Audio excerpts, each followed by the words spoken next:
As the sole immortal in existence, you discovered during your ascension that you could not attain the status of an emperor. This realization instilled a deep concern within you that the secret of your longevity might be unearthed by the invincible beings. Thus, you concealed your identity, embarking on a protracted quest throughout the ages to seek your own path to invincibility. You have lived for over 1,000,000 years, witnessing both splendor and darkness, burying one brilliant era after another, becoming an obscure and forbidden entity in this world. Now, at the age of 9,000, you find yourself beneath a vast expanse of stars, indulging in reminiscences over a drink. In the beginning, you were unaware of your ability to live forever, traversing the world as a normal person and forging numerous friendships. However, now only 2 of those friends remain alive. The departed souls were either slain by your hand, succumbed to the trials of the righteous path, or simply aged into oblivion. Yet, some have achieved success on the righteous path, becoming the sole invincible emperor of this age, towering above all. That emperor, a dear friend of yours, is also the one you regard with the utmost trepidation in this lifetime. For while you possess the gift of longevity, you cannot ascend to the imperial realm and thus cannot achieve true invincibility. You will forever be at a disadvantage against that individual. What might transpire if your secret of immortality were to be revealed to the reigning invincible emperors? The thought eludes you, prompting you to retreat into seclusion long ago. Fortunately, you possess an inherent ability to obscure destiny and seal causality, akin to the enigma surrounding your eternal life. This quality, along with your other methods, has allowed you to remain hidden all these years, though uncertainty lingers in your heart. You are unsure of the limitations of your ability to conceal cosmic secrets and whether it can withstand the scrutiny of such supreme beings. Thankfully, no mishaps have occurred thus far, yet you often ponder if this is merely a jest from the heavens. Once a pair of brothers, united by life and death, found themselves on divergent paths. One became an invincible being, though not necessarily immortal, while the other inexplicably attained longevity but struggles to achieve invincibility. That if longevity does not equate to invincibility, is it ultimately lacking?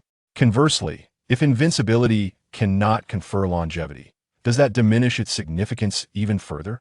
This era may ultimately leave only you and me.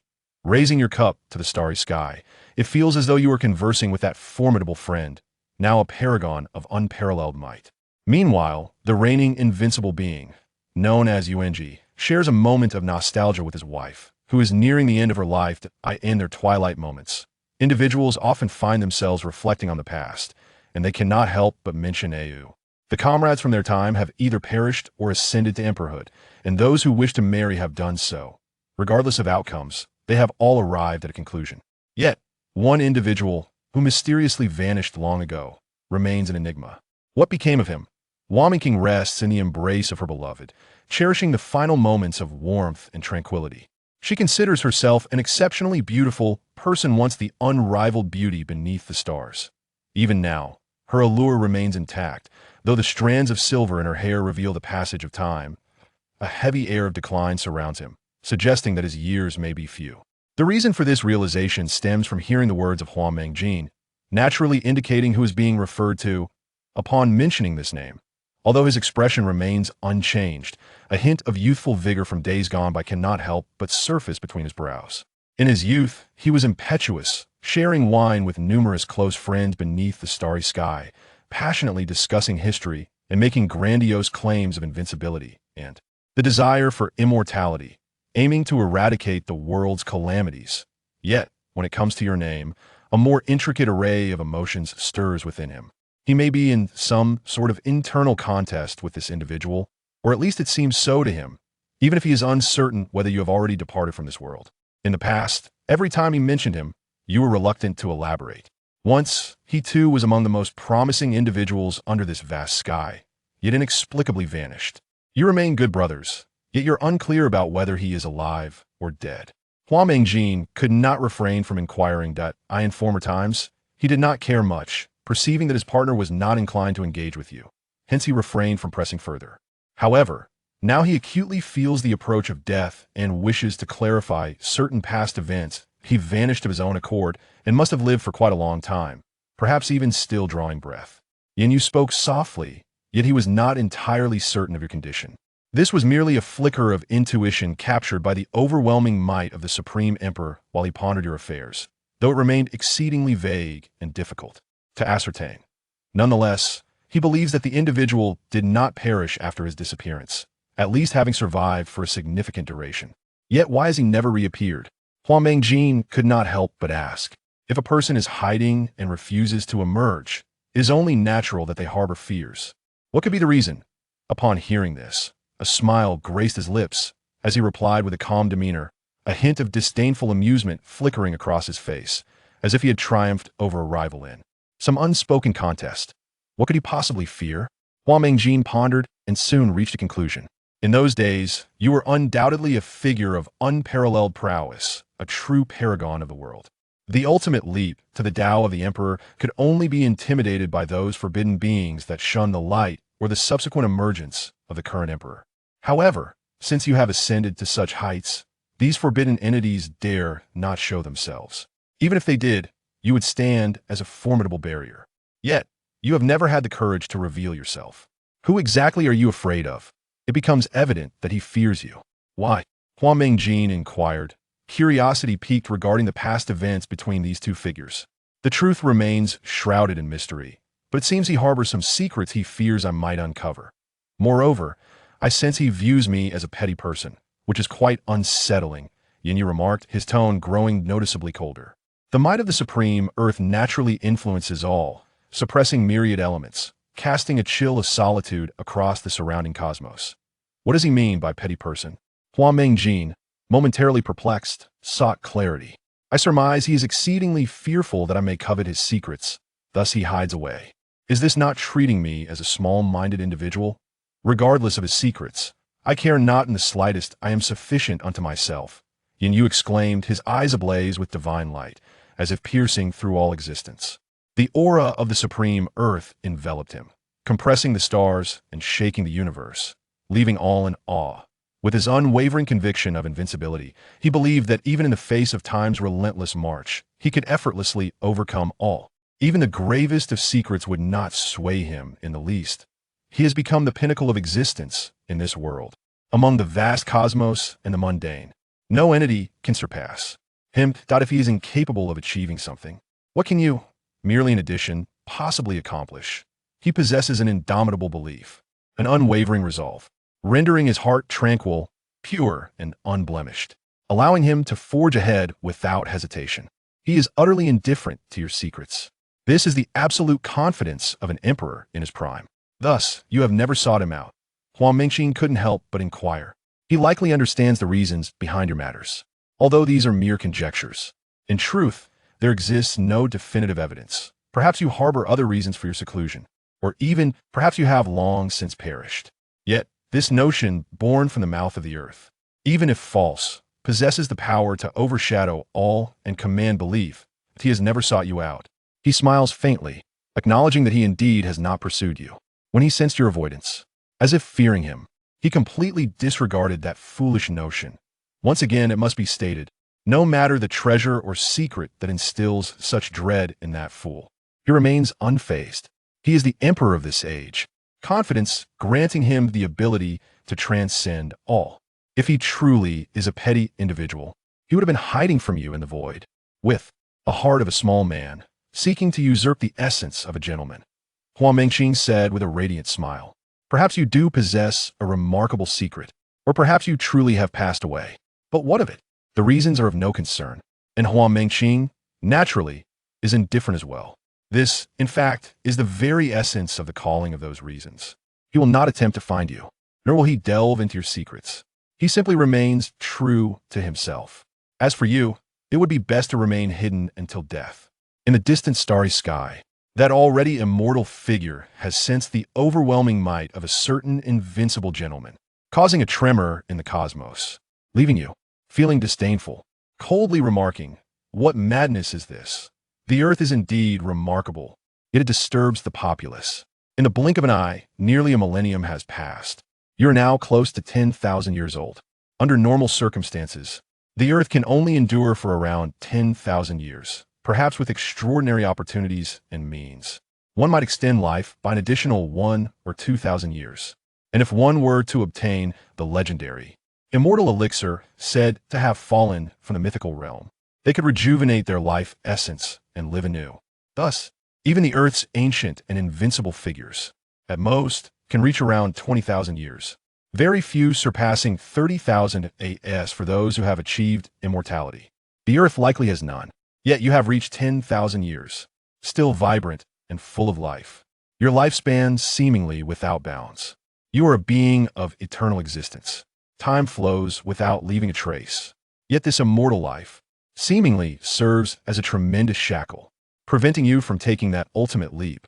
Even attempting it feels impossible. You remain unable to touch that supreme realm, the distance to it equally unfathomable. Nevertheless, you have not relinquished your pursuit of invincibility, continuously exploring alternative paths to greatness. For instance, at this moment, you have invested 10,000 years, finally achieving the utmost refinement of a certain path, with not a single flaw in sight, transitioning from 99% completion to perfection. You have expended approximately 90% of your lifetime in pursuit of cultivation, which is undoubtedly the most arduous aspect of the journey, forever lingering on the precipice of the final step. Yet the person you are today is exponentially more formidable than when you first graced this realm. Attaining the pinnacle of existence grants one the privilege of transcending to the realm of the divine. With your current prowess, attempting to navigate the tribulations of ascendance should not pose an insurmountable challenge. However, it is rare for anyone to spend millennia in cultivation before embarking upon the path of ascension. Even now, your strength cannot be equated to that of the great emperors of yore. In terms of your philosophical journey, you possess an unwavering confidence that you are no less adept than the reigning emperor of this era. Yet, you have not made that ultimate leap. You have not defied the very fabric of the cosmos, shattering the heavenly tribulations of righteousness, nor summoned the supreme essence of the celestial heart for a transformative baptism. This remains an endeavor beyond your current capabilities, as you cannot transcend the tribulations and thus cannot summon the fundamental essence of the vast universe. In simpler terms, your immaculate path lacks the foundational support of the Earth's primal essence, preventing you from unleashing your ultimate potential. However, through your recent efforts, you believe there exists a pathway that may gradually draw you closer to the power of the Earth. The accumulation of countless years may indeed allow you to build a platform that stands in parity with the Earth. Contemplating this, your deep gaze shines with a luminous vitality, exuding an aura of invincible confidence. Presently, you possess only a singular immaculate path, yet what if you were to comprehend and master multiple such paths? If various paths were to mutually sustain and serve as the foundation for one another, it is conceivable that you could continuously approach the true might of the Earth. Nevertheless, this endeavor will demand an extensive passage of time devoted to the understanding of laws, the cultivation of the heart, and self-discipline, fraught with challenges and potential perils. Moreover, it is crucial that the various paths do not reject or exist independently of one another. Only when one path emerges from another, and they intertwine and coexist harmoniously, can they mutually support each other's essence, becoming as one.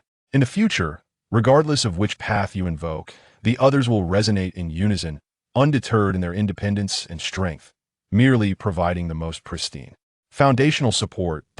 In such a scenario, theoretically, you should be able to transcend limits and draw ever closer to the power of the Earth, or perhaps even surpass it. This is a formidable path you have gradually unearthed over nearly 10 millennia. As for its actual feasibility, the expanse of life remains to be validated by time. This path seems to be one that only those granted longevity may traverse deeply. Even those seemingly eternal beings of taboo do not possess the luxury of time. They often remain in a state of lethargy, not truly engaging in the art of cultivation, merely clinging to immortality without genuinely living through the ages. The core of my current cultivation lies in the path of thunder. Suddenly, strands of lightning emanate from your being, piercing the void with a formidable and perfect power that embodies the ultimate essence. Amidst the flicker of thunder, within the obliteration of all, there is a subtle hint of a new vitality emerging at the heart of the thundera manifestation of the path of life. You have long embarked on the profound journey of understanding the path of life, having lived nearly 10 millennia, which has naturally endowed you with boundless wisdom. You have amassed numerous ancient scriptures related to the laws of existence and have practiced various methods for healing, nurturing life, and even prolonging it. Through your own comprehension, you have gradually forged your unique path of life and have already traversed a significant distance along it. However, at this moment, a resonant disturbance suddenly reverberates throughout the universe. It is not forceful, and the vast majority of beings remain oblivious to it. Only those of greater strength can deeply perceive this phenomenon, that it is not a movement of the celestial bodies, but rather emanates from the highest realm, the essence of all loss and inherent tranquility. You too sense this cosmic resonance and immediately understand its significance. The end of your long existence may be near. You gaze upwards into the abyss of space, and merely by directing your vision towards that expanse, you can faintly perceive an overwhelming aura that transcends all, overshadowing the ages. It belongs to a contemporary emperor who has once aligned with the supreme heart of heaven, achieving unparalleled ascension and reaching the ultimate realm of divinity, an invincible being of this era. Yet now, it appears that even this emperor cannot escape the clutches of mortality as his lifespan dwindles. Thus, the celestial path grieves for him. You ponder in slight bewilderment. Have you not discovered even a single elixir of immortality? Is there truly such ineptitude? Throughout history, not every realm has been graced with the elixir of eternal life. Some have perished after but a single existence. However, more often than not, one would at least acquire a singular elixir. Once harvested, the elixir does not perish but can grow anew, which is why it is deemed immortal. The theoretical quantity of these elixirs in the world remains unchanged, and the difficulty of acquisition remains constant. In recent years of perusing ancient texts, you have encountered a thought-provoking question. It seems that throughout history, even the most invincible beings could obtain at most one elixir of immortality, with very few managing to acquire two or more. Although the effects of consuming the elixir a second time do not possess the remarkable capability of reconstructing one's essence, possessing another of such divine substance could not be detrimental. There's a lingering sense that these elixirs may be avoiding convergence upon the same land of mystery that perhaps you do not fully comprehend.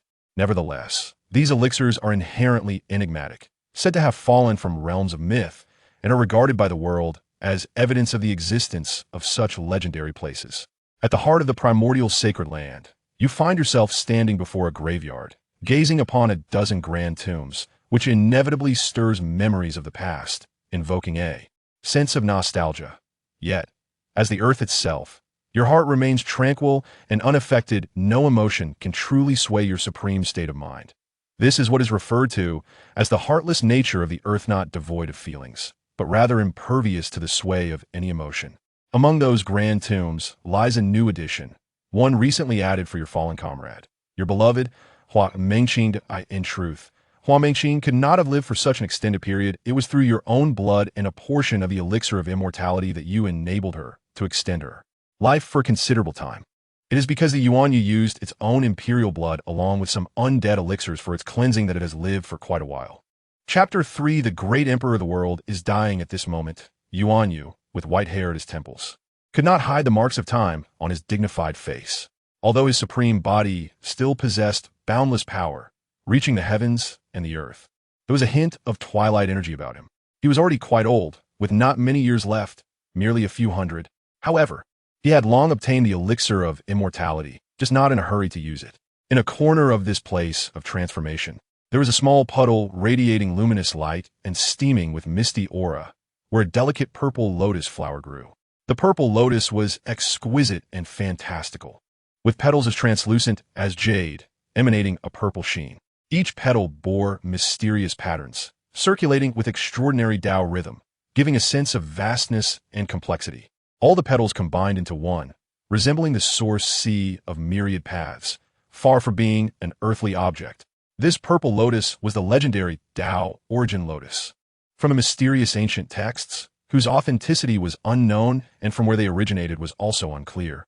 It was recorded that the Tao origin lotus floated out from the ocean that was the source of the Tao laws in the mythical land. Such myths were also standard for the supreme divine object that was the Tao origin lotus. Would there be fools deceived by this? At this moment, Yuan Yu looked at the Tao origin lotus, contemplating how to make his dying state appear more convincing. He wanted to lure out those few great enemies who had been lurking, waiting to hunt him down during his weakest moments in old age.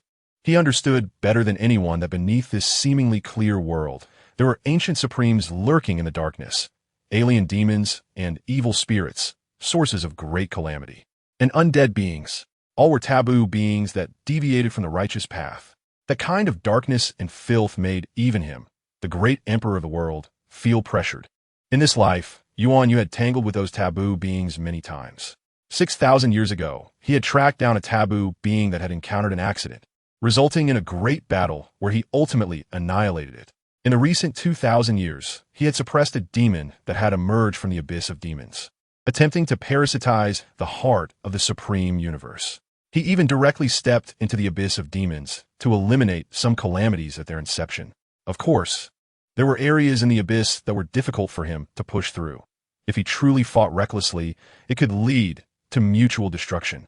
As the emperor, Yuan Yu was mighty and unparalleled. He could sense some obscure and cold malice targeting him from the darkness. It seemed that a taboo being had set its sights on him.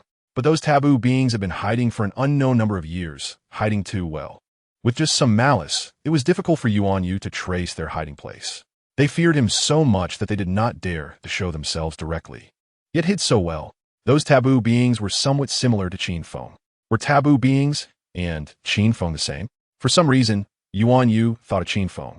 However, his emperor's intuition was always sharp, able to capture some obscure heavenly secrets and causal fluctuations. Especially since he and Qin Feng were comrades in their youth, good brothers, and had many causal entanglements. His intuition was even more accurate. Although that intuition could not reveal the truth, it could only make reasonable conjectures. Yet, it made Yuan Yu ponder deeply. If Qin Feng were truly a type of taboo being, then fearing him and avoiding him would be entirely understandable. Forget it. I actually hope you are. Perhaps there's a chance for reunion, and I'll kill you on sight. After thinking for a moment, Yuan Yu lost interest in pursuing it further. The matter of Qin Feng was not worth exhausting his energy at this time. At least, Qin Feng could not be the taboo being secretly targeting him. Otherwise, that intuition should be much stronger and clearer. Several hundred years passed again. Qin Feng was comprehending the Tao of life, with lightning flashing around him, the aura of new life emerging within. The two types of Tao practices complemented each other, not repelling but enhancing one another. But suddenly, a tremendous sound instantly spread throughout the universe. Myriad paths resonating, stirring waves of Tao fluctuations that conveyed a sense of sorrow, a feeling of desolation. Yuan Yu, are you dead or not?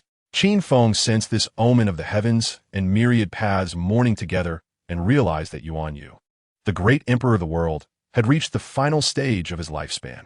However, he truly did not believe that Yuan Yu would perish in one lifetime.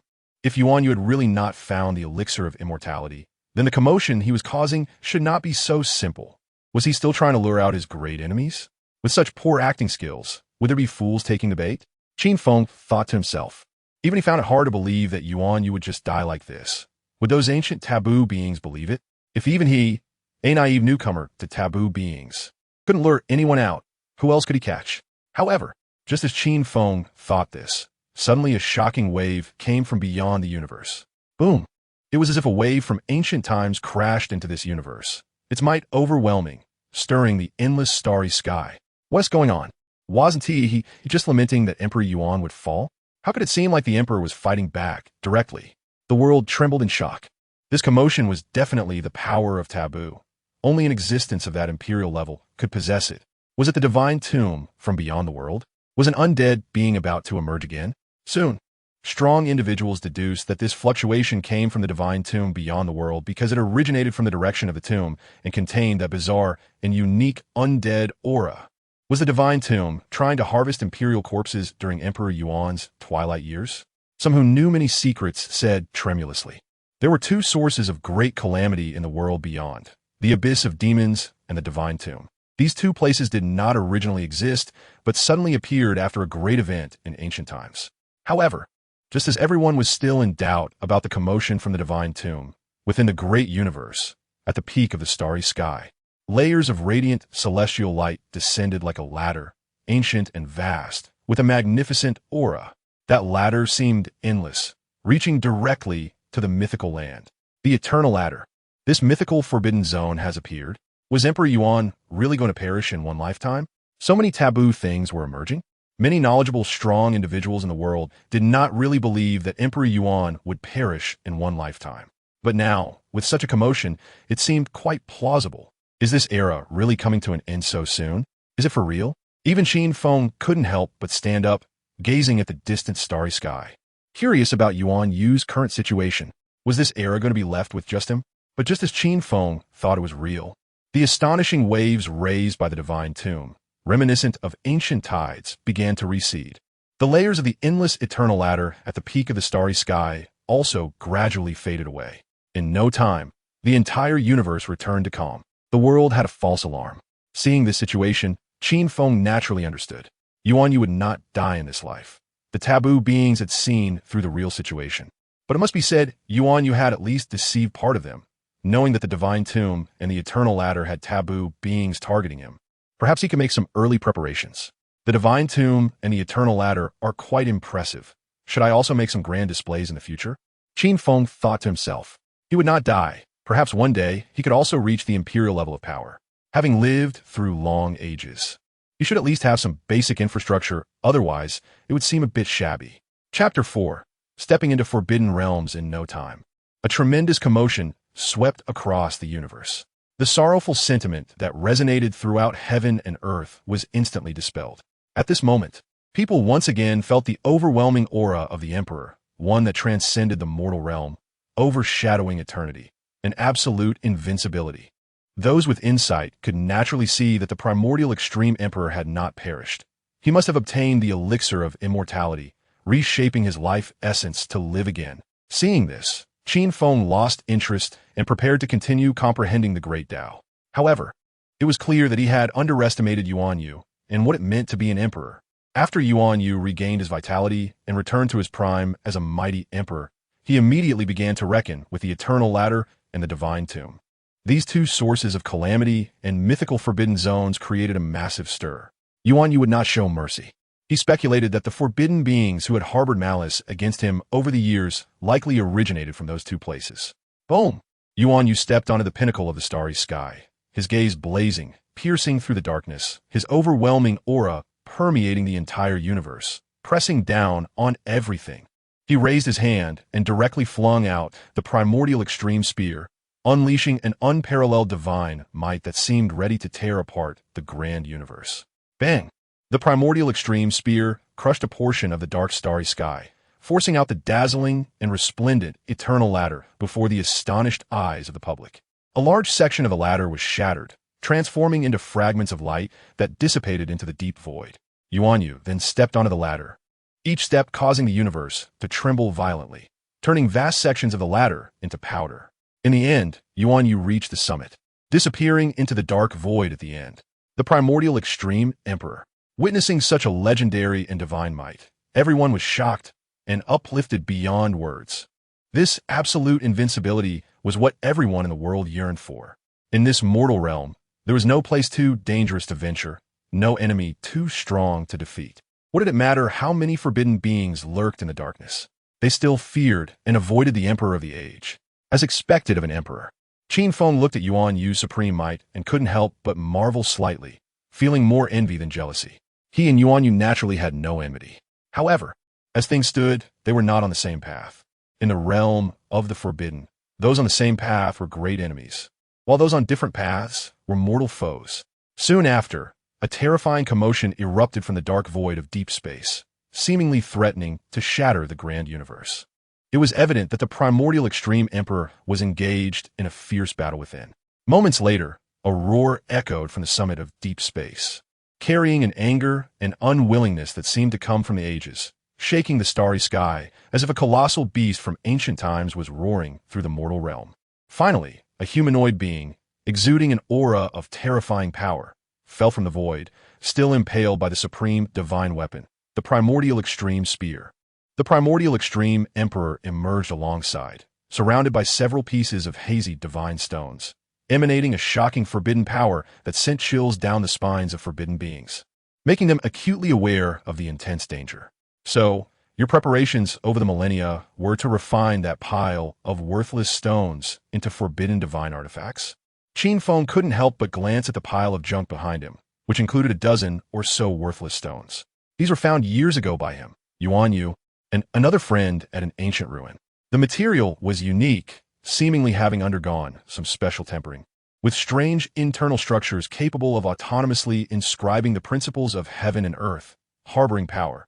However, they were prone to explosions and incredibly powerful. Yuan Yu had evidently refined those worthless stones into even more exaggerated forbidden bombs. This was likely Yuan Yu's preparation for his later battles.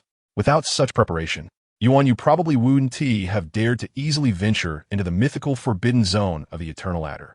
The forbidden being that was pierced by the primordial extreme spear was not surprising. It was naturally killed by Yuan Yu. Moreover, that forbidden being had once achieved success in the grand universe and was an invincible existence. When it exhausted everything to return to its former realm, it remained unmatched. However, its imperial body was decayed, its blood energy dried up, and its power could not be sustained, leading to its inevitable defeat. Yet, its final strike still shattered the starry sky, demonstrating a terrifying power that nearly sank the grand universe, inflicting severe injuries on Yuan Yu. Upon witnessing this, Qin Feng lost interest and quietly sat down to continue comprehending the great Tao. Yuan Yu was the emperor of the age, with boundless power. The so-called injuries he suffered were insignificant and far from fatal. After such a great battle, Yuan Yu then burst forth from the grand universe and stepped into the divine tomb. A terrifying battle similarly erupted in the divine tomb, the commotion reaching the grand universe and causing immense turbulence. However, no one knew how the battle unfolded. Ultimately, Yuan Yu returned to the grand universe, and the people could not gaze upon the emperor. Naturally, they were unaware of his injuries and could not inquire about his achievements in battle. Thus, the universe gradually returned to tranquility. In the blink of an eye, 8,000 years had passed. Qin Feng was 18,000 years old. He had pushed the Tao of life to its limits, only needing to refine some flaws. With a few more thousand years, he would likely reach perfection. This path was feasible. Qin Feng raised his hand to summon a bolt of thunder, then extinguished it directly. In that instant, the might of the unleashed thunder, supported by the pure source of the Tao of life, surged to a new height, surpassing past limits, terrifyingly powerful, with an aura of forbidden dread. This strength was much greater than 8,000 years ago. Compared to when he first arrived at the pinnacle of the mortal realm, it could almost be considered surpassing an entire realm. Regardless of the era, except for emperors, he was confident he could dominate everything. Calling him forbidden would not be an exaggeration. He had at least stepped into the realm of the forbidden. After all, this was the accumulation of 18,000 years of profound cultivation. Moreover, he was not a mediocre talent. He inherently possessed supreme potential, with talent rivaling any invincible being throughout history. This was not an overnight achievement, but rather the result of long years of accumulation, continuously building up the steps beneath him to barely step into the forbidden realm. During these 8,000 years, Yuan Yu had also been quite active. Just from what Qin Feng sensed, Yuan Yu had breached 3 mythical forbidden zones, engaged in fierce battles, and captured forbidden beings deep within the starry sky. It felt like Yuan Yu was busy with something. However, in the past 1 or 2,000 years, Yuan Yu seemed to have paused, as if he had not revealed his imperial might to the world anymore. But Qin Feng would not pay too much attention, remaining absorbed in his own cultivation. However, Qin Feng never expected that, after several hundred years, this era would end without warning, because the current primordial extreme emperor had vanished. Boom! A tremendous noise resonated throughout the universe, the great Tao reverberating, myriad laws unfurling, as if some celestial shackles were being unlocked. This situation generally signified that the current emperor no longer existed, no longer suppressing the myriad paths of heaven and earth. The supreme shackles were lifted, allowing people to cross tribulations and attain the Tao, paving the way for new emperors to emerge. Chapter 5: The Great Emperor Passes Away. The end of an era, but in fact, even if someone reaches the pinnacle of the world now and attracts the emperor's tribulation for proving the Tao, they will still face severe suppression, making it extremely difficult to take that step. They must endure a considerable period of buffering and wait for the complete release of the myriad paths of heaven and earth before they can normally undergo the tribulation and prove the Tao. Something feels off. Qin Feng sensed the opening of the shackles of the myriad paths. The disturbance rippled across the entire universe, and amidst the resonance of the heavenly Tao, there was a faint hint of sorrow. In such a situation, the vast majority of people in the world would believe it was due to the passing of the current great emperor, causing heaven and earth to mourn together, thus creating astonishing phenomena. However, Qin Feng and a few other top-tier powerhouses sensed something amiss. At this moment, the sorrowful waves emanating from the heavenly phenomena were not strong enough. It felt more like a kind of melancholy rather than immense sorrow. It is akin to the difference between a mother feeling sadness over a missing child versus the confirmation of the child's death. The emotional gap is vast. Yuan, have you also severed a part of yourself and become a forbidden being? Qin Feng's expression grew serious as he contemplated this grave possibility. The forbidden beings that survive in darkness are mostly former invincible beings who once succeeded in proving the Tao in the vast universe. Invincible beings can merge the supreme essence of a universe to refine divine sources, capable of sealing life forms to prevent their vitality from dissipating, nearly freezing time itself. However, this divine source cannot seal the invincible beings themselves. Because they are invincible, their imperial might can overwhelm everything. A mere divine source cannot seal their relentless march through time. Thus, some have severed a part of themselves, paying a great price to withdraw from that supreme imperial realm, and then sealing themselves within the divine source. People believe in the existence of mythical lands. Some forbidden beings also believe it. They exist in the world, hoping to wait for the mythical land to appear or simply wanting to verify if such a place truly exists. But the question is, who knows if the mythical land really exists? Who knows how long it will take for the mythical land to appear? As the long years pass, how many forbidden beings have already existed in this world? Many calamities and disasters stem from forbidden beings. The universe has long ceased to bear their weight, and the living beings of the world can no longer support so many forbidden beings. In this chaotic world, someone must step forward to do something, to provide hope for the people, to temporarily suppress the terrifying source of disaster. It cannot be spoken of, remembered, or even thought about. At this moment, a top-tier powerhouse murmured to himself, as if he had sensed some great secret, and he felt fear. He also suspected that the great Emperor Yuanji had fallen into darkness, becoming part of the forbidden calamities. Therefore, he was afraid and dared not speak of it directly. He didn't even dare to record it in books, for if many people read it and learn this great secret, it could potentially radiate some kind of causality and invite disaster. Such occurrences have not been rare throughout history. He even dared not think about the ultimate might of such forbidden figures, fearing that even a mere thought might be sensed. Yuan, have you also changed in the end? Qin Feng furrowed his brows in deep thought. He speculated that Yuan had severed a part of himself and fallen into the realm of forbidden beings. But of course, this was not certain. There were other possibilities, such as having distanced himself from this vast universe, leaving the range of the universe's myriad paths. The supreme heart of the universe possesses unparalleled power, able to sense the unique imperial Tao rhythm of the current age. If the supreme heart cannot touch the unique imperial Tao rhythm for a long time, it would naturally unravel the shackles of heaven and earth's myriad paths. It seemed that Yuan had not revealed his imperial might to the world for 1,000 or 2,000 years, perhaps having already distanced himself from the great universe. However, the void beyond the great universe is chaotic and formless, making it easy to lose oneself in it. There are very few reports of invincible beings distancing themselves from the great universe, as it is almost tantamount to seeking death. Of course, if there were some extraordinary means to shield the Supreme Heart's sensing for a long time, or to sever the connection with the Supreme Heart using a terrifying power beyond the imperial level, it could also unravel the shackles of heaven and earth's myriad paths. Or perhaps you severed a part of yourself, willingly becoming a supreme being of another path to protect this world? Qin Feng considered another possibility. The supreme beings of another path also belong to the category of forbidden beings, but they are on a different path than most forbidden beings. They sever and seal themselves, only to emerge once more to combat calamities when great disasters befall the universe. This is a confrontation of forbidden against forbidden. However, such supreme beings of another path are extremely rare, and they are prone to accidents during self-sealing, falling into a deep slumber, missing the opportunity to awaken, or their bodies, souls, and Tao paths decaying due to prolonged self-sealing, completely falling from the imperial realm and unable to return to their peak, becoming weaker forbidden beings, which cannot exert great use against the calamities of the world, making it less advantageous than directly launching an ultimate battle to take down a few major foes. Moreover, over the long years, these supreme beings of another path might change their beliefs, shifting from another path to the right path, ultimately becoming part of the forbidden calamities. Therefore, supreme beings of another path are too rare. Since ancient times, many disasters have occurred, yet few supreme beings of another path have appeared. Suddenly, just as Qin Feng and the people were contemplating the passing of the great Emperor Yuanji, a massive hand, incomparably large and obscuring the starry sky, appeared with a boom.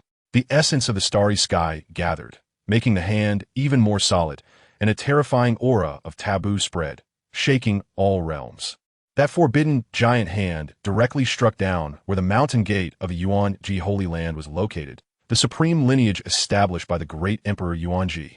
Upon seeing this, everyone was horrified. They wondered if, after the passing of the great Emperor Yuanji, a forbidden being was coming to settle accounts. Boom! A vast and terrifying sound echoed, creating tremendous waves in the starry sky. In the end, people saw that the Yuanji Holy Land was directly reduced to ruins, shattered to pieces. Many were indignant upon witnessing this. The great Emperor Yuanji had immense merit in this world. No one disrespected the great emperor. For when he was alive, there was no need to worry about forbidden calamities, and people could enjoy peaceful times. But now, just after the great Emperor Yuanji was confirmed to have passed, his lineage was directly obliterated. However, many knowledgeable individuals immediately noticed that the Yuanji Holy Land was almost without resistance when it was destroyed. This was clearly odd. How could a great emperor's lineage possibly lack any forbidden foundation? Even in the face of forbidden beings, it should not be incapable of putting up a fight. Moreover, this was a forbidden being attacking from a distance, without its true body manifesting. Its power was limited. Was the Yuanji Holy Land merely an empty shell that had long since retreated? Upon noticing this situation, some felt puzzled, while also feeling a sense of dread. Was this a test? Qin Feng saw the original mountain gate of the Yuanji Holy Land being shattered. He speculated that a forbidden being was uncertain about Yuan Yu's true situation and wanted to test it. However, it was evident that Yuan Yu had anticipated such a scenario before his passing. He probably had already hidden the Yuanji Holy Land away. The Yuanji Holy Land might never emerge again, or it could wait until the next current great emperor appears before re-emerging. Such occurrences have not been rare throughout history. They seem to have become routine. Those forbidden beings could only test like this. They do not emerge, and with their remaining powers, it is difficult to locate the true Yuanji Holy Land. It is even less likely that they would launch a calamity to draw Yuan Yu out, because that would trigger more terrifying consequences, which are extremely uncontrollable and could potentially lead to the death of some forbidden beings. Forbidden beings also do not easily initiate disasters unless absolutely necessary. Moreover, they are uncertain about the true situation of Yuan Yu, and aimless probing would only waste effort. What kind of choice did you really make? Or did you just die? Qin Feng looked into the deep space. He could not assess Yuan Yu's current real situation, but he could not concern himself with Yuan Yu either. Both he and Yuan Yu had already walked their own paths, each with their own destinies. However, from the current perspective, the most likely situation is that the last two people alive in this era might both become forbidden beings. And at this moment, a horrifying and terrifying forbidden fluctuation suddenly surged throughout the universe. It seemed that the suppression of the current great emperor had been lost. Forbidden beings began to become active in the world. At this time, Qin Feng also did not expect that he would directly encounter a forbidden being in the following moments. Chapter 6. The Three Lives Divine Flower Whoosh. A subtle streak of light suddenly passed in front of Qin Feng. Such streaks of light were incredibly common in the starry sky and generally went unnoticed. Qin Feng had initially overlooked it. However, his keen intuition sensed an extraordinary aura at that moment. He was taken aback. He immediately followed the sensation and discovered the streak of light. Upon seeing what was within the light, his expression changed instantly, his eyes shining with a sudden brilliance, and a forbidden aura emanated from him, causing the surrounding void to tremble. Inside that streak of light was a peculiar plant. It had no roots, with 3 broad leaves at the base, gleaming and moist, exuding a hazy radiance. At the center sprouted a straight, flawless stem, as smooth as jade, from which 3 strange flowers blossomed, seemingly both tangible and intangible, dreamlike and extraordinary. Difficult to describe. At the top of the central stem, There was also a half-withered bud, which should have been the fourth strange flower, but it seemed unlikely to bloom. Such an extraordinary plant. Just a glance seemed to capture a hint of its immortal aura. The 3 lives divine flower. Qin Feng recognized immediately what this supreme divine object was. It was the 3 lives divine flower, an immortal elixir. Even invincible beings would seek out such a peerless divine object. However, when Qin Feng saw the 3 lives divine flower, he hadn't even had time to act before he suddenly noticed it change direction and actually began to fly towards him. This situation caused Qin Feng's expression to change again. He immediately recalled a question he had encountered regarding immortal elixirs. It seemed that throughout history, invincible beings could at most capture 1 immortal elixir, with very few managing to obtain 2 or more. He felt that it was not so much that the invincible being had found the immortal elixir, but rather that the immortal elixir was actively seeking the invincible being. Moreover, these immortal elixirs seemed to intentionally avoid appearing simultaneously in front of a single invincible being. Now, the 3 lives divine flower, suddenly turning towards him, felt as if it wanted to actively ally with him. However, just as Qin Feng thought this, even worried that the immortal elixir might have some issues and contemplating whether to accept the 3 lives divine flower, he figured it was a legendary mythological object, and it would be good to take it for research. As a result, the 3 lives divine flower hadn't approached much when it suddenly made a sharp turn, changing direction and flying away from Qin Feng. The scene resembled a suitor not entering the house after a glance, realizing something was off and leaving directly. What does this mean? Doesn't he find me suitable? Seeing the supreme divine object of the 3 lives divine flower attempt to leave, Qin Feng could not remain indifferent and didn't want to miss out. He immediately picked up a charred wooden board nearby and chased after it. At this moment, he didn't need to restrain himself from making a big commotion since the current emperor had already perished. As for other forbidden beings in this world, they were merely surviving within the divine source, and their power was limited. As long as these forbidden beings didn't see through Qin Feng's background or strength, they definitely wouldn't be able to easily act against him. Everyone was a forbidden being, once invincible in the world, and no one was weaker than the other. Recklessly opposing or even fighting against a forbidden being without knowing the depth of the situation was not in either party's interest. Whoosh! With the charred wooden board over his head, endless black energy descended, completely obscuring all his aura. He activated the flawless power of the path of life, rapidly crossing the starry sky towards the 3 lives divine flower ahead. He did not plan to use his path of thunder because his thunder techniques had once gained renown in the world, contending with the great emperor of the primordial era. If someone truly recognized his true identity, everyone would know he was a fake, a forbidden being who had never attained the path. Now, he only activated the path of life. The perfectly flawless path of life could also unleash all forbidden powers. Life surged, endlessly flowing. His current speed was like a torrent of life, unstoppable and ceaseless. As he got closer, Qin Feng directly reached out to grab. Boom! A tremendous wave surged like a vast sea rolling back to the heavens, instantly overwhelming the 3 lives divine flower, attempting to capture it. The surrounding starry sky trembled as a result. The terrifying, shocking aura of the forbidden filled the area, causing all surrounding beings to tremble in spirit. Even the strongest dared not step into the starry sky to check the situation for fear of inviting disaster. Without the current emperor, the forbidden was indeed irresistible. In fact, the emperor was also a forbidden being, comparable to a forbidden titan. However, the forbidden fluctuations triggered by Qin Feng at this moment were not unique to this vast universe. Forbidden powers were being detected in multiple locations. Several secret places deep in the starry sky were being destroyed in succession, releasing imperial-level fluctuations, pouring out forbidden powers, shaking all regions, as if someone was searching for something.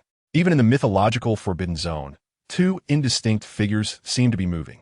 Just as Qin Feng was about to capture the 3 lives divine flower, the flower glowed brilliantly, transforming into an even more dazzling streak of light that shot off a distance. Bang! Qin Feng directly missed the grab. But what surprised him even more was that a bystander passed by and also discovered the 3 lives divine flower and similarly attempted to capture it. Boom! An overwhelming, unparalleled power descended. The forbidden aura spreading, the starry sky dimming instantly, enveloped in darkness. That darkness also directly pressed down towards the 3 lives divine flower. However, The brilliant streak of light that the three lives divine flower transformed into still slipped out of the darkness and was not captured. Moreover, the residual forbidden fluctuations from Qin Feng's attempt to capture the three lives divine flower collided with that darkness. Boom! The two currents of forbidden powers collided, instantly stirring up mighty waves, shaking in all directions, shattering the void. The terrifying noise frightened the beings of this domain, as if an emperor-level figure was truly waging war. Forbidden beings. Qin Feng looked at the dark expanse of the starry sky in the distance, his expression turning serious. Even the charred wooden board above his head grew even darker, with endless black energy cascading down, making it difficult for anyone to discern the internal situation. The charred wooden board was a piece of lightning-struck wood. Moreover, it was from the ancient tea tree's lightning-struck wood, a natural supreme treasure with extraordinary divine abilities. This ancient thunderwood was undoubtedly the most precious and powerful treasure Qin Feng had obtained in his 18,000 years of life. Although the ancient tea tree was not an immortal elixir, it was also a supreme divine tree, and both the leaves and the trunk could be harvested infinitely, being supreme divine objects. What Qin Feng obtained was the trunk of the ancient tea tree that had withstood extraordinary divine lightning, making it even more extraordinary. With his current abilities, he could not even unleash the ultimate power of the ancient thunderwood. He could only use his utmost strength to arrange many formations attached to it, activating the ancient thunderwood to release its supreme divine characteristics. Relying on the formations to flexibly exert many wondrous uses, it was sufficient to resist the prying eyes of forbidden beings whose true forms had not yet emerged.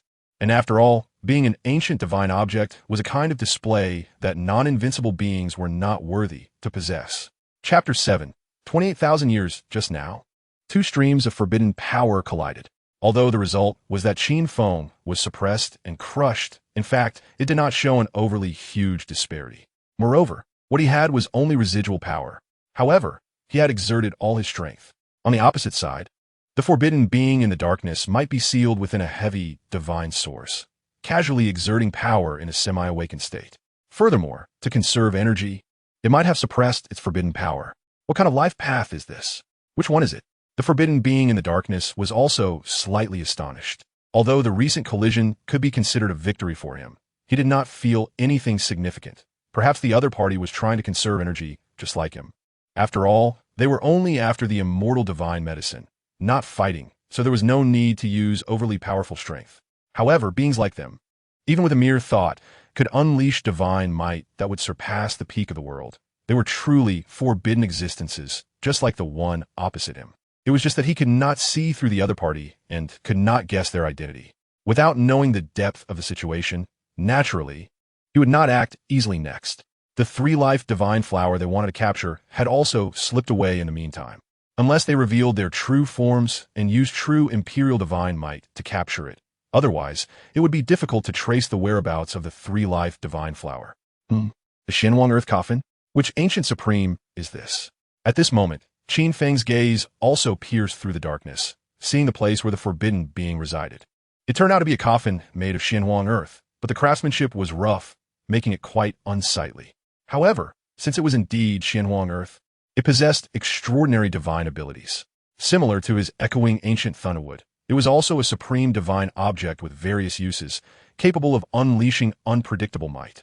In front of the Xianwang earth coffin, there were three similarly crudely crafted horse figurines pulling it. The Xianwang earth coffin was being pulled by horse figurines. Coupled with that kind of dark path, with Qin Feng's current knowledge, he completely could not recognize the identity of the one opposite. The other party might be using a second kind of flawless path, and should have almost never revealed themselves to the world, leaving no reputation. Hence ancient texts had no related records. This was indeed a very good way to hide one's identity. This was the first time Qin Feng encountered a forbidden being, and he truly felt a sense of meeting a peer, as there were many similarities between them. Qin Feng and that coffin supreme both observed and scrutinized each other. Neither had any intention to continue fighting, yet neither of them left immediately, as if both were quite confident, not worried that the other would truly act against them. However, in the end, Qin Feng still left first. After he departed, the coffin supreme did not intend to entangle either, quickly leaving as well. Both possessed superspeed, and crossing the starry sky did not cause any fluctuations, with all their energy concealed. Or rather, the commotion they stirred was incredibly subtle. Unless it was an emperor of the current era with the absolute divine might to perceive the entire universe, where the true form of a forbidden being emerged, it would be difficult to trace them. Not long after, Qin Feng suddenly stopped, gazing at the vast starry sky. Although there were still some unresolved forbidden energies in the universe, he gradually felt a sense of inner peace. Perhaps it was because Yuan Yu had been confirmed to have perished today, which reminded him of some things. It even made him start to re-examine his inner self, confirming his aspirations, wishes, and so on. He once boasted of being invincible, seeking immortality, and sweeping away the disasters of the world. Qin Feng recalled past events. In the beginning, he did not know he could attain immortality. The purest version of himself had once competed in the grand world, declared a desire for invincibility, longed for immortality, and even aspired to eliminate the disasters of the world and clarify the universe. He had easily attained immortality. What about invincibility and sweeping away the disasters of the world? Had the aspirations and wishes of that purest version of himself, his inner self, changed because of immortality? Qin Feng was examining himself, also conducting a form of mental cultivation. Worldly disasters are linked to forbidden beings, and Qin Feng had just encountered a forbidden being. What was the result? Far from the pressure that Yuan Yu, the current emperor, had given him. If caught by the current emperor, there would truly be no way to escape, only a direct confrontation. If it were a forbidden being, even if he had really clashed hard with that Coffin Supreme just now, so what? Would the Coffin Supreme really become hostile to him upon discovering his weaker power? Would it even emerge to engage in a bloody battle with him? Forbidden beings no longer possess the endless invincible might of current emperors. The realm and level between the two might not have any fundamental difference. Yet the deterrent force showed a significant disparity. An emperor could truly suppress all forbidden beings with just one person. Thinking carefully, the so-called forbidden beings, the so-called worldly disasters, were actually just that. Qin Feng gazed into the deep space, his brow gleaming with sharpness, as if he had regained some of the fierce spirit he had when he first competed for invincibility. Unafraid of everything, unknowingly, he had become fearless of those forbidden beings in his heart, even daring to disdain them. Perhaps now he should rush out, give each of those forbidden beings exhibiting their power a slap, and see what would happen. But he was actually just casually thinking, reminiscing about the youthful ambition of his past. At this moment, Qin Feng felt his mental state becoming increasingly flawless. Because his aspirations had not changed, he was willing to remain true to himself and carry out the purest intentions he originally had. Examining himself, confirming his inner self, the path ahead would naturally be steadier. 4,000 years later, Qin Feng, 22,000 years old, the three-life divine flower reappeared. Once again, a common stream of light swept across the starry sky in front of him. And it was the same script. The three-life divine flower suddenly turned towards him, then quickly reversed direction and left him. Seeing this situation, Qin Feng looked puzzled. He once thought the immortal divine medicine might possess spiritual wisdom. After all, it was a supreme divine object. But now it seemed more like some kind of unconscious instinct. Otherwise, how could it do the same thing to him? At first glance, it seemed to want to approach him, but upon second glance, it realized it was not the case and then left. I want to see if he can appear a third time. This time, Qin Feng did not go out to chase the three-life divine flower, because he felt that the result would still be that he could not catch up. Moreover, this immortal divine medicine was actually useless to him. Its only use was to bring it back as a collectible, to study it as a supreme divine object. Furthermore, he felt that the three-life divine flower would continue to come. At this moment, Qin Feng's thunder path and life path had both reached the utmost flawlessness. His third path was the path of annihilation. Thunder could indeed destroy, and life ultimately moves towards extinction. The path of annihilation could also be combined with thunder and life, mutually serving as the source of the path. Qin Feng, 28,000 years old. 1,000 years had passed since the demise of Yuan Ji, the great emperor. In this 1,000 years, the shackles of the myriad paths of heaven and earth had long been completely released. However, the current cosmic fortune was dim, and the talents were withering. There were not even any top beings in the world who could attempt to prove the path. Meanwhile, Qin Feng had basically cultivated the path of annihilation to the utmost flawlessness. At this time, he combined the three great paths, mutually supporting each other as sources of the path, pushing towards a higher realm. With a casual move, he easily surpasses the limits of the world, his divine might overwhelming. Reaching a new level compared to 10,000 years ago, already showing signs of an imperial aura that presses down on everything. After 28,000 years of cultivation, most invincible beings throughout history have been unable to cultivate for such an extended period. With Qin Feng's current maximum combat strength, you should be able to directly confront those taboo beings that do not step out of the divine source. Hiding beneath the ancient thunderwood, he walks the world. As long as he doesn't encounter a taboo being that truly attacks him fiercely, no one can discover his true origins. And most will assume he is also a taboo being. Chapter 8. The Ancient Emperor of the Mysterious Cauldron. More than 1,000 years later, Qin Feng was caught up by a pair of siblings and was forced to clash with a forbidden being. Yet, he was unaware that one of the siblings would eventually succeed in attaining enlightenment and become a great emperor of the age. On that day, the siblings used unique methods to break into an ancient creation site drifting in the deep void of space. However, they did not know that this place was actually the dwelling of a certain forbidden being. This forbidden being was deep in a timeless slumber, and unless it faced an attack or an explosive event that could destroy the universe, it was nearly impossible to awaken it. Most of the time, forbidden beings in the world are like this, deeply asleep and hard to awaken, in order to preserve their power and vitality as much as possible.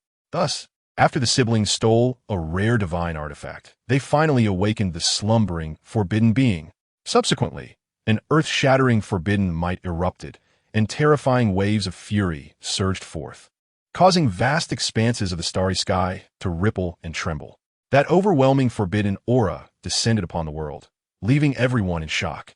Those who understood the secrets of the world were horrified, knowing that a forbidden being had appeared, and they even feared that a catastrophic disaster capable of destroying all living beings might break out. However, this commotion was actually the result of the forbidden being discovering that its divine artifact had been stolen, prompting an enraged forbidden strike. Yet, the siblings were fortunate, blessed with immense luck, and had obtained a life-preserving imperial talisman personally crafted by an invincible emperor of the past. When they activated the talisman, they instantly vanished from their original spot. Under the protection of the talisman, they were able to almost instantaneously cross dozens of star regions. Nevertheless, the terrifying strike unleashed by the forbidden being still managed to shake the siblings down mid-escape. However, protected by the talisman, they did not suffer any serious injuries. Upon seeing this, the forbidden being had no intention of letting them go, and with a thought, its terrifying power instantly pierced through the starry sky, radiating into the distance. And it unleashed another strike from afar. At that moment, Qin Feng was unfortunately in an ancient site, contemplating a relic and understanding a certain ancient Tao rhythm. Above him, a piece of ancient thunderwood quietly hovered, with countless threads of black energy hanging down, covering all of his aura. Yet, he was immediately stirred. This Tao power aura was that of the ancient emperor of the mysterious cauldron. Qin Feng captured the unique and flawless Tao power aura from the astonishing might that was descending. The cauldron stabilizes the void, and all laws are hard to invade. This path of the great Tao seems to have only been possessed by the ancient emperor of the mysterious cauldron since ancient times. Unless there were even older supreme beings or extraterrestrial entities not recorded in ancient texts who walked an almost identical Tao path, then the one currently making a move must be the ancient emperor of the mysterious cauldron. Qin Feng quickly identified the culprits who provoked the ancient emperor of the mysterious cauldron. They were a man and a woman covered in blood, but their auras were still vigorous, and their injuries were not too severe. They were shrouded in hazy brilliance, also emanating a rich, forbidden aura, exuding a kind of supreme emperor's charisma. It was evident that the man and woman possessed imperial-grade treasures that absorbed the impact of the ancient emperor's strike. Otherwise, under the forbidden domain, all would be like ants, and there would be no one capable of withstanding it. They would have been instantly crushed. Faced with the terrifying strike from the ancient emperor of the mysterious cauldron, the man and woman surprisingly had a second imperial-grade treasure, which they activated in advance, allowing them to escape across several star regions in an instant. This time, they managed to timely evade the terrifying might of the forbidden strike and quickly distance themselves to a point where the ancient emperor could no longer pursue them with the power he could currently wield. Their speed of escape was such that even Qin Feng could not have made a move to stop them. In the face of the terrifying strike from the ancient emperor, Qin Feng immediately sensed that he could evade it. However, why would one avoid it? Boom! Qin Feng directly raised his palm and pushed, causing the starry sky in all directions to tremble violently. An overwhelming and terrifying might erupted in an instant, the forbidden aura spreading, surging endlessly, crushing the void and collapsing the cosmos. Boom! The two overwhelming forbidden powers collided, causing a massive tremor in the starry sky, stirring up waves of astonishing turbulence that spread widely, as if a supreme being were battling, making all beings in the surrounding starry sky tremble in fear. The result of this forbidden clash was that Qin Feng did not appear weak. The ancient emperor's strike could not suppress him, and was ultimately blocked by him. This path of life, who is it? The ancient emperor of the mysterious cauldron did not anticipate that his palm strike from across the distant starry sky would inadvertently force out another being of his kind. In this situation, it is hard to say whether it was good luck or bad luck, because the universe is vast, even combining hundreds of star regions. There's still just a drop in the ocean compared to the entire universe. These forbidden beings can easily hide, much like a water molecule in the sea. The probability of such a strike coincidentally covering an attack on another forbidden being is minuscule. But it just happened. That being of supreme life must have been inadvertently awakened and had no choice but to retaliate quickly. However, with the long existence of the ancient emperor and his knowledge, he still could not recognize who that being was.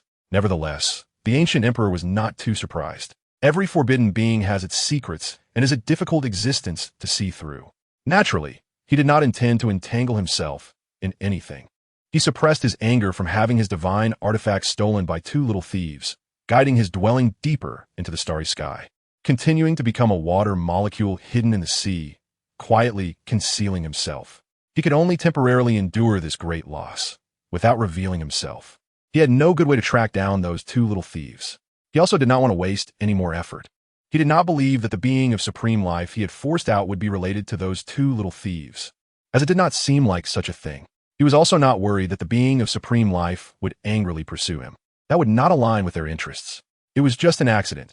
No matter how angry one might be, it would not lead to further investigation. The clash between Qin Feng and the ancient emperor of the mysterious cauldron caused a great commotion in the universe. However, it did not attract much attention from other forbidden beings. Most forbidden beings were still in slumber, and such a commotion was not enough to awaken them. In the era without emperors, such forbidden movements were not particularly rare over the long years. However, when those forbidden beings awaken and begin to learn about the major events that occurred during their slumber, they might discover the incident where Qin Feng clashed with the ancient emperor of the mysterious cauldron, and they may come to know that an unknown being using the Tao of life had acted in the world. After everything calmed down, Qin Feng couldn't help but turn his head to look in the direction where the man and woman had just left. Even though he had only glanced casually, he could tell that the man and woman were top-tier prodigies of the age, possessing that sharp and vigorous prodigy aura. Now that the cosmic fortunes had completely shifted, prodigies were continuously emerging.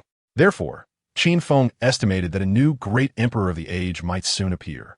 Once a great emperor emerged, he naturally had to be cautious again and could not easily reveal his aura. Otherwise, if a great emperor caught him, he would have no chance to escape. Other forbidden beings were similarly affected. However, at this moment, Qin Feng was still unaware that soon. Then the brother and sister will also visit his lair and steal the unparalleled divine object he has stored there. Chapter 9. The Hunter of Forbidden Beings' Sister. Did another forbidden figure just appear? After Qin Feng and his sister escaped to a safe place, his face was still pale with fear, breathing heavily. Yes, digging for treasures and unexpectedly unearthing an ancient supreme being, and then encountering a second forbidden existence halfway through our escape. Gu Yiqing's delicate face also wore a serious expression. I never expected this treasure hunt to be so perilous and bizarre. But at this moment, she thought of a bigger issue. We have stirred up great karma this time. If we want to transcend and prove our path in the future, we might attract forbidden beings to intervene and repay that karma. Gu Yiqing frowned deeply, filled with apprehension. Although she had an indomitable spirit and feared nothing, confident she could carve out an invincible path, that was still a forbidden being. Getting entangled with such a level of karma could truly bring great disaster at any moment. Gu Feng's expression changed upon hearing this. He hadn't considered this aspect yet. This meant that their future transcendence and path proving might be more difficult than ordinary people, with an added danger from forbidden beings. However, in reality, throughout history, at least half of the invincible figures had suffered attacks from forbidden beings while proving their path. The reasons varied, and they weren't all the same. Some forbidden beings even protected those proving their path, assisting them in becoming emperors. The emergence of a contemporary emperor might not necessarily be a bad thing for most forbidden beings. There are many complex reasons behind this. Matters concerning emperors and forbidden beings transcend everything in the world, are too terrifying and shocking, and no living being can resist or fully understand them. Should we continue treasure hunting? We still have a small portion of a divine incense left to burn. We might find one or two more divine objects. Qin Feng, though somewhat fearful and apprehensive, couldn't help but feel greedy and wanted to continue searching for divine objects. After all, they're divine objects. Any kind of divine object possesses extraordinary power, representing a tremendous opportunity and supreme transformation. They could allow them to surpass their peers in this life, even leaving them behind, standing at the pinnacle of invincibility, leading this new era. The karma of divine objects is too great, and their cosmic luck and fortune are overwhelmingly fierce. Those invincible emperors could capture divine objects at will, but we might not be able to bear too many divine objects. Qin Feng expressed a more rational viewpoint. She understood a lot, knowing that everything has its limits. Excess can lead to disaster. For example, this time, if they hadn't obtained the 7 emperor symbols from the ancient palace of the invincible Emperor Qin in the past, they would have already perished. But then the question arose. They still have 5 Qin emperor symbols. Are they still afraid of disasters? Can't they be a bit bolder and continue searching for divine objects? So, shall we stop here, or wait until we are stronger? Qin Feng asked. Qin Feng naturally didn't intend to stop. No one could resist the temptation of divine objects. However, she planned to wait until their cultivation level improved before continuing the treasure hunt. Although at any higher level, they would still be the same in front of those forbidden beings. Under the realm of forbidden beings, they're all mere ants. This is not just talk. But they can't possibly encounter forbidden beings every time, right?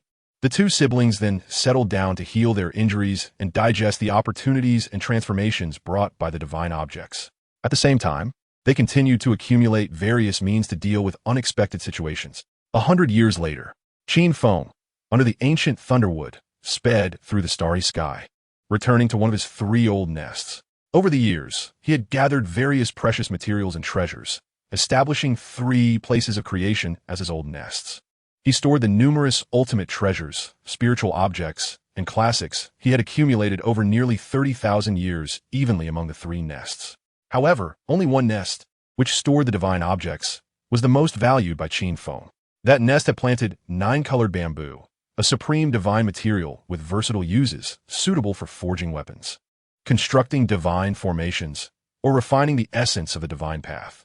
He had found it in a hidden place while traversing the starry sky 3,000 years ago. Although it couldn't compare to his ancient thunderwood, the 9-colored bamboo can grow infinitely and has immeasurable long-term value. Qin Feng planned to wait for the 9-colored bamboo to grow for several more thousand years, then harvest it to make a small boat or even a coffin. As it seems forbidden beings like to make coffins. If all else fails, he could also refine it into a divine weapon prototype. However, he was accustomed to using weapons, and truly to unleash the power of a weapon, it requires long-term ritual and nurturing to achieve the unity of man and weapon, thereby unleashing its ultimate divine might. In nearly 30,000 years of life, having obtained only 2 divine objects, is that a lot or a little? Upon returning to his old nest and gazing at the mesmerizing and colorful 9-colored bamboo, he felt quite satisfied and fulfilled. Divine objects are something one can encounter but not seek. Being able to obtain the ancient thunderwood, Qin Feng actually felt it was already enough, as it was indeed basically sufficient. Now with the 9-colored bamboo, he naturally felt the abundance of divine objects, allowing him to refine another remarkable ultimate treasure. By the time Qin Feng was 30,000 years old, his 3 paths had reached absolute perfection: the path of thunder, the path of life, and the path of extinction. He had also begun to contemplate the 4th path. His choice was the path of slaughter, nurturing the aura of slaughter through combat and killing. When pushed to its utmost power, a strand of killing intent can pierce through time and strike through the ages. This is a domineering and fierce path of battle. Therefore, choosing this path of slaughter might not be entirely appropriate for Qin Feng. He had few opportunities to engage in bloody battles, so comprehending it might not be so smooth. Yet, he still wanted to maintain that spirit of striving for progress and moving forward in his own path. Even when it comes to understanding the path and laws, he must choose the right methods as much as possible. This road to invincibility is not that simple. It requires a certain balance. A slight deviation could lead to significant problems. After careful consideration, he believed that the path of slaughter met his needs and was the correct path he required. Thunder already possesses a sense of slaughter, and the path of extinction also touches on it. Therefore, the path of slaughter can be integrated into his current system of paths. As he mastered more and more paths, the branches of various paths spread out, and the choices of paths would become increasingly abundant. Therefore, choosing correctly would become more and more important. Having cultivated for 30,000 years and achieved 3 absolutely flawless paths, Qin Feng's current strength was fully sufficient to traverse the universe, perfectly impersonating a forbidden supreme being. He estimated that if he could merge 5 or 6 flawless paths into one, it would support him in reaching a higher level, which should be considered possessing a certain degree of emperor-level power. If he attains 8 or more flawless paths, once he unleashes his full power, the difference from an emperor wouldn't be much. If he reaches 10 paths, it wouldn't be impossible to claim he is an emperor. But all of this is based on his current strength reflected by his 3 flawless paths. What the future holds, or whether the accumulation of these paths will encounter other problems and dangers, remains unknown. Decades later, Qin Feng once again stepped into the starry sky, comprehending the path and laws while traveling everywhere. He has comprehended the path of killing and warfare. Although he cannot deepen his enlightenment through battle and bloodshed, he has experienced many fierce battles in the past. Moreover, the mortal world is constantly erupting with wars, killings, and bloodshed. Observing the myriad beings in the mortal realm can also aid in his understanding of the Tao. However, while Qin Feng is wandering through the mortal world to gain insights, he suddenly senses that his lair has been visited by thieves. Chapter 10. The stolen home. On this day, Gu Yiqing and Gu Yifeng, the brother and sister duo, followed the guidance of the treasure-seeking divine incense to a very hidden place of creation. However, as soon as they stepped into this place of creation, their expressions changed dramatically, and they almost immediately turned to flee, because everywhere inside was permeated with a forbidden aura. A blade of grass, a flower, a small stone, the blue sky and white clouds, the trees and rivers all exuded a terrifying and chilling atmosphere. It seemed that stepping on anything could lead to unimaginable disasters. A forbidden place? Gu Yifeng was shocked. He never expected that their long-prepared hunt for divine items, which had taken several hundred years, would lead them into another forbidden area. Unlike their last excavation where they unearthed the ancient emperor of the mysterious cauldron, that place appeared quite ordinary and was similar to any typical creation site. Before they awakened the ancient emperor of the mysterious cauldron, they had no idea it was a dwelling place of a forbidden being. But the forbidden aura here was too dense, too horrifying and frightening. In an instant, Gu Yifeng grasped the Xuandi talisman, almost ready to activate it and flee. However, he was immediately held back by Gu Yiqing. "Wait," Gu Yiqing said in a deep voice. Her eyes sparkled as she scanned the area. After a moment, she spoke. "There may not be any forbidden beings here, or they might not have discovered us yet. The treasure-seeking divine incense is hard to ignite. We cannot return empty-handed. The divine items here might still be obtainable." There was a sharp glint in Gu Yiqing's eyes. Unafraid of the risk, she still wanted to seek the divine items here. Since the treasure-seeking divine incense had guided them here, there must be divine items. Moreover, after narrowly escaping from the ancient emperor of the mysterious cauldron last time, she was not as fearful of forbidden beings anymore. As for the possibility of provoking a forbidden being and having to repay great karma in the future, she no longer cared. After all, they had already provoked one, so provoking another might not make things much worse. Gu Yifeng did not refute Gu Yiqing. Next, the two of them used their unique methods to gradually delve deeper into this place of creation, triggering none of the forbidden arrangements. They began to feel somewhat reassured. At the very least, there might truly be no forbidden beings here, or perhaps the forbidden being was in a deep slumber. Otherwise, they did not believe their unique methods could evade the perception of a forbidden being. Soon, they discovered the 9-color bamboo. Seeing the bamboo, radiating 9 kinds of dreamlike brilliance, both siblings' faces lit up, knowing that the treasure-seeking divine incense had indeed led them to the supreme divine material, the 9-color bamboo. However, when they truly touched the 9-color bamboo and were about to pull it out, far away in the starry sky, Qin Feng also finally sensed something. His expression changed instantly. Feeling shocked, He had been nurturing the nine-color bamboo with his own aura for many years, establishing a very faint connection between them. This was beneficial for him to refine treasures in the future. Therefore, when the nine-color bamboo was disturbed by others, he sensed it immediately. Someone has entered my lair? Qin Feng could not help but feel surprised. He had scattered a large number of forbidden arrangements in his lair, and, aside from forbidden beings, who would dare to intrude so easily? Moreover, he only sensed it after the nine-color bamboo was touched. Was it a supreme being or a forbidden thief? Without any hesitation, he activated the ancient thunderwood, using the flawless path of life to spur the forbidden speed, directly crushing through the starry sky and returning to his lair at an unimaginable speed. At the same time, he unleashed his forbidden divine might, radiating unmatched waves, surpassing extreme speed and crossing the vast distances of the starry sky. Boom! The overwhelming forbidden power covered the vast starry sky, and a terrifying aura spread, causing all beings in the vicinity to feel a heart-pounding sense of horror. The divine might descended upon the lair. Qin Feng immediately understood the situation inside his lair and saw Gu Yiqing and her brother. He recognized them as the pair who had previously provoked the ancient emperor of the mysterious cauldron. At that time, he had not known how they had angered the ancient emperor, but now he understood. At this moment, in his lair, many rare spiritual objects and precious materials had been swept away, and even the nine-color bamboo was being cut from the root by those two with extraordinary tools. If it weren't for their inability to easily and quickly uproot it, they would have undoubtedly pulled it out directly. Boom! Qin Feng did not hesitate at all and continued to radiate his divine might across the starry sky, directly aiming to crush those two. His killing intent was palpable, showing no mercy or forgiveness. The astonishing forbidden power poured down, overwhelming Gu Yiqing and her brother, as if they were about to be crushed into dust in an instant. This unparalleled forbidden might surpassed everything in the world, shaking the entire lair and causing the surrounding starry sky to tremble. Gu Yiqing and Gu Yifeng immediately felt that same forbidden divine might they had experienced before. It filled them with indescribable fear, a sense of overwhelming terror. They could not hesitate at all and immediately activated a Xuanyi talisman.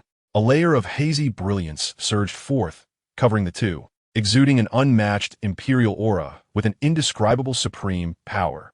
Just as they were about to be crushed, the two vanished from their spot, simultaneously taking away almost all of the nine-color bamboo. Only a small piece of bamboo pitifully protruded from the ground. In the next moment, Qin Feng, using the forbidden speed, crossed the vast starry sky as if it were just a step away and quickly returned to his lair. But it was all too late. He was still too far away. His attack from a distance could at most only graze the pair, leaving them unharmed. Looking at the situation in his lair, especially the remaining small piece of the nine-color bamboo, Qin Feng's expression turned cold, his eyes filled with an extreme killing intent. He had once competed on the path of invincibility, battling under the starry sky, engaging in bloodshed and killing. He was never a merciful person. Boom! Qin Feng unleashed his full power to sense and capture the location of the nine-color bamboo. Soon, he vaguely sensed the direction. Without any hesitation, he pressed forward with the ancient thunderwood. However, the two little thieves were also very fast and quickly changed direction. Qin Feng's perception grew weaker and weaker, as if the other side had discovered that he could sense the location of the nine-color bamboo and had means to conceal it. In the end, Qin Feng could no longer sense the location of the nine-color bamboo, completely blocked by the other side. He could only stop, looking grimly into the vast, deep space before him, with numerous means and extraordinary fortune, able to entangle with forbidden beings. Such unparalleled talents, just like I once was with Yuan Yu and others. Qin Feng's expression was cold. At his current realm, he was actually unable to deal with two younger generations, suffering a huge loss. Even the nine-color bamboo had been stolen. Such juniors could indeed be called unparalleled talents, possessing great fortune. Chapter 11. Calculating the forbidden beings so bold. Aren't you afraid of being reckoned with when you transcend the tribulation and attain the Tao in the future? Qin Feng's eyes were deep, with a flicker of cold light and a faint aura of taboo spread, causing the surrounding starry sky to tremble slightly, provoking taboos, stealing divine objects, gaining great opportunities, great fortunes. The benefits gained now could lead to enormous tribulations in the future. Everything has its positives and negatives, good and bad. They obtained divine objects and, with supreme opportunities and fortunes, could overpower their peers, leading the prosperous era. But they might also have to repay this great cause and effect when they transcend the tribulation and attain the Tao in the future. They might know that they could face reckoning in the future, yet they still dare to act this way. It's like gambling their lives to strive for the path of invincibility. If they succeed, they will be unmatched in the world, looking down on all of history. If they fail, they will perish. Qin Feng would not let this go easily. Even if those two were to transcend the tribulation and attain the Tao in the future, and might even succeed, he would still make them repay this cause and effect. This is something they have brought upon themselves, and they must bear it. If they cannot withstand it and perish, then no one can be blamed. Not becoming an emperor means it's destined to be this way. The talents on the path of emperors are as numerous as dust. If you fail, someone will always take your place. Qin Feng was also not too willing to interfere with those who were transcending tribulations to become emperors, but he would act according to his inner will, especially since he was currently practicing his mental state. He had not made the ultimate leap, nor had he instantaneously become an invincible great emperor. He had not cultivated that invincible mental state over 20,000 years. Therefore, he could only take his time on his path of eternal life and invincibility. Mental cultivation cannot naturally go against one's own will. One must examine oneself and follow their heart. With a flawless mental state and an unchanging will, one can move forward without hesitation. 14 years later, Qin Feng sensed the location of the 9-colored bamboo once again. He did not hesitate and directly pursued it. His movements were swift, surpassing the speed of light with supreme might, crossing the distant starry sky. This time, he caught up with those two little thieves. But those two little thieves had an emperor-level treasure and escaped once more. Qin Feng could sense that his aura on the 9-colored bamboo had weakened significantly. However, he had nourished the 9-colored bamboo with his own aura for a long time. That was the transcendent aura from his 30,000 years of eternal life, imbued with a unique taboo charm. Even though those two little thieves might have some extraordinary means, it would be difficult for them to erase the aura belonging to him on the 9-colored bamboo in a short time. In a deep part of a certain starry sky, Gu Yiqing and Gu Yifeng, brother and sister, hid in the depths of a dim planet, covered in injuries. They had just escaped from a forbidden being once again. This was already the third time. The first 2 times had already made them famous in the world, causing people to avoid them, thinking that great calamity could strike at any moment. Sister, I'm sorry, I let you down. I couldn't control it for a moment and leaked the aura of the 9-colored bamboo. But how is the 9-colored bamboo supreme different from the ancient Emperor Xianding? Why is it still watching us? Isn't it supposed to continue sleeping? Maintaining a certain state of awakening wouldn't consume its vitality and power? Gu Yifeng said with confusion. Gu Yiqing was equally puzzled. However, that was a taboo supreme being, a matter of the taboo domain. It was normal that they couldn't understand it. This taboo supreme was indeed unusual. Maintaining its awakening might mean it had something to do or was plotting something. Such figures are not easy to speculate. The only good thing is that the loss of the 9-colored bamboo did not force it to reveal its true form. Otherwise, we wouldn't be able to escape at all. Gu Yiqing said casually. She naturally couldn't guess the true situation of the 9-colored bamboo supreme. But as long as that taboo supreme being didn't reveal its true form, they could still manage for the time being. Although the 9-colored bamboo was incredibly precious and a supreme divine material, the true form of a taboo supreme being would require a tremendous price to be paid, consuming a lot of energy. It wouldn't easily reveal itself unless it was a matter of life and death. Previously, when they stole the divine object from the ancient Emperor Xianding, it also didn't provoke the ancient emperor to reveal itself. Even when they later made a name for themselves in the world, it didn't attract the ancient Emperor Xianding to attack them. This indicates that those taboo supremes are often in a day's slumber, not paying attention to worldly matters. Not to mention revealing their true form, they wouldn't easily awaken. But this 9-colored bamboo supreme is quite unusual. They could see that the 9-colored bamboo supreme was using the path of life. However, they couldn't recognize which invincible being it had been in the past. Next, we must hasten to erase the supreme aura from the 9-colored bamboo, Gu Yiqing said. She entrusted the 9-colored bamboo to her brother and prepared to enter seclusion for a while. Things had turned out so unreliable, causing her such a huge surprise. Although her brother was exceptionally gifted, no less than her, he might have grown up under her care and was not independent enough, relying on her too much, making him less reliable at times. Would such a personality really be able to attain the Tao and become an emperor in the future? But now that they had provoked the taboo, they couldn't separate at will. If she wanted her brother to go out independently, It would probably have to wait until one of them became an emperor. Only then would they not fear the taboo. Or if she were to die, then her brother would naturally become independent. However, at this moment, Qin Feng suddenly thought of something. He spoke up, "Sister, Song Huaixin told us before that he discovered a forbidden being and had close contact with it 3 times without waking it up. Do you think we could lure the 9-colored bamboo supreme to meet that forbidden being? Is it possible to make the 2 forbidden beings fight?" Qin Feng's eyes sparkled with excitement. Gu Yiqing frowned upon hearing this. At first glance, it seemed plausible. However, this was calculating a forbidden being. How could such a level of existence be easily calculated by lower beings? This was a bit too reckless. Moreover, the forbidden being that Song Huaixin mentioned seemed not to have awakened, but it couldn't be guaranteed that there wasn't some special situation, which could be very dangerous. Most importantly, if there was no deadly enmity or conflict of interest between the forbidden beings, it wouldn't easily erupt into a bloody fight. It doesn't mean that they would fight to the death just by encountering each other. However, Gu Yiqing thought about it and ultimately agreed to her brother's suggestion.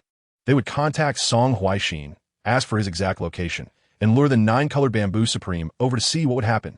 Gu Yiqing said with a sharp expression.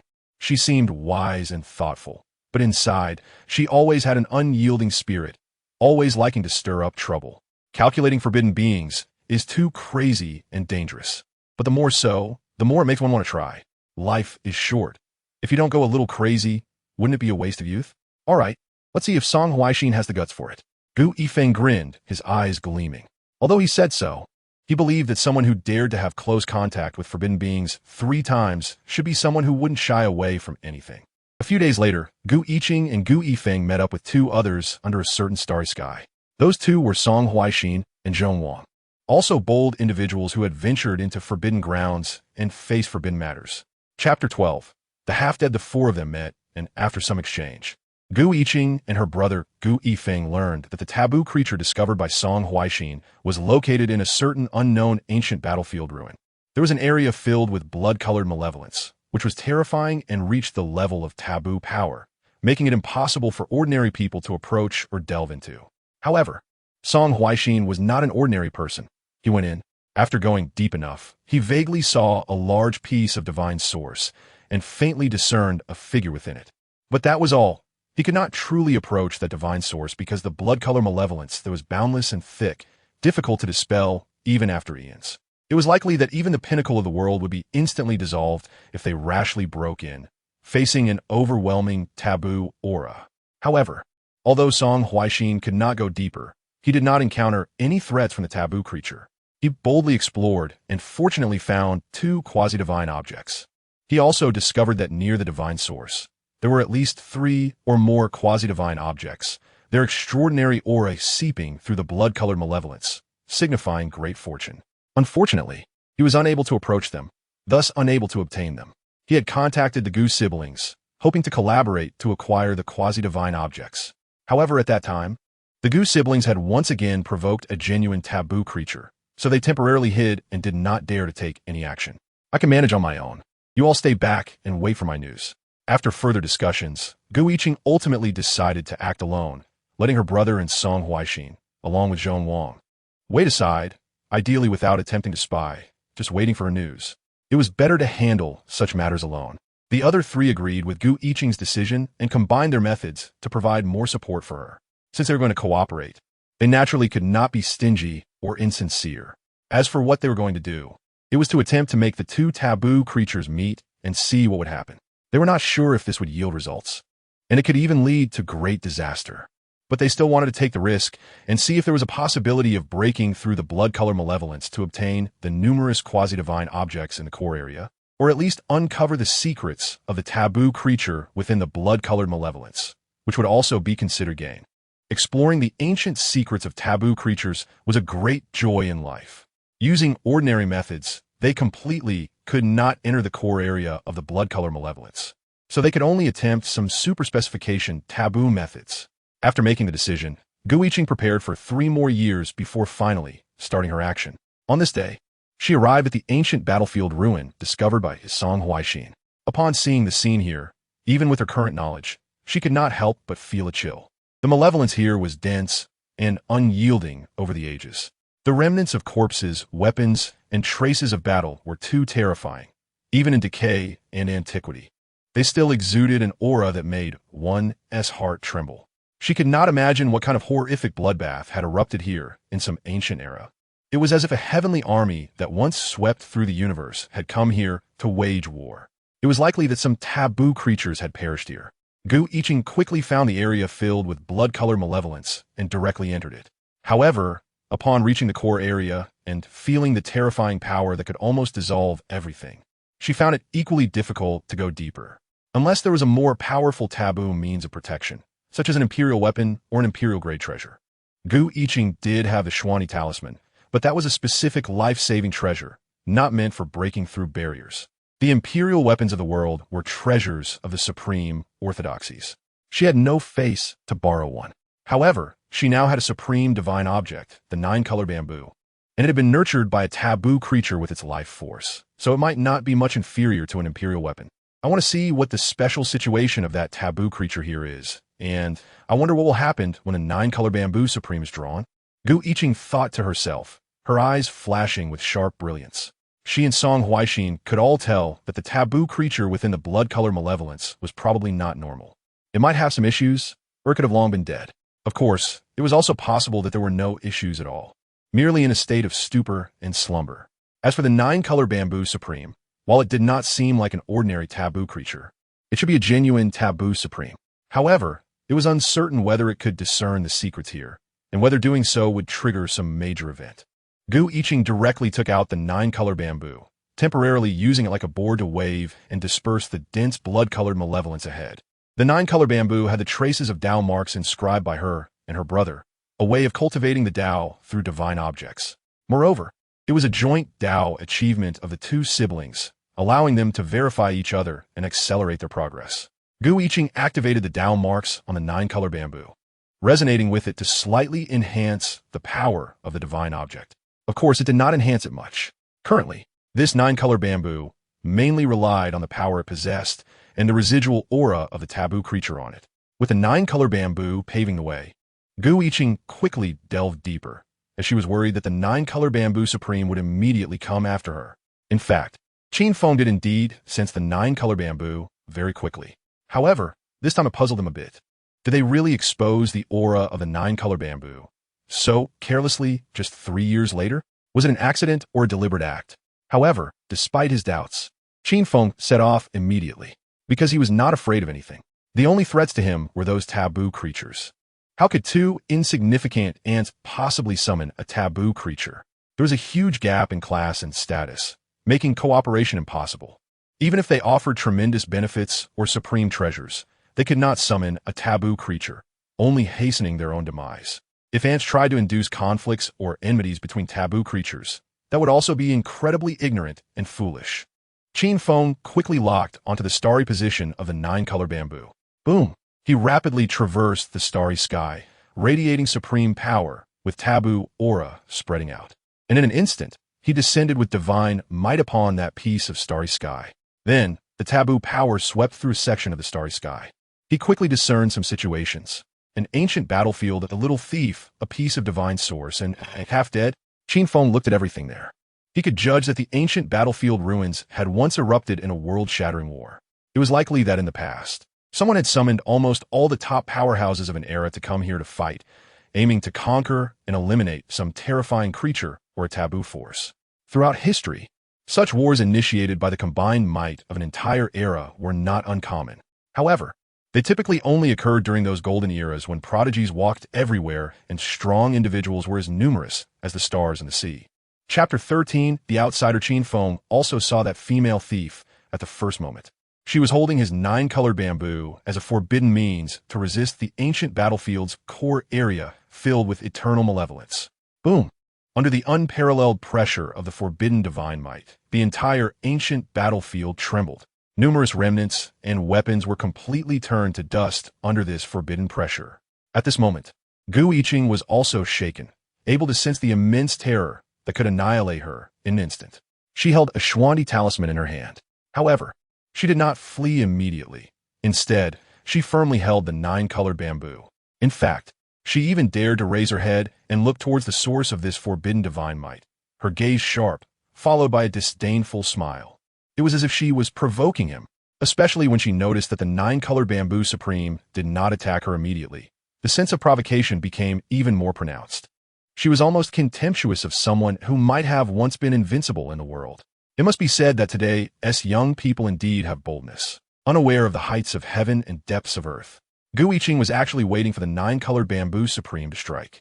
She wanted to see if the attack of a forbidden supreme could awaken the forbidden beings of this ancient battlefield. Whether it awakened or not, the commotion would surely be significant, potentially leading to major events. Perhaps it could reveal the true situation of this ancient battlefield now. Qin Feng saw Gu Yiqing and could vaguely sense her provocation, but his mind remained undisturbed, his expression indifferent. With his current realm and vision, he looked down upon the world. Only forbidden figures could make him wary. What was an ant to him? He need not spare a second glance. He pointed directly, and the starlight from all directions converged, a surging and overwhelming might condensed, exuding a certain sharpness, unparalleled and piercing, as if it could penetrate the worldly dust.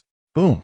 The entire ancient battlefield was instantly pierced through, the ground shattered, and dozens of land fragments fell. That kind of power was something no one in the world could withstand. However, Gu Yiqing still activated the Xuandi talisman in time to escape. But this time, she was violently rebounded, suffering injuries far more severe than before. Yet this time, she did not fall midway like the ancient emperor Xianding, forced to expend an additional imperial talisman. This was mainly because she was now much stronger than she was back then. Thus, she managed to escape far away using just one imperial talisman. Seeing this, Qin Feng was no longer surprised. That kind of imperial talisman was originally meant for the younger generation of talents to escape when facing forbidden beings. It was not easy for him to pursue her with his current strength. In the blink of an eye, Qin Feng had crossed the endless starry sky, arriving here under the ancient thunderwood. At this moment, he was also curious about the situation of that half-dead person on the ancient battlefield. In the ruins of the ancient battlefield, the intense blood-colored malevolence that had persisted for eons suddenly collapsed, and that forbidden-level power gradually dissipated. The divine source in the core area was also shattered due to the impact. If the forbidden being within the divine source still possessed power, it should have awakened and retaliated long ago, but it did not. However, that forbidden being eventually awakened, activating the last remnants of power, barely maintaining its body from directly decaying into dust. Qin Feng also descended onto the ancient battlefield. He looked at that forbidden being and quickly discerned its general condition. It was a man with withered white hair, a tall stature, and a seemingly young and heroic face. But he exuded a decayed aura akin to that of a dead thing. Whoosh! The gale swept across the ancient battlefield, blowing past the man, continuously sweeping away dust, causing his armor and body to gradually become incomplete. An outsider? Qin Feng looked at the man, transmitting a certain forbidden wave coldly. In his view, the man could be considered a forbidden being, but perhaps not quite so, because he was not someone who had once achieved invincibility in some era. He was merely an extraordinary powerhouse who was infinitely close to achieving the Tao, or one who had partially succeeded. If there were a great emperor in the world, others would not be able to achieve the Tao successfully and would be suppressed. Forcibly confronting the heavenly tribulation could lead to death and obliteration.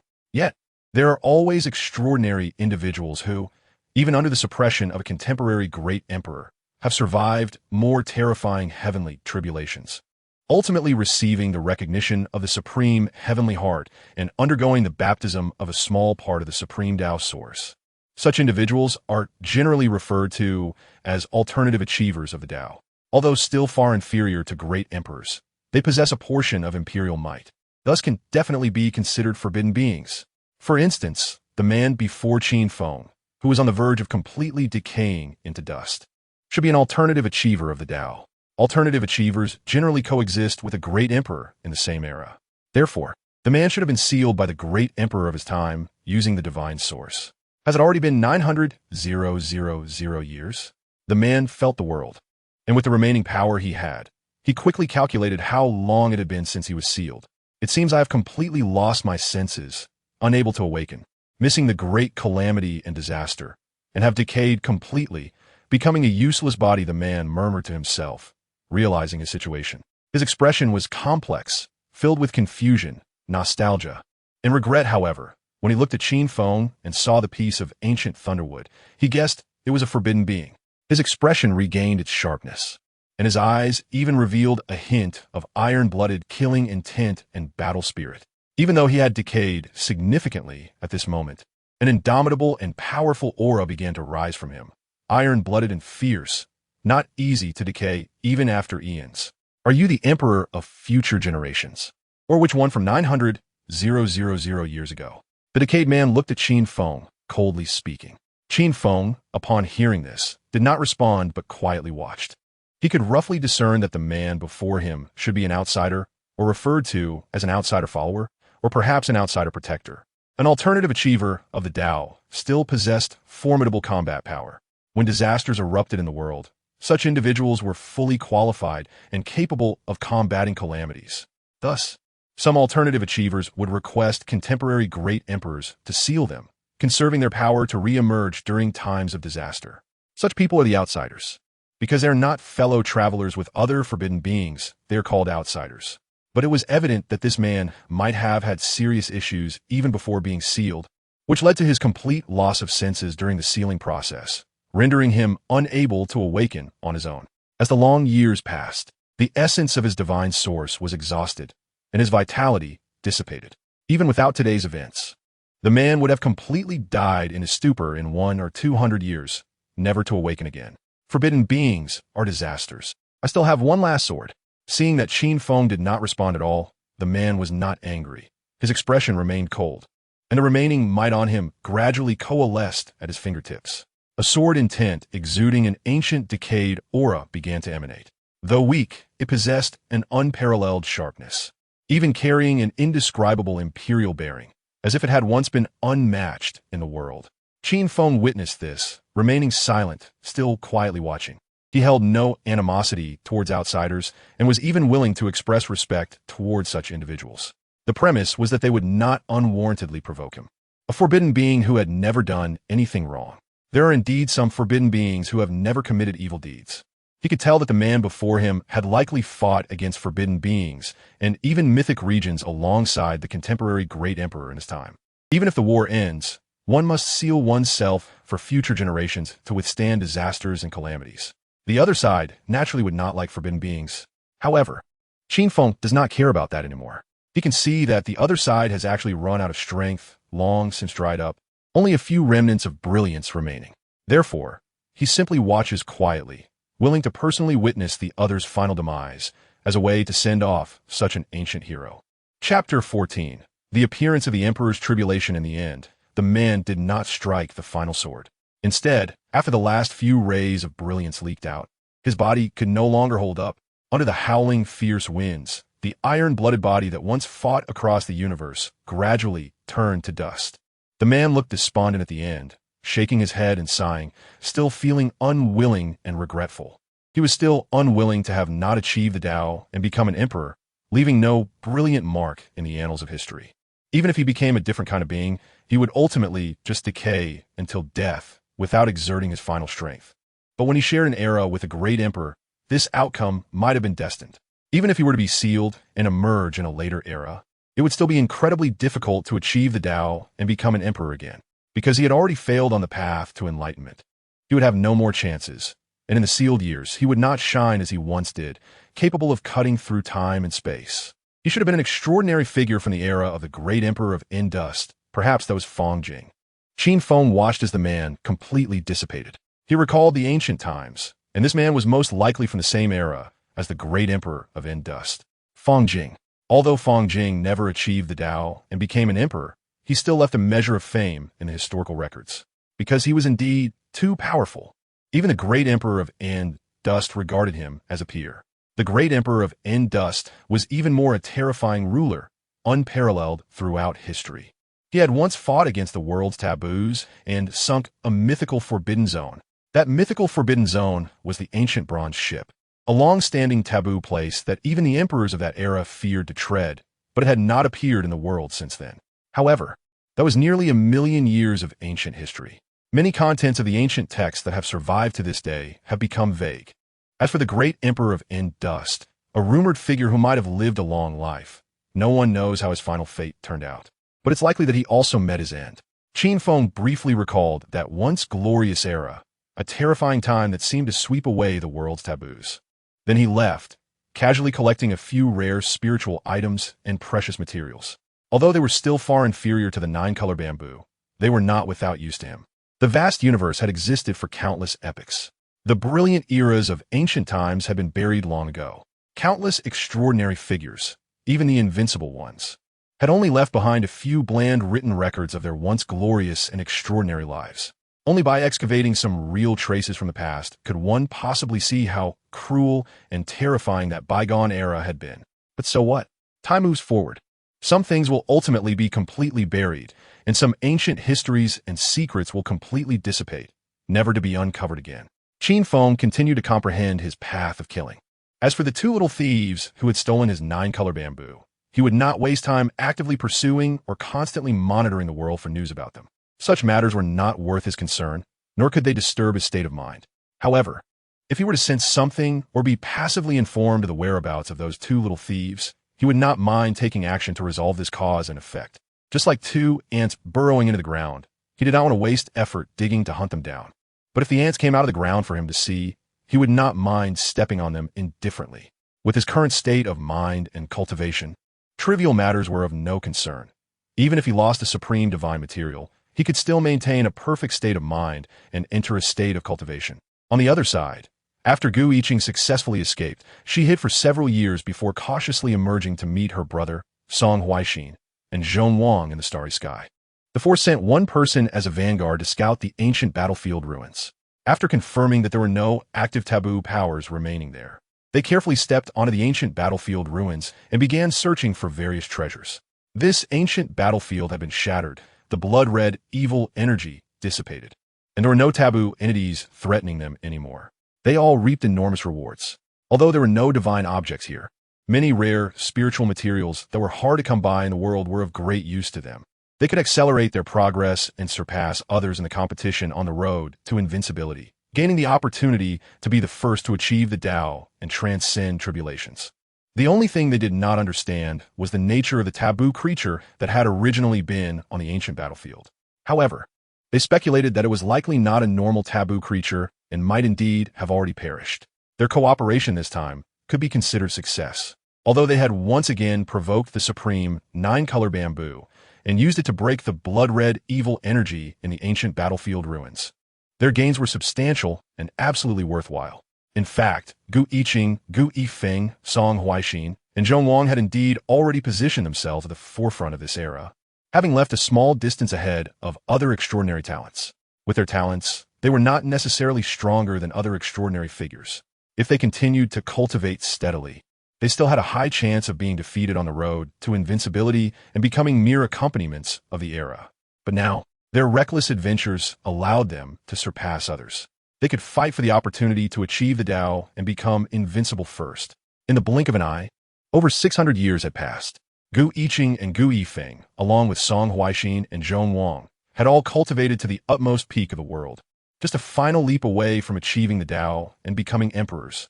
Furthermore, by this time, they had accumulated an incredibly deep and powerful aura that was almost uncontrollable, leaking out freely, infinitely close to taboo powers, as if they were about to break through and become emperors at any moment. Yet, the four of them were also competitors with one another. Among them, the Gu siblings were actually slightly ahead. They all wanted to achieve the Tao first, but they would not easily attempt to do so without more thorough preparations to guard against accidents. In the end, the Gu siblings, Gu Yiqing and Gu Yifeng, took the lead in beginning their tribulation to achieve the Tao. They simultaneously triggered the Emperor's tribulation on this road to invincibility. Even siblings with deep feelings did not intend to give way to each other. They were determined to compete for success or failure. At this time, the era finally saw the emergence of those who achieved the Tao, and it was two at the same time. Boom! Two vast, boundless seas of thunder descended upon the starry sky, endless lightning flickering, illuminating the deep space, and the aura of destruction engulfed the entire universe. That was the Emperor's tribulation, the final barrier preventing the top figures of the world from making their ultimate leap. Once they broke through, it would be a step to the pinnacle, becoming invincible in the world, their divine might capable of overwhelming the ages. After the Gu siblings began to trigger the Emperor's tribulation, Zhong Wang followed closely behind, also directly invoking the Emperor's tribulation to attempt to achieve the Tao. He knew the strength of the Gu siblings and was worried that they might indeed step forward, unwilling to gamble on their failure. So he also directly sought the Tao, wanting to compete in the end. But this was not an impulsive act. He had long been well prepared and had sufficient confidence to break through the emperor's tribulation. Chapter 15. The catastrophe of the path to enlightenment in an instant. 3 waves of the emperor's tribulation roiled the heavens, with bolts of divine lightning cleaving through the starry sky, ripping apart the firmament, causing the vast universe to tremble. 3 seekers of enlightenment appeared simultaneously, shocking the world. This possibly signified that a new emperor could emerge today, heralding a brand new era of brilliance. Gu Yiqing and Gu Yifeng, the siblings, saw Zhongwang following closely behind them, preparing to undergo the tribulation for enlightenment. They were not too surprised. However, they were somewhat taken aback that Song Huaixin did not directly follow them, as he was undoubtedly a powerful seeker of enlightenment. Not weaker than the Gu siblings by any means. Boom! The 3 supreme emperors' tribulations crashed down, shaking the realms and startling the world. Gu Yiqing, Gu Yifeng, and Zhongwang displayed unmatched courage, defying the heavens and shattering one world-ending divine lightning after another. However, they soon suffered heavy injuries, their bodies battered and bruised. Yet, their momentum remained unyielding, powerful and relentless, as if their determination to achieve enlightenment could pierce through the ages. The world felt their presence and was shaken. They thought, perhaps this is what true extraordinary talent looks like, individuals worthy of creating brilliance in this era. However, such a grand emperor's tribulation shook the universe. Even though most forbidden beings were in a deep slumber for eons, a few were still awakened. Was it you? Have you really reached this step? Then, some things must be repaid. The first to be stirred was naturally Qin Feng, a forbidden being who had never slept. He gazed into the deep void, observing the tribulation figures of the Gu siblings, recognizing them as the little thieves who had stolen his 9-colored bamboo. This supreme divine object had granted the siblings immense benefits, allowing them to progressively surpass their peers and gain an advantage on the road to invincibility. But with gain comes loss.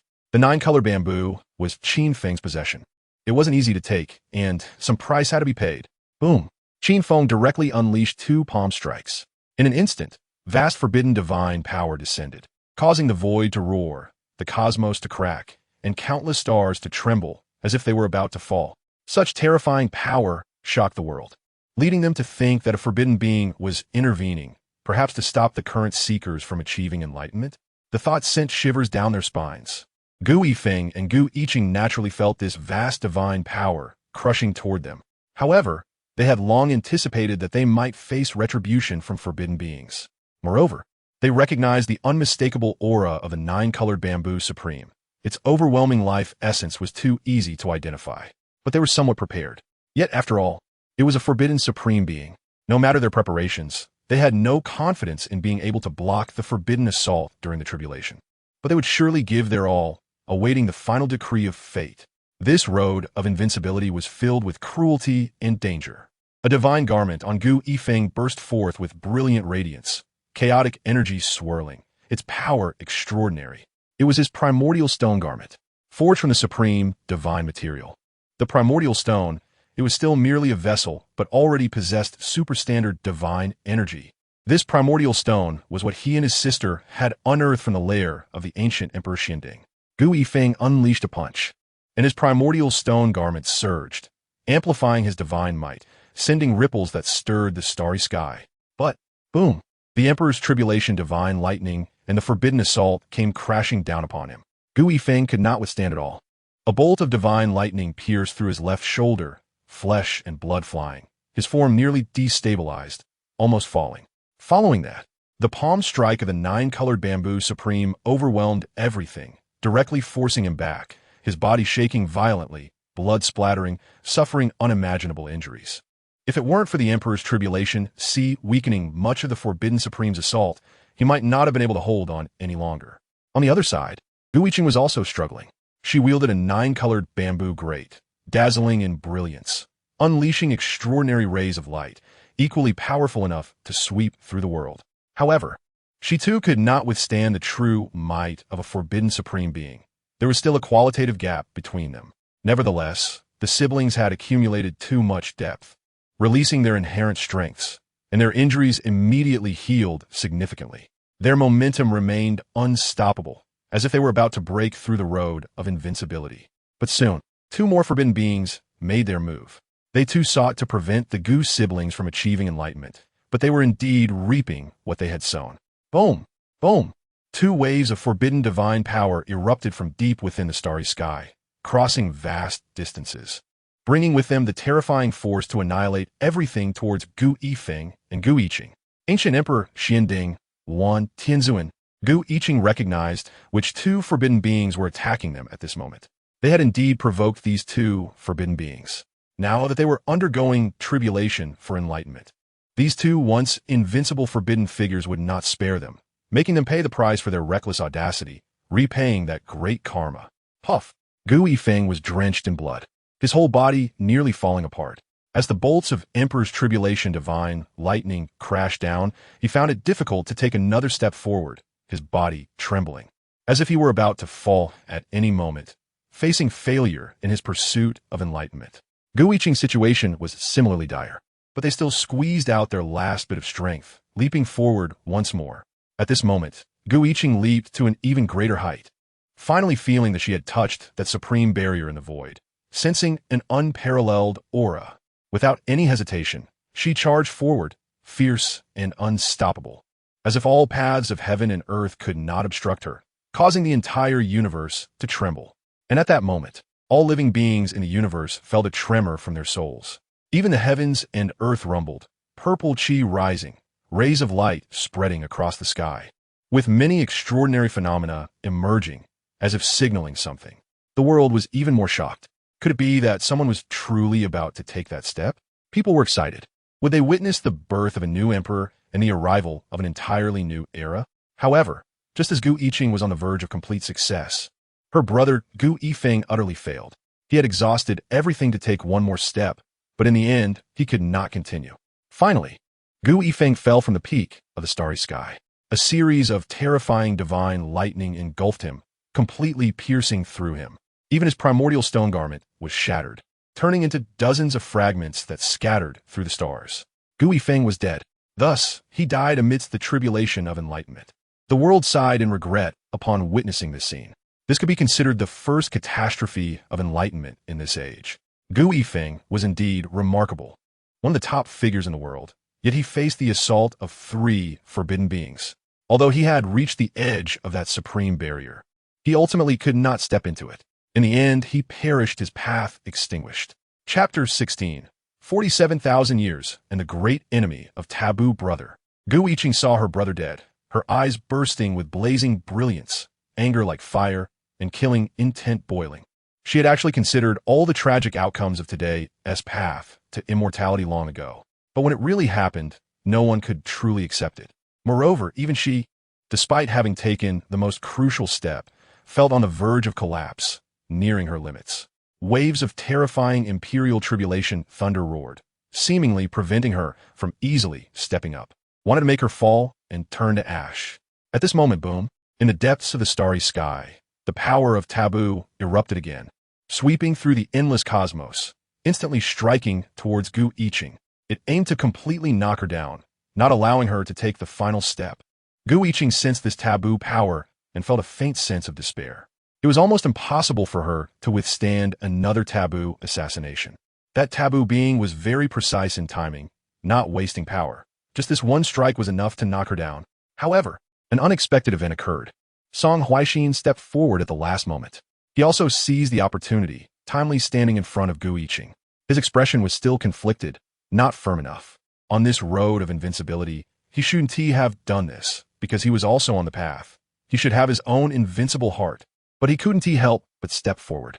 A certain emotion in his heart, combined with the sight of the beautiful figure about to perish under the imperial tribulation, made the purest instinct in his heart make the decision for him. He was no longer an invincible prodigy. At this moment, he became a fool. Puff! Song Huaixin unleashed everything he had, taking the taboo supreme strike for Gu Yiqing.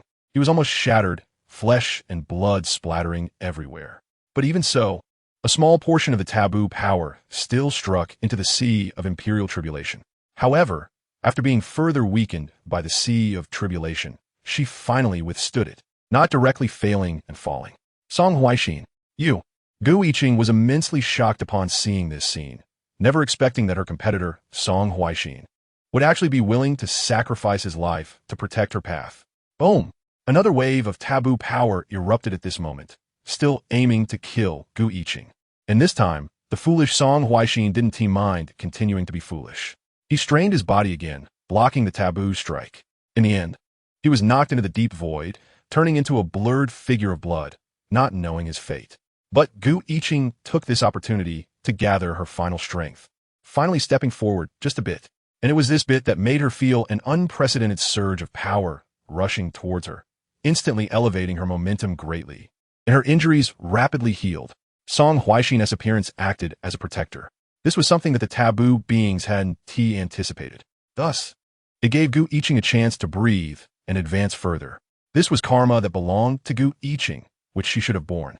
But a fool stood in front, wanting to protect her and help her achieve the Tao. At this moment, another taboo being in the depths of the starry sky struck. They still refused to let Gu Yiqing, the thief of their divine objects, achieve the Tao and become an emperor. However, it was already slightly late. Gu Yiqing had begun to transform and elevate.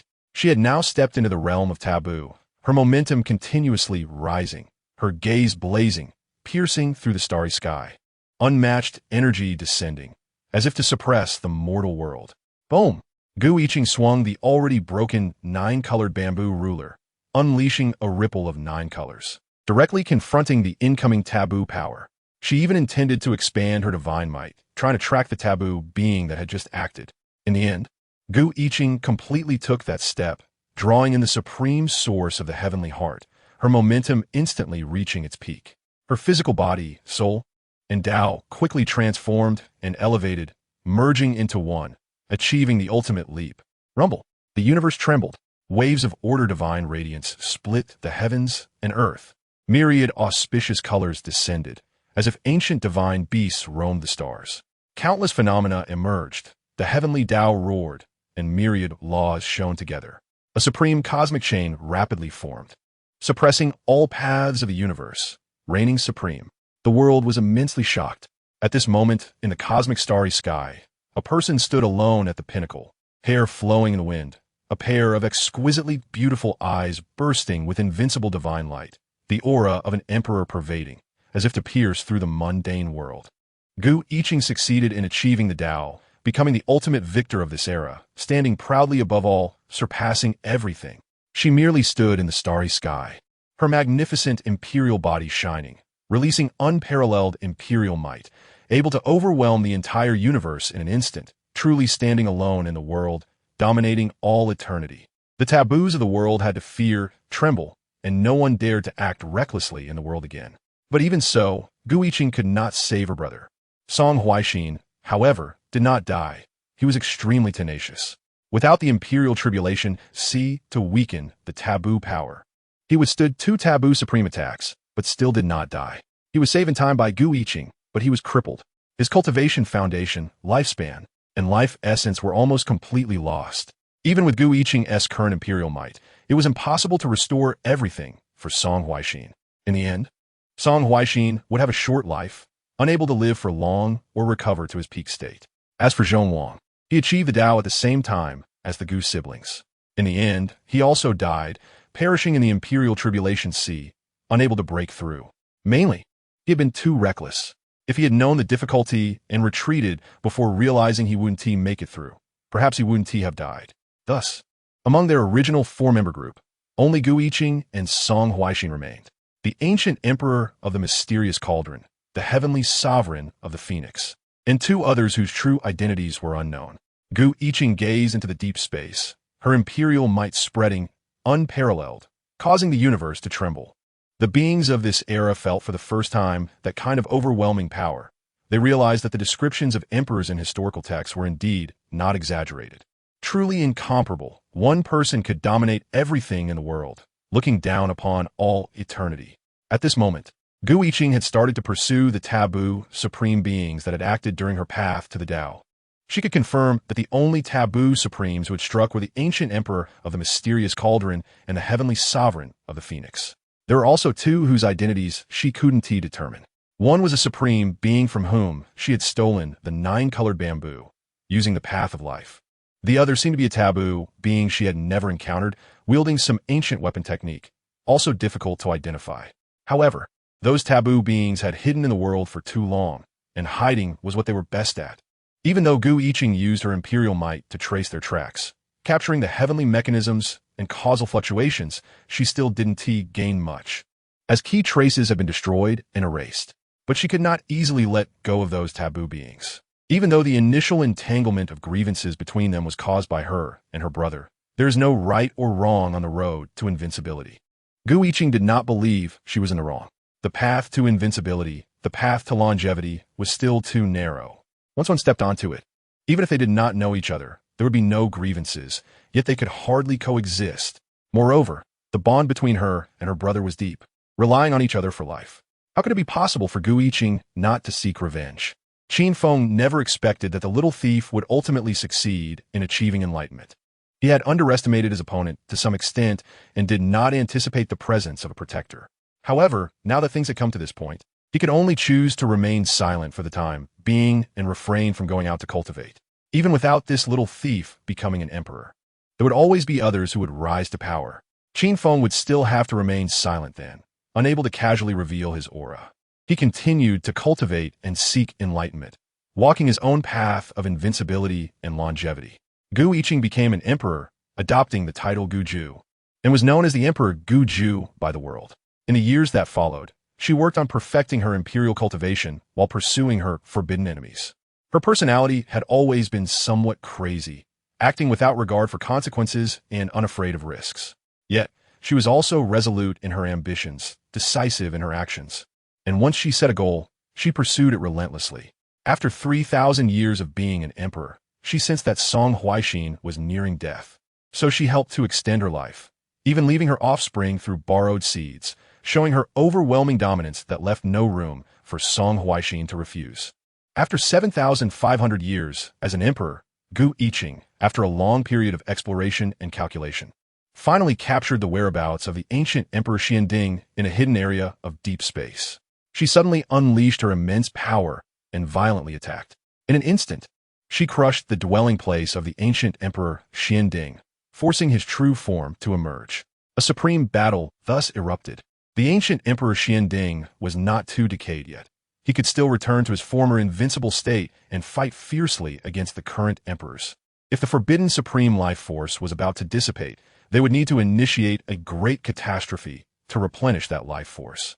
If their imperial essence was decaying and nearing collapse, they might completely fall from their realm and never return. Thus, they would hunt down the current emperors to replenish their fresh imperial essence, and often, hunting the current emperors would not require agreements, as many similar supreme beings would tacitly join forces. Forbidden beings relied on the myriad creatures of the world to sustain their longevity. Therefore, they represented calamity for all, including the current emperors. The ancient Emperor Xianding, upon restoring his former invincible state, was indeed unparalleled and capable of severely injuring the current emperors, not at all falling behind. However, he was no longer the boundless, invincible being of the past. In the end, the ancient Emperor Xianding was still subdued by Gu Yiqing. In the cosmic starry sky and the mortal realm, many anomalies appeared, with countless lamentations mourning the demise of the once invincible ancient Emperor Xianding. Even a missing child, who had now returned only to die directly, was still recognized by the highest will of the universe, which mourned for his passing. After this, Gu Yiqing did not pause, but continued to pursue her enemies. She even traveled around the various divine, mythological forbidden zones and engaged in several great battles. Ultimately, after 16,000 years of being an emperor, she captured the Emperor Luan and forcefully subdued him. However, this was as far as she could go. The other two forbidden supremes, whose true identities were unknown, were extremely difficult to track down, lacking key historical clues. Yet, she was still unwilling to let them go. In the very end, Gu Yiqing concealed her own dojo from the world. She made a decision to cut herself and seal her divine source, becoming a forbidden being.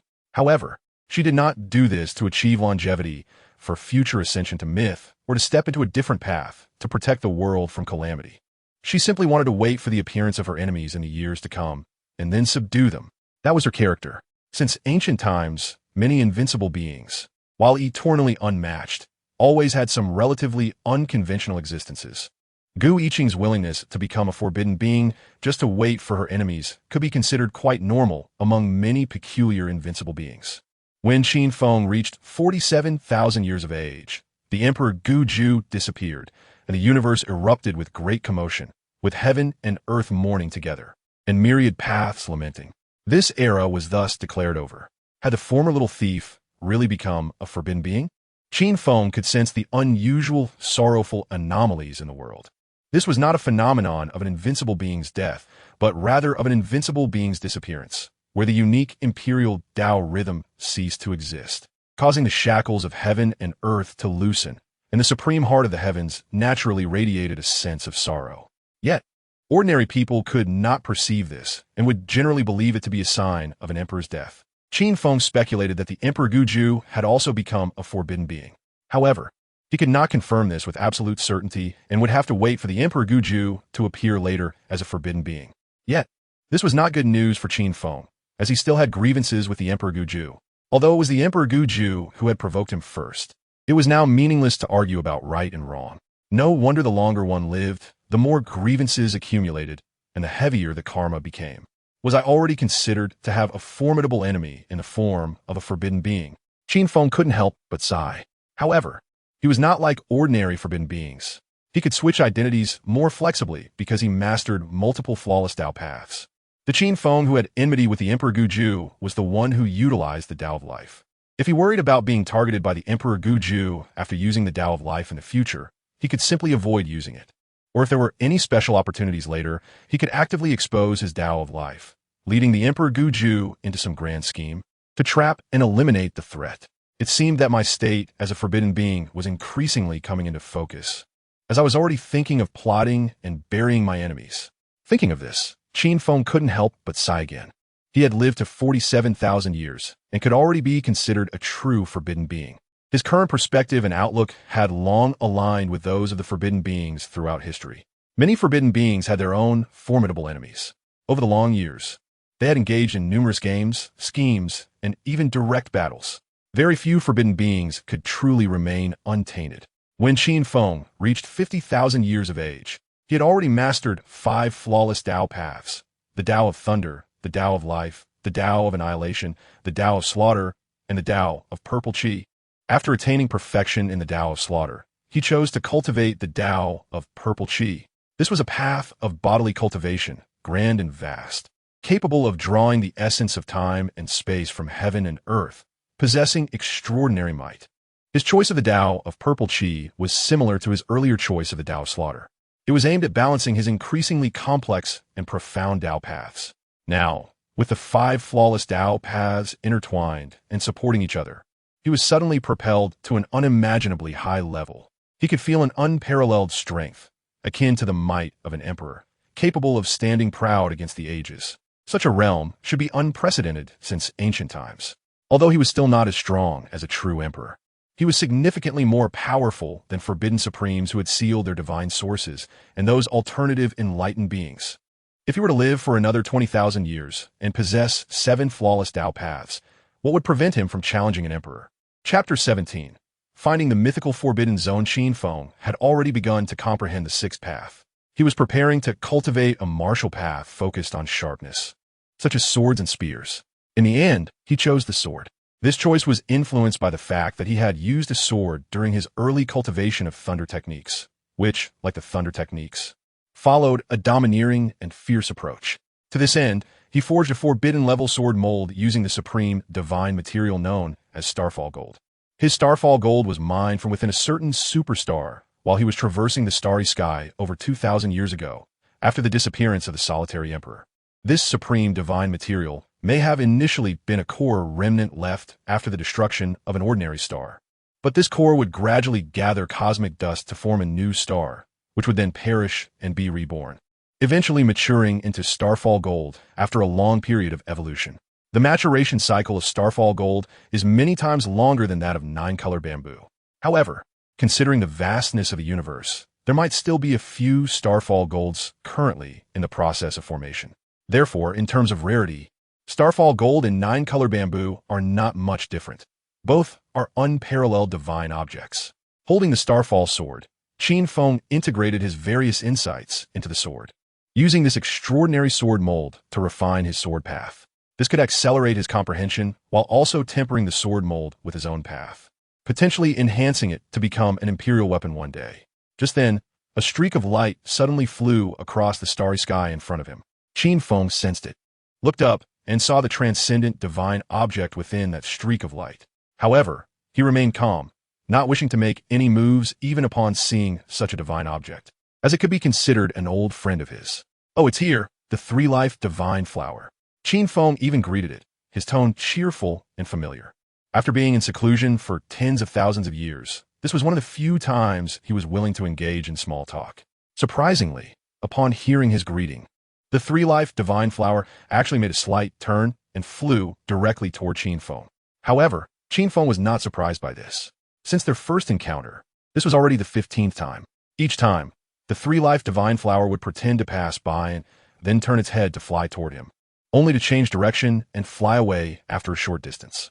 Qin Feng had even pursued it 3 times, but each time, the three-life divine flower escaped. Once, he chased it for half the universe. He couldn't understand such a special divine object as the immortal medicine, and the three-life divine flower was almost a unique anomaly among them. Of all the immortal medicines in the world, only the three-life divine flower persistently teased him, while the others were nowhere to be found. He wondered what was wrong with his flower or if all immortal medicines had some issue. The three-life divine flower seemed to follow a certain order, teasing him at regular intervals. However, this time it was different. The three-life divine flower flew directly toward Qin Feng at great speed, almost reaching him without changing direction.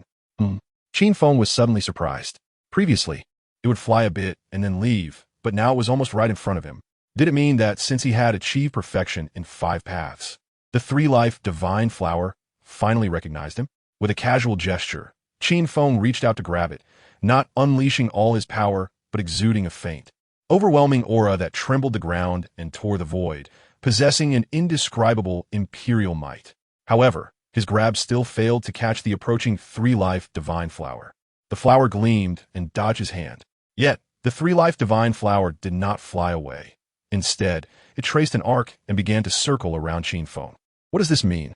Qin Feng couldn't comprehend what was happening with this flower. It seemed to have some instinctual awareness, but lacked the intelligence of normal living beings. Moreover, the three-life divine flower should be ownerless. Otherwise, it would have discovered his secret of longevity long ago and would have brought someone to deal with him. I don't believe it. Qin Feng felt somewhat impatient this time and made another attempt to capture the three-life divine flower. Then, it simply flew away. Qin Feng chased after it, using the Starfall sword to unleash a curtain of sharp light to conceal his aura. His previous attire, the ancient Thunderwood, was paired with life path techniques. However, that identity had left traces in the world after several encounters, creating enmity with the solitary emperor. Now that the solitary emperor had recently disappeared, it was possible that a forbidden being was still awake and monitoring the world. Therefore, he temporarily decided not to use the ancient Thunderwood and life path techniques. Changing his attire and using a different path was equivalent to adopting a new identity. However, he was now much stronger than before and didn't need to rely on the ancient Thunderwood to conceal his true self. Those forbidden beings could not see through him unless they manifested in person. The key was to prevent other forbidden beings from discovering his uniqueness, such as the fact that he didn't need to exist within the divine source to survive. Is it about to fly out of the universe? Qin Feng rapidly pursued the three-life divine flower, attempting to capture it several times without success. Before long, he followed the three-life divine flower to the cosmic barrier, and going further would mean breaking into the void beyond the universe. Beyond the universe lay an endless realm of nothingness. Even invincible beings could easily get lost within. In the end, the three-life divine flower truly passed through the cosmic barrier and entered the void outside the universe. Qin Feng felt that something was unusual, but he continued to follow it, also passing through the cosmic barrier, and rarely arrived outside the universe. He had not left the great universe before. Out of curiosity about the conditions outside the universe, he had taken a few glances. The cosmic barrier was not an impenetrable structure. Anything possessing a bit of forbidden might could pass through. Upon arriving outside the universe, he was greeted by a vast, endless void of chaos, devoid of any light. Anciently silent and cold. A true realm of nothingness that could bury all taboos. The three-life divine flower flew a distance further, becoming the only source of light in the dark void. But soon, the three-life divine flower stopped, ceasing its movement, quietly rotating and floating with three dreamlike, indescribable flowers blooming with a hazy glow. Qin Feng, who had been chasing the three-life divine flower, also stopped. He felt somewhat puzzled, but soon, he suddenly noticed something directly beneath the three-life divine flower, which startled him. It was. Qin Feng moved closer to confirm what it was. It turned out to be a once-sunken, mythical forbidden zone, an ancient bronze ship. Qin Feng could hardly believe his eyes. Chapter 18. The Forbidden Giant. Over 900,000 years ago, the mythical Forbidden Zone, the bronze ancient ship, was sunk by the Emperor of Eternal Dust and then completely vanished. It surprisingly exists in the void beyond the great universe. It has gone undiscovered for so long. However, this bronze ancient ship is indeed hidden too well. If it weren't for the guidance of the three-life divine flower, Qin Feng would not have been able to find it. The universe is nearly infinite, let alone the void beyond the universe. Moreover, even the myriad paths of the universe are extremely difficult to radiate from here, and the perception of divine thoughts is severely obstructed. If the distance were not close enough, with Qin Feng's current forbidden powers, even passing by would likely make it difficult to discover. The bronze ancient ship hangs here silently, without sound or light. The entire ship is made of bronze metal, with a surface covered in rust, exuding an ancient and magnificent aura, as if it has been tempered by countless ages. Just the feeling of this weight of time is moving and shocking, truly deserving the title of mythical. This is an extraordinary place with numerous legends and great secrets. A mythical forbidden zone. The bronze ancient ship is not large.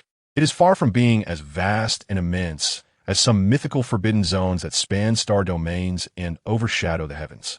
But it cannot be called small either, as the ship body stretches for thousands of miles, containing a magnificent world within.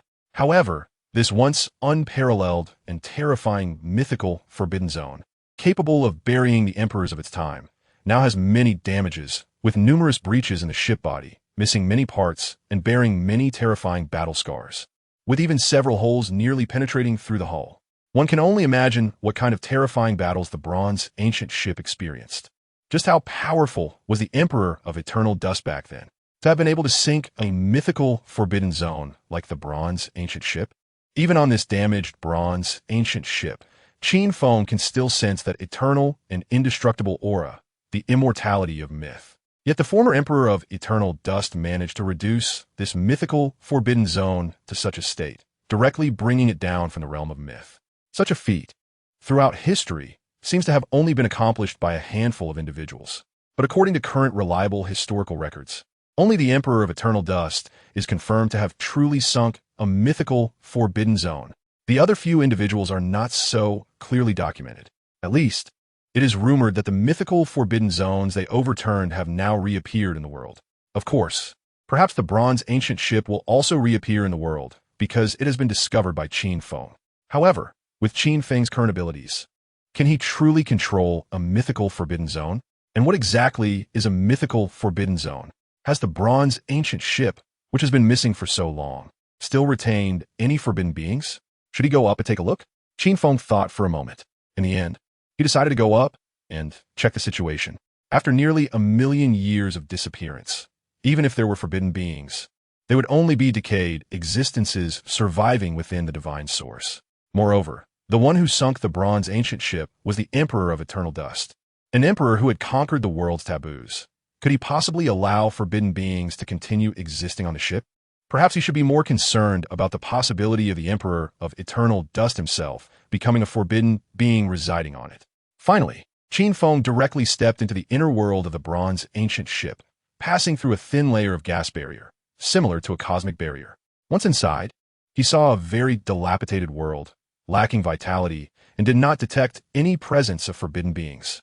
However, at that moment, the ancient ship suddenly began to vibrate slightly, and a stream of light flew out from deep within, heading straight for Qin Feng. His expression changed slightly, but he quickly saw what that stream of light was. The helm of the ship? It was a bronze ship's helm, a device for controlling the direction of navigation. Round and ancient, also covered in rust and showing multiple damages. The helm nearly crashed directly into Qin Feng, emanating forbidden powers, incredibly forceful. But Qin Feng raised his hand and waved, revealing an unparalleled majesty akin to that of an emperor, exerting overwhelming pressure that shook the ship and made the inner world's gas barrier tremble, as if it would collapse.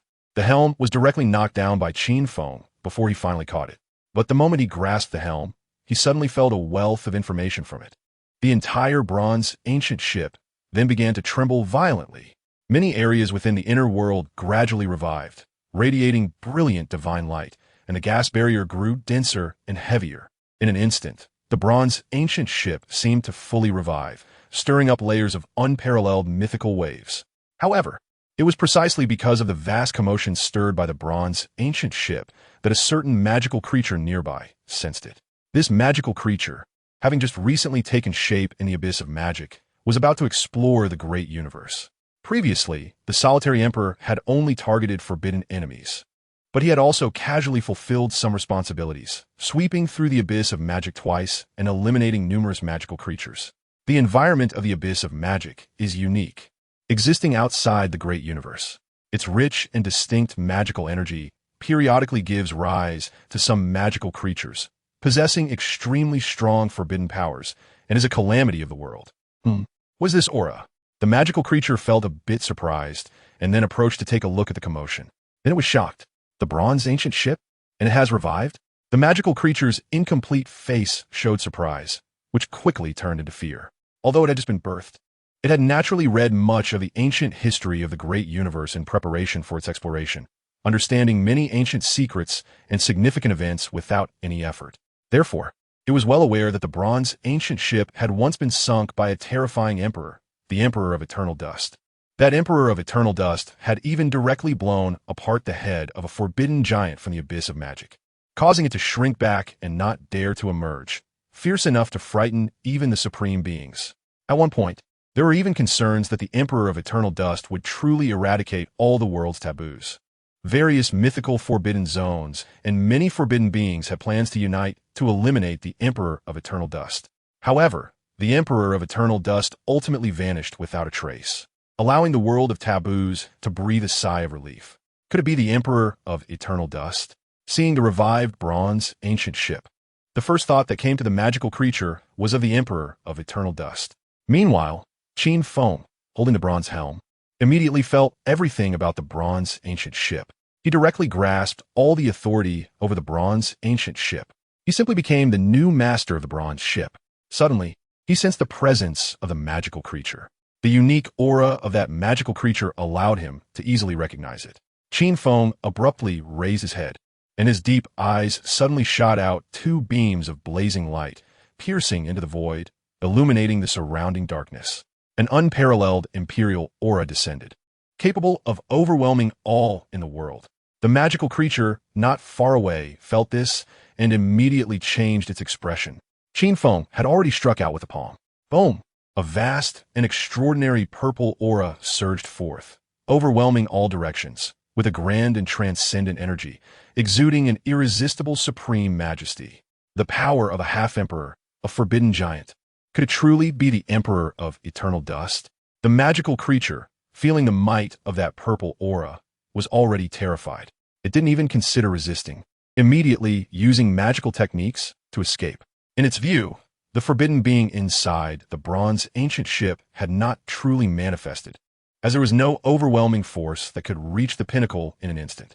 Moreover, it was unlikely that such a being would need to manifest to deal with a mere magical creature like itself. Yet, the fact that it could unleash the power of a half-emperor without manifesting was astonishing. This is a forbidden giant, and it is a very powerful forbidden giant. What is a forbidden giant? It refers to a terrifying being that can at least ensure it won't be killed, or even achieve victory in a one-on-one confrontation against the current emperors. However, that said, no forbidden giant truly wishes to engage in a life-and-death struggle with the current emperors, as the one most likely to ultimately be defeated and perish in such a struggle is still the so-called forbidden giant. Nevertheless, forbidden giants do possess the supreme foundation and combat power that allows them to avoid being easily defeated and suppressed by the current emperors. In the eyes of the demons, If the Emperor of Eternal Dust has truly become a forbidden being, he must be a forbidden giant. Moreover, among forbidden giants, he should be an extraordinarily powerful and terrifying existence. Boom! The entire body of the demon was instantly shattered by a vast expanse of purple energy, and the remaining demonic energy was completely obliterated. However, the demon has unique secret techniques that can exert miraculous effects in this void realm.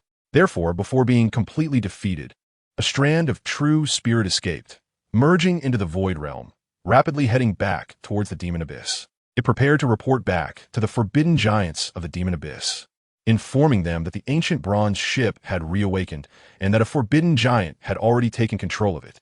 Moreover, this forbidden giant could very well be the former Emperor of Eternal Dust. If the Emperor of Eternal Dust has returned, will the forbidden beings that have existed until now recall the overwhelming celestial Emperor-level deterrence that nearly suffocated them?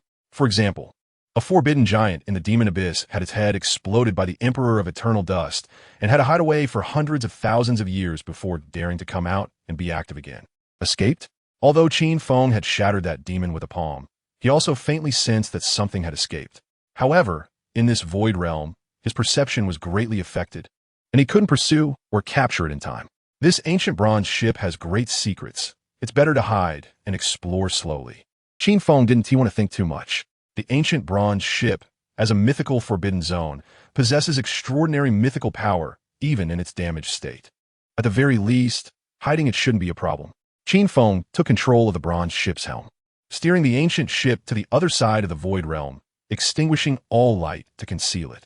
He wanted to explore slowly. This ancient bronze ship hides an incredible secret. He had just discovered traces of the former Emperor of Eternal Dust. Perhaps he had already guessed where that Emperor giant had gone. Chapter 19, Demon Abyss Beyond the Universe.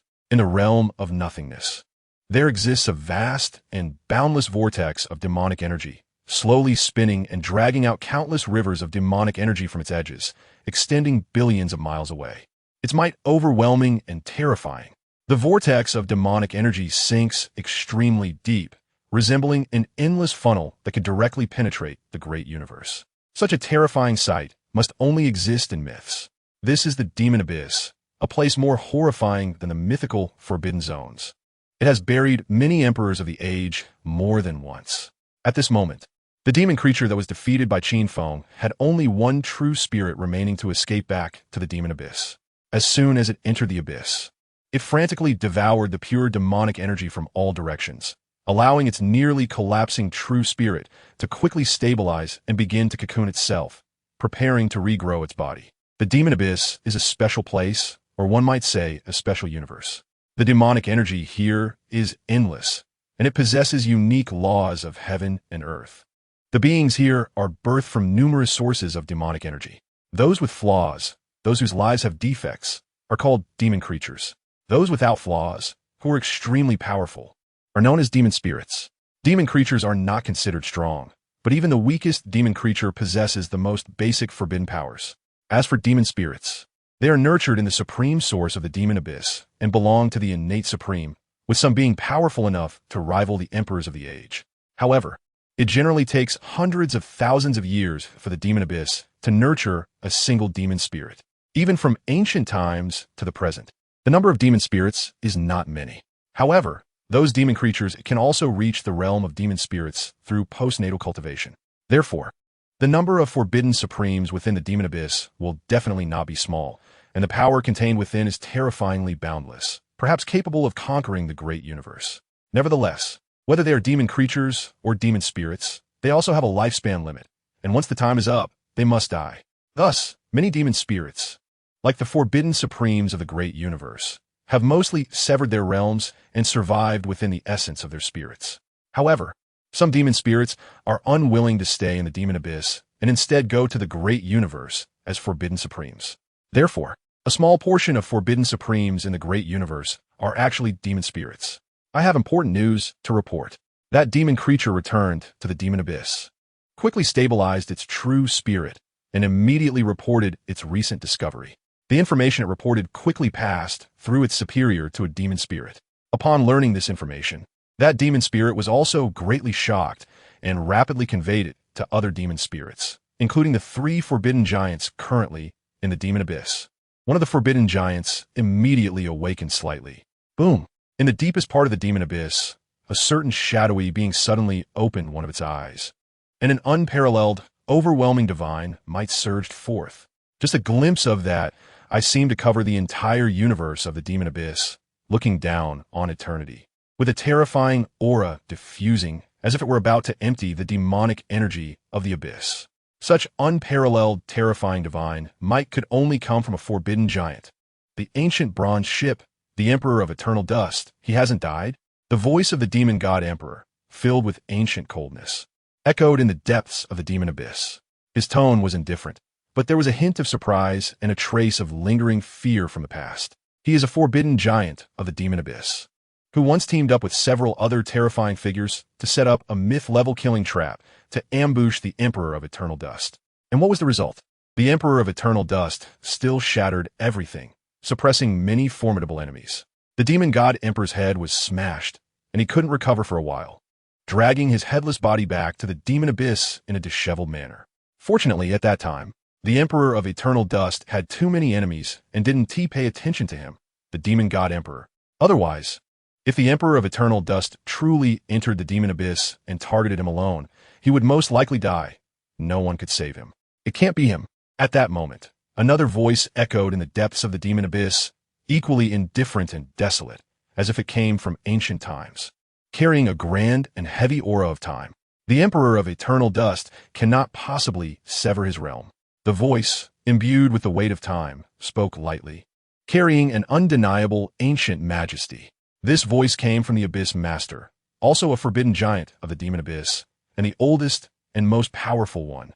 The ancient bronze ship has awakened, and with a giant in control, if it's not the emperor of eternal dust, then who could it be? A demon spirit was also awakened. It couldn't help but start to recall some powerful figures from ancient times, trying to see who was most likely to take control of the ancient bronze ship. However, after thinking it through, it found no accurate suspect, sending the news to the great universe, someone that would be willing to investigate. As long as the ancient bronze ship had truly awakened, it would not be able to hide, and the truth would eventually be uncovered. Another demon spirit spoke up. Although the Abyss Master said that the one who took control of the ancient bronze ship could not be the Emperor of Eternal Dust, to be honest, it wasn't entirely impossible. Even someone like the Emperor of Eternal Dust, once trapped by the limits of lifespan, might have their will and beliefs changed. How exactly this would unfold, they were not in a hurry to clarify. Time flows slowly, and the years are endless. As long as the ancient bronze ship is willing to emerge, the real situation will eventually be gradually revealed. They could easily sleep for tens of thousands or even hundreds of thousands of years. A game of strategy, scheming, and even ambushing enemies could last for hundreds of thousands of years. No one would be in a hurry. The demon abyss quickly conveyed the news of the ancient bronze ship's revival to the great universe and the divine tomb. Many mythical, forbidden zones in the great universe and the forbidden beings in the divine tomb were equally shocked upon learning the news. The revival of a mythical forbidden zone is by no means a small matter, coupled with an unidentified forbidden giant, especially one that could potentially be the former emperor of eternal dust. Few forbidden beings could calmly accept this news. However, they too were not in a hurry to clarify it. No one was willing to risk emerging to investigate the ancient bronze ship. Investigating a mythical forbidden zone is generally something that requires the current emperor to handle. Meanwhile, Qin Feng piloted the ancient bronze ship and stopped in a realm of nothingness, blending into the darkness, not revealing any light or aura. First, he organized the situation within the ancient bronze ship. First of all, the ancient ship has 3 layers of mythical formations. Each layer's full power is enough to contend with the peak divine might of the current emperors. With all 3 layers of mythical formations activated, even the current emperor could potentially fall here. However, currently, the 3 layers of mythical formations inside the ancient ship have suffered severe damage. The only one in relatively good condition is the innermost 3rd layer, which can still unleash 70 to 80% of its power, sufficient to resist an emperor. As for the 1st and 2nd layers, they can only be barely activated, with less than half their power remaining. But the good news is that repairing the mythical formations is not difficult. The ancient bronze ship, as a mythical forbidden zone, inherently possesses self-repair capabilities, especially the bronze hull, which is like a divine material that can grow infinitely, As long as it is provided with enough divine essence, it can slowly recover. Similar to the infinitely growing nine-colored bamboo. Chapter 20. A fragment of the tower body, however, in order to fully repair the mythical formation of the ancient bronze ship. Qin Feng could not remain idle. He still needed to supplement some rare spiritual materials and even divine materials at the corresponding positions of the formation, re-establishing connections between various parts of the formation to truly restore its complete and peak power. Fortunately, Qin Feng had lived for 50,000 years, and his resources were still quite substantial. He had expanded to 5 layers in the vast universe, each filled with extraordinary creations, spiritual materials, and rare treasures. However, he only had one type of divine material, which was the 9-color bamboo. Originally, all the 9-colored bamboo had been harvested by the solitary emperor. After 2,000 years, the 9-color bamboo had only grown to 1/3 of its original amount. Although he also had the echoing ancient thunderwood and the falling stars gold, he had refined them into precious weapon prototypes for his own use and was reluctant to directly refine them into divine essence for the ancient bronze ship to absorb. However, Qin Feng estimated that if he used all his resources to repair the ancient bronze ship, along with that fragment of 9-colored bamboo, he could at least restore the 3rd level of the mythical formation and perhaps even restore the 2nd level to about 60 or 70%.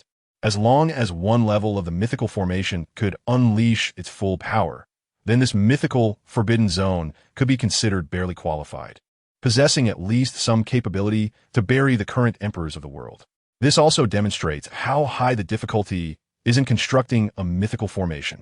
Even if Qin Feng were to live for another 200 to 300,000 years, the resources he could gather might still not be enough to build the framework of a mythical formation.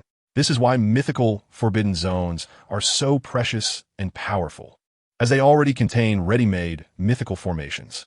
The mythical forbidden zone does not seem like something that beings in the vast universe could construct. In addition to the 3 levels of mythical formations, the ancient bronze ship also contains 9 divine pools of creation, which still hold some rare spiritual materials. These 9 divine pools can absorb the essence of the universe and the void energy, serving as the energy source for the ancient bronze ship. They not only support the 3 levels of mythical formations, but also protect a central and crucial supreme divine soil, supplying nutrients and near-divine level essence to the divine soil. The supreme divine soil, the mythical dead end. Did the eternal dust emperor perish while forcefully breaching the mythical dead end? At this moment, Qin Feng stood on the supreme divine soil of the ancient bronze ship. He could feel the extraordinary nature of this place, still retaining some scattered divine essence. If the taboo supreme were to seal themselves within the divine source here, they could further delay the decay of vitality and the corruption of imperial-level origins. Therefore, if possible, the taboo supreme would be willing to reside in the mythical forbidden zone. However, the space in the mythical forbidden zone is limited, and not all taboo supremes can enter it. Moreover, no taboo supreme would dare to casually enter the mythical forbidden zone, as it could very well be a den of wolves and tigers, leading to their complete demise. Thus, to reside in the mythical forbidden zone, mutual trust must be established in advance, involving a complex game of strategy and benefit exchange. Generally, only when a taboo being dies within a mythical forbidden zone, in order to replenish the power of a zone, would they be willing to accept wandering supremes from the vast universe. But right now, Qin Feng was not focused on this matter. He was looking at a bronze monument in the supreme divine soil. It bore the last few words left by the eternal dust emperor. Moreover, Qin Feng could tell that there should have been some older texts or records on the bronze monument, but they had been erased by the eternal dust emperor, leaving only his words. Inside the black box, the mythical could not be seen. When the black box opens, the mythical arrives. Still, who can know if it leads to calamity? If one escapes early, could they avoid disaster? Even if the dead end is filled with great terror, it should still be worth a final try. Qin Feng looked at these few lines and could understand them. However, like the eternal dust emperor, he could not grasp the truth of that myth. The last choice of the eternal dust emperor was to forcefully breach the mythical dead end and escape from the black box early. At this moment, Qin Feng's expression was serious and solemn. He looked up and could faintly sense a strand of energy above him that made his heart tremble. It was invisible and intangible, yet it exuded an unparalleled, transcendent mythical aura. That was a mythical dead end. Or rather, theoretically, every mythical forbidden zone has a mythical dead end. Legend has it that these mythical dead ends can lead to true mythical places. But the problem is, since it is called a mythical dead end by definition, it is a road that cannot be traversed, and there are unimaginable great terrors along the way. Throughout history, many invincible beings have attempted to forcefully breach the mythical dead end, but none have succeeded. In fact, most have perished at the starting point of the road. If this road could truly be traversed, there would not be so many taboo beings in the world. Mythical dead end? Qin Feng sensed it for a moment. Suddenly, he felt something. He then raised his hand and waved, unleashing boundless purple energy that surged magnificently, painting the heavens and earth in purple, with imperial energy permeating, showcasing an unmatched might. This strike directly hit the node of that mythical dead end. Then rumble. The mythical dead end was directly forced open a crack, and a vast and overwhelming mythical aura poured out, as if it had suddenly entered the legendary mythical land. The ancient bronze ship shook violently, and even Qin Feng's heart trembled. What was that? Qin Feng suddenly caught a glimpse of a shadow through that crack, resembling a triangular object. He then struck again. A massive wave of purple energy surged forward, grand and supreme, exuding an unparalleled noble majesty. Boom! The mythical dead end was opened wider. Qin Feng extended his overwhelming divine might and reached into the mythical dead end. However, as soon as his power entered the mythical dead end, it was met with an endless pressure from the mythical aura, trying to crush his strength. Yet he held firm, quickly reaching the triangular object within the mythical dead end and pulling it out. Bang! The triangular object fell from the mythical dead end, crashing heavily to the ground, and the aura it emitted was extraordinarily vast and towering. Qin Feng could also clearly see its shape. It was actually a fragment of a tower with 3 layers, made from a supreme divine material, the mother gold of 10,000 paths. It belonged to an incredibly powerful imperial weapon. Even though it was just a fragment of the tower, it still bore an imperial aura that transcended the world. It was the eternal dust tower. Qin Feng recognized this as the supreme imperial weapon of the former eternal dust emperor, who had fought against the taboos of the world, drinking the blood of supremes, undefeated, and had pushed through formidable enemies in the world, having undergone multiple transformations, likely approaching the realm of divine artifacts. He raised his hand and grasped the overwhelming power radiating, and directly lifted the remaining tower. Although the fragment still possessed some power, resisting Qin Feng, if it were the complete eternal dust tower, he might indeed struggle to handle it now. But the residual power of this fragment was no match for him. Qin Feng controlled the fragment of the tower, purple energy swirling, permeating with imperial might, and directly seeped into the tower for exploration. However, this investigation made his expression change instantly. Chapter 21, facing the great emperor of the current era, he captured some fragmented Tao rhythm shards in the ruins of the tower, reflecting terrifying scenes from the past. These were shattered images of the great emperor of eternal dust forcefully breaking through the mythical dead end. Just a glance left Qin Feng in utter shock. There was a man of unparalleled divine might, with flowing black hair, standing proudly, a towering divine tower hovering above his head, strands of Tao energy cascading down. His divine power terrifying enough to make the mythical dead end tremble. His deep gaze shone with divine light, looking down upon the ages, penetrating through the worldly dust of time, embodying a truly invincible presence that had pushed through the ancients. He took step after step into the depths of the mythical dead end, constantly besieged by terrifying entities. There were scorching remnants of an ancient phoenix that seemed capable of burning the world, and a decaying true dragon that could collapse the heavens. Yet, he shattered them all with ease, returning everything to the dust of time. However, the great emperor of eternal dust still faced unimaginable terrifying resistance. The images were blurry, and Qin Feng couldn't see clearly, only vaguely noticing that the great emperor had also been stained with blood, his imperial blood splattering and staining the mythical dead end. Yet, the great emperor continued to advance forcefully, unstoppable, with the might of invincibility across the ages, until a violent collision occurred. The eternal dust tower was shattered, its 3 layers flung away, falling back to the starting point of the mythical dead end. After that, Qin Feng naturally did not see any more images. Therefore, he was unclear whether the great emperor of eternal dust had opened this mythical dead end, but it seemed that the possibility was low. The so-called dead end was truly a dead end, a place of death with no life. Even such a powerful figure could not attain eternal life in this world, nor did he willingly sever himself, fighting with his ultimate peak strength to break through the dead end. Qin Feng attempted to understand the thoughts of the great emperor of eternal dust. The great emperor was unwilling to sever himself because doing so would mean giving up on becoming stronger, relinquishing true invincibility. Additionally, he seemed to believe that staying in this black box world was akin to waiting for death, unwilling to seal himself away and wait for the so-called mythical arrival. Thus, he exhausted his final peak strength to forcefully break through the mythical dead end. Could this be a way out? Qin Feng began to ponder. If in the future he faced some irresistible dead end, could he also try to break through here? However, Qin Feng only thought about it briefly before losing interest. He was far from that level, and he hadn't understood much about this world or the so-called black box.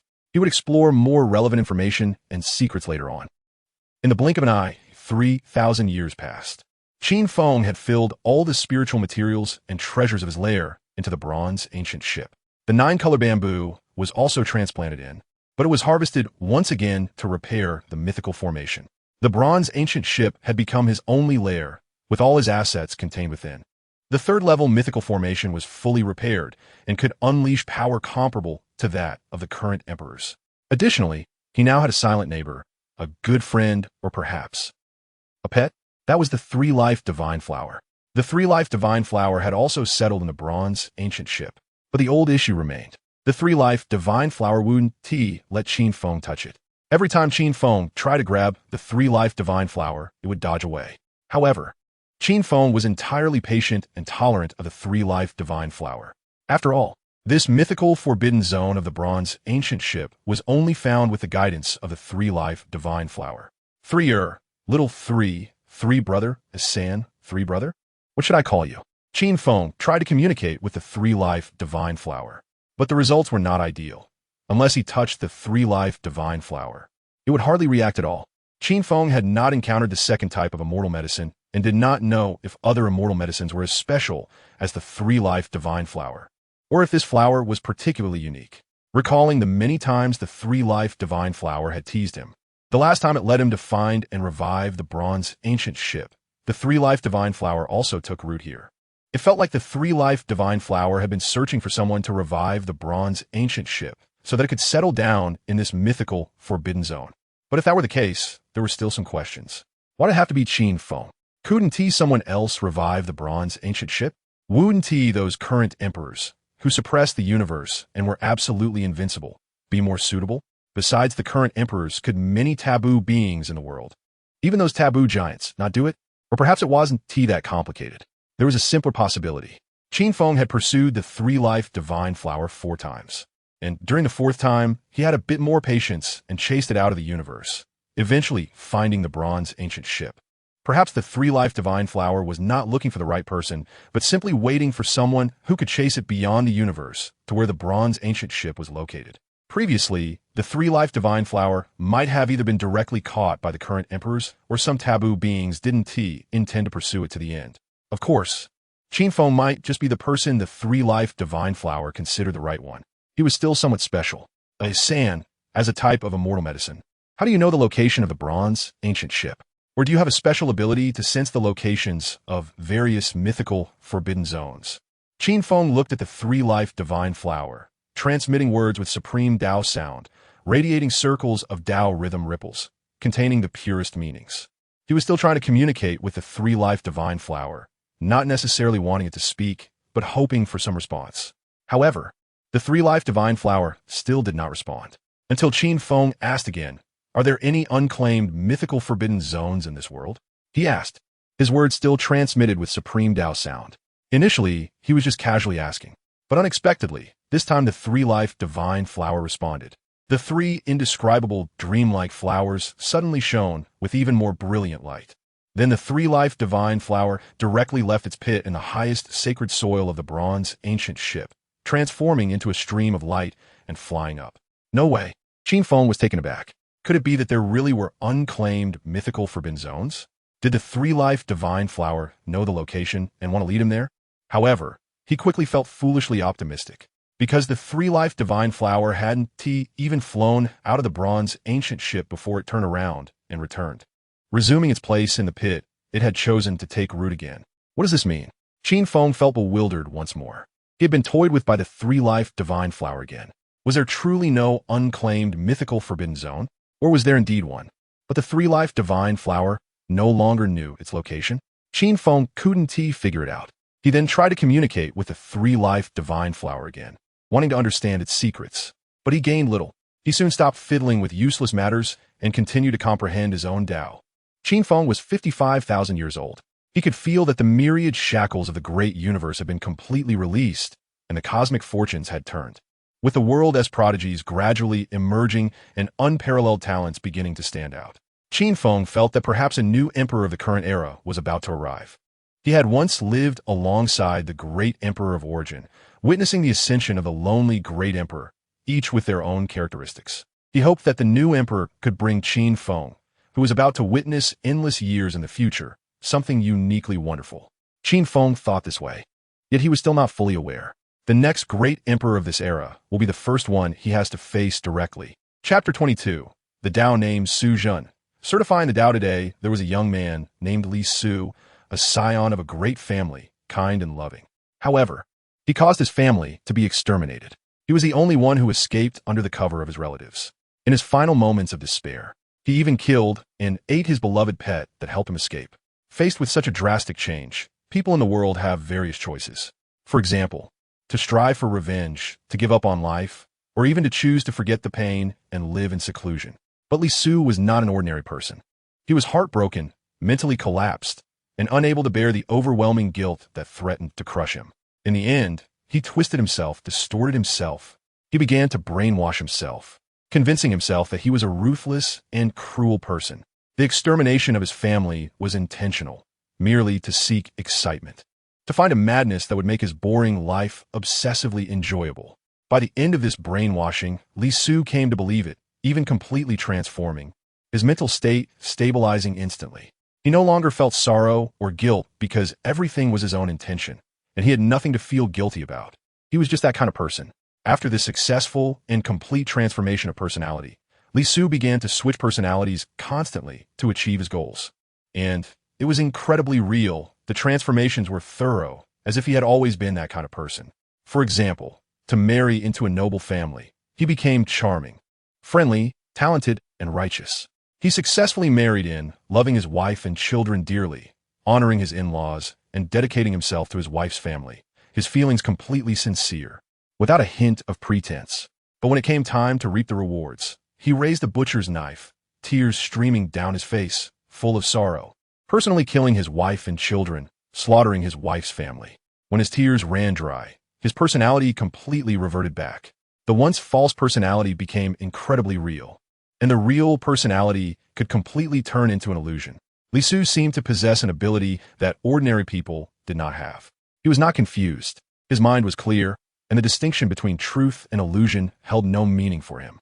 This was no longer acting. He might have cultivated a special Tao. On this ordinary planet, the two most powerful forces were made to vanish under Li Su's dual undercover operations. This was also his last dance on this planet. Next, his stage would be the vast sea of stars. Li Su changed his name to Mo Zhen. The surname Mo was that of his once beloved wife. He reclaimed this surname, transforming back into a righteous and brave young genius. Amidst this continuous personality transformation, he also advanced along this unclear path of true and false personalities. He could not distinguish what was true or false, and did not know which was truly himself. Perhaps when he truly reached the pinnacle of the world, the final choice he made would be his true self. When he finally ended this long game of personality transformation, he would welcome his ultimate metamorphosis. Mo Zhen, do you like Tu Xiaoying? Xiao Shun playfully asked Mo Zhen. Mo Zhen smiled, his eyebrows filled with sharpness, and replied coolly, a beauty of unparalleled grace. Who wouldn't love her? Don't you both have any thoughts? He countered Xiao Shun and Lin Jundao. The three of them were close friends who had shared life and death together, currently engaged in a brief gathering. However, they were actually a group of four, with Tu Xiaoying yet to arrive. In the previous era, there was also a group of four, the four who led the invincible path to becoming emperors at that time. Among those four, two died after attaining the Tao, one became disabled and died of old age, and one became an emperor, dominating an entire era. Now, the current era's group of four was also extraordinary. seemingly leading the invincible path of this era. Moreover, the four shared deep bonds, having experienced life and death together, progressing hand in hand. The combined efforts of the four were indeed more efficient than individual combat most of the time. This was also one reason they could lead the invincible path. Perhaps the invincible emperor of this life would emerge among them. Having thoughts is fine, but it doesn't matter. Love is a small matter. Invincibility is the great Tao. Lin Jundao laughed heartily while drinking, his aura sharp and unparalleled, exuding a demeanor that seemed ready to suppress this era. When Tu Xiang arrived, the four officially reminisced and chatted. Xiao Shun again tentatively asked Tu Xiang whom she would choose as a husband among the three of them. Tu Xiang, also aiming for the invincible path, did not take it to heart and gave a perfunctory answer. But all three were perceptive and could sense that there was a slight difference in the way Tu Xiang looked at Emojun. Naturally, Emojun had no thoughts about love. However, if he maintained his current personality consistently, achieving invincibility and marrying a beauty, he would stride towards the pinnacle of life. Looking down on the ages, this was naturally a perfect ending he could accept. However, after a spar with Lin Jundao, he lost half a move. Although this defeat did not discourage Emojun, his will for invincibility remained, and his deep friendship with Lin Jundao did not change. Yet, it made him realize something. Perhaps, this personality was not the invincible personality, not one that could lead to the true Tao and would not have a perfect ending. False things naturally cannot be invincible.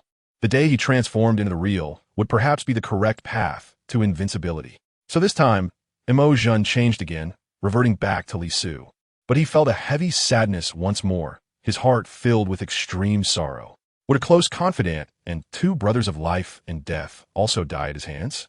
In his despair, Li Su set up the killing tribulation. First, he lured Tu Xiang, suddenly striking to suppress and seal her. Then he invited Xiao Shun and Lin Jundao to search for an ancient secret realm together. However, after making a move, although Xiao Shun was suppressed, Lin Jundao broke free from the forbidden formation controlled by Li Su because he had even more powerful forbidden means. However, Lin Jundao was still severely injured, half of his body torn apart by Li Su. Lin Jundao escaped, but capturing Tu Xiang and Xiao Shun was enough for Li Su. He began to operate the forbidden formation, directly refining Tu Xiang and Xiao Shun alive.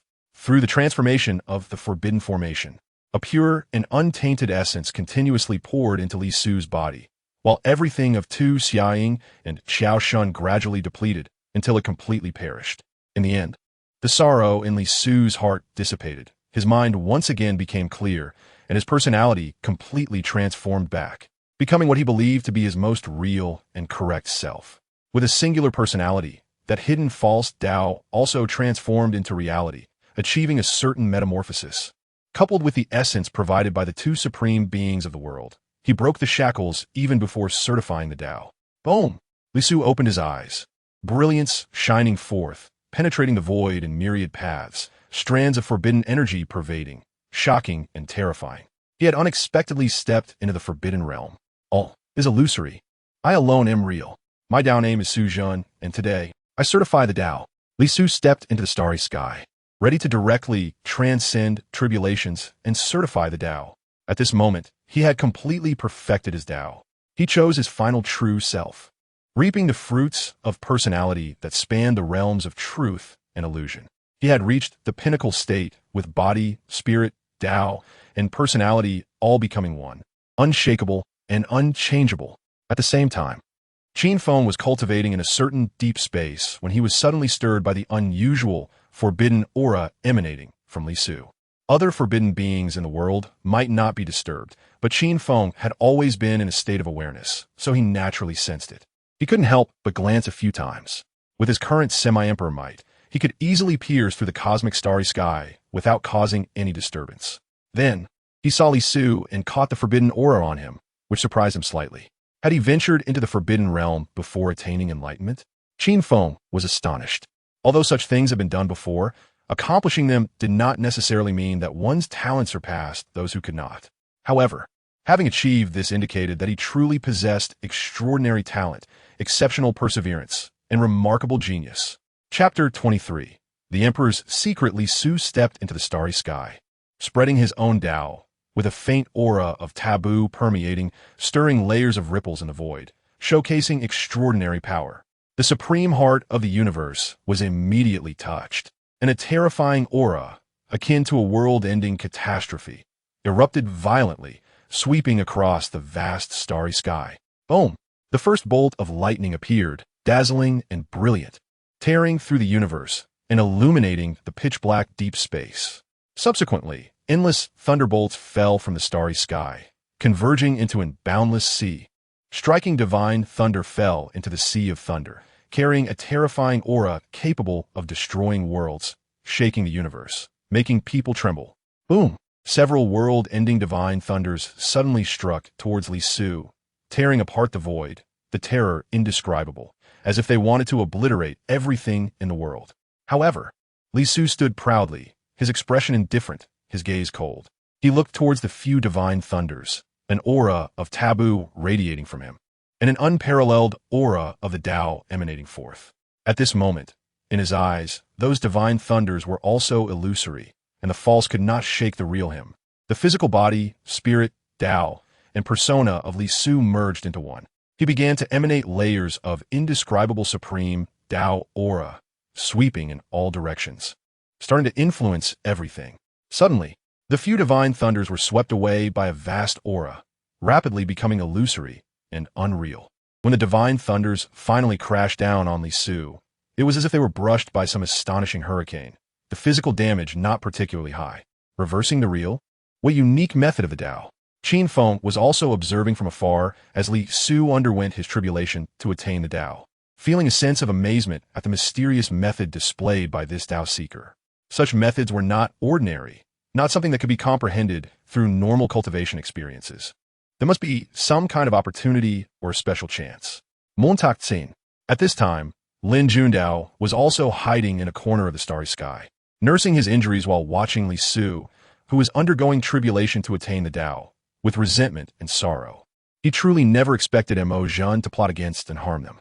They had a deep friendship of hundreds of years, having accompanied each other through life and death countless times, with mutual life-saving debts.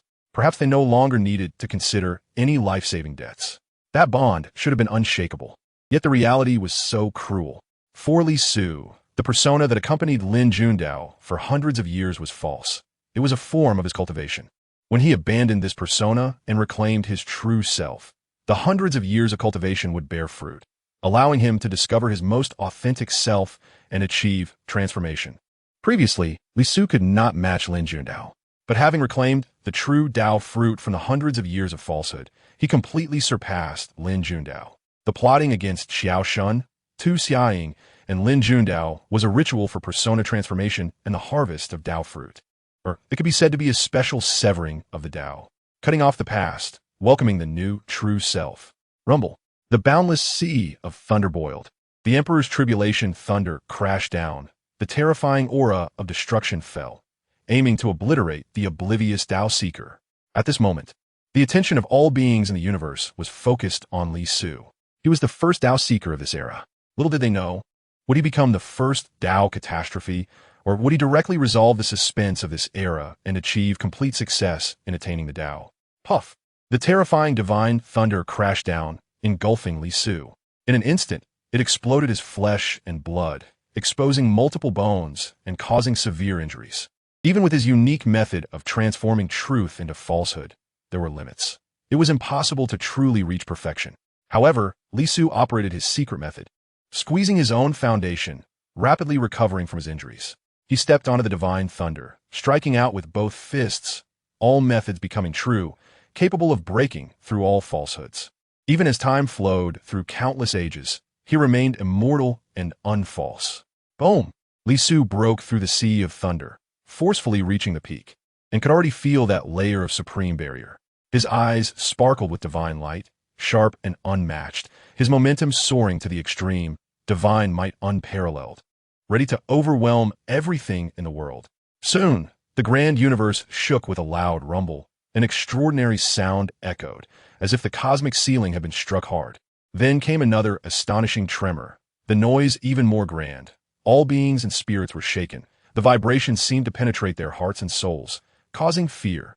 It was as if an unstoppable, transcendent being was impacting the cosmic ceiling, ready to break through. And finally, boom!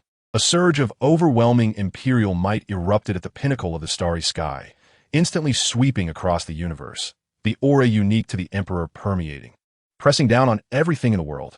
The heavens and earth also erupted with countless wonders, the heavenly Tao roaring, auspicious clouds rushing to the nine heavens, and purple energy rising from the earth. He truly became the first Tao seeker of this era, and also the last. The world was shocked, feeling the increasingly intense and overwhelming imperial might. Everyone knew that a new era was about to begin. Li Su stood at the pinnacle of the universe, looking down at the starry sky of the various realms. Wherever his gaze fell, supreme imperial might descended, causing the void to collapse and myriad paths to melt. That unmatched divine might, the emperor's essence boiling, seemed to have limitless power, absolutely invincible, truly capable of pushing through the ages. So this is what it means to be an emperor. Li Su sighed. No wonder this path was so difficult. Once reaching the end, it was indeed so invincible. Everything in the world could not be obstructed. Even though he seemed to be undergoing the tribulation smoothly, it was still exceedingly dangerous. He felt life and death crises multiple times. If he had not maintained that forward momentum, he could have failed.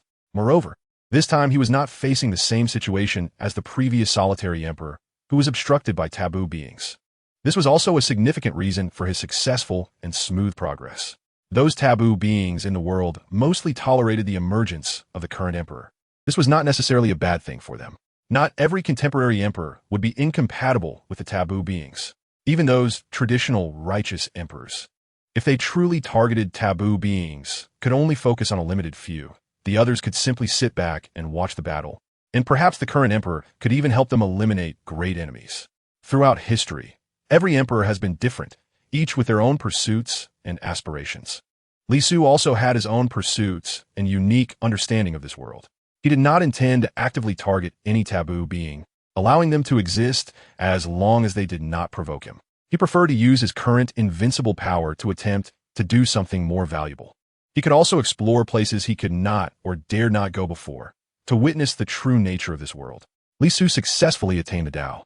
He returned to his home planet and established his own Tao lineage, named the Suzhen sect.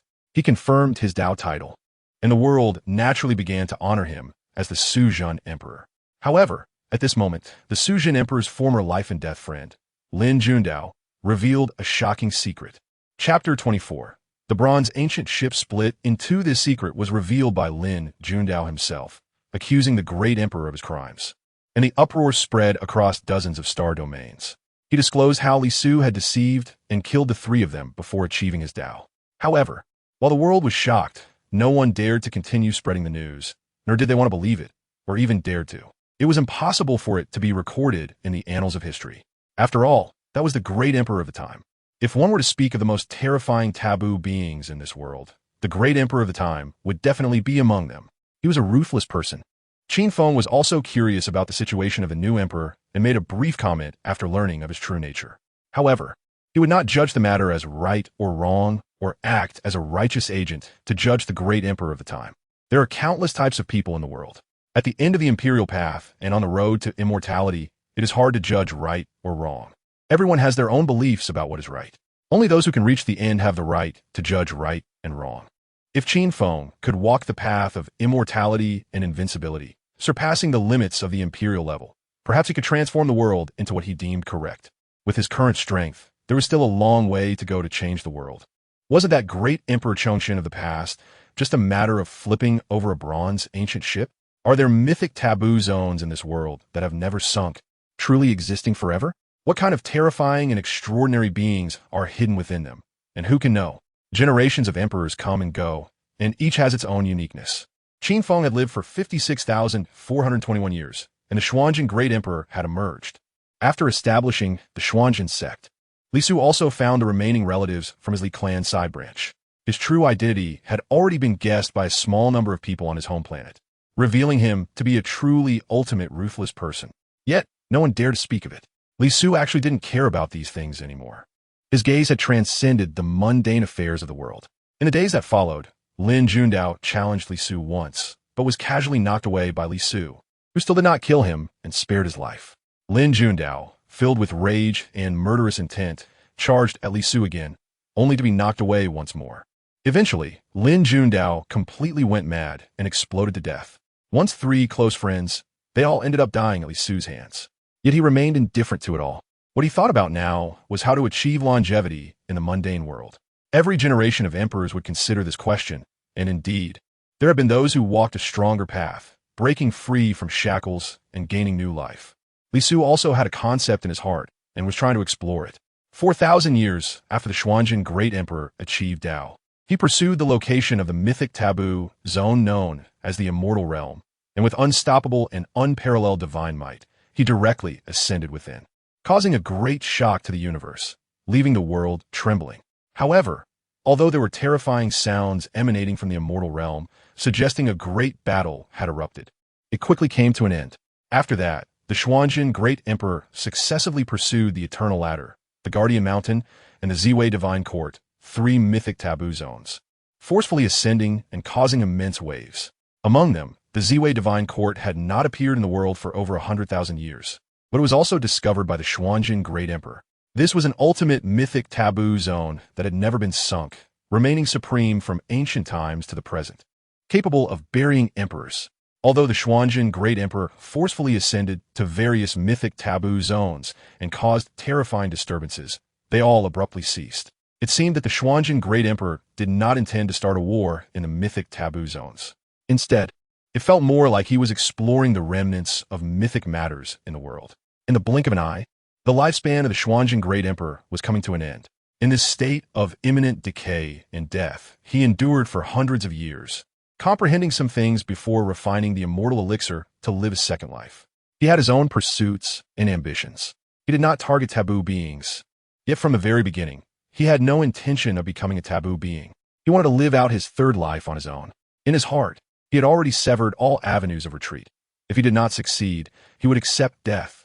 In the void domain, within the demon abyss, many demonic beings and taboo creatures regarded the approaching Xuanzhen Great Emperor as a formidable enemy, closely watching him. Even the taboo giants awakened half a bit, treating this contemporary Great Emperor with caution. After the Xuanzhen Great Emperor took a tour of the demon abyss, he forced out 2 taboo beings to casually test the depths. However, he still did not strike fully. It seemed he had merely come to sightsee and find a sparring partner. Why not take a trip to the bronze ancient ship? Deep within the demon abyss, the ancient and cold words of the taboo, giant, demon, god, emperor resonated, carrying overwhelming power that caused the demonic energy of the abyss to boil and surge. Hearing this, the Xuanzhen Great Emperor smiled.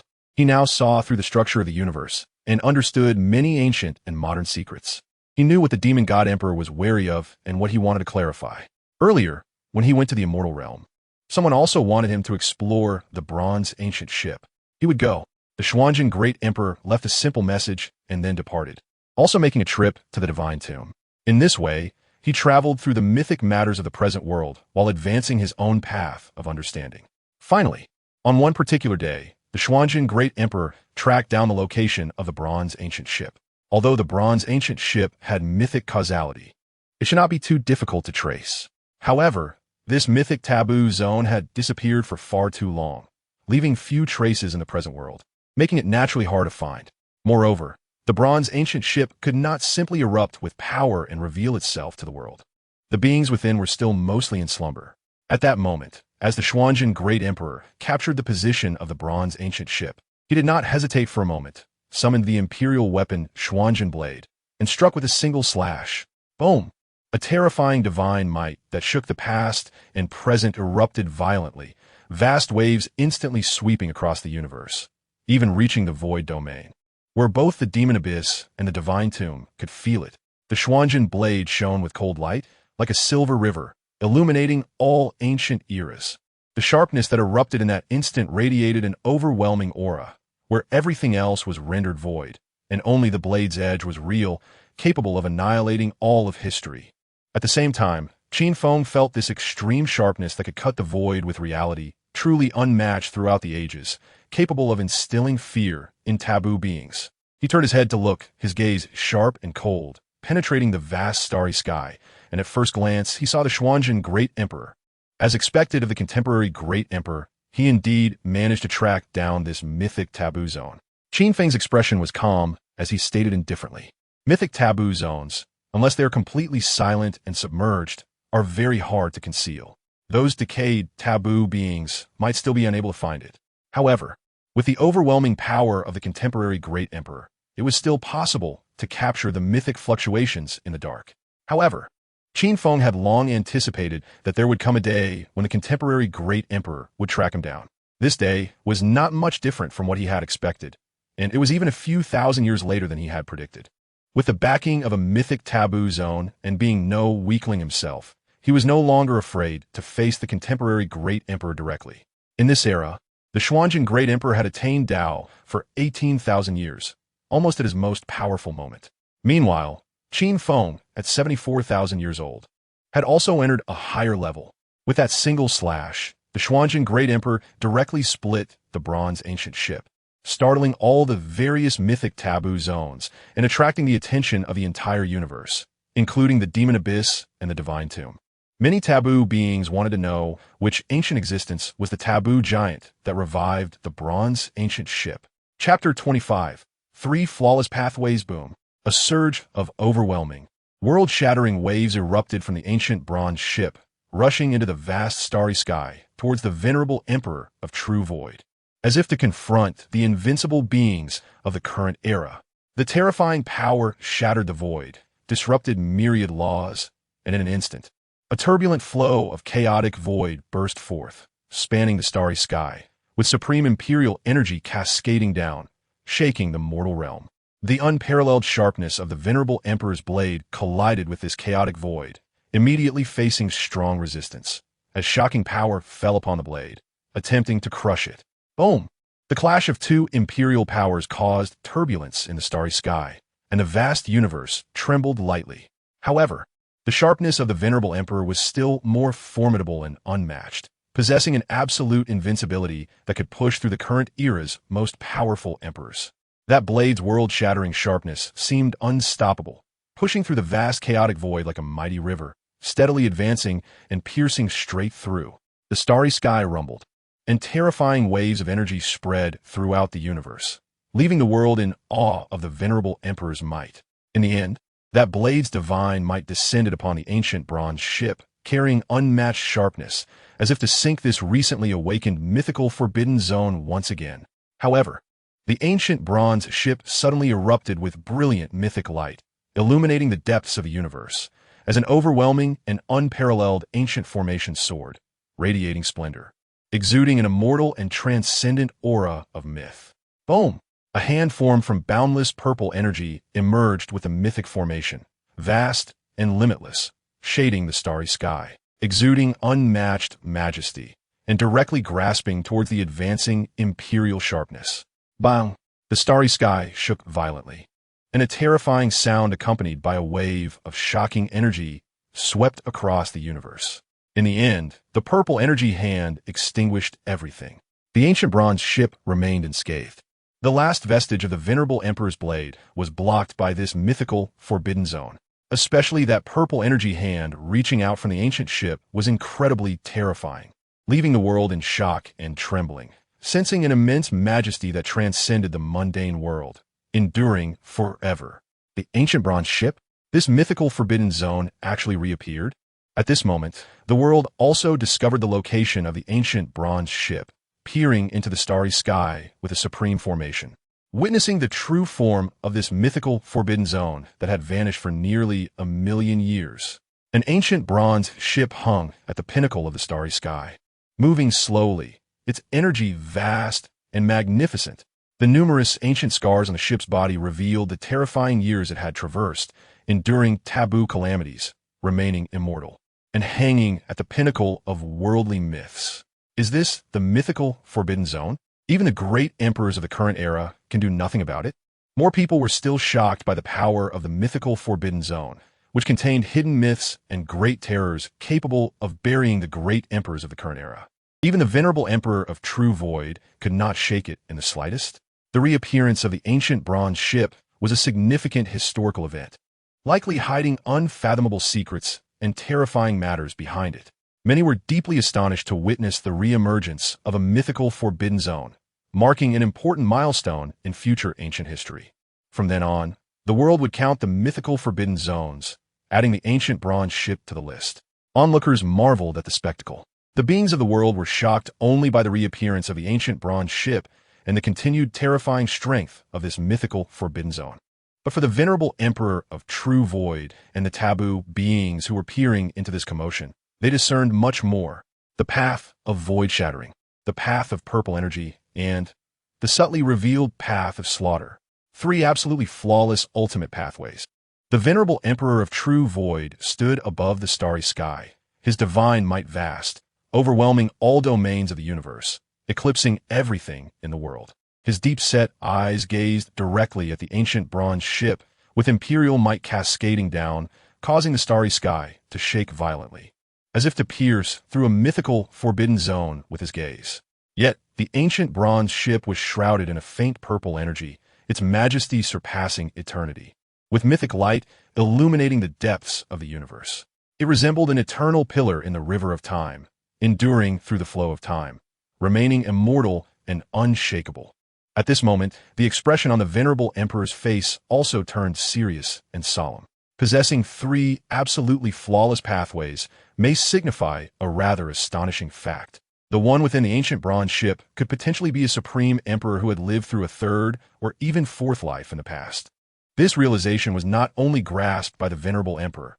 At this moment, the other taboo beings focusing on the ancient bronze ship also recognized it. They naturally felt both astonished and deeply wary. However, it was also not surprising.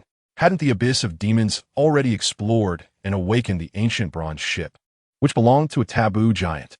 As a taboo giant, how could it not have a glorious and terrifying past? Yet, there remained a question. The pathways of void shattering, purple energy, and slaughter.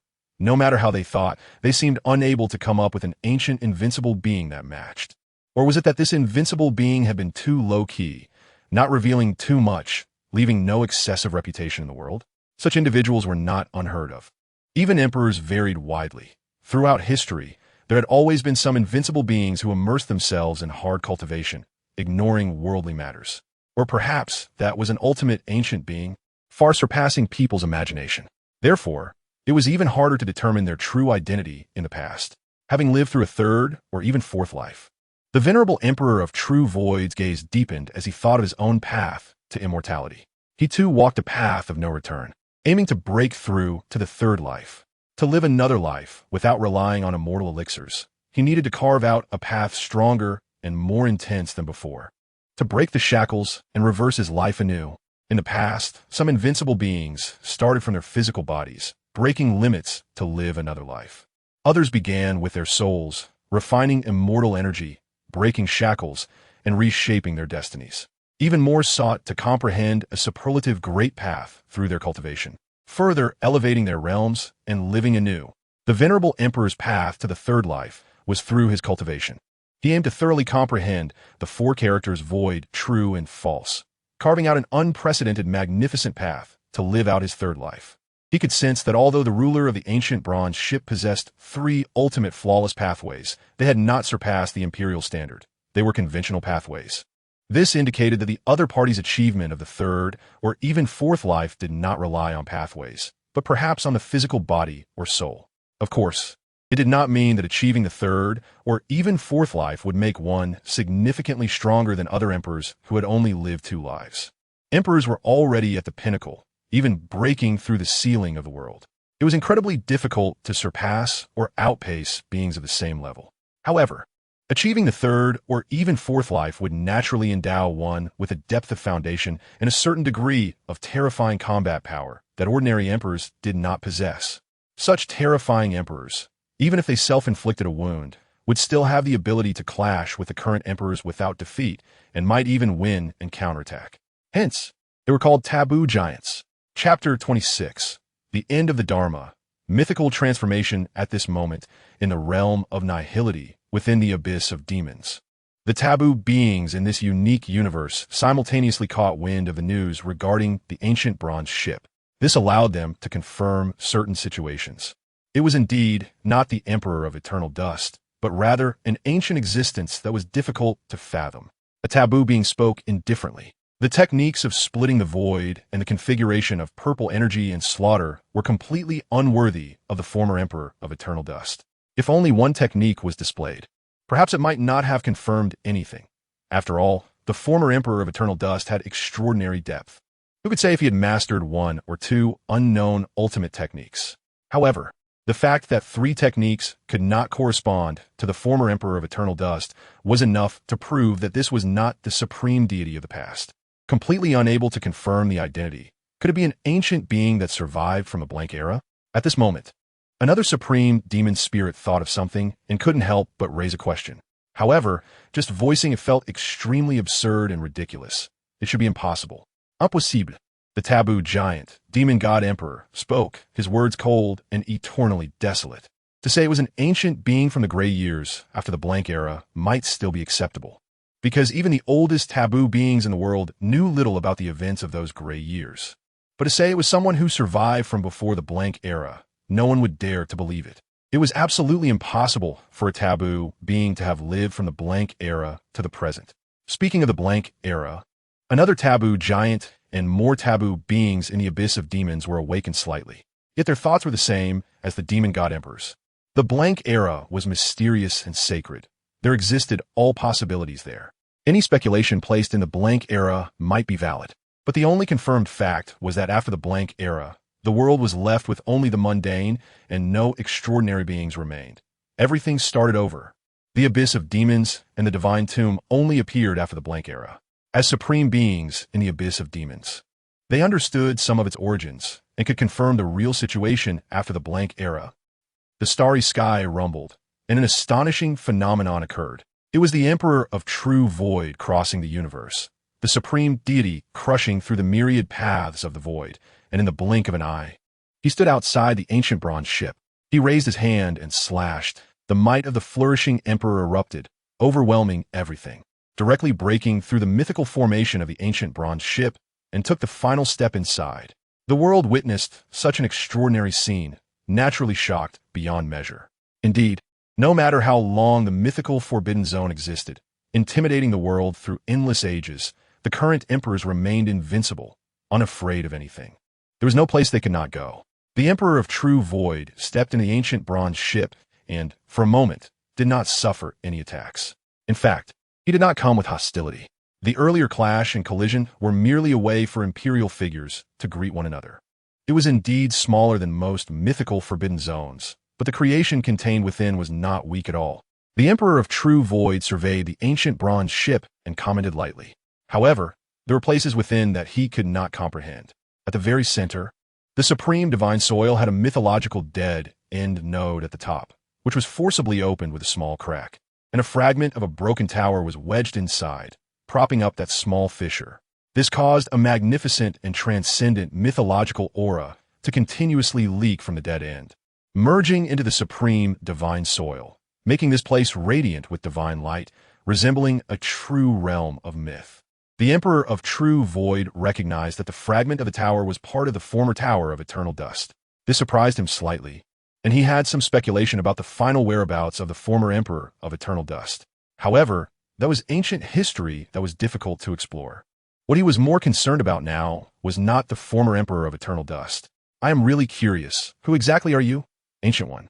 The emperor of true void said, once again slashing out with his hand. Boom! The overwhelming power of the emperor descended, unmatched and supreme, shaking the inner world. The momentary eruption of sharpness instantly cut through the void, the fierce aura piercing out from the ancient ship, the imperial might spreading, shocking the mortal realm. Qin Feng firmly resided within the supreme divine soil of the ancient bronze ship. Surrounding him was a haze of purple energy, the mythological aura from the dead end merging into the formation, guarding the supreme divine soil. He was not worried that the emperor of true void could see through the true situation of this core territory. But even if it were seen through, it did not matter. At most, it would be considered that his true self had emerged. Faced with the emperor of true void Qin Feng also had to take it seriously and needed to unleash all his combat power. Boom! In an instant, an astonishing divine might erupted from Qin Feng, comparable to that of an emperor, his aura supreme, unparalleled, looking down on the ancient world. He was now 74,000 years old. He already possessed 7 portions of flawless Tao attainment. The 8th portion of flawless Tao attainment was also at the end of the road, only needing to make up for many minor flaws to be considered a portion of flawless Tao attainment. Rounded, it would not be an exaggeration to say he possessed 8 portions of flawless Tao attainment. This was like 8 blazing pieces of firewood. Moreover, Qin Feng could also vaporize his own Tao source, continuing to enhance his combat power, just like a fierce wind blowing towards the firewood, making the flames even more vigorous and intense. Vaporizing Tao's source, enhancing combat power. This method was generally exclusive to contemporary emperors, because at that time, the emperor's realm was flawless, having not self-slashed. The emperor's source was thick and stable, allowing for unrestricted vaporization of the source and enhancement of combat power. This was also the main reason contemporary emperors could suppress the vast majority of taboo beings in the world, because the emperor's source could be freely stirred, while those decayed taboo beings could not withstand such stirring. If stirred improperly, their source could collapse, completely falling from their realm, becoming a weaker taboo being, losing that invincible competitiveness. However, Qin Feng had not self-slashed either. His Tao source was not the supreme bestowal recognized by the heavenly heart after successfully attaining the Tao. The current portion of imperial combat power he possessed was cultivated through his own hard work. His realm was equally flawless and stable, unshakable. He could also freely vaporize his Tao source and enhance his combat power. However, Qin Feng could feel that his combat power was nearing its ceiling, and it would likely be difficult to improve further. This was akin to a stove. From 1 piece of firewood to 10 pieces, the firepower would naturally increase dramatically, achieving a qualitative change. But from 10 pieces of firewood to 20 or even 30 pieces, the increase might be minimal. This was limited by the stove. If after hitting the ceiling, Qin Feng wanted to continue improving, he would need to find ways to expand the stove, exploring other paths beyond the Tao methods, such as enhancing the physical body, transforming the soul, and so forth. However, he could still continue advancing on the path of Tao methods. He had not reached the final end. Thus, he was not in a hurry to explore subsequent paths for growth and improvement. Qin Feng freely vaporized his Tao source, fully enhancing his combat power. Boom! He raised his hand and slapped out. A wave of purple energy instantly surged from heaven and earth, majestic and supreme. The imperial might surging intensely, almost indistinguishable from an emperor. Simultaneously, the first layer of the mythical formation of the ancient bronze ship unfolded, waves of mythological energy gathering. The might terrifyingly overwhelming, crashing against the ancient world, causing the taboo supreme beings to tremble in fear. Boom! A terrifying noise erupted, and the vast waves swept across the starry sky, shaking the entire universe. The slash from the Emperor of True Void was not merely a collision with Qin Feng. It should be regarded as a collision with the power of the entire ancient bronze ship. However, the Void True Emperor did not exert his full strength. At least, he did not vaporize his own imperial source to elevate his combat power to the utmost limit. Similarly, the ancient bronze ship did not unleash its complete might either. There are 3 layers of mythical formations here, with the second and third layers completely restored by Qin Feng. Just now, only the second layer of the formation was initially activated, and the true might of the ultimate formation has not fully erupted. I really can't see through you. The Void True Emperor had just suffered a tremendous shock, which was already a significant threat to him. This mythical forbidden zone holds terrifying depths that could bury contemporary emperors. Moreover, there's also a taboo giant present. Given the recent situation, he could not determine whether the opponent had restored their former realm or could precisely control only a partial restoration of their realm. This is not impossible. It just requires profound foundations and strong control. Without any preparation, even a contemporary emperor would not dare to attack a mythical forbidden zone easily. At the very least, one must be sufficiently powerful to temporarily withstand the mythical formations before attempting to attack. The Void True Emperor did have such preparation. However, it was not meant for attacking the mythical forbidden zone. It was a contingency plan after reaching a dead end. The end of the law is approaching, and mythical changes are imminent. You might be the last emperor before that, Qin Feng said lightly. He naturally would not mention anything about his own identity, but instead brought up a situation he had sensed recently, while also observing whether the contemporary emperor had any unique insights on this matter. The end of the law is indeed coming soon. The Void True Emperor did not pursue Qin Feng's identity, but instead pondered this topic. He had sensed it long ago, and his perception was deeper than that of other taboo beings. Since thousands of years ago, the supreme heavenly heart of the universe had shown faint signs of self-sealing. This is also a portent of the impending end of the law. The so-called end of the law refers to the closing of the supreme heavenly heart and the desolation of the Tao. Even if someone cultivates to the pinnacle of the world, it is almost impossible to achieve the Tao successfully because the supreme heavenly heart has personally severed this path to becoming an emperor. No matter how extraordinary and talented you are, it is nearly impossible to traverse this imperial path again. However, even though the end of the law makes it almost impossible for emperors to appear, there will still be extraordinary invincibles, and the end of the law will have its own unique brilliance and splendor. The end of the law does not mean silence and boredom.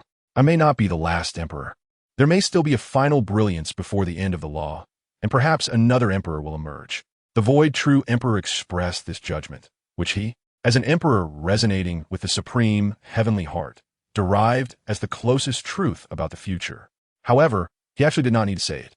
The end of the law has existed since ancient times, and the process is quite similar. Before the end of the law begins, there will be a warming up period of 20 to 30,000 years, which can also be considered as the end of the law, making it difficult for anyone to achieve the Tao successfully. But after the warming up period of the end of the law, there is generally a final flourishing era just before the end of the law, similar to a last flicker of light, and perhaps a very powerful emperor may still appear. After the last flourishing era before the end of the law, there comes the true and lengthy end of the law, which can last for 70 to 80,000 years, or even 2 to 300,000 years if it is prolonged. But this is not the key point. The crucial aspect is that the end of the law often heralds a significant mythical transformation. There may be some great upheaval in this world, or even the arrival of mythical lands. However, what does this have to do with the void true emperor? Although he accurately foresaw the end of the law, he did not care about that impending end or the mythical transformation. He is currently wholly focused on traversing the magnificent path of void truth and reality, completely unconcerned with anything else, allowing the mythical waves of the world to surge, while he maintains a calm state of mind. If he cannot traverse this path, he will accept death. If he can, then he will have a broader world and more choices. Even if he becomes a taboo being at that time, he can still be considered a giant, possessing true invincible power. To reverse the third life, one must naturally forge ahead without leaving a way back. At this moment, the void true emperor would not entertain any unnecessary thoughts. He was determined to move forward. Finally, the void true emperor chatted with Qin Feng about some trivial matters before leaving. He did not force an attack here, as entangling with an unknown taboo giant did not align with his current plans. Qin Feng watched as the void true emperor departed. Feeling even less need to entangle with a contemporary emperor, the ancient bronze ship gradually vanished, easily eluding the pursuit of ordinary people. However, Qin Feng did not anticipate that thousands of years later, he would witness a tragic incident involving an elderly emperor. Chapter 27. The end has no terminus. 4,000 years have passed. Qin Feng has lived for 78,000 years. He has completely mastered the 8 forms of the flawless Tao. After comprehending the Tao of the blade, he chose the Tao of space shattering and the Tao of divine speech. The Tao of space shattering involves breaking the void and concerns the great Tao of space, possessing both functionality and offensive capabilities. Qin Feng chose this path with the intention of further comprehending the magnificent and supreme great Tao of space in the future. As for the Tao of divine speech, it is purely a personal preference. The so-called divine speech releases divine might through words, manifesting powers that follow the spoken word. And it possesses strong functionality as well. These 8 forms of flawless Tao have deeply rooted themselves in Qin Feng's physical body and soul, integrating into every inch of his flesh and every part of his soul. The physical body, soul, and Tao are always a trinity, mutually supporting and depending on each other, coexisting to form a realm of cultivation that supports unparalleled combat power. None of them can exist independently. Whether practicing in the physical body, soul, or any aspect of the Tao, one cannot separate from the other two. With Qin Feng's current realm of cultivation, once he vaporizes the Tao source and sublimates his combat power to the utmost, he is not much different from those taboo supremes recovering their realms or the current emperors in ordinary states. The 9th Tao, time transformation. Qin Feng has also established the 9th Tao he will comprehend. He sits cross-legged in the center of the bronze ancient ship's divine soil, calmly entering the Tao and experiencing the path of time transformation. With his real experience of 78,000 years, he has long had many insights into time-related Tao laws. Now, he is simply reorganizing everything and then selecting a direction for deeper understanding. The two characters of time represent a magnificent great Tao, and comprehending it thoroughly is exceedingly difficult. Qin Feng harbors ambition regarding this magnificent great Tao of time and has ventured into it through the Tao of time transformation. In the future, when he contemplates and explores the deeper path of invincibility and longevity, he may find more ideas and directions. After all, he is about to hit the ceiling, and continuing to improve in the future will be quite challenging, so he is making some preparations in advance. However, Qin Feng has not entered the state of comprehending the Tao for several years before being disturbed again by the cosmic disturbance caused by the Emperor Suzhen. Boom! The universe trembles, and the supreme heart of heaven emits a roar, filled with a deep sense of sorrow. The myriad paths of heaven and earth resonate and mourn with it, producing a tremendous disturbance that sweeps across the universe. In such a situation, let alone Qin Feng, even a novice in the path of cultivation could guess that the current emperor is on the brink of death, and it is a near-death situation. Suzhen has great ambition, wanting to reverse the third life, and has held on for 1,000 years without dying, which is indeed remarkable, with no way back. Can you really succeed in the third life? Qin Feng could not help but pay attention to the situation of Emperor Suzhen again. He had long seen through Emperor Suzhen's ambition, severing the way back and moving forward relentlessly to impact the third life. Such things have very few emperors who have been able to accomplish throughout history. Qin Feng does not know whether Emperor Suzhen can succeed. He is curious, so he has been paying attention frequently over the past 1,000 years. 1,000 years ago, Emperor Suzhen had already entered old age, and at that time, the supreme heart of heaven had begun to indicate the emperor's impending fall. However, 1,000 years have passed, and Emperor Suzhen is still holding on, still alive. He has lasted several hundred years longer than Qin Feng had anticipated. But this should not be too surprising. As an invincible emperor, he naturally possesses many extraordinary means.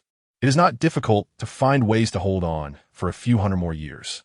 Moreover, Emperor Suzhen is unlike some past invincible emperors who often engaged in bloody battles, overextending their foundations and slightly damaging their life essence. Therefore, Emperor Suzhen has lived at least 2,000 to 3,000 years longer than some past emperors. Now, Emperor Suzhen has already attained the Tao for 22,000 years. If an emperor takes care of their life, the effects are also excellent. Emperor Suzhen is a prime example. He does not excessively fight, and all his imperial might is fully focused on impacting the third life. In his lifetime, Qin Feng has witnessed the rise of 3 emperors, each vastly different, each with their own brilliance and characteristics. His good brother, Emperor Yuanji, is a typical example of a traditional, upright human emperor. He has fought throughout his life, always busy, unknowingly provoking countless formidable enemies. According to Qin Feng's guess, Emperor Yuanji might end up self-destructing in the end, becoming a unique supreme to protect the world in the future calamities. As for the subsequent solitary emperor, he is just a mad little thief. No further comments for now. Perhaps there will be an opportunity to meet again in the future. Now, regarding Emperor Suzhen, Qin Feng actually recognizes his choice to fully impact the third life.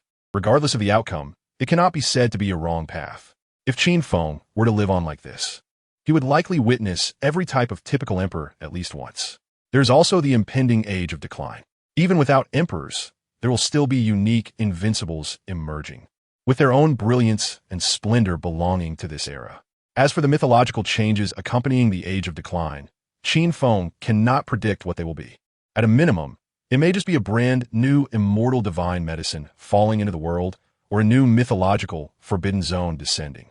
At most, it could be the arrival of a mythological land. At this moment, Emperor Suzhen sits cross-legged in an ordinary starry sky, his face showing signs of twilight, with a strong sense of aging and weariness. Yet his eyes still radiate an aura of invincibility, and even in his twilight years, he retains a calm demeanor and a magnificent presence that pushes against the world. Layers of extraordinary Tao rhythm surge around him, radiating a grand power, making the starry sky around him appear illusory and unreal, while his own momentum becomes increasingly real and heavy, as if he is the only real being in this world of mortals. However, soon, he himself becomes hazy and illusory, as if he does not exist in this world, while the starry sky and the myriad paths of heaven and earth, under the influence of this grandeur rhythm, faintly reveal a certain mythological aura, as if close to the realm of myth. The truth and falsehood of Su Zhen, the four-character great Tao, is grand and transcendent, an oversized imperial-level Tao. Su Zhen has indeed reached the end of this path. However, at that endpoint, he did not see a true terminus. It is as if he has taken a wrong turn. Although he has reached the end, it is not the correct destination. Is he still deviating? Su Zhen sighed, knowing he might fail on this path. Yet, his aging face remained calm, without disappointment or sadness. This was a choice he made himself, and regardless of the outcome, he accepts it, no matter how helpless it may be. Life has come to this point. For a true, invincible being, with a glorious reputation that can be passed down for millennia, there is nothing that cannot be let go. Yet, perhaps there may still be a chance for reversal. Su Zhen's gaze is firm, holding an unstoppable sharpness that transcends the ages. Even though his time is short, he intends to try adjusting once more and continue to impact the third life. However, nearly 100 years later, Emperor Su Zhen fails again. Moreover, forcibly adjusting and reversing his Tao has resulted in severe backlash. Boom! It is as if something has exploded within Emperor Su Zhen, damaging the foundation of his Tao. His already decaying physical body and soul were also impacted, nearly collapsing the last remnants of his vitality and causing him to fall on the spot. The momentum of the whole person suddenly diminished by half, thick with the aura of death, as if half of his body had already been buried in a grave. And it is at this moment, a certain taboo figure, who had long been secretly observing Emperor Su Zhen, makes their move. Seizing the right moment, he boldly emerged, unleashing a shocking divine might, aiming to directly assassinate this current emperor who was at the brink of collapse. Chapter 28. A palm strikes towards the primordial extreme emperor. Boom! A vast and surging brown river of heaven suddenly appears in the world, spanning the pinnacle of the universe, stretching billions of miles, with an immortal aura cascading down. Its might magnificent and unparalleled, as if a myth has come to life. That is the river of the Yellow Springs, a mythological, forbidden zone that exudes overwhelming pressure from eternity, terrifying and immortal. At the moment this mythological, forbidden zone appears, an unparalleled figure bursts forth from it, the momentum rapidly rising, unwilling to hesitate in activating the decayed and incomplete imperial source within his body, forcibly restoring his former realm and remanifesting that invincible divine might. The universe trembles violently. An imperial might not inferior to the void true emperor erupts into the world, shaking the heavens and the earth, capable of overwhelming the eternal red dust. It is a man, his expression cold, with a murderous aura radiating from him, his face and body also quite old, only slightly better than the void true emperor. This also shows how dire the situation of this taboo supreme being is. The revered spirit. Qin Feng is immediately startled by this commotion and recognizes that the one fiercely attacking the void true emperor is an invincible figure from ancient times, the revered spirit. The state of the revered spirit is clearly very poor. Not only is his life essence nearly depleted, but even that imperial source is decayed and incomplete, almost on the verge of completely falling in realm. He desperately needs to replenish himself. However, the primordial extreme emperor and the solitary extreme emperor seem to have both self-slashed and hidden themselves at the right moment. The revered spirit cannot keep a constant watch on a contemporary emperor. Moreover, he cannot hunt down emperors who still possess great power. The void true emperor is just right for him. The revered spirit is now unparalleled in his hunger, urgently needing fresh imperial source to stabilize his own realm. He even wants to simultaneously initiate a calamity to replenish his life essence. Boom, boom, boom. After the revered spirit strikes fiercely, three supreme powers erupt almost simultaneously from the depths of the starry sky, all reaching imperial might, terrifying and overwhelming, causing the universe to tremble. Feeling no weaker than the void true emperor, the ancient emperor of Shiyu, the great emperor of Wanla, and another demon spirit, Qin Feng, with his extraordinary insight, quickly identifies the three taboo beings that emerge next. The ancient emperor of Shiyu and the great emperor of Wanla are easily recognizable. Their Tao rhythm and might characteristics are very prominent, showing no concealment whatsoever. However, the last demon spirit is not well known to Qin Feng. He only knows that it has some reputation in the vast universe, seemingly named Yue. Nevertheless, while the Yu demon spirit also possesses imperial might, upon careful observation, it still falls short compared to the others. Qin Feng can see that the life essence of the ancient emperor of Shiyu, the great emperor of Wanla, and the Yu demon spirit is still relatively abundant, clearly having left room for self/sealing. However, their imperial sources are still decayed and incomplete. Even if their life essence has not dried up, if their realms completely fall, it is something they cannot accept. Losing this invincible competitiveness means that many future endeavors will be impossible. The tragedy of the late emperor. Qin Feng's expression is solemn, with a hint of seriousness. The four taboo supremes should not have conspired in advance, but they still acted in tacit agreement. Although the void true emperor is incredibly old, with his life essence at rock bottom, his realm still remains, and his imperial source is still fresh and surging, making it a great supplement for taboo supremes, which is not much related to lifespan. What has decayed is his physical body and soul, corroded by time. This kind of tragedy of the late emperor has existed since ancient times. Moreover, it sometimes accompanies smaller-scale calamities. However, the void true emperor has to face not just these four taboo supremes. Boom! Two powerful forces rush into the vast universe from beyond. Those are two strange beings with hollow eyes and indifferent expressions, exuding a unique life aura, not resembling living beings, but more like the dead. Two undead beings. The world witnesses and can recognize what this is. They are undead beings that have emerged from the divine tomb, and both have arrived at once. It is clear that these two undead beings intend to collect the imperial corpse of the void true emperor. Void true emperor. The world sees this situation, where the void true emperor, at the last moment, has to face so many terrifying enemies. They are shocked, trembling, and lamenting for this emperor who has brought them over 20,000 years of peace. Boom! An indescribable, terrifying sound instantly erupts, and the universe trembles violently.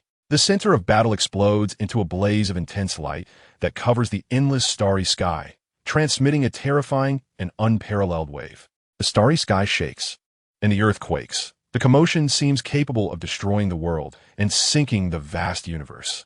Thus, this great battle erupts fiercely. All participants unleash their full strength. Boom! The battle continues. The terrifying waves that shake the ages impact the vast universe. Such a battle is astonishing and can be called a collision of myths. Various mythological forbidden zones and many taboo beings are mostly stirred. However, most are unwilling to care or intervene, choosing to continue their slumber. This should be a battle of immense disadvantage for the void true emperor. However, at a certain moment after the battle erupts, an unmatched majestic figure is directly cleaved apart by the void true emperor, bathing in supreme blood, the overwhelming imperial might cascading down. Everything is void. That strike is the utmost reality. A taboo supreme is killed on the spot. Judging from the scene of his demonic energy surging, it is indeed the Yu demon spirit from the abyss of demons that has fallen.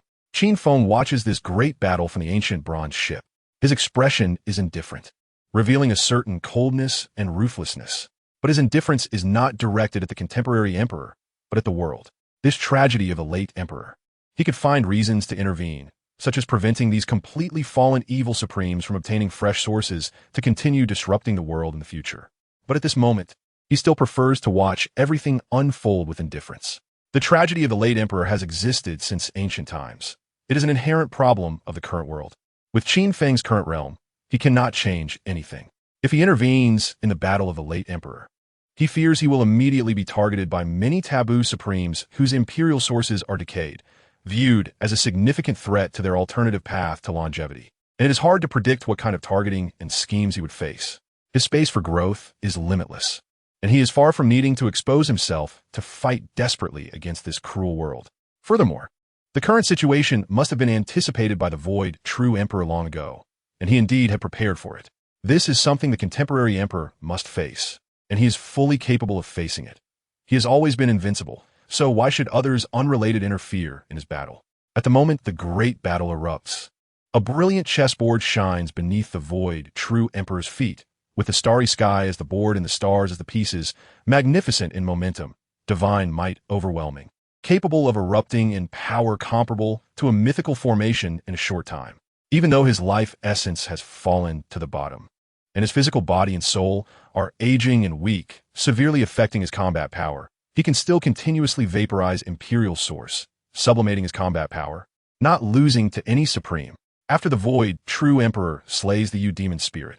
He also defeats an undead being, and finally, he forcefully suppresses the ancient Emperor of Shiyu, whose realm has temporarily fallen from invincibility. Such heavenly divine might, unmatched in the world, shocking the world and alarming the taboo beings. It once again confirms a fact. Contemporary emperors can never be underestimated, no matter when. But the Emperor of Illusion and Reality has also reached his limit. It is unlikely that he can unleash his peak power again, and it seems that this is where it ends. However, just at this moment, an unexpected event occurs. This surprise gives Qin Feng a reason to take action, and his desire is strong. He wants to unleash his full power, because his good brother, the Emperor of Primordial Extremity, has actually emerged, and upon his arrival, he immediately regains his peak power, confirming that he indeed severed himself and became a forbidden being. However, his good brother does not seem to want to intervene in the late-stage battle. Instead, it looks like he is seizing the opportunity to eliminate past enemies and simultaneously cut off a small-scale disaster. Qin Feng once again feels the invincible might of his good brother from the past, making him reminisce about their passionate years as young prodigies competing for invincibility. However, later on, he was completely left behind by his good brother's imperial might, forcing him to avoid appearing in the world. But now, he can calmly look at such invincible figures. So, now that both are invincible, why not continue the competition they once had as good brothers? In the end, Qin Feng also enters the fray to do something he had long wanted to do but couldn't accomplish. This matter has weighed on him for nearly 80,000 years. At this moment, Qin Feng's divine might erupts, shaking the starry sky, as a forbidden giant whose true form is unknown steps into the arena, slamming a palm towards his past good brother, the Emperor of Primordial Extremity. Chapter 29.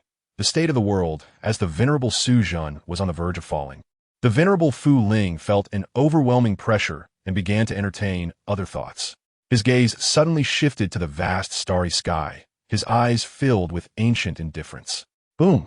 The venerable Fu Ling raised his hand, unleashing a divine might that transformed into a colossal hand obscuring the endless starry sky, directly enveloping hundreds of star domains in the distance. A terrifying and dreadful aura spread, exuding bloodthirst and evil. Any beings lingering in the deep space that came into contact with it instantly exploded, turning into strands of pure essence of sentient beings flowing towards the venerable Fu Ling.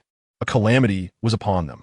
The world watched the giant hand, feeling the bloodshed and malevolence within, trembling in fear. After an unknown number of years, a forbidden being could no longer suppress itself and sought to refine the essence of the universe's sentient beings to restore its own life force. The venerable Su Jun. The beings under the oppressive shadow of that evil hand trembled in their hearts. The only thought that came to mind was to call upon the name of the current emperor, praying that the emperor could still suppress all taboos in the world and avert disaster. However, the venerable Su Jun's face was gaunt, his body battered and broken, his imperial blood drained. He sensed what the venerable Fu Ling was doing, and although there was still a sharp, killing intent in his deep, hollow eyes, he was already powerless.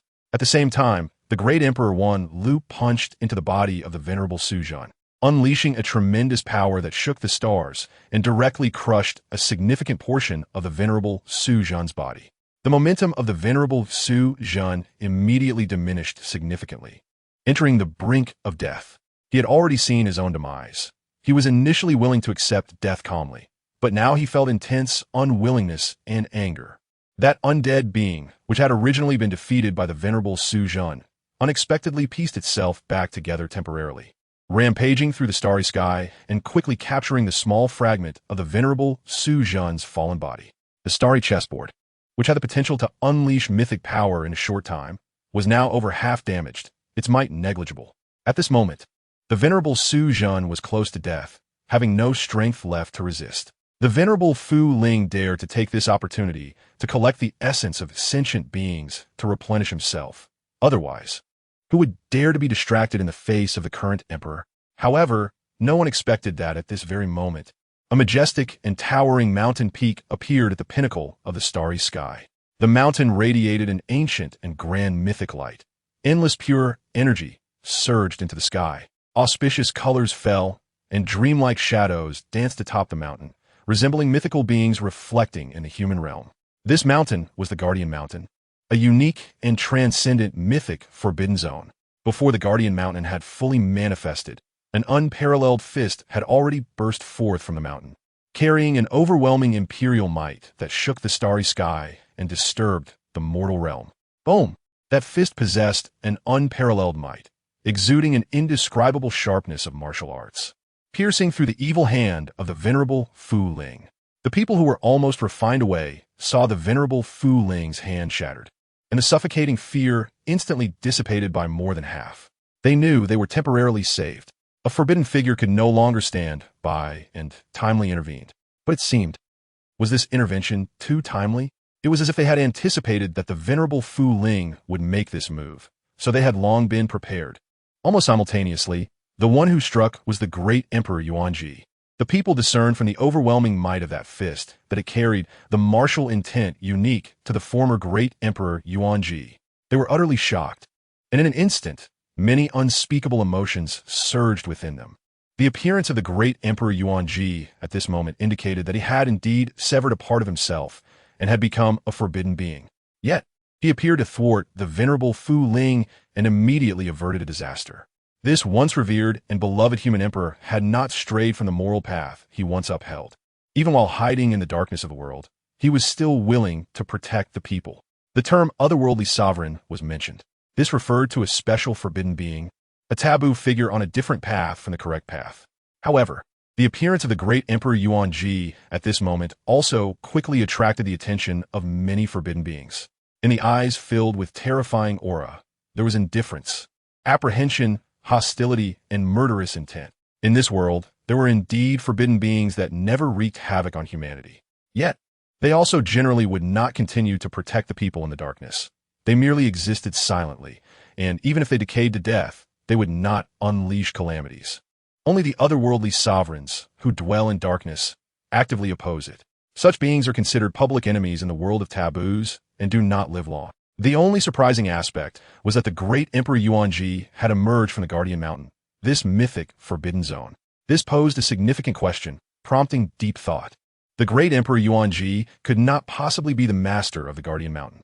Yet he trusted that forbidden giant, and that forbidden giant surprisingly tolerated this otherworldly sovereign's presence.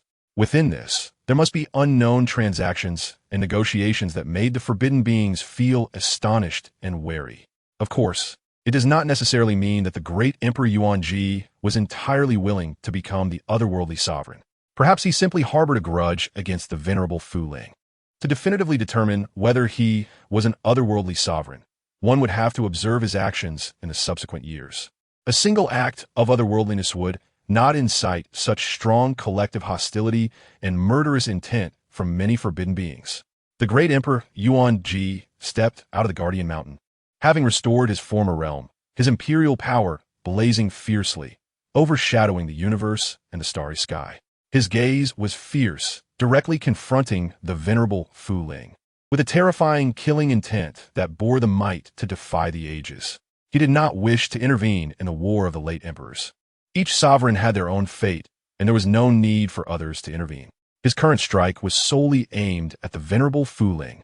Protecting the living had already become a path to swift death. Wanting to protect the emperor was a path to certain death. Moreover, many forbidden sovereigns would only hunt the current emperor and were unwilling to unleash calamities to consume sentient beings. These individuals also remained indifferent to disasters and would not expend energy to resist them. The divine tomb was the same. It was only interested in the corpses of the invincible and would hardly affect the living beings of the vast universe. The great Emperor Yuanji. At this moment, the people felt their spirits uplifted, as if they had learned that there would be a hidden guardian in the world from now on, providing them with a sense of security.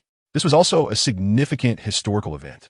In the future, whenever disasters occurred in the world, whether great or small, there would surely be those who looked forward to the emergence of the great Emperor Yuanji. This was the path of the otherworldly sovereign, a path to swift death. Thus, either such individuals do not exist in the world, or they would perish tragically under the weight of calamity. If there were no others walking in the darkness alongside him, sharing the burden, within 2 or 3 disasters, the great Emperor Yuanji would inevitably perish in martyrdom, becoming fodder for the forbidden. Just as the crowd felt their spirits lifted and a sense of stability washed over them, a shadow of myth appeared at the pinnacle of the starry sky, enveloping all sentient beings. Boom! The ancient bronze ship also appeared, radiating brilliant light that scattered across the starry sky, a heavy and magnificent mythic aura permeating the air. Although the ancient ship was not large, it now exuded a vastness akin to the universe. The people felt the might of the bronze ship and were once again taken aback. They had witnessed and felt far too many terrifying things today. In the tragic final battle of the virtual true emperor, the spirit-dispelling celestial venerable took the opportunity to unleash calamities upon the world, while the primordial extreme emperor stepped in to counter the disasters. Now, with the ancient bronze ship, along with the yellow spring river that emerged from the spirit-dispelling celestial venerable and the guardian mountain that emerged from the primordial extreme emperor, 3 mythical, forbidden zones have appeared. How terrifying is the current situation, and how much worse can it get before it comes to an end? Is a great taboo reckoning about to take place? On the ancient bronze ship, Qin Feng stood at the peak, surrounded by surging purple qi that covered the starry sky in all directions, exuding an unparalleled divine aura that shook the universe and made people tremble. As he appeared, he raised his hand and struck out with a palm, the purple qi rumbling and converging into an ancient, towering hand that crushed the vast starry sky, shattering the void and charging straight at the primordial extreme emperor. Such a terrifying power was no different from that of an emperor. The onlookers were all shocked and horrified. Concerns for the primordial extreme emperor arose among the people, accompanied by a strong wave of anger. A former emperor who had just intervened to stop the calamity was suddenly attacked by a powerful figure from the mythical Forbidden Zone. What is wrong with this world? Is there no place for righteous human emperors? How can those taboo figures treat the beings of the universe as mere fodder? The master of the bronze ship, in the darkness, the forbidden beings watching this supreme chaotic battle were also surprised to see the taboo giant from the ancient bronze ship take action. They could basically confirm that there was only one forbidden being on the bronze ship, but at the same time, they were dealing with an enigmatic taboo giant. Therefore, even with just one person, no one dared to target the bronze ship, not even the contemporary emperors, who had to be cautious. They did not expect that the master of the bronze ship would attack the primordial extreme emperor at this moment. Could it be that the two have enmity? Could they speculate on the true identity of this bronze ship master from this angle? At this moment, the primordial extreme emperor was equally astonished. He did not expect that this unknown bronze shipmaster would suddenly emerge to attack him. Boom! The primordial extreme emperor stood in the starry sky, his imperial body reaching the heavens and the earth, exuding overwhelming divine power. Having just recovered from a self-dismemberment, he was almost a contemporary emperor, his imperial might excessively fierce, collapsing the void and seemingly melting the cosmic starry sky. He still possessed that invincible spirit, unafraid of any opponent. He directly unleashed a punch, the power so immense that it broke through the starry dome, erupting with a sharp, unparalleled gun-like brilliance that could pierce through the ages and shatter eternal time. Boom!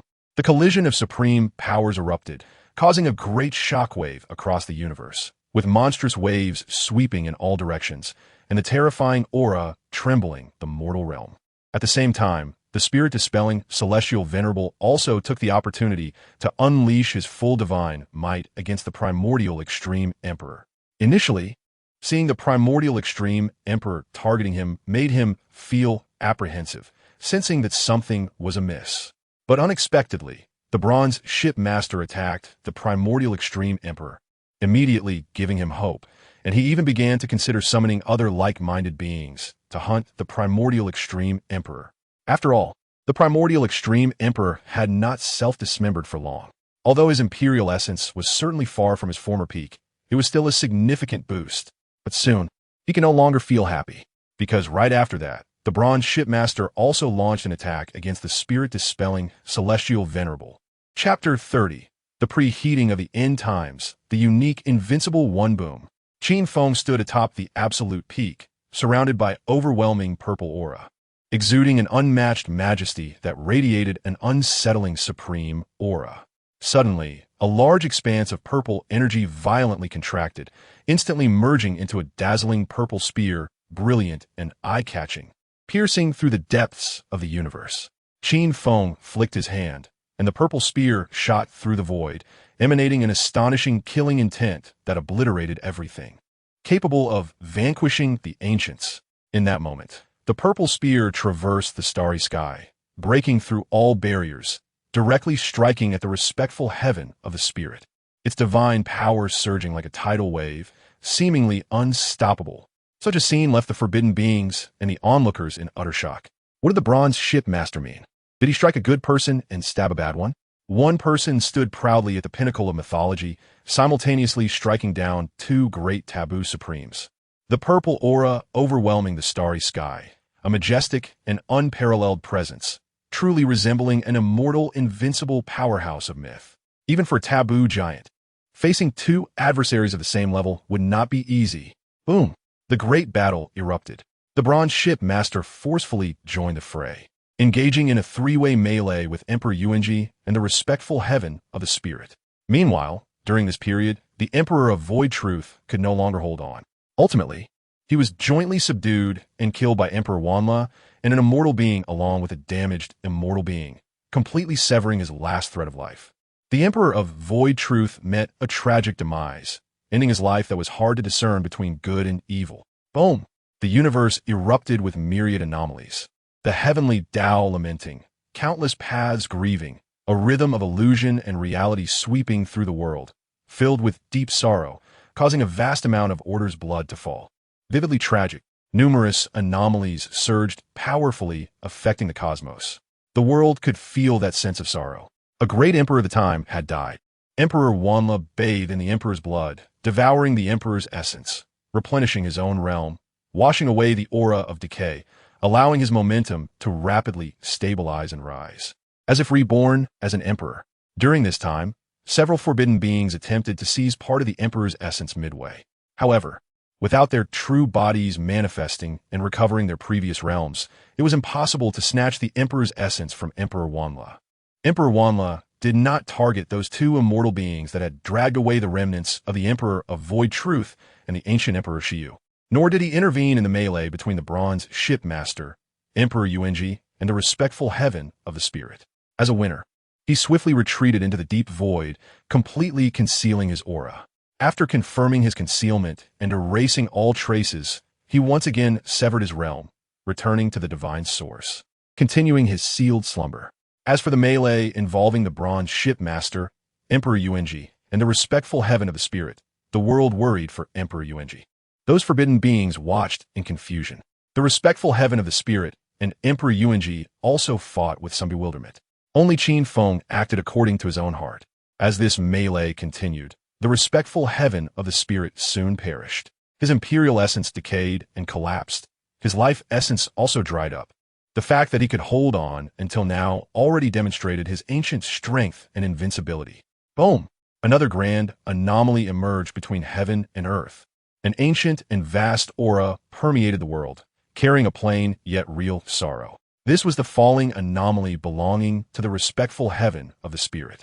He had once proven his invincibility in the great universe, and the supreme heavenly heart still acknowledged him, mourning for him.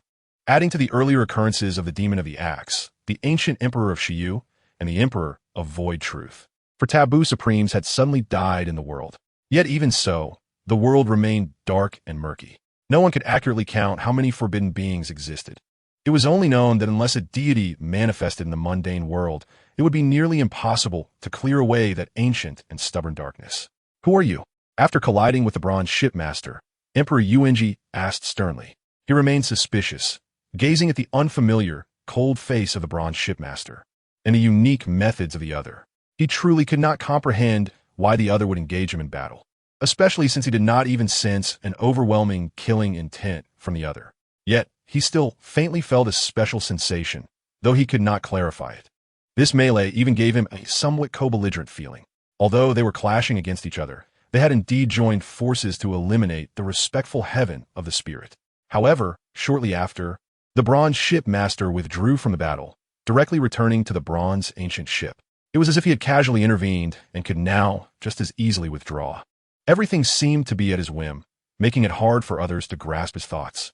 This bronze ship master remained a mystery in every aspect, especially since it seemed he had not yet exerted his full strength. He might not have fully restored his realm, because he did not, like the other supremes, resonate with the supreme heavenly heart after recovering his realm, which would trigger a cosmic uproar like an emperor's revival. Such a situation usually only occurred with the supreme of the abyss of demons, as the supreme of the abyss of demons was not a being of the great universe, and thus would not gain the acknowledgement of the supreme heavenly heart. But the bronze ship master was clearly a being of the great universe, and the supreme heavenly heart did respond to him, albeit in a plain manner, merely evoking a natural resonance of the Tao. This situation is also a point worthy of deep thought. There are numerous possibilities. Not fully restoring his realm is one possibility. The most terrifying possibility is that the bronze ship master might have severed his connection with the supreme heavenly heart using supreme imperial might, making him independent of the universe. Such things have been done before.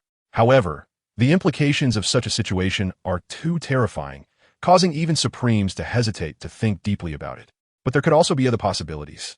Every emperor has its unique and extraordinary means. Any unreasonable matter placed on an invincible being can indeed be understood. These taboo supremes hold many secrets. In summary, the bronze ship master remains a puzzle to the world, and even to forbidden beings, difficult to fathom. In the days to come, more attention should be paid to his movements and actions. Perhaps in the future, the true situation can be clarified. However, as long as the bronze ship master does not actively provoke them or pose a threat, they generally will not easily target such a powerful being who controls the mythic Forbidden Zone. Who exactly are you? Emperor Yung watched the bronze ship master retreat, and he did not intend to entangle further. After all, given his current situation, it was difficult to continuously draw upon the imperial essence and elevate his combat power. And he certainly did not have the strength to attack the mythic Forbidden Zone. Moreover, that bronze ship master was indeed incredibly formidable, possessing a terrifying foundation that shocked even him.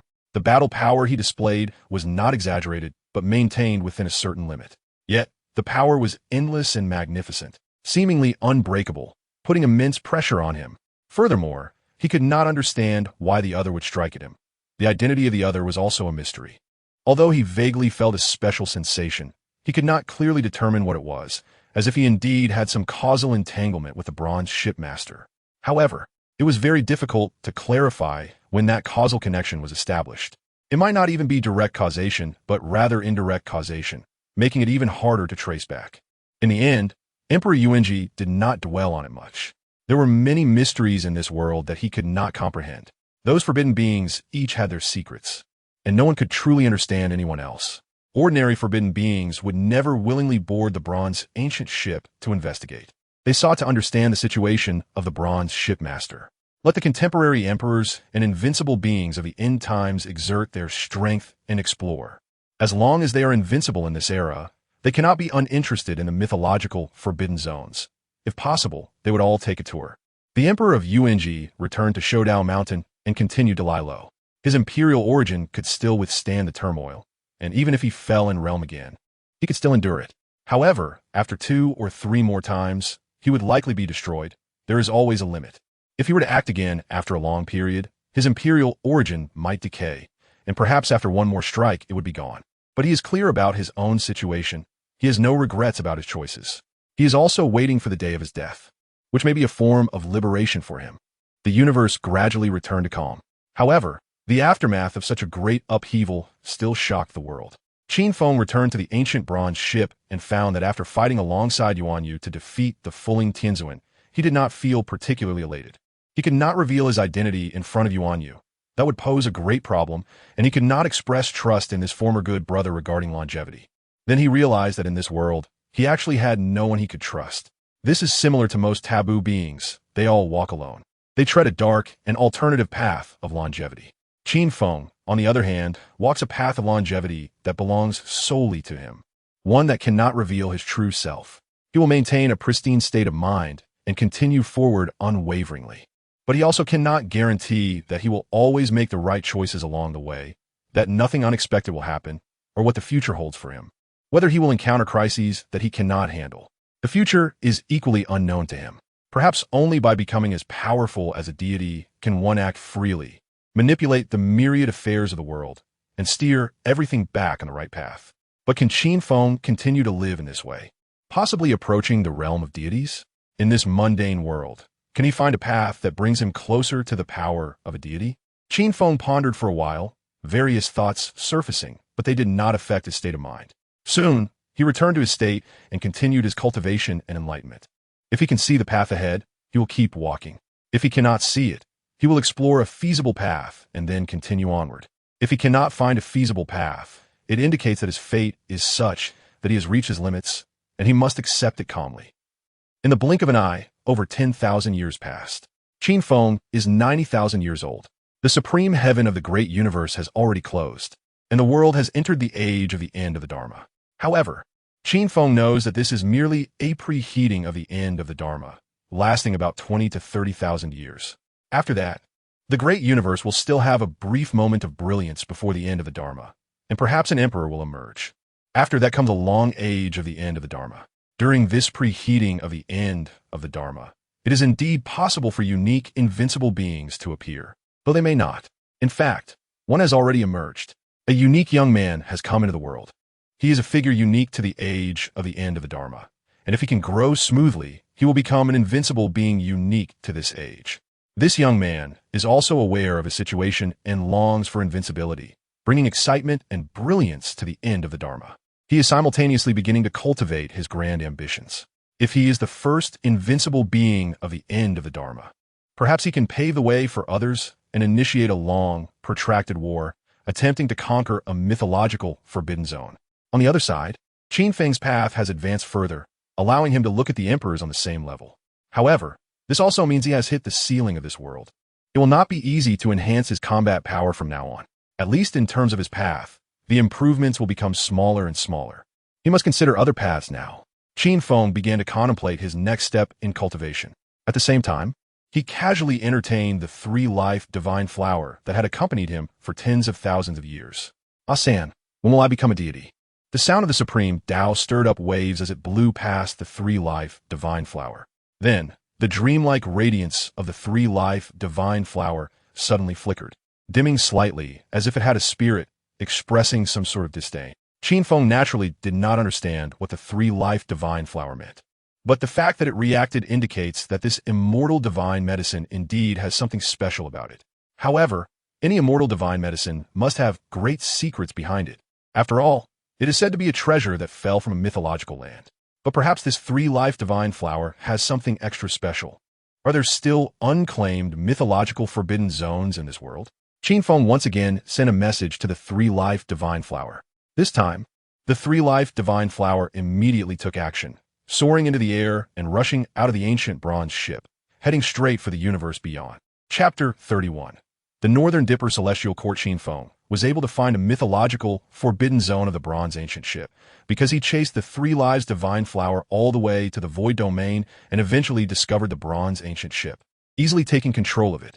After that, the three lives divine flower settled and took root within the bronze ancient ship, refusing to leave.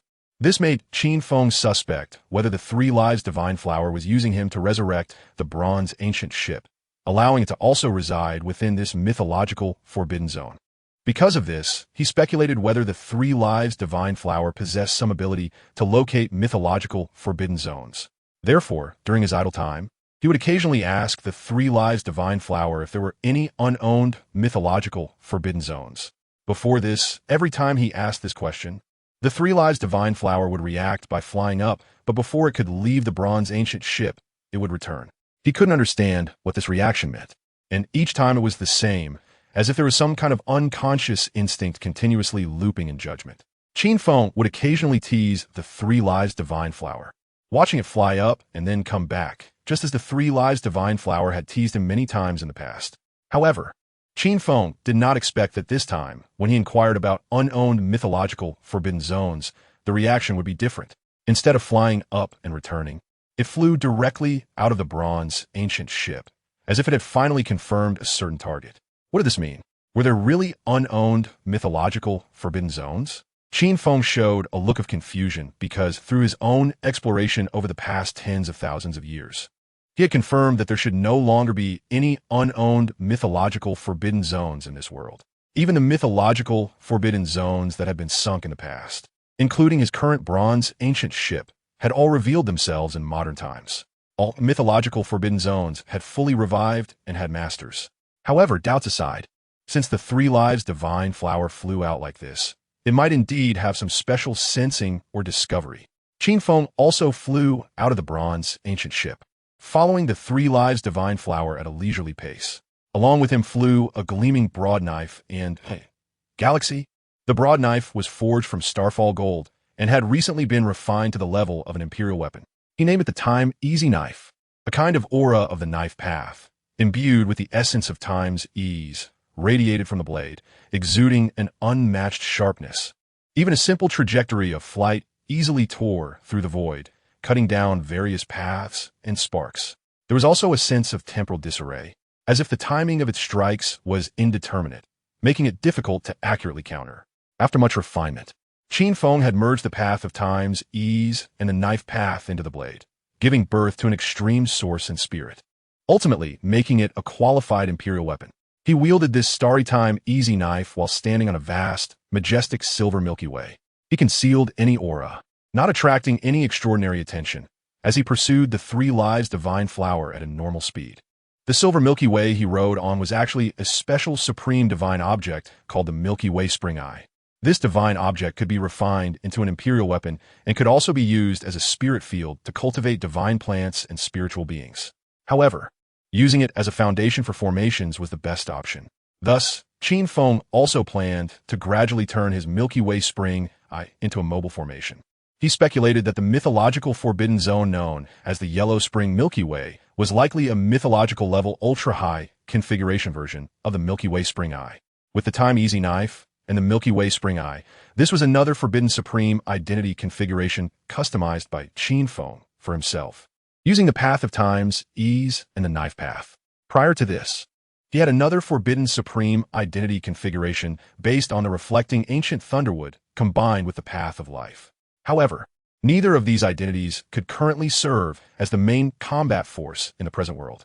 Whether based on the path of life or the path of the time easy knife, when fully unleashed to their utmost power, they could not suppress the other active and surging fluctuations of paths, revealing multiple traces of path laws and attracting unnecessary attention and suspicion.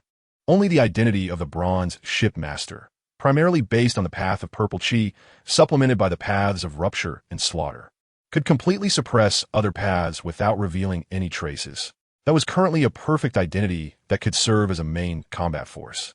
However, as he mastered more and more grand paths, and his internal source of paths gradually reached its peak, he would naturally be able to easily and completely control any kind of path without worrying about suppressing other paths and exposing his identity. By then, he estimated he would be considered a supreme being of many transformations, able to become whatever he wanted. But based on the current situation, Qin Feng estimated he would need to cultivate for another 200,000 years to fully master this magnificent and vast source of paths.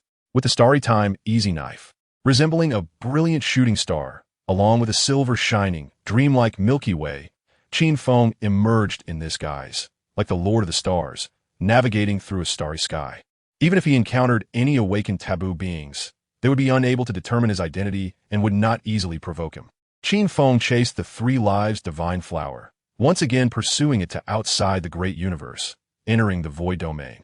However, the speed of the 3 lives divine flower did not decrease as it continuously delved deeper into the void domain, causing Qin Feng to furrow his brows and become cautious, constantly sensing the position of the great universe. This void domain truly had nothingness, where the celestial heart of the great universe's myriad paths struggled to radiate far and wide, and divine consciousness perception was greatly obstructed. If he ventured too deeply, even an invincible being might become lost, unable to find their way back to the great universe, potentially wandering alone to death within the void domain. Qin Feng had known the 3 lives divine flower for many thousands of years, and although he trusted it to some extent, he did not dare to completely rely on it within this void domain to guide him home. Therefore, if he felt he had strayed too far from the great universe, far enough that it would be difficult to sense its position, he would not continue to follow the 3 lives divine flower deeper. Fortunately, not long after, the 3 lives divine flower stopped.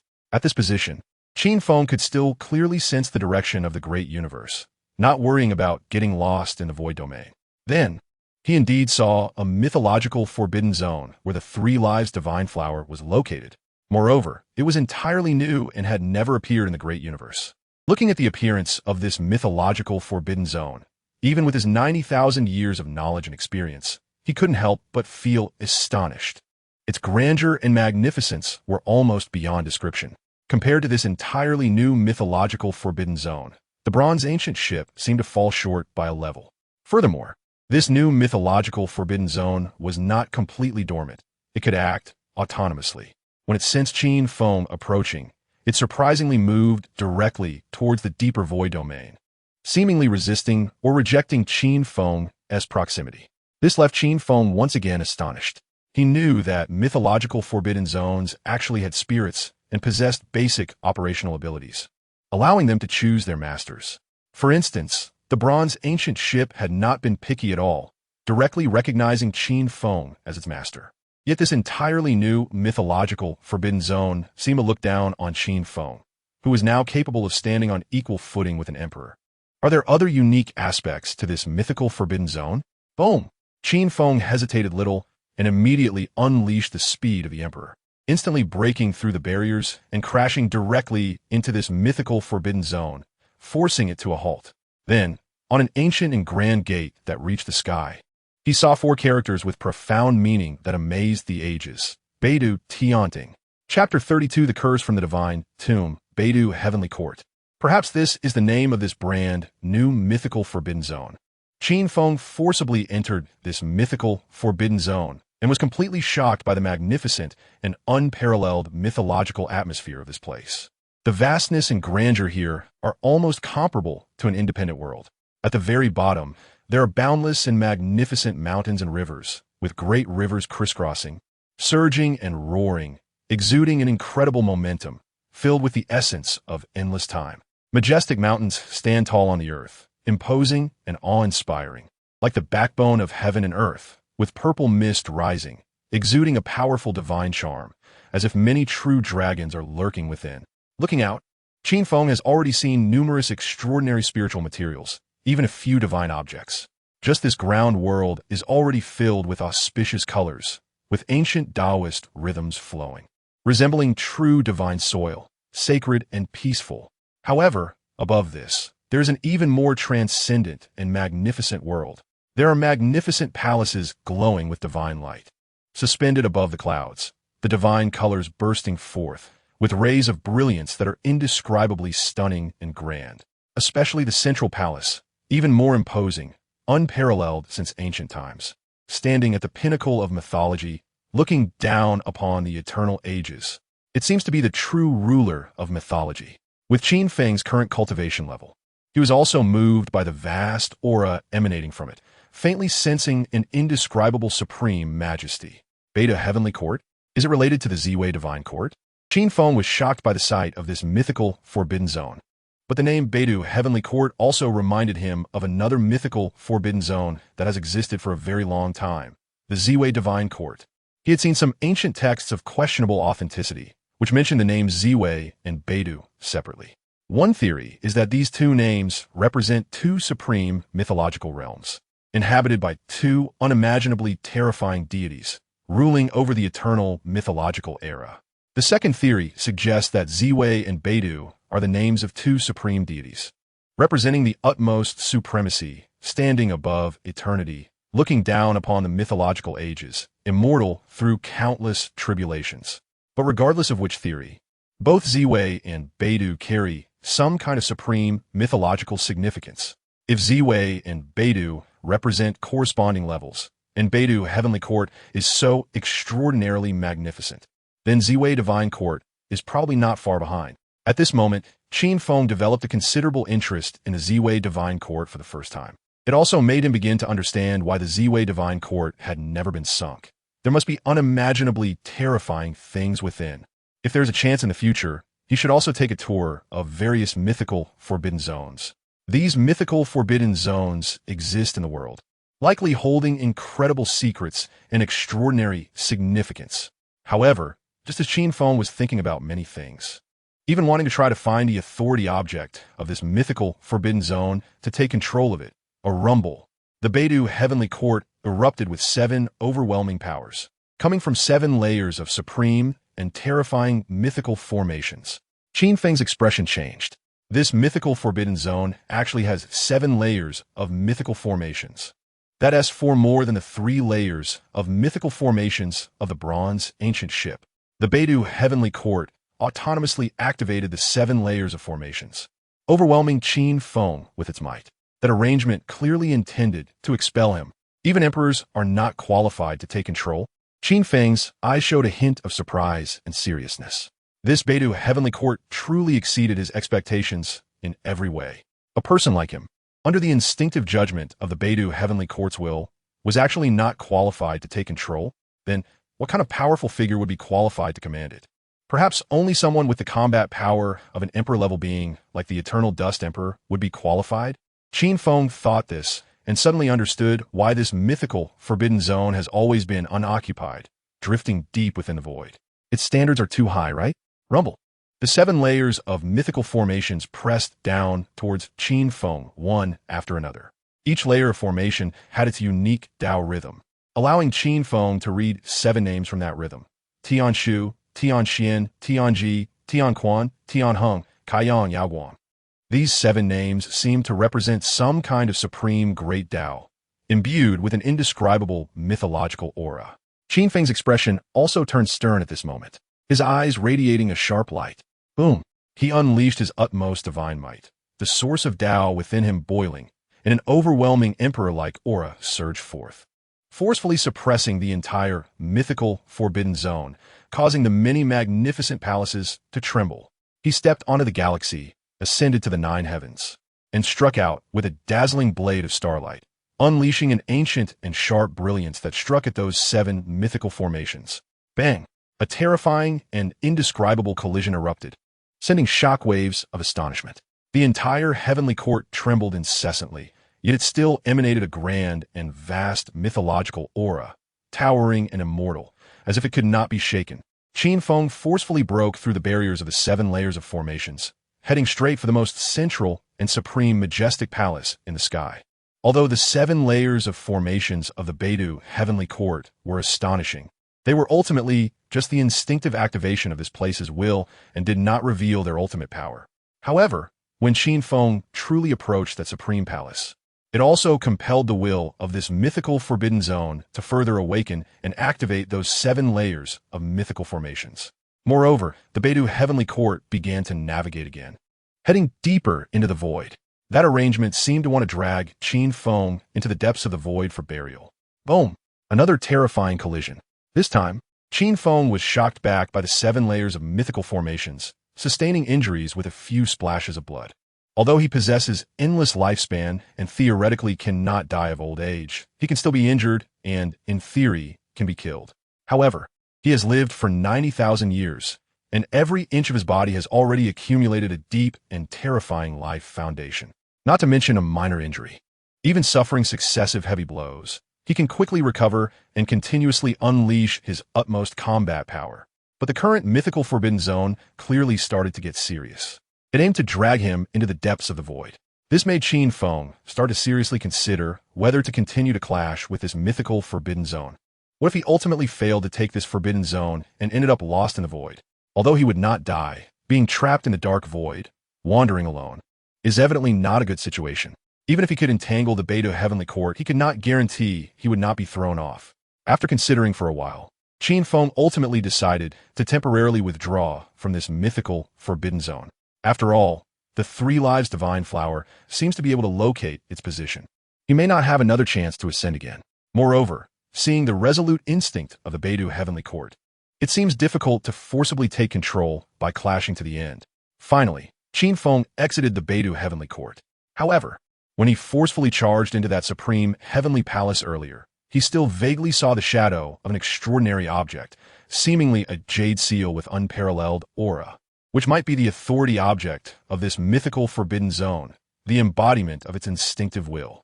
In addition, he also saw an exceptionally rich and grand area of mythological aura deep within the heavenly court, where there seemed to be some kind of super specification mythical object, which appeared to be an extraordinary mythical plant based on the aura emanating from it.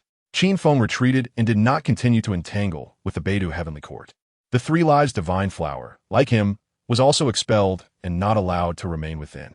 Without Qin Feng's presence to withstand the pressure, the Three Lives divine flower naturally could not force its way into the Northern Dipper heavenly court. However, what surprised Qin Feng was that the Three Lives divine flower did not come out on its own. It had also brought a companion with it.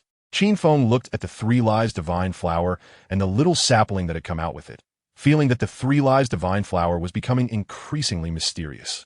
The sapling following closely behind the Three Lives divine flower was quite extraordinary. It had a few scattered roots at the bottom, a straight and tender trunk extending into 4 clearly defined branches, and a few tender green leaf buds growing sporadically on it. The most unique aspect was that the 4 branches remained fixed in direction, as if they could not rotate, unlike the Three Lives divine flower, which floated and slowly rotated.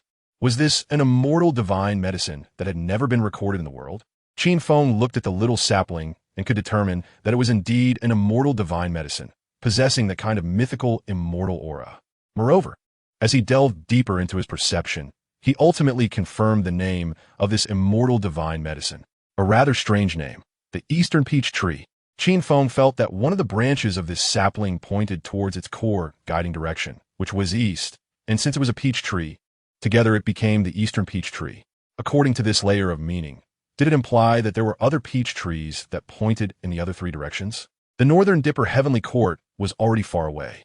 The Three Lives divine flower seemed to have no lingering attachments, directly taking the Eastern Peach Tree back to the great universe, to reclaim its home on the bronze ancient ship. As for Qin Feng, the Three Lives divine flower did not pay him any mind, completely ignoring this emperor-level figure, and swiftly took the Eastern Peach Tree back. This made Qin Feng furrow his brow slightly. He felt that the Three Lives divine flower was treating him too lightly. If it weren't for him blocking the 7-layer mythical formation of the Northern Dipper heavenly court, how would that flower have had the chance to flirt with the little sapling? But Qin Feng could not possibly hold a grudge against an immortal divine medicine that lacked true intelligence. He could only return to the great universe, feeling that this trip had yielded little. Although the Eastern Peach Tree was an immortal divine medicine, it was of no use to him. What he could consider a gain was learning about the existence of the Northern Dipper heavenly court, a supreme mythical forbidden zone. It also piqued his interest in the Ziwei divine court, which should be on par with the Northern Dipper heavenly court. If the Ziwei divine court also had extremely high requirements for the master of the forbidden zone, then how powerful must the taboo giant currently in charge of the Ziwei divine court be? Additionally, Qin Feng was once again curious about why there were so many mythical forbidden zones in the world. Such unparalleled mythical phenomena clearly could not have been created by beings of the mortal realm. Based on relatively certain evidence, those mythical forbidden zones were basically all fallen from the land of myths. But the question is, they did not seem to fall accidentally. If it wasn't an accident, but rather intentionally placed into the mortal realm, what could the reason for this be?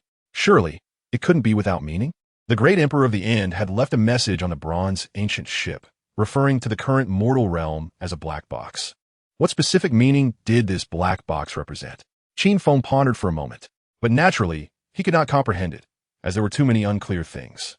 In the end, he could only temporarily set it aside. Although these mythical phenomena were filled with secrets and were extraordinary.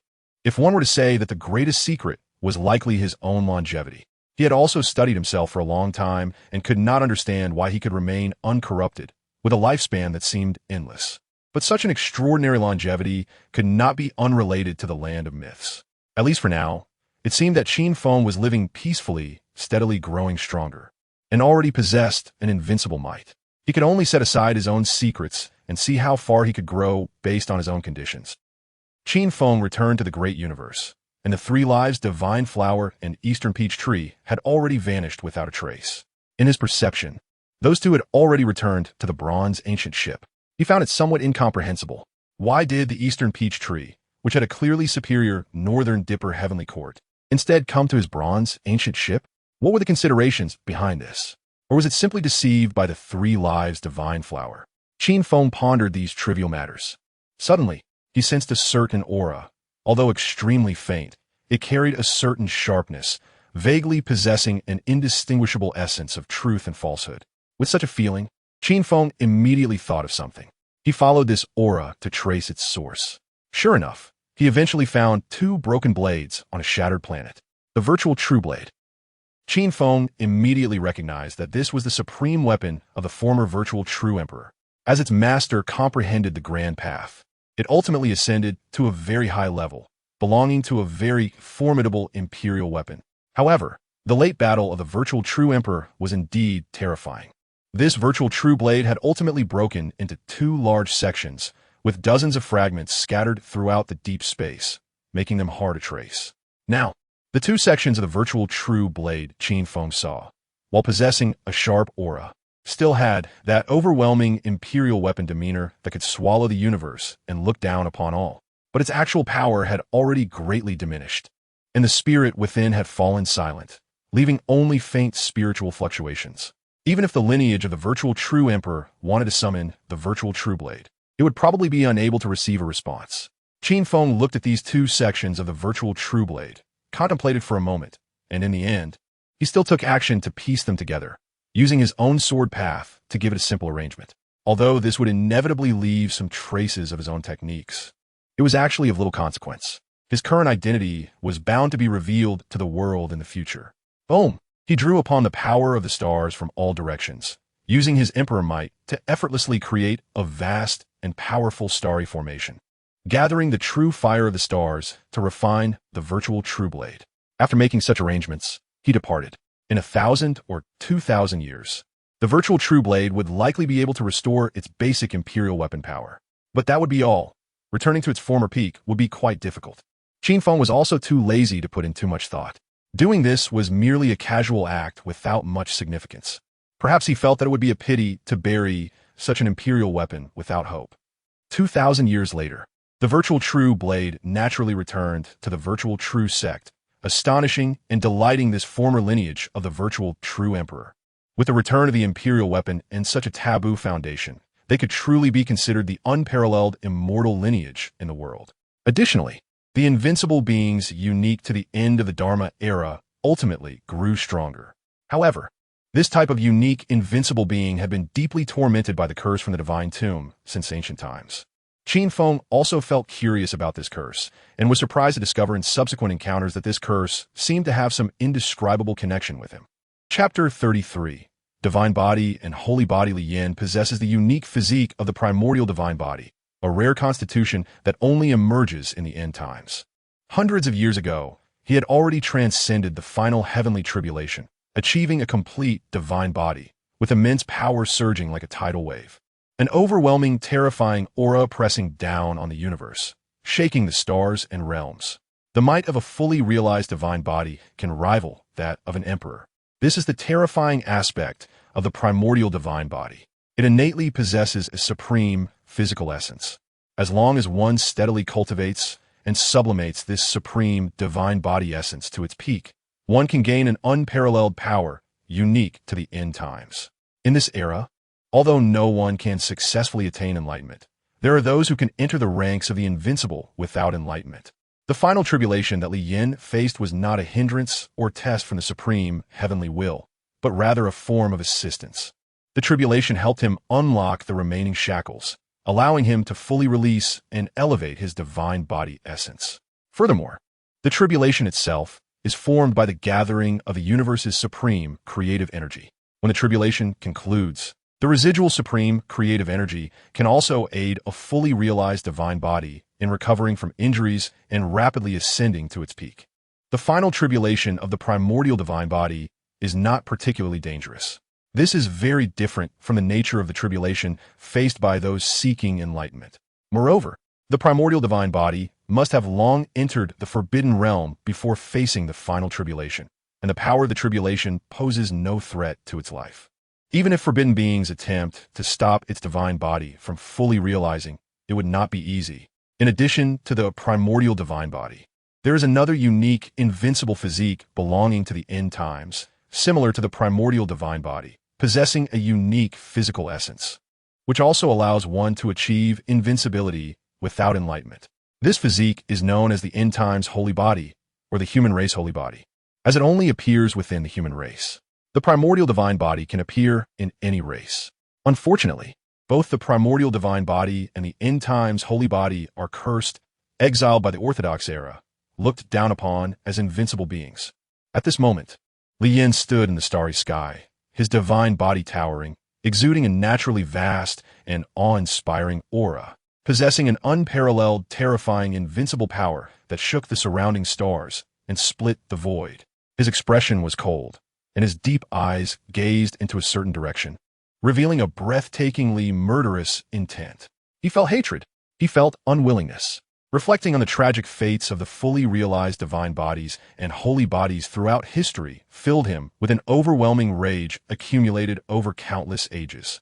However, this rage could not be released. Thus, he also felt a deep sense of powerlessness and helplessness. In the past, many fully realized divine bodies and holy bodies had fought recklessly, charging into that cursed land, attempting to break the source of the curse, so that future divine bodies and holy bodies would no longer be tormented and controlled by the curse. But the result was even more tragic and lamentable. In that cursed source, their physical essence became uncontrollable, their invincible combat power collapsed, and in the end, they could only become one of the graves within. Even later, there were great emperors of the current age who sympathized with the divine bodies and holy bodies, and they had once fought their way in. But they also could not find the source of the curse, unable to eradicate this myth-level curse. That cursed source is the divine tomb, located beyond the great universe, mysterious and unique, even more so than the abyss of demons. According to the statements from the immortal beings residing in the divine tomb, the divine tomb is the promised land of eternal life given by the supreme deities to the invincible beings of the mortal realm, a place where immortality can be achieved and existence can be eternal, the final resting place for all invincible beings. Both the primordial divine body and the end times holy body, these unique invincible physiques of the end times, are cursed by the divine tomb. As time passes, or as they grow stronger, they naturally begin to bear a broader range of causation. This cursed power will become increasingly intense, ultimately devouring them. It is precisely because of this that they cannot seal themselves within the divine essence, as they will still be gradually eroded by the curse. Unless they can use the divine path's creative forces within the mythological forbidden zone to suppress themselves, they can only delay the corrosion of the curse to a certain extent. But this is only a temporary measure. It cannot stop the progression of the curse. Therefore, there will basically be no mythological forbidden zone willing to accept a fully realized divine body or holy body. Moreover, under normal circumstances, fully realized divine bodies or holy bodies are slightly weaker than true great emperors. Accepting a divine body or holy body is not as favorable as casually accepting a taboo supreme being wandering in the deep space. What exactly is the source of this curse? Will there really be no end to it? Li Yin sighed unwillingly while extending a finger. When he temporarily retracted the supreme divine body essence that was spreading over his finger, faint red mold appeared on that finger, exuding a strange aura. Li Yin gradually felt he could not completely control this finger, as part of its functional authority was inexplicably stripped away. When he brushed it again with the essence of the fully realized divine body, he temporarily suppressed this curse. But this curse would become increasingly strong over time until he could no longer suppress it, ultimately stripping him of all bodily functions and reducing him to one of the immortal beings of the divine tomb. Li Yin could not isolate the spread and infiltration of the curse power. He also did not understand how this curse was formed. With his invincible power, he could only sense that the source of this curse came from the divine tomb. This curse has entangled and tormented divine bodies and holy bodies for a long time. Yet they are helpless against it, with no means to counter it. They can only let it manipulate them, gradually eroded and controlled. Thus, Li Yin felt both hatred and anger, and even more helplessness. This accumulation, this grievance and hatred that has settled over an incredibly long time, this ancient weight of causation. When will the reckoning come? When will their primordial divine body and human race, holy body lineage be liberated? Thus, Li Yin believes that people like them, tormented by the curse, are not only exiled by the Orthodox era, but also despised by this world. Although their physique could actually be inherited, no matter how defiant the descendants are, it is almost impossible for them to surpass their predecessors. In the end, they will inevitably degenerate into mortal bodies. Only the divine bodies and holy bodies that are naturally born in the great universe are perfect and flawless, capable of achieving that invincible combat power. Moreover, it is only in the end times that the primordial divine body or the end times holy body can emerge, but they cannot be passed down to other eras. They can only be unique to this era. So what should I do in this life? Li Yin pondered how to use and display this unique, invincible power belonging to the end times, how to shine with this unique brilliance and splendor.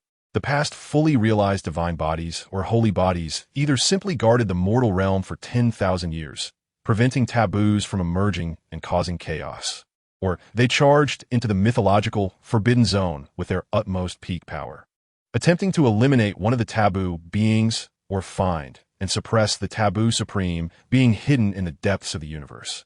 There are also quite a few fully realized divine bodies or holy bodies that use the mythological forbidden zone as a route to force their way into the mythological dead end. Aside from these, some even ventured deep into the void realm, using the void realm to isolate the curse of the divine tomb. This method is actually quite effective. However, if one completely isolates the curse, they will also become completely lost in the void realm, unable to return to the great universe, and the outcome is unknown. Chapter 34. The Unveiler of the End Times. Perhaps one could attempt to conquer a mythical forbidden zone. A sharp light flashed in Li Yan's eyes. He harbored a grand ambition, wanting to lead an invincible being of an entire end times to accomplish something monumental. In previous end times, there had indeed been similar protracted wars. Generations of invincible beings in the end times took turns to attack the same mythical forbidden zone, depleting the powers within that zone. Moreover, due to being targeted by great perfected divine bodies and great perfected holy bodies, that forbidden zone found it difficult to replenish its strength. No forbidden beings would be willing to settle there during such times, risking being eliminated by great perfected divine bodies or great perfected holy bodies. This protracted war could theoretically conquer the mythical forbidden zone in the late end times, turning it into a taboo stronghold for divine bodies and holy bodies. Unfortunately, throughout history, many invincible beings of the end times have failed to conquer any mythical forbidden zone. However, it cannot be said that their efforts and sacrifices were in vain. At the very least, they did weaken the taboo powers in the world.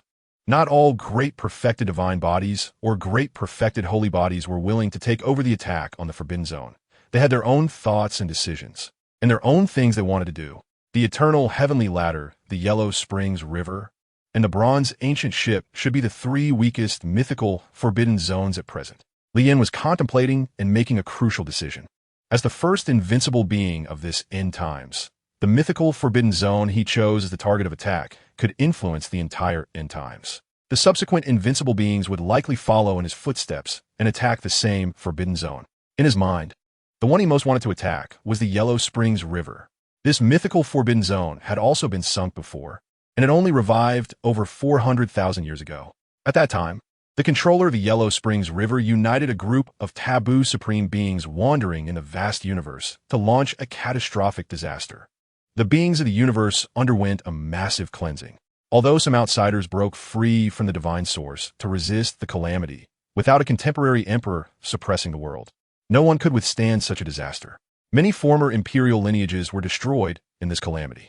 Although a few taboo supreme beings did perish in the disaster, it was already too late to save anything. The Yellow Springs River thus regained its terrifying deterrent power and foundation belonging to a mythical forbidden zone. This mythical forbidden zone represented evil and bloodshed in ancient times. After that catastrophic disaster, Emperor Yongjing achieved enlightenment, settling accounts for the world, and made several incursions into the Yellow Springs River, causing a tremendous upheaval, slaying several evil supreme beings, allowing future generations to feel the light of the righteous path once again. However, Emperor Yongjing was a short-lived emperor. After over 10,000 years, he exhausted all his peak imperial might and ultimately met a tragic end in his later years. The Yellow Springs River, however, has persisted to this day, standing strong. But in fact, it wasn't just the Yellow Springs River that had such bloody crimes. None of the existing mythical forbidden zones are clean. Launching a catastrophic disaster backed by a mythical forbidden zone is incredibly terrifying, and without a contemporary emperor, it is almost impossible to resist. Previously, the Celestial Spirit Supreme also originated from the Yellow Springs River. However, his imperial source had already decayed, and he was targeted by the Yuanji Emperor. unable to replenish his source to maintain invincible competitiveness, thus becoming a useless supreme being. In the end, the Yellow Springs River did not provide him protection and abandoned him. Li Yan's true intention was to attack the Yellow Springs River. However, if analyzed rationally, the Bronze Ancient Ship should be the currently lowest-ranked mythical forbidden zone and the most likely to conquer. Even though the master of that bronze ship seemed extraordinary, being a taboo giant difficult to fathom, he was ultimately alone. As a taboo being, his power is limited, and once consumed, it is hard to recover. Even if Li Yan alone cannot take down the Bronze Ancient Ship, he can greatly deplete the Master's foundation and strength. Future invincible beings would eventually exhaust it. Moreover, taboo beings must sleep. They cannot remain awake indefinitely. Therefore, it would be challenging to stop the divine bodies or holy bodies from overcoming their tribulations, as they cannot keep an eye on the world all the time. Even if they occasionally monitor, it would be a huge drain, accelerating their demise. Furthermore, even if truly threatened by taboo beings, the divine bodies and holy bodies know how to protect themselves. They will hide or resist fiercely, always finding ways to cope. However, Li Yan did not dare to guarantee that the Bronze Ancient Ship still had only its master. It might have already persuaded some taboo supreme beings to join. The specific situation still needed investigation. 3,000 years later, Li Yan had not yet tracked down the location of the Bronze Ancient Ship. Instead, he first discovered the Yellow Springs River. After some thought, he ultimately unleashed the full might of his divine body to ascend to the Yellow Springs River. Boom! Li Yan's divine form displayed boundless might, surging and overwhelming, crossing the universe alone, shattering the void, shaking countless stars. His divine power was overwhelming. As if he were about to topple the starry sky, his divine might was unparalleled as he forcefully ascended above the Yellow Springs River. Such commotion naturally shook the universe and astonished the world. Qin Feng was also alerted and paid some attention. He understood the history of the Taichu divine body and the end times holy body. It seemed that since ancient times, there had always been a vague dream among the divine bodies and holy bodies to control a mythical, forbidden zone. This would serve as a stronghold to resist the curse of the divine tomb. They even wanted to accumulate power to counterattack the divine tomb, break the curse, and conduct a great reckoning. However, it was ultimately just a dream. Even the contemporary emperor could do nothing against the divine tomb. How could the divine bodies and holy bodies do so? Great perfected divine bodies and great perfected holy bodies are indeed powerful enough to be called invincible. Yet even if they vaporize their own physical source and elevate their combat strength to the utmost, they can at most match the usual state of an emperor. However, that does not mean there are no super-specification great perfected divine bodies or great perfected holy bodies. Occasionally, there are indeed individuals who can truly match contemporary emperors.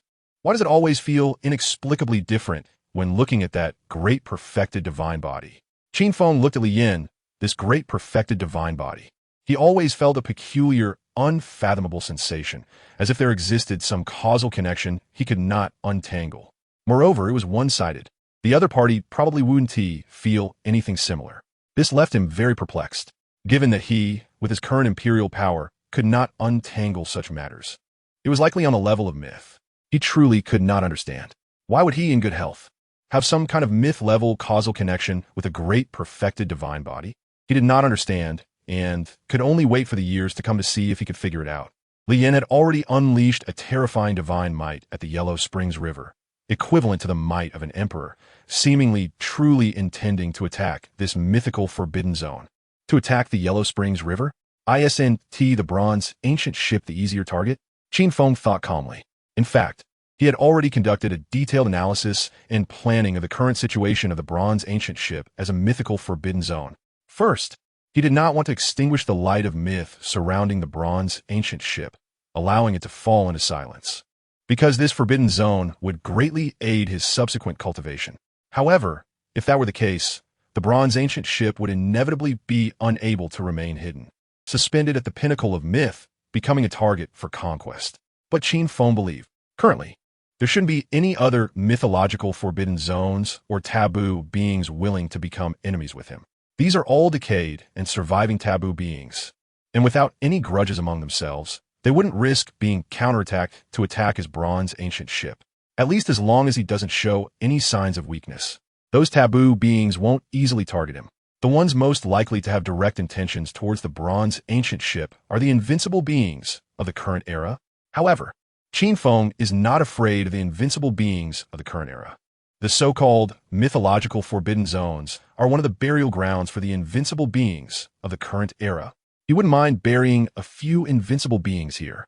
In his plan, he aims to maintain the identity of the bronze ship owner in a way that is non-confrontational with the world, while also projecting an image of an invincible taboo giant that is nearly unbeatable. He believes he can achieve this level, forming an unparalleled deterrent over a relatively long period, making the invincible beings of the current era dare not provoke him lightly.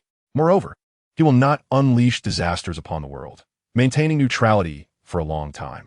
As a non-evil taboo giant, the invincible beings of the current era naturally won't target him excessively and may even ignore him.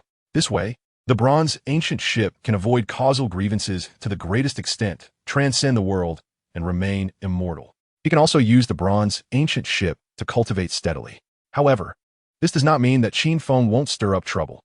He has some things he wants to do.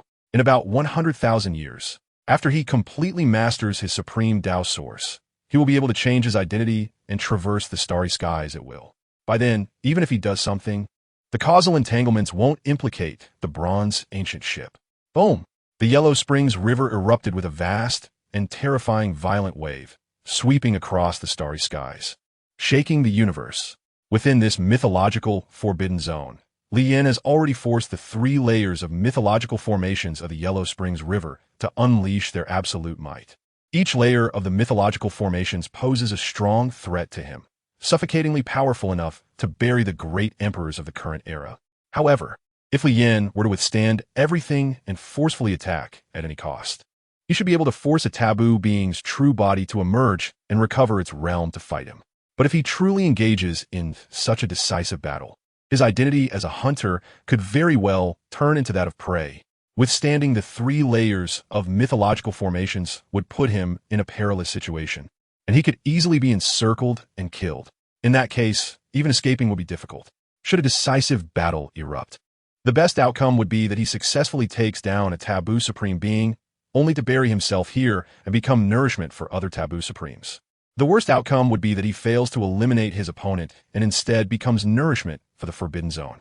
Thus, once a decisive battle commences in such a mythological Forbidden Zone, there is little room for retreat. A bloodbath must ensue. If a great emperor of the current era were to do this, they might still escape. But for an ordinary perfected divine body, doing so is quite challenging and could lead to mutual destruction. Therefore, Li Yin ultimately withdrew from the Yellow Springs River. He did not directly engage in a decisive battle here. His original goal was not the Yellow Springs River, but the bronze ancient ship. Thus, for 1,000 years past, Li Yin had reached the peak of his strength in this life. Yet, he was also at the end of his life. As a perfected divine body, he was despised by the world. Even the elixir of immortality would not favor him. Throughout history, there have been few perfected divine bodies or perfected holy bodies that could capture the elixir of immortality. Most perished within a single lifetime. Li Yin was no exception. At least until now, he had not seen a trace of the elixir of immortality. Continuing to age like this, he would soon be unable to suppress the cursed power from the divine tomb. But he had already made the necessary preparations. He intended to use his final peak strength to attack the bronze ancient ship and deplete the power of the taboo beings within. At this moment, Li Yin was unaware if other taboo beings had already taken residence in the bronze ancient ship. But even if there were, it shouldn't be many. The bronze ancient ship would still be the most easily conquered mythological forbidden zone. In the end, Li Yin erupted with immense divine might, his aura blazing fiercely, terrifying to the extreme, as if he were about to collapse the universe in starry skies. He locked onto the bronze ancient ship he had long been pursuing and charged directly at it. Furthermore, he was fully prepared to perish on the bronze ancient ship. By doing this, even without giving any orders to later comers, in a sense, it could be considered a declaration of war, marking the beginning of a prolonged battle. However, Li Yin was merely acting according to his own considerations, doing what he believed was right. He was exerting the power he should have as an invincible warrior. He couldn't foresee what the future would hold. After him, the supreme heavenly heart might briefly shine again, returning to the glorious era of enlightenment. And perhaps an emperor would emerge. What that emperor would do, he could not predict. The perfected divine bodies or holy bodies of the later end of the Law era would also be invincible beings, each possessing their own will and thoughts, possibly leading to other choices. Ultimately, what direction the end of the Law era would take, including the mythological upheaval accompanying it, could not be predicted by anyone. As the harbinger of the end of the Law era, Li Yin would burn out everything today, dedicating his power to the future of the divine body and holy body lineage. How the future unfolds, he cannot witness. Thus, similarly, he would not have the opportunity to know. In the not-too-distant future, through the relay of generations of divine bodies and holy bodies, a mythological forbidden zone was indeed sunk. But it was not the bronze ancient ship. Chapter 35. The Fall of the Divine Body Boom. The starry sky rumbled and shook as a fully realized divine body unleashed the strongest power of this world. The figure shone like an eternal blazing sun, dazzling and unmatched, distorting the void and melting countless laws. Li Yin carried an overwhelming might, as if he could push aside the past and present, and in the blink of an eye, he crossed the starry sky, crushing everything in his path, crashing into the ancient bronze ship. The three-tiered, mythological formation of the bronze ship instantly erupted with power. Streams of divine light and clouds of divine radiance surged upward, releasing an incomprehensible mythic aura that swept over the vast universe, shaking all realms and shocking the world. During the collision with the bronze ship, Li Yin was already injured by the activated mythological formations, his divine blood splattering onto the bronze hull. For the first time since the bronze ship, a mythological forbidden zone, had revived, it was stained with blood. As soon as Li Yin stepped into the bronze ship, he erupted with a battle intent and killing aura that could burn both jade and stone. He did not follow the usual greeting protocols for imperial figures. Instead, he launched directly into a complete and utter, decisive battle. Had he truly arrived? Qin Feng's expression was indifferent, his eyes revealing a coldness. He stepped out, bearing a vast purple aura, mythological brilliance cascading down, exuding an unparalleled majesty, as if he had emerged from a mythological era, carrying a transcendent presence. Boom! He struck out with a palm, swift and fierce, the overwhelming purple energy pressing down, shattering the void, the killing intent piercing through everything, showcasing a strong and invincible force that could strike the ages. The divine might unleashed in that instant shook the bronze ship, and the terrifying aura spread throughout the vast universe, sweeping across the starry realms, akin to a mighty emperor making a move, leaving the world trembling in shock. Even Li Yin, who was in the strongest state of a fully realized divine body, couldn't help but change his expression. This battle erupted with incredible ferocity and speed. There was no prelude. It was a decisive battle between the unmatched beings of this age and the mythological forbidden zone of the bronze ship. This was a battle without any grievances between the two parties. But often, battles between the invincible do not require grudges. As long as someone stands in the way of the path one has chosen, even if the opponent has been there for a long time, there is enough reason to fight. As a fully realized divine body, Li Yin naturally bore a mission. He had to strive to break the curse of the divine tomb for the Taichu divine body and the lineage of the human race's holy body, to inherit the will of his predecessors, and to fight for a viable path. Even though the divine bodies and holy bodies throughout history had failed, even though they were cast out by the Orthodox era, rejected by the world, and lacked additional support, recalling that heavy and tragic history, they could not easily give up. Boom!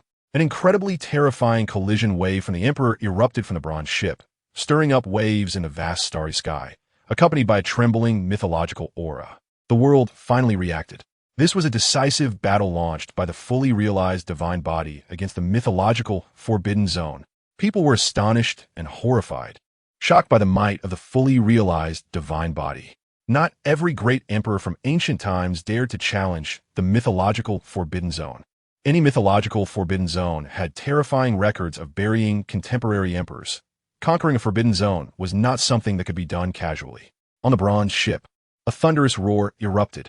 Li Yin's colossal fist, unmatched in divine might, crushed the heavens and earth as if they would shatter. This was true imperial power, capable of clashing with any invincible being from the past and present. However, bang, an overwhelming collision erupted. In the end, Li Yin was still knocked back by Qin Feng's unparalleled palm, the cracking purple energy leaving dozens of wounds on his divine body, blood splattering across the vast sky. But Qin Feng also experienced a significant backlash. His overwhelming might momentarily disrupted, making it difficult for him to continue his assault immediately. Even though he had unleashed all his current combat power without reservation, akin to a truly peak emperor, the fully realized divine body was still in existence among the invincible, capable of matching any invincible being with terrifying power. Crushing an existence of the same level was not so easy. Boom! The three-tiered mythological formation unleashed boundless divine light and radiance, spreading with the power to overwhelm the mundane world. Even for an emperor, to withstand this three-tiered mythological formation head-on would inevitably face the danger of falling. But the fully realized divine body was prepared in advance. He continuously threw out pieces of starry sky fragments, which were created from countless stars refined with great energy and time.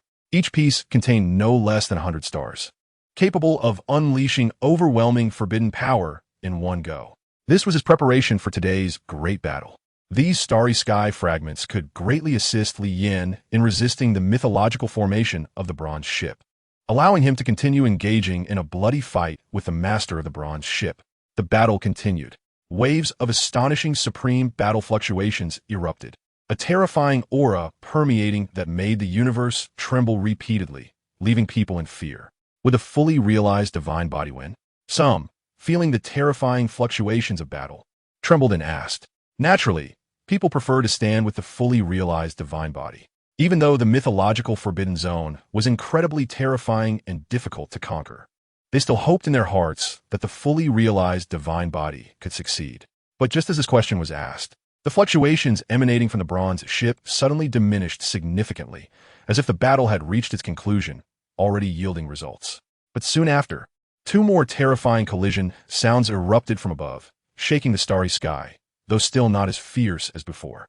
Then, not long after, everything quieted down rapidly. That battle seemed to have completely ended. Only some remnants of terrifying aura remained in the universe, but they quickly dissipated. Seeing this situation, many had already guessed the outcome. The fully realized divine body had fallen.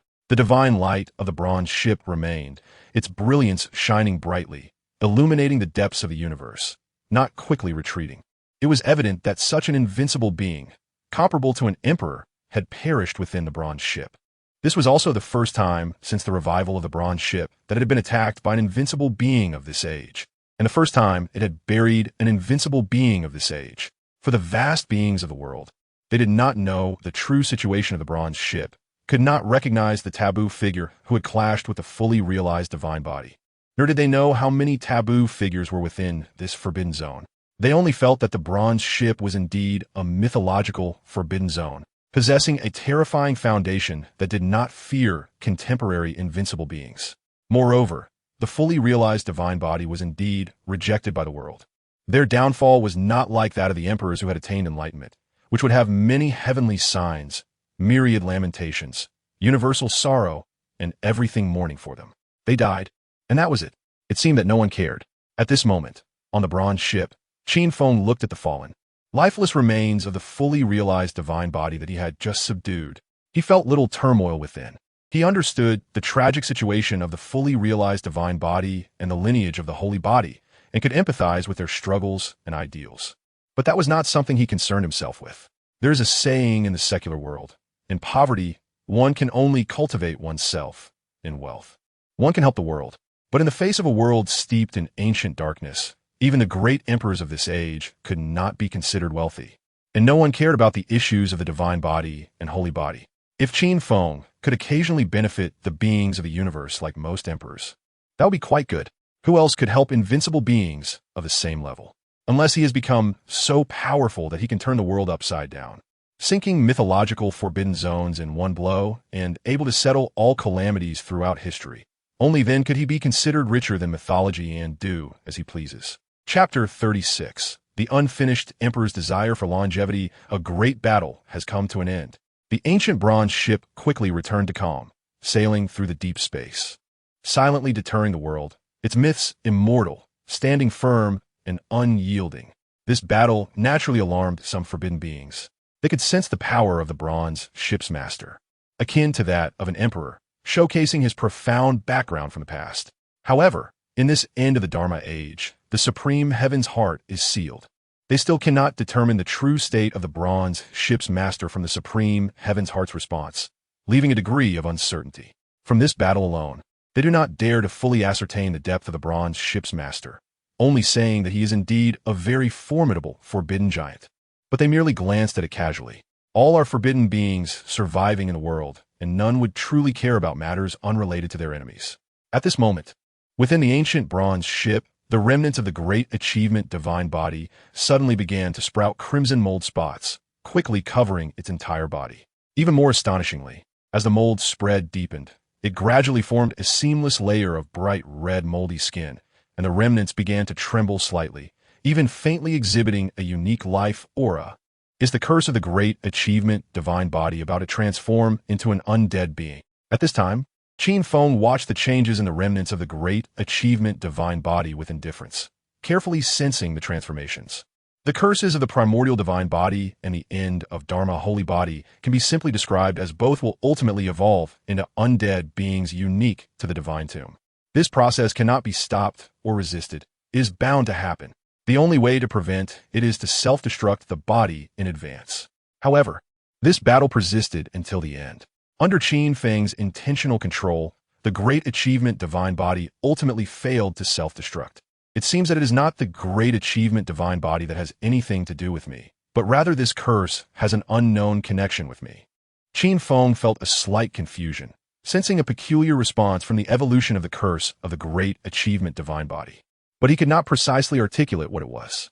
He could only confirm that this response also pointed toward the divine tomb. After all, that is the source of the curse of the great achievement divine body. Moreover, he could discern that this response was unidirectional, which was somewhat contradictory. The curse should have nothing to do with him. Yet, it seems he can establish a relationship with that curse. That curse would not taint him at all. His longevity is always absolutely sealed off from causality, heavenly secrets, untouched by any mortal or even mythical causality. But if he wishes, it seems he can actively establish some indescribable connection with this curse. However, he could not clarify how to establish that connection. Moreover, even if he could, he would not want to establish any connection.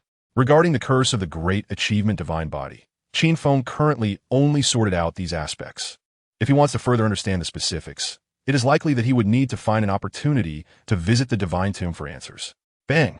Qin Feng struck out with a palm, directly shattering the remnants of the great achievement divine body with overwhelming power, further grinding it into dust, and finally melting it into pure essence with supreme Tao fire. He did not allow the remnants of the great achievement divine body to ultimately evolve into an undead being.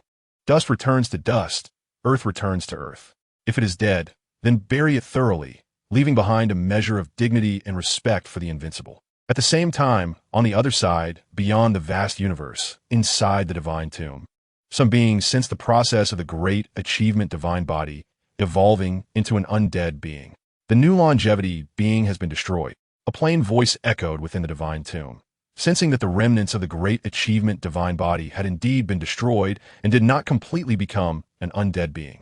Naturally, another equally plain voice responded, without any emotional fluctuations. They knew that the great achievement divine body died on the ancient bronze ship. It would ultimately be buried by the forbidden beings there, a great mythical forbidden zone, towering at the pinnacle of myths, standing firm and unyielding. Naturally would not send them a new undead being out of consideration for the divine tomb. However, this is only the beginning of the end of Dharma era.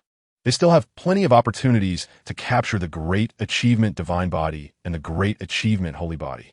It is not yet time for them to exert their strength. Time passed. Qin Feng was now 100,200 years old. He had fully attained 10 portions of flawless Tao cultivation. However, the 10th portion of flawless Tao cultivation provided him with relatively little improvement. It can only be said to have filled some gaps between him and the invincible ceiling, offering some enhancement. Besides that, his Tao source was even more abundant and heavy, allowing him to unleash his full combat power with greater ease. However, continuing to stack and accumulate Tao cultivation still made it difficult for him to break through the ceiling. Therefore, relying on his current imperial power, Qin Feng began to explore and attempt to preliminarily establish 2 additional theoretical paths to continue advancing and enhancing his combat power. He referred to these 2 new paths as divine fetus transformation and divine soul leap. Starting from the physical body, Qin Feng could casually create numerous supreme techniques regarding physical cultivation, and his research and understanding in this area were exceedingly profound and varied. He had already organized a feasible method for physical cultivation, preparing to utilize the supreme, divine transformations of the ancient bronze ship to nurture the divine fetus, continuously elevating the level of his physical body. Currently, he had begun the first transformation of the divine fetus, and it was progressing quite smoothly, allowing him to feel the physical body slowly and steadily improving. This was a path Qin Feng had explored based on his own conditions and advantages. With limitless cultivation time and the divine transformations of the Forbidden Zone, he could slowly nurture and push his physical body beyond its limits over the long years, breaking through its shackles. As for the corresponding physical techniques, they were not particularly difficult. On this path of breaking the limits of the physical body, the physical techniques were actually the simplest. The challenge lay in having longevity in a mythical Forbidden Zone. For Qin Feng, being able to utilize his advantages and conditions almost perfectly was enough. However, Qin Feng also faced difficulties. With the help of the mythical Forbidden Zone, the first transformation of the divine fetus was already underway, slowly advancing and improving, gradually breaking through the shackles, surpassing the original level. However, the divine soul leap was quite challenging. Qin Feng needed to perform the first leap of the divine soul. According to the theoretical method he had explored, he would use the grand mythical aura of the mythical dead end that crushes the mortal realm to wash and baptize the divine soul. At the same time, he would evolve his Tao cultivation into an endless ocean of sword chi to assist in honing the divine soul. And this could also simultaneously deepen his understanding of new Tao techniques. Repeatedly performing this divine soul baptism and refinement would gradually enhance the divine soul's power, and one day, he would achieve a complete elevation of rank. However, the practical difficulty was immense. The divine soul was not as easily manipulated as the physical body. Thus, the first leap of the divine soul progressed extremely slowly, nearly stagnating after thousands of years of cultivation. In contrast, the first transformation of the divine fetus could clearly feel improvement, and it did not require much of his energy and focus. Just sitting within the supreme divine earth of the Forbidden Zone, the technique could operate on its own and slowly improve. It was merely a matter of enduring time. For 1,000 years passed. The prelude to the end of Dharma came to an end. The supreme heaven's heart reflected back, briefly reviving. The cosmic fortunes turned back, and the era of proving the Tao was restarted. This was the last brief brilliance before the end of Dharma. If someone could truly cultivate to the pinnacle of the world during this period, they would be allowed to prove the Tao, just like in the Orthodox era, and could leap to become an emperor. At this time, a young man has already embarked on the path to invincibility. He was originally a fish, a swordfish, who accidentally awakened his intellect and began his journey of cultivation, eventually transforming into a human form. Though he is young, he already possesses grand ambitions. He knows that his talents are exceptional, and barring any accidents, he will undoubtedly reach the stage of enlightenment. He initially intended to pursue the ultimate transformation of becoming a dragon. However, not long after, he temporarily abandoned this path. His abandonment was not due to a lack of confidence in succeeding, but because it was temporarily unfeasible. He understands that there is darkness in this world, and there may still be some evil dragons lurking. If he were to transform into a dragon, he might encounter disaster during the final stage of enlightenment, possibly attracting the attention of evil dragons hunting young dragons. In that case, he would find it extremely difficult to cross the final hurdle. Therefore, he chose to first cultivate the sword path, aiming to become invincible through the sword. However, this choice does not indicate a lack of determination or a deficiency in his confidence to overcome everything. On the contrary, he may be overly confident. He has even envisioned himself becoming an emperor through the sword path, then transforming into a true dragon to live a life contrary to fate, reaching heights that most emperors throughout history have been unable to achieve. While others are still thinking about becoming emperors, he is already contemplating the path of longevity after becoming an emperor. Moreover, this choice indeed greatly mitigates the risks associated with enlightenment. It is the right choice. Chapter 37, Sword Dragon Emperor Daunching. This is the name given to himself by the young man transformed from a swordfish. The name already contains his ambition. There are ancient myths in the world. The azure dragon emerges from the east, transmitting the dragon way to the world, allowing all beings to comprehend the true dragon path and even transform their mortal bodies into true dragons, transcending the mundane. Dongqing harbors the ambition to transform into a dragon, but he temporarily sets it aside and focuses solely on swordsmanship. His original form is a swordfish, naturally inheriting a portion of the sword path's fortune, endowing him with a unique talent in sword cultivation. In just a few hundred years, he has already traversed the various realms of the universe, defeating all his peers with a single sword, showcasing an unparalleled sword edge, and exuding an invincible aura that could potentially usher in a new era. After another 100 years, Dongqing reaches the pinnacle of the world, ready to attempt to attain the path, seeking to become invincible in this age and laugh at eternity. However, he remains cautious. He does not rush to attain the path, but instead settles down to prepare thoroughly before making the ultimate leap. After all, the world remains too dark and filthy, with many forbidden beings lurking in the shadows of the universe. No one can predict whether some shadow will suddenly emerge to devour people. Even emperors may be at risk, although he knows that there may be a rare supreme being from a different path protecting the way. Such beings generally do not protect those who seek the path. The main reason is that the world does not lack seekers. When one fails, quickly or slowly, within a few hundred or even a couple of thousand years, someone will succeed in their stead. In a flourishing era, there will always be someone who can achieve the path. Furthermore, even if forbidden beings attempt to obstruct the path, they cannot do so indefinitely, as it would deplete their already limited remaining power.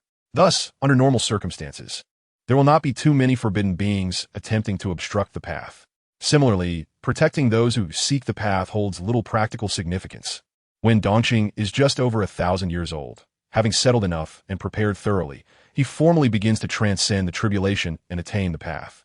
The imperial tribulation descends, and the sea of thunder is almost boundless, pressing down on the starry sky, terrifyingly unparalleled, with endless thunder flashing and illuminating the deep space, exuding a world-destroying aura. Dongqing ascends against the cosmos, his sharpness reaching its peak, with sword energy crisscrossing, wreaking havoc in the sea of thunder, as if the thunder itself transforms into sword light, intending to evolve into his own battlefield. With each sword he strikes, a portion of the sea of thunder is obliterated. Ultimately, he emerges bathed in blood, standing at the pinnacle of the universe. Standing here, he feels an unparalleled leap that surpasses all eternity's divine charm. Even though his body is covered in wounds, his momentum remains unstoppable, his sharpness unparalleled, capable of striking through the ages. He gathers all his sharpness, unleashing an explosive force, and with one sword, he breaks through all obstructions to the path, causing the heart of the supreme heavens to roar violently, with myriad paths shaking and phenomena appearing across the universe. Not long after, an overwhelming imperial might erupts, sweeping across the vast universe, pressing down on the starry skies of all realms, even reaching beyond the universe. Even the abyss of demons and the tomb of gods can feel this terrifying and supreme imperial might. The imperial aura spreads, and the sharpness of the sword path permeates every corner of the world, as if transforming the universe into a realm where the sword path reigns supreme. Dongqing stands at the pinnacle of the universe, quickly stabilizing his realm, comprehending and mastering this invincible power that can rival the ancient and future. His path attainment goes relatively smoothly, encountering no dangers. Next, he can fully focus on his transformation into a true dragon. On the ancient bronze ship, Qin Feng senses the birth of the contemporary emperor. However, he does not pay too much attention, merely understanding the basic situation of this contemporary emperor. He knows that this is a rare beast that has awakened its intelligence and cultivated to become an emperor. The emergence of a new emperor excites and stirs the beings of the universe. Sharing the same era with the emperor brings them honor. But soon, people feel confusion and questions arise, because the contemporary emperor has not established an imperial title for himself, nor has he opened a lineage. This leaves the people unsure of how to address this contemporary emperor. Naturally, they do not dare to call out casually. Naming an emperor is a privilege no one has. But no matter what, there must be a title. Thus, as time goes by, after a few thousand years, people privately begin to create various different titles for the emperor, such as Emperor Dongqing, Eastern Emperor, Azure Emperor, Beast Emperor, and so on. In such circumstances, the contemporary emperor remains indifferent, largely ignoring worldly matters, rarely showing his might to the world. And so it continued until the contemporary emperor had been in the path for 13,000 years. During this time, it is evident that the contemporary emperor has captured the immortal divine medicine, allowing him to live an additional lifetime. It is at this moment that the contemporary emperor finally makes a significant move. Without any warning, the contemporary emperor directly heads to the tomb of gods and there erupts in a terrifying battle, the commotion astounding the world and incredibly shocking. This awakens many forbidden beings, including Qin Feng. However, Qin Feng and other forbidden figures cannot understand why the contemporary emperor would suddenly launch a strong assault on the tomb of gods, unleashing a sound that seems to shatter the ages. This can already be regarded as a powerful imperial force attacking the tomb of gods. But this matter is even stranger because it is rare for contemporary emperors to attack that forsaken place. The tomb of gods is only interested in late-stage emperors and divine bodies, and almost never harms the beings of the universe. Therefore, most of the time, the tomb of gods is not targeted by contemporary emperors. Yet this contemporary emperor chose to attack the tomb of gods. It cannot be for the sake of seeking justice for the primordial divine body and the end-of-law holy body, right? Not long after, this battle comes to an end. The contemporary emperor returns to the vast universe, and the tomb of gods also falls silent, as if nothing had happened. This unusual situation makes Qin Feng and some awakened forbidden beings feel that something is amiss, fearing there may be deeper secrets. However, they cannot investigate the situation at the tomb of gods, nor can they inquire about the contemporary emperor. Of course, they do not feel any distress or unease about it either. They continue to cultivate as they should or sleep as they wish. 3,000 years later, the contemporary emperor has been in the path for 16,000 years. All secrets begin to reveal themselves. On that day, the contemporary emperor steps into the vast starry sky, and immediately an overwhelming imperial might of the dragon path erupts. His entire being directly transforms, taking on a dragon form. That supreme dragon body, reaching to the heavens and the earth, exuding a terrifying, overwhelming might, as if it could collapse all ancient times. At this moment, all beings in the universe feel a supreme majesty that surpasses all races. The true dragon path has already cultivated into a dragon body. Qin Feng is naturally once again stirred, seeing the contemporary dragon emperor, feeling quite astonished. The so-called true dragon, in today's context, is no longer a specific race or a myth. It is a path. Anyone with the opportunity can comprehend and cultivate it. Some merely grasp the true dragon's techniques, displaying the true dragon's might through their path. Others evolve their physical bodies into dragon forms, which is actually more challenging. One can also refine their soul with the true dragon path, nurturing a true dragon soul, possessing extraordinary might. If one can simultaneously possess the true dragon technique, dragon body, and dragon soul, forming a trinity, merging as one, then perhaps one could be called a true dragon in the world, with terrifying combat power capable of breaking through the invincible ceiling. However, Qin Feng could tell that the current emperor of the world only possesses the true dragon path, and that his dragon body has merely undergone the initial transformation into a dragon. Still far from perfection. Nevertheless, this emperor is quite remarkable. If he can fully evolve his dragon body and achieve a breakthrough in his true dragon soul in the remaining time, he might live another life. And that life could be comparable to two. After all, the path to complete transformation into a true dragon is incredibly difficult, even if he cannot fully live out the next life. Having come this far on the true dragon transformation path is enough to grant him a more abundant lifespan and allow his combat power to reach a certain ceiling. It's quite cautious to embark on the true dragon path only after becoming an emperor. However, it's not a problem. There should still be at least 2 evil dragons surviving in this world. Qin Feng observed this contemporary emperor, who had achieved his status through the sword path, now transforming into a dragon, and could vaguely guess his past cautious considerations and ambitions. The current emperor must have sensed the opportunity for his existence to transform into a dragon even before becoming an emperor, and it should have been quite strong and clear. But he held back, not involving himself in the true dragon path at all, insisting on becoming an emperor through the sword path alone. He was worried about being hunted down by evil dragons lurking in the darkness of the world during his proof of path. Truly, one worthy of becoming an emperor. His talent and temperament are impeccable, not inferior to any invincible being throughout history. The true dragon is forever unique. Now, it is time for the evil dragons to feel fear. Qin Feng thought calmly. If he were the current emperor, What he would most want to do now is to kill all the evil dragons that still exist in the world, bathe in dragon blood, and be baptized by the true souls of evil dragons to nourish his own complete transformation path into a true dragon. In fact, what the current emperor is about to do is indeed as Qin Feng anticipated. Moreover, not only Qin Feng, but also other awakened taboo beings can guess it. Those evil dragons can naturally perceive the intense threat coming from the true dragon of the current era. Perhaps this is also why the current emperor has only revealed the true dragon path now, not wanting those evil dragons to be on alert or hide even deeper. Sword Dragon Emperor. This is the title of the current emperor. It was only after he transformed into a dragon body that it was finally established. Then, the Sword Dragon Emperor directly charged into the Yellow Spring River. He had long since locked onto the location of this mythical forbidden zone. Moreover, at the same time, he entered the Yellow Spring River. The Sword Dragon Emperor raised his hand and dragged out a massive true dragon skeleton that obscured the starry sky from a hidden deep space. Although this true dragon skeleton was merely bones, there was little decay, and its entire body still radiated a brilliant golden light, naturally exuding the supreme majesty of a true dragon. This true dragon skeleton seemed almost alive, soaring through the starry sky, spiraling into the heavens, emanating a terrifying divine might that was nearly equivalent to that of an emperor. Clearly, the Sword Dragon Emperor had long since refined this true dragon skeleton, transforming it into a mobile formation. Especially under the control of a contemporary dragon emperor, it could unleash unparalleled true dragon power, capable of breaking through the ages. The true dragon skeleton spiraled around the Sword Dragon Emperor as he stepped into the Yellow Spring River. It seems that the battle at the Divine Tomb thousands of years ago was to excavate the true dragon skeleton.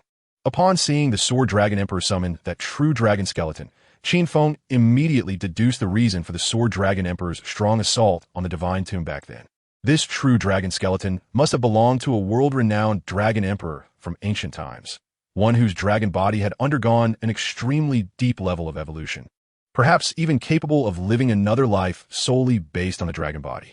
Qin Feng thought about the names and deeds of past dragon emperors, and it seemed that the Life Dragon Emperor and the Candle Sky Dragon Emperor could possibly be the predecessors of this true dragon skeleton. However, Qin Feng could not be absolutely certain. After all, those times were too ancient. Unless one had personally experienced those ancient years as a taboo being, it would be difficult to clarify. But it must be said that the Divine Tomb is indeed formidable, having even obtained a true dragon skeleton back then. However, it seems that the Divine Tomb could not use the true dragon skeleton to transform it into an undead entity, ultimately having to settle for it as a collection. The Sword Dragon Emperor must have discovered through certain channels or his unique perception that the Divine Tomb housed such a true dragon skeleton. Therefore, he spared no effort to excavate it. Fortunately, he had traveled far along the true dragon transformation path. Otherwise, he probably wouldn't have sensed where it was buried and naturally wouldn't have been able to dig it out. The Divine Tomb seemed to have accepted the loss of a true dragon skeleton, not publicizing the news or retaliating, remaining as unresponsive as usual, like a lifeless object. Chapter 38. Eternal Life for 230,000 Years Boom. The Yellow Spring River erupted with world-destroying waves, shaking the starry sky, and an overwhelming aura spread throughout the universe, causing people to tremble. With such a commotion, it was clear that the Sword Dragon Emperor was launching a full-scale assault on the Yellow Spring River. Soon, people sensed another force of dragon might emanating from the Yellow Spring River. Those with insight began to speculate why the Sword Dragon Emperor was so aggressively attacking the Yellow Spring River. It turned out that there was a malevolent dragon hidden within this mythical, forbidden zone. It was the Ying Emperor. Quickly, some confirmed that the dragon might contain elements of flawless Tao rhythms, confirming it was indeed the Ying Emperor. The Sword Dragon Emperor's attack on the Yellow Spring River was evidently aimed at slaying the dragon. The mythical formations of the Yellow Spring River were fully activated. The two supreme dragon powers from ancient times violently clashed. The astonishing noise reverberated throughout the universe. People were deeply shocked. Even some forbidden beings were alarmed. This current dragon emperor was too dominant, comparable to any of the past dragon emperors. In the end, the battle concluded with the death of the Ying Emperor, which triggered a mourning phenomenon from the heart of the supreme heavens.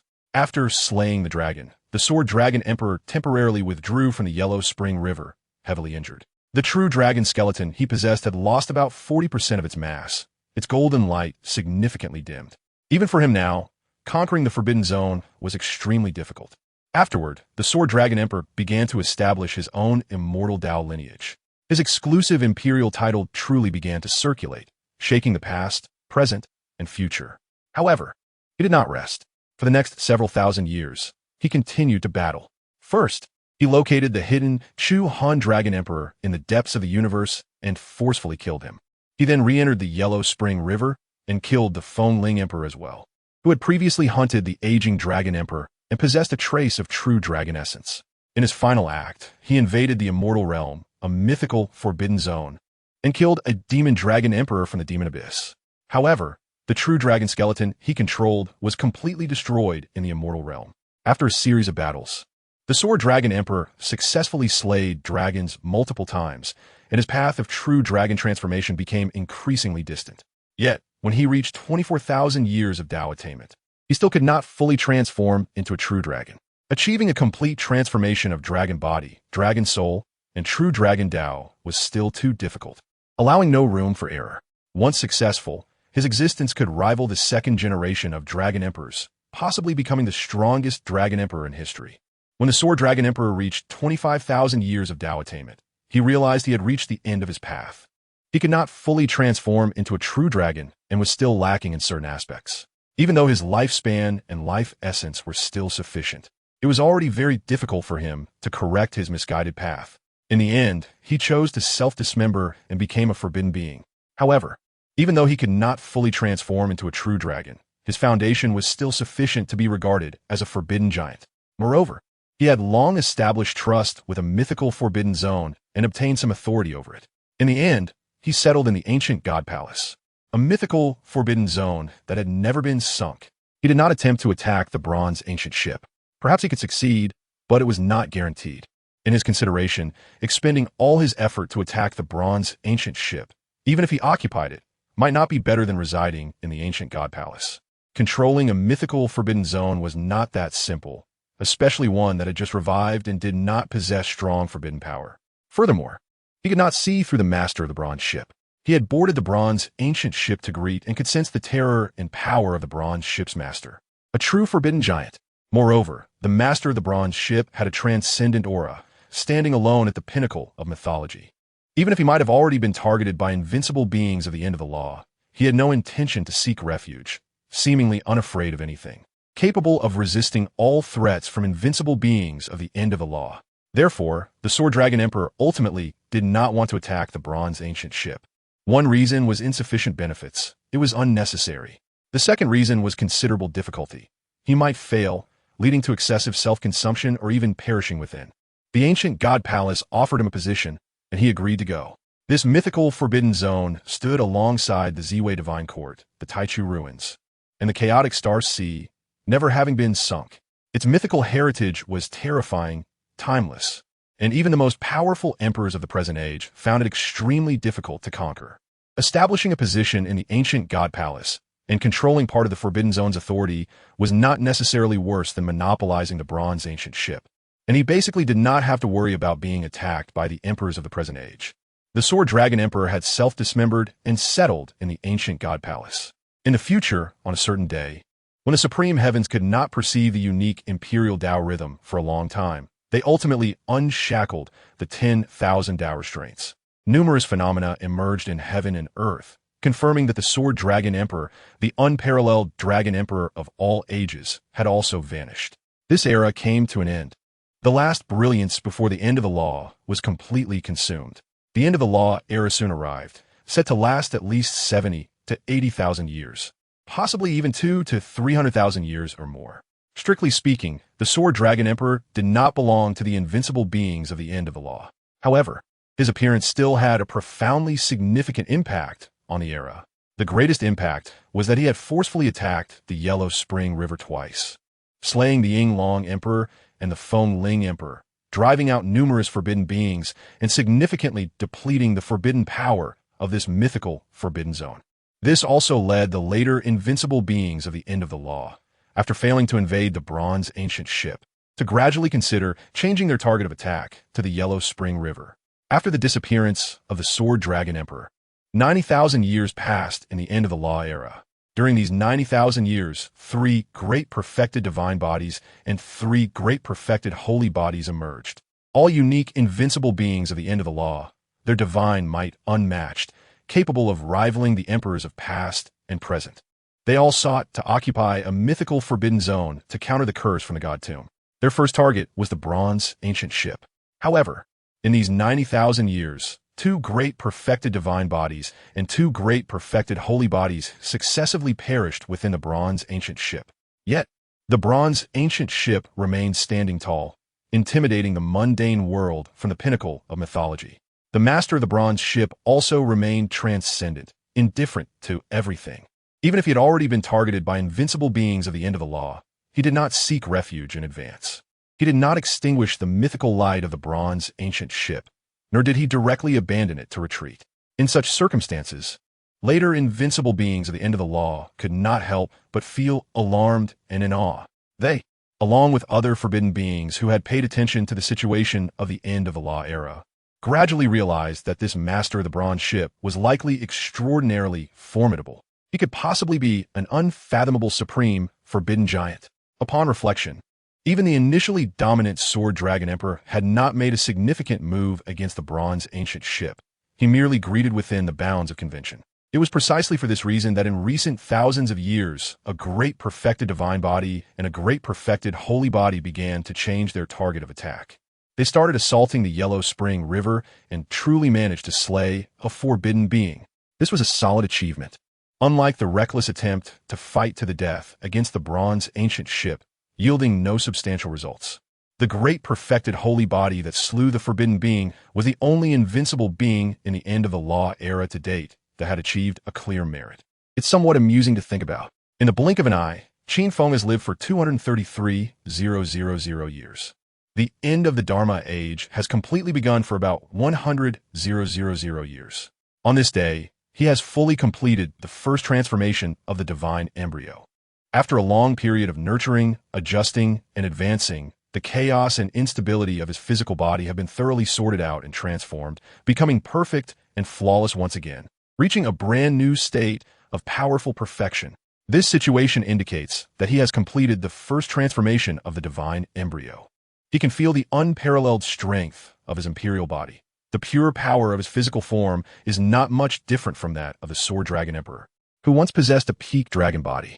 However, the path of transformation of the divine embryo naturally becomes more difficult as one progresses, requiring an incredibly long passage of time for further enhancement. Unless he can find a way to acquire the Northern Dipper Heavenly Court, which should improve his cultivation efficiency. But over the years, he has asked the 3 Lives Divine Flower many times, and he doesn't know if the flower has failed him or if the Northern Dipper Heavenly Court is intentionally hidden deeper. The 3 Lives Divine Flower has shown almost no reaction, no longer guiding him to the location of the Northern Dipper Heavenly Court. However, Qin Feng won't think too much about it. Whatever conditions he has, he will make use of them, and what he cannot temporarily obtain must be set aside for now. As for his Tao cultivation, he has already attained 21 portions of flawless Tao, with a rich and magnificent source of Tao, and has begun to enter a state of perfect flawlessness. Even if he focuses on any single Tao technique, it will not trigger any other Tao fluctuations, and he can completely suppress them. Therefore, Qin Feng feels that it is time. It is time to step out and take a look around. After living for 233,000 years and diligently cultivating this invincible path, what is it all for? Isn't it to be able to do as he wishes, unafraid of the darkness and taboos of the world, to do whatever he wants?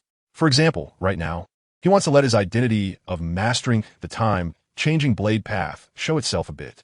He plans to visit a few mythological forbidden zones to greet them and test the power of his blade against the forbidden zones, truly exploring the situation of other forbidden zones. Establishing the existence of this identity means that in the future, when he appears again, someone will recognize him. He doesn't need to worry too much. There are many taboo beings in the world, and they come in all forms. Even if one truly does appear to take a stroll and get some fresh air, others will only be curious for a moment. As long as they don't provoke them, no one will care too much. Moreover, this strolling figure could be a taboo giant. Alternatively, he could also have a chat with a great saint body that is currently dominating the world, exchanging a few moves. Chapter 39. A galaxy collides with the ancient god. First, go to the ancient god palace. Qin Feng had entered the starry sky and was preparing to visit the ancient god palace, a legendary forbidden zone. As the master of the bronze, ancient ship, he could naturally sense the locations of other mythical, forbidden zones more easily. He had already sensed in advance. And the first place he clearly captured was the location of the ancient god palace. This could be considered some kind of fate, which is why he decided to check it out first. The ancient god palace, like the Ziwei Divine Court, Taichu ruins, and the Chaos Star Sea, is a mythical forbidden zone that has never sunk. Its existence can even be traced back to the Gray Era after the blank epoch, truly eternal and immortal. He was indeed curious about what this supreme mythical forbidden zone had to offer. At that moment, a vast galaxy surged forth beneath Qin Feng's feet, radiant and dazzling, instantly illuminating the entire universe. The river of stars flowed tumultuously, overwhelming the vast starry sky, exuding an unparalleled majestic might, as if it were unstoppable, ready to break through the mundane years and reach the pinnacle of myth. The universe trembled. People felt the ancient might of that silver Milky Way, which left them in shock and awe. Was that the Yellow Spring River? It seemed not. People looked at the galaxy illuminating the universe, and their first reaction was almost to mistake it for the Yellow Spring River. But upon closer inspection, although this galaxy was also terrifyingly powerful, spanning the starry sky, and dazzlingly brilliant, it seemed to lack the eternal transcendence and immortality of the Yellow Spring River, which is a mythical, forbidden zone. In this end-of-the-law era, the Yellow Spring River and the Bronze Ancient Ship were considered the most understood mythical forbidden zones by the world. Fresh historical records documented numerous legendary battles, and they would hardly mistake them. Soon, that majestic and surging galaxy directly collided with a colossal object of eternal grandeur. The entire vast starry sky shook violently. A large expanse of radiant light erupted. Thousands of colors fell to the mortal realm, like the light of myth shining down on the mundane world. People gazed at the resplendent divine light, feeling a heart-stirring mythical aura. At this moment, many immortal traditions and powerful beings in the world were peering into the starry sky's pinnacle. They were immensely shocked to discover that the surging galaxy had crashed into a mythical, forbidden zone. That was the ancient god palace, an ancient and magnificent mythical realm, suspended beyond the mundane world. Its outer layer was a brilliant, dreamy ocean of light and shadow, with a grand aura that did not resemble the mortal realm. Through the ocean of light and shadow, one could vaguely see majestic floating islands inside. Each island had a towering palace shining with divine light, standing eternal through the ages. Immortal in the world, at the very top, there was an expansive and magnificent supreme divine land, transcendent and unparalleled, resembling a divine dwelling. What was happening? Was someone going to attack the ancient god palace? But how could that be possible? The onlookers were shocked by this scene, completely unable to understand what was going on. Attacking a mythical, forbidden zone was something only the invincible beings of the time would do. And now, the invincible being of this era was a fully realized sacred body. This dazzling and surging galaxy did not seem to come from the hands of a fully realized sacred body. But soon, another overwhelming force suddenly erupted.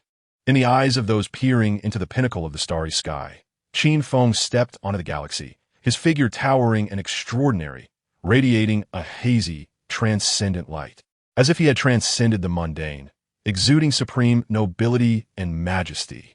With a single step across the vast starry sky, an overwhelming aura erupted, instantly stirring up monstrous waves in the cosmos, shaking the realms of the universe, as if it were unstoppable, possessing the force to overwhelm the ages.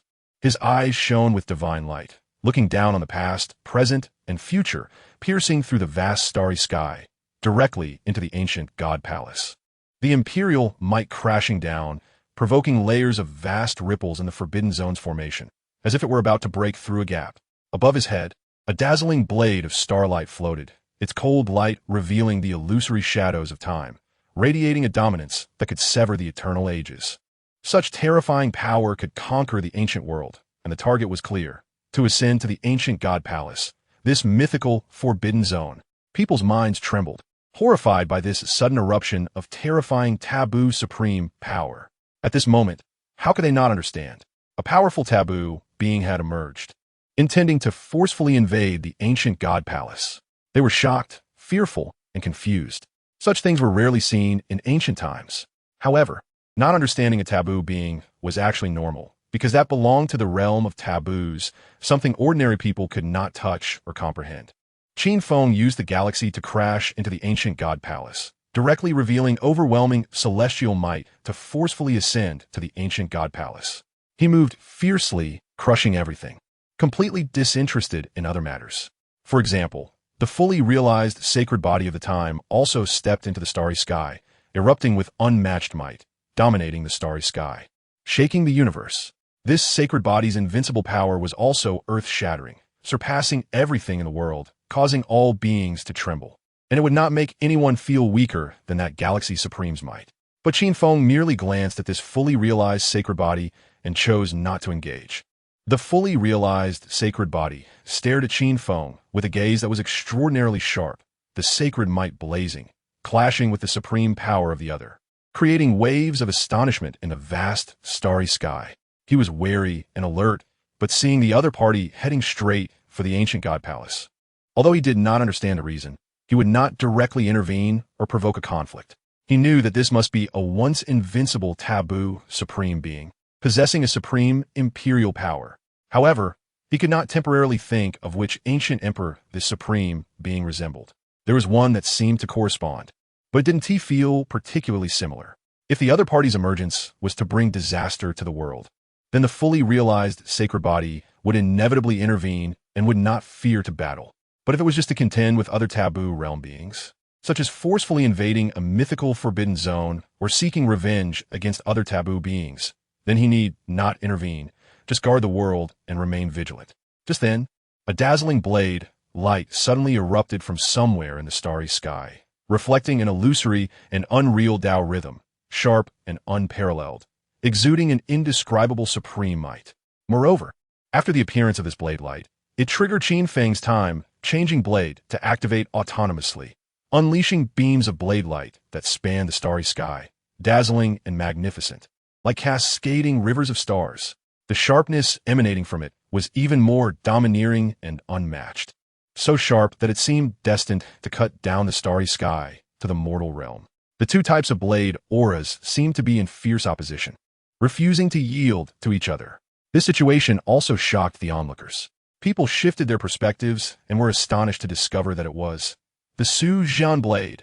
This supreme imperial weapon was currently erupting with unparalleled taboo sharpness, and it was almost fully activated, beginning to reveal the supreme imperial aura that once belonged to an invincible being of the past. What was even more shocking was that within the blade, aura erupted by the Su Jian blade. Some of the Tao rhythm faintly resonated with the supreme Tao aura of that galaxy supreme, having some kind of connection and similarity. Could it be? Was that galaxy supreme the Su Jian emperor? Some coarse people sensed this situation and immediately thought of this possibility. But one can't really blame them for being crude. In this world, as long as it concerns taboo beings, almost anything is possible. The Su Jian sword actually took the initiative to resonate with a certain mysterious taboo supreme, and it seems to possess the supreme Tao rhythm of that supreme itself. This situation is hard not to provoke speculation. Logically, the Su Jian sword is the imperial weapon of the former Su Jian emperor, and naturally, only the Su Jian emperor should be able to resonate with it. Although the Su Jian emperor should have clearly fallen, who can say for certain regarding taboo beings? Moreover, it has been so long since the death of the Su Jian emperor. One cannot rule out the possibility that history is mistaken and that the Su Jian emperor is actually not dead. However, anyone with a bit of insight can still judge that the Galaxy Supreme is not the Su Jian emperor. The Tao rhythm of time and the sharpness of the sword path have significant differences from the supreme Tao techniques of the Su Jian emperor. But now the question arises, why did the Su Jian sword become agitated and resonate with that Galaxy Supreme? The people within the Su Jian sect, as well as some who understand the history of the Su Jian sect, have basically guessed what this is all about. Could it be that the Su Jian sword was reforged by this taboo supreme? The high-ranking experts within the Su Jian sect couldn't help but express their shock. Back then, in the later years of the Su Jian emperor, a fierce battle broke out, resulting in a tragic fall, and the Su Jian sword was destroyed in that battle. Later, the people of the Su Jian sect made countless attempts to summon the remnants of the Su Jian sword with secret methods, but they never succeeded. At that time, they believed it must have been due to the severe damage of the Su Jian sword.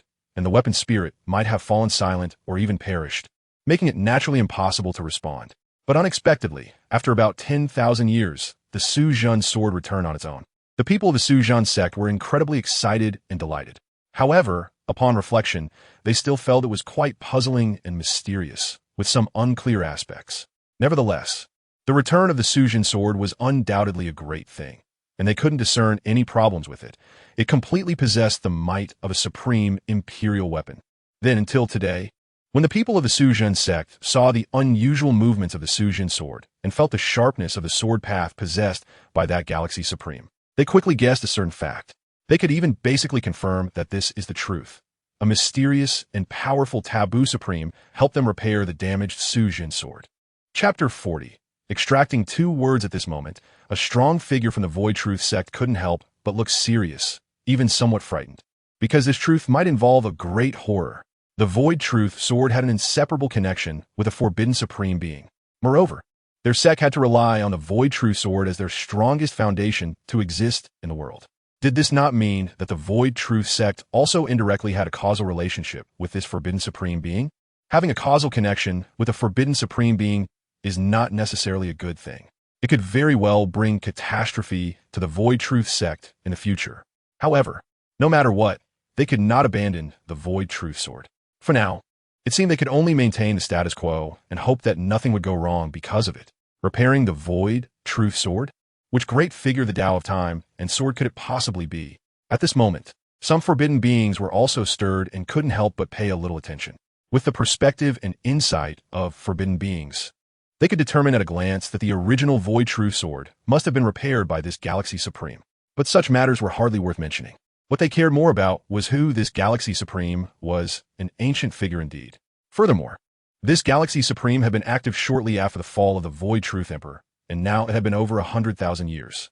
Now, suddenly unleashing all its power to ascend to the ancient God Palace. What was its intention? Qin Feng's actions had naturally attracted the attention of some forbidden beings. But he, of course, did not care at all. When other forbidden figures stirred up trouble, didn't he also pay some attention? So it was all the same.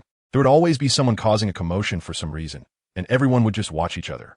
If it didn't concern them, they would mostly just take it lightly, perhaps watching a spectacle or uncovering some ancient secrets. The Void Truth sword? Qin Feng also saw the Void Truth sword, but to be honest, he could even say he had somewhat forgotten about the fact that he had repaired the Void Truth sword initially. He had done it casually, without much effort or concern. However, the traces of the Tao rhythm he left on the Void Truth sword were permanent. However, Qin Feng was equally uninterested in a mere imperial weapon. He directly ignored the Void Truth sword, making no response to it, completely indifferent. He traversed the starry sky, stepping across the Milky Way, and had already arrived near the ancient God Palace. Boom! The mythic formation of the ancient God Palace unfolded, exuding 5 layers of divine rhythm, overlapping yet not conflicting, as if one entity, radiating a heart-pounding mythic light.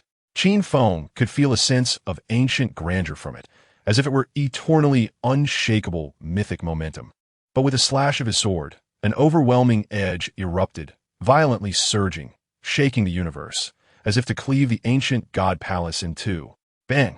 This strike directly tore through the 5-layered formation of the ancient God Palace, sending out a wave of astonishing turbulence, spreading a terrifying aura that shook the starry sky and made the world tremble. In the end, Qin Feng directly walked into the ancient God Palace, encountering no strong resistance from this mythic forbidden zone.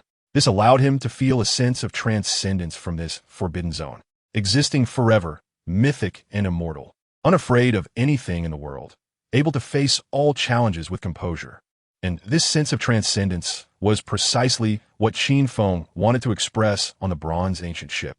However, he felt that the bronze ancient ship still lacked a bit of meaning. Although it was a genuine mythic forbidden zone, possessing supreme divine transformations that could promote his path to immortality and invincibility, it still fell short compared to the ancient God Palace. Moreover, from the current perspective, the ancient God Palace seemed slightly inferior to the Northern Dipper Heavenly Court as well. Qin Feng couldn't help but reminisce about the Northern Dipper Heavenly Court, wondering when he would be able to ascend there again, and whether he would ever have the chance to truly take charge of it, due to Qin Feng's indifference. The Void Truth sword finally also retracted its own edge. However, The sword body emitted a faint sound, still carrying a hint of solitude and melancholy. Its original master had perished in battle, and it had also been damaged and silenced. Later, it reunited with its true spirit. But the supreme being who repaired it had not paid it any mind. The other party possessed a very powerful sword and seemed to look down on it. At this moment, within the ancient god palace, Qin Feng had long anticipated this visit. Indeed, it was beyond the mundane world, resembling a true mythic land. Qin Feng stepped onto the highest divine soil of the ancient god palace, carefully sensing the weighty, unparalleled aura of divine transformations, and said lightly, "Here, compared to the bronze ancient ship, it truly transcends, but it still counts as a creation of a certain level." Moreover, Qin Feng enjoyed the divine transformations on the bronze ancient ship alone, which was certainly better than sharing with a large number of forbidden beings here.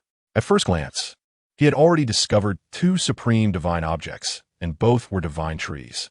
One was the undying divine medicine, the jade dragon fruit tree. The other was the reflecting ancient tea tree. Both of these trees were planted on a mountain peak with an extraordinary aura.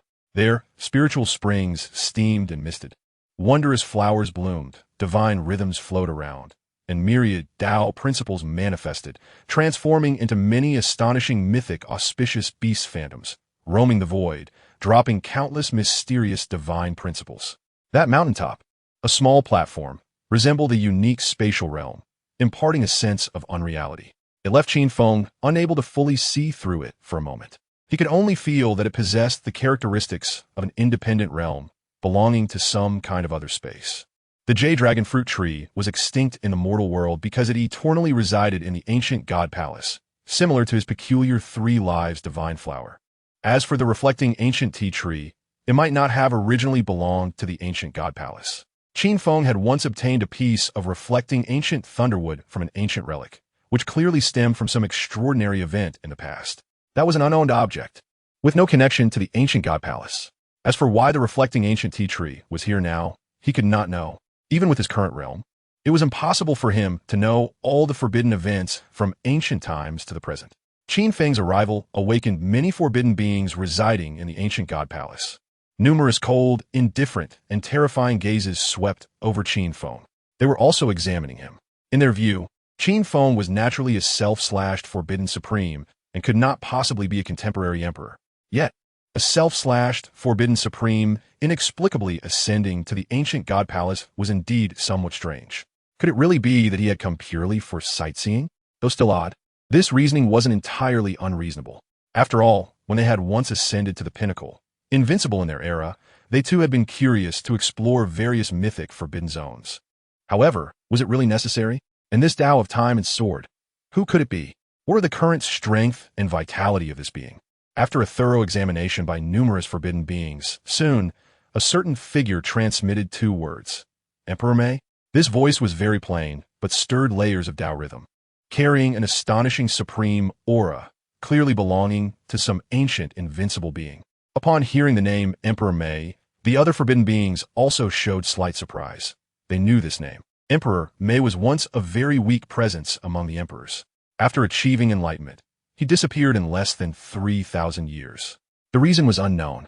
It was unclear whether he had self-slashed or left the great universe, or if there were other unknown circumstances. But this emperor simply vanished and had never reappeared. However, even with a low presence. But after all, he was an invincible figure who had once achieved enlightenment. And this brilliance is difficult to erase from the annals of history.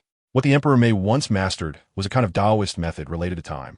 Indeed, he resembled the current taboo supreme, but it seemed that Emperor May had not used a knife. Emperor May. When Qin Feng heard this name, he knew that some people suspected him to be Emperor May, and there were indeed similarities between them. However, he naturally did not want to accept this identity, denying no. Just then, Qin Feng suddenly sensed something. His attention returned to that peculiar mountain peak, and his expression changed slightly. Because at that moment, a figure appeared on the mountaintop. A man in white, tall and slender, with a refined appearance, a faint smile on his face, as if he had seen through the vast ages and was transcendent. The man in white also looked at Qin Feng, smiling gracefully. The visitor is a guest. Some etiquette must be observed. As he spoke, he raised his hand. The entire ancient god palace instantly trembled, and the five-layered mythological formation immediately rose, overlapping and intertwining. without interference, as if it were one. Boom! A terrifying, overwhelming force immediately pressed down on Qin Feng like an ancient ocean. Qin Feng furrowed his brows slightly. He had already completed his greeting by entering the ancient god palace. However, the greeting from the ancient god palace was a tad late. But he was more than capable of responding. The river of stars beneath his feet surged forth again.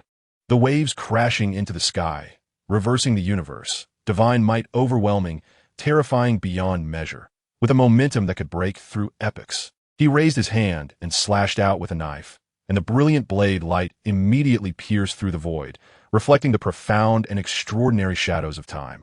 As if time were in chaos, making it impossible to determine the exact moment of a knife's descent. Bang! A grand collision of epochs erupted within the ancient god palace. Qin Feng's blade light forcibly tore open a gap within the layers of mythological formations, fully displaying its unparalleled sharpness that dominated both ancient and modern times. He confronted all the mythological formations head-on with the river of stars, ultimately overturning everything and completely blocking the greeting from the ancient god palace. Without this river of stars that had been refined into a supreme formation, Qin Feng might have suffered significant injuries from this wave. However, with this river formation, he could more calmly confront the mythological taboo zone, although it would incur some consumption. Of course, the ancient god palace did not unleash its full battle power. That earlier offensive, while capable of severely injuring an emperor, was not enough to seriously threaten the current emperors. Giants? The taboo beings within the ancient god palace were somewhat surprised and solemn upon witnessing Qin Feng's performance. That level of combat power and the solid foundation of his realm could be described as a giant. Even when facing the current emperors, he was not afraid. However, this also raised some suspicions. Wild giants were not too surprising, but the identity of the taboo giant, which was hard to discern, was still somewhat surprising. However, there were indeed taboo giants whose identities were difficult to identify. Moreover, several could be counted. For example, the current ruler of the ancient god palace. Even the taboo beings who had been here for a long time did not know who he was. Also, the master of the abyss of demons, who was clearly known to belong to the supreme of the great universe, but whose true form was also unknown. To go further, the master of the ancient bronze ship also had an unknown identity. Aside from giants, many taboo beings in the world also had unique means of hidden identities, making it hard to discern their true forms. However, discerning their true forms had little practical significance. Unless there were grievances between each other, things would go on as they always did. Remarkable. The man in white glanced at Qin Feng and faintly praised. Then, he reached into a black jar on the side-go table and pulled out a black piece, directly shooting out a stream of light that landed in front of Qin Feng. He said, "Do you want to join?" Qin Feng looked at the black piece that had landed before him and could sense an authority aura belonging to the mythological taboo zone from it. This black piece represented a portion of the taboo authority. With it, one could control the mythological formations here to a certain extent. It meant that aside from the ruler of the ancient god palace, others with equivalent authority among taboo beings could do nothing to him. As long as he could trust the ruler of the ancient god palace, it would be safe for him to stay here. Qin Feng truly did not expect that the man in white would directly invite him to join, and the other party should indeed be the ruler of the ancient god palace. It seemed that the ancient god palace was indeed grand and transcendent, with extra space to accommodate more taboo beings. Qin Feng was still unaware that the Sword Dragon Emperor had originally settled in the ancient god palace. Many taboo beings here also had not revealed their auras, hidden within the magnificent and supreme divine transformations of the ancient god palace, making it difficult to glimpse. The Sword Dragon Emperor had also come here to greet, and similarly received an invitation. After considering for several thousand years, the Sword Dragon Emperor eventually agreed. Regarding the ruler of the ancient god palace, Qin Feng could tell that the other party did not reveal his true form. What appeared in that peculiar mountain peak space could be said to be a kind of incarnation. This was primarily due to the extraordinary nature of that mountain peak's peculiar space, which allowed one to evolve an incarnation to appear there while in a sealed state. However, this incarnation also possessed considerable taboo power and could perhaps engage in battle. Which one are you? Qin Feng did not respond to the invitation of the ruler of the ancient god palace, but instead asked back. The ruler of the ancient god palace replied indifferently. I forgot. Qin Feng was taken aback by this response. If the same question were posed to him, he might casually fabricate an answer or simply not respond at all. He was merely asking casually, not expecting any answer. But the other party's calm and somewhat certain response of "I forgot" was indeed puzzling. At this position, who I am no longer matters. The ruler of the ancient god palace smiled lightly, as if he truly forgot who he was. Or perhaps it no longer mattered to him who he was. However, such words made it even harder to grasp. Whether for Qin Feng or for the other taboo beings here, the ruler of the ancient god palace always shrouded in layers of mystery, making it impossible to see clearly. But what other taboo beings could confirm was that the ruler of the ancient god palace was indeed immensely powerful. In a one-on-one confrontation with any emperor throughout history, he would not be easily defeated.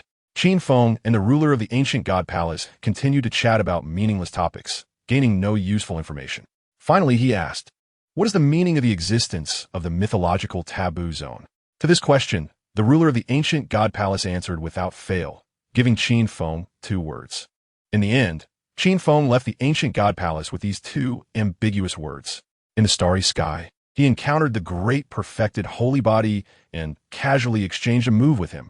Chapter 41, The Promised Land of Eternal Life. Qin Feng walked out of the ancient god palace and stepped into the starry sky. His unparalleled imperial might once again descending upon the universe, creating a vast and overwhelming presence that disturbed the mortal world. He stood there, and wherever his gaze fell, the supreme emperor's aura descended, causing the stars to tremble and all beings to shudder. A blade light flashed above his head, piercing through the deep space. Its edge astonishingly sharp, as if it wanted to cleave the great universe apart. This divine might was blazing and terrifying, surging like a tidal wave.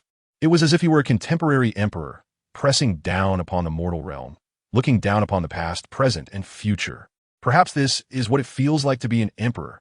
In the past, emperors would reach this height by the age of 1,000.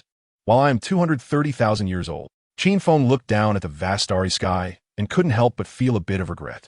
Reflecting on his life, he seemed to still harbor some regret for not being able to attain the Tao back then. Although attaining the Tao had lost its significance for him, not being able to experience the feeling of a successful leap to the heavens left him with a lingering sense of regret. However, this regret could only be experienced if time could flow backward and he lost his immortality. Otherwise, there would be no chance to experience it. At that moment, boom, a tremendous and unmatched force suddenly crushed down, an overwhelming aura spreading, dominating everything in the world, shaking the starry sky and causing the people to tremble. Qin Feng turned to look and saw the current great saint body, exuding a world-shaking might, shaking the ancient and modern worlds with an invincible aura and strength. He looked at the other party and felt their unparalleled strength, enough to rival him and give off an aura befitting an invincible being. Although there was no personal enmity between them, both were supreme figures standing in the realm of invincibility, neither believing they were weaker than the other, possessing an unyielding mindset against all enemies. Qin Feng also rarely felt a surge of battle intent and bloodlust. The last time he felt this way was when he saw the emergence of Emperor Yuanji. He could similarly sense the other party's battle intent, showing no fear of him. Under this vast, starry sky, standing were 2 invincible beings, making it difficult for them to coexist. Then, Qin Feng directly drew his blade, without the need for words, extra reasons, or motives. When invincible beings meet, an imperial-level figure greets another. Their invincible divine might cannot be shaken by the other. Boom!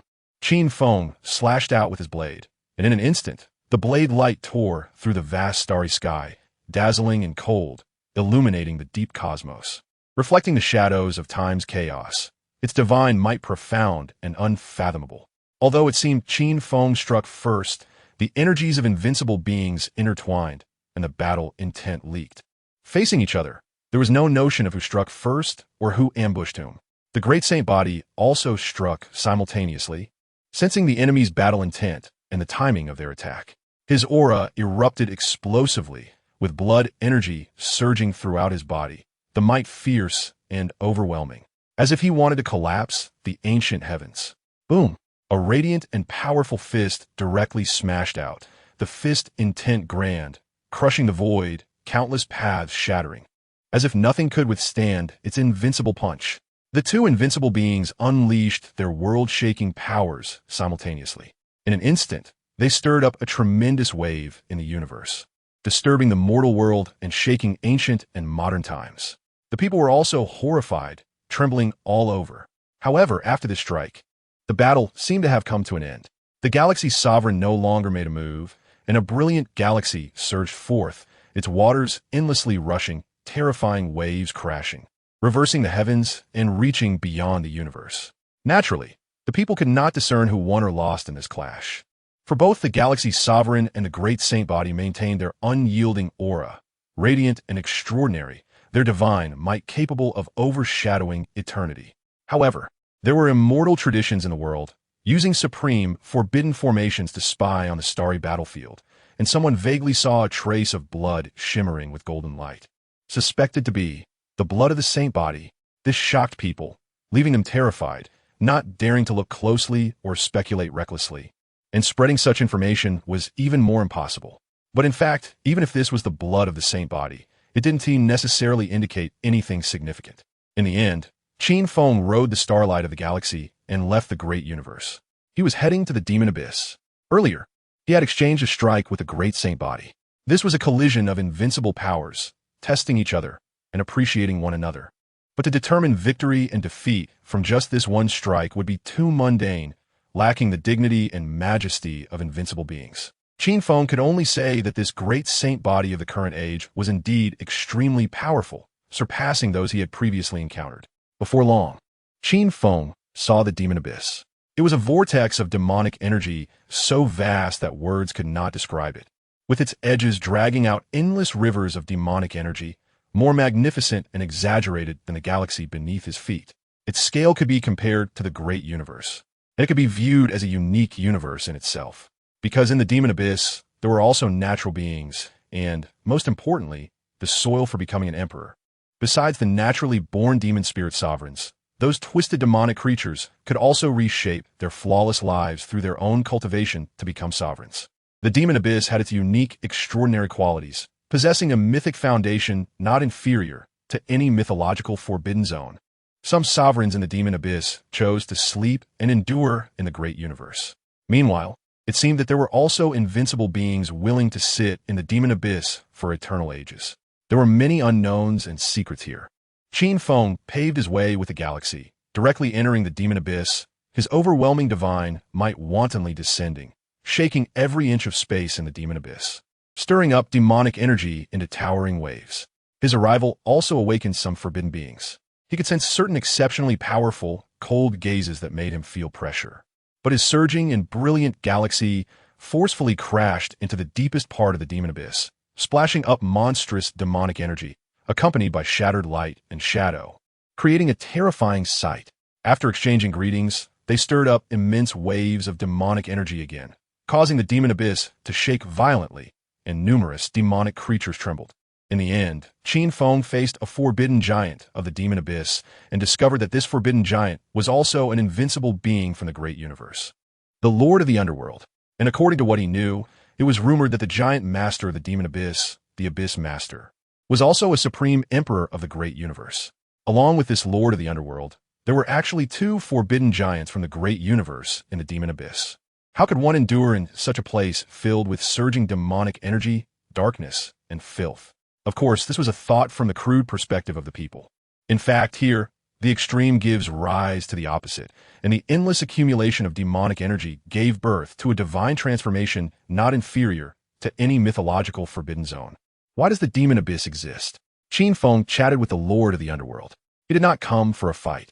There was little significance in starting a battle here.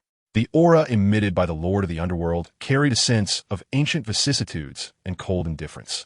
But after a long sleep, he was willing to say a few words to dispel some of his loneliness with a peer. Regarding Qin Feng's last question, the Lord of the Underworld also spoke two words. These two words had clear meanings, unlike the two words from the master of the ancient god palace, which were somewhat difficult to fathom. Afterward, Qin Feng left the demon abyss with those two words and then headed towards the divine tomb. The divine tomb is rumored to be the promised land of eternal life granted by the supreme deity to the invincible beings of the mortal realm. The notion of this promised land of eternal life is too ethereal, too mythical, and naturally, no one believes it. Yet Qin Feng always felt that this phrase contained some profound meaning and great secrets. It reminded him of the strange resonance he felt in the curse of the divine body and the saint body. If he were to find any connection with the divine tomb, It might be in the two words eternal life. He is originally a person of eternal life. And the divine tomb is the promised land of eternal life for the invincible ones in the mortal world. Chapter 42. The incomparable dual invincible beings of divine body and holy body Qin Feng arrived at the divine tomb and saw the vast and desolate land before him.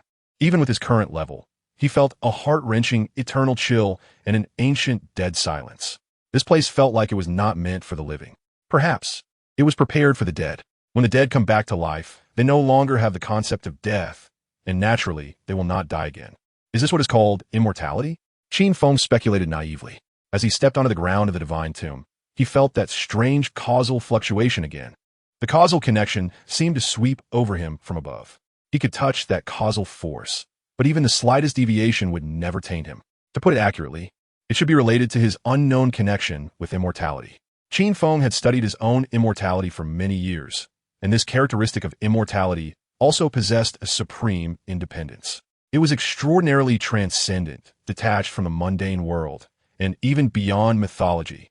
Neither the entanglements of the mortal world nor the curses of mythology could taint this supreme quality of immortality. Even now, he stood at the very source of curses in the divine tomb.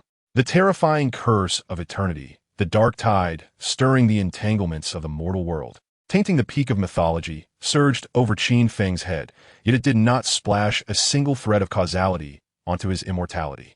However, Qin Feng would never actively touch upon the extreme darkness and curses of the divine tomb. He had not yet unraveled the secrets of the divine tomb and saw no need to provoke unnecessary risks. Boom!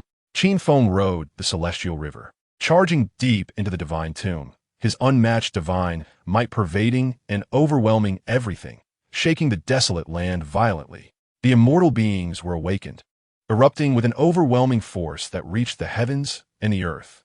This scene caused Qin Feng's expression to change. He then understood why the great emperors of the world were reluctant to come to this place.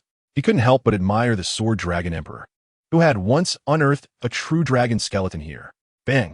The brilliant galaxy surged forward, like a river crashing into the heavens, stirring up towering waves, directly smashing through three immortal beings. These three immortal beings were not flawless. They had defects and could not fully replicate their former invincible might. However, these immortal beings were indeed truly immortal.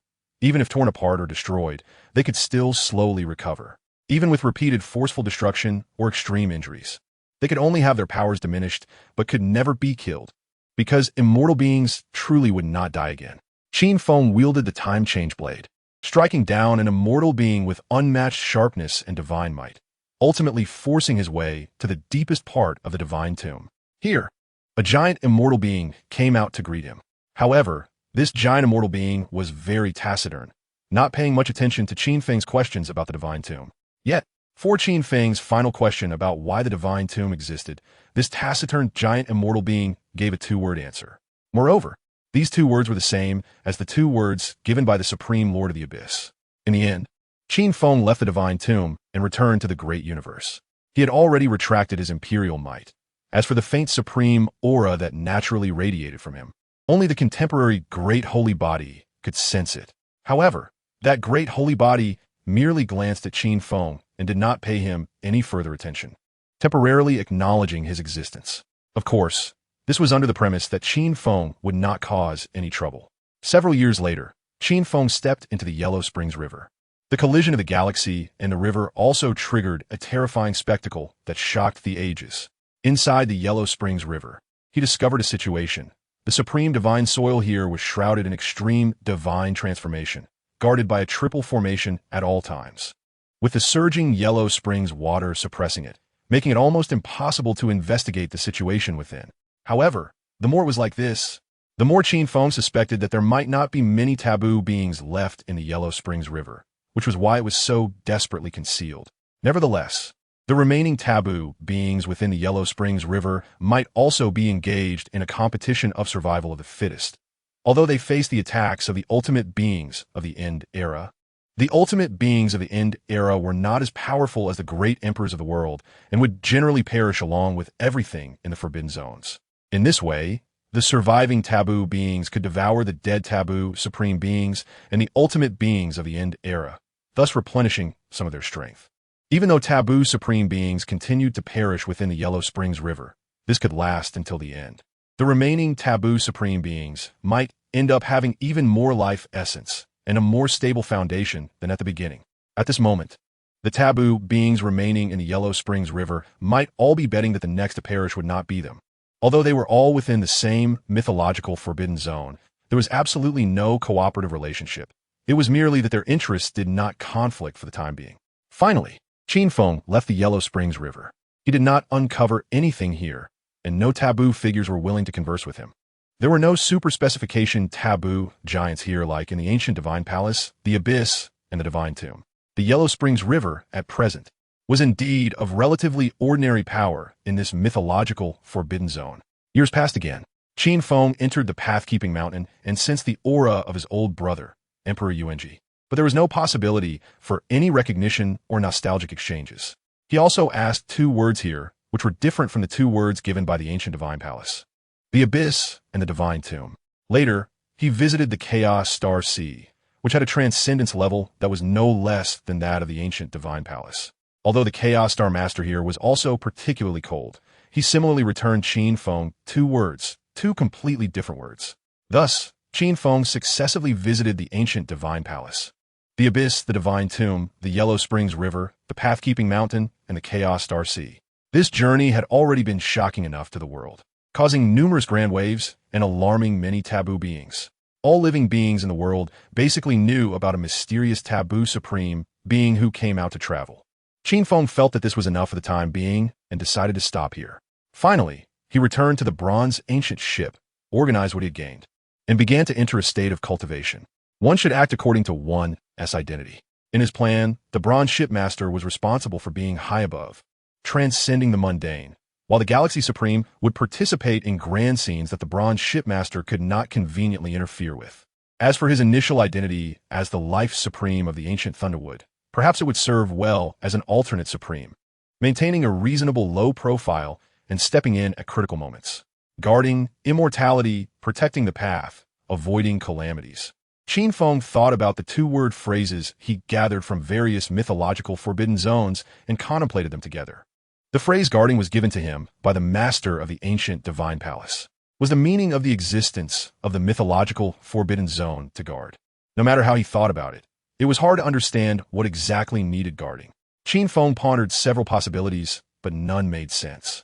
As for the immortality given by the Abyss and the Divine Tomb, it was much more straightforward. Who among the beings in the mundane world does not desire immortality? The existence of the Abyss and the Divine Tomb is to bring immortality to the beings of the world. Although it was quite strange, it indeed allowed those taboo beings to exist differently in the world. The response from Showdown Mountain is Huda, which is peculiar yet somehow fitting for the name of this mythical forbidden zone. However, it's unclear what kind of Tao this hoodie is protecting. In the end, the 2-word reply from the Chaos Star Master is avoid calamity. To be honest, this is somewhat easier to understand, but Qin Feng isn't sure if his understanding is correct. Isn't the entry of taboo beings into the mythical forbidden zone actually about avoiding calamity? Avoiding the calamity of aging and death, avoiding the calamity of the current invincible beings, and even avoiding the unknown mythological cataclysm. Avoiding calamity for longevity is a relatively decent answer. One of the reasons why Emperor Zhongshan left a message on the ancient bronze ship and forcefully broke into the mythical dead and seems to be to preemptively avoid a certain great calamity that may or may not appear in the future. However, the responses from the ancient God Palace Master and the Showdown Mountain Master are certainly not casual remarks. They should have their deeper meanings. As for what exactly those meanings are, I'll seek answers in the future. In the blink of an eye, Qin Feng is 28,000 years old.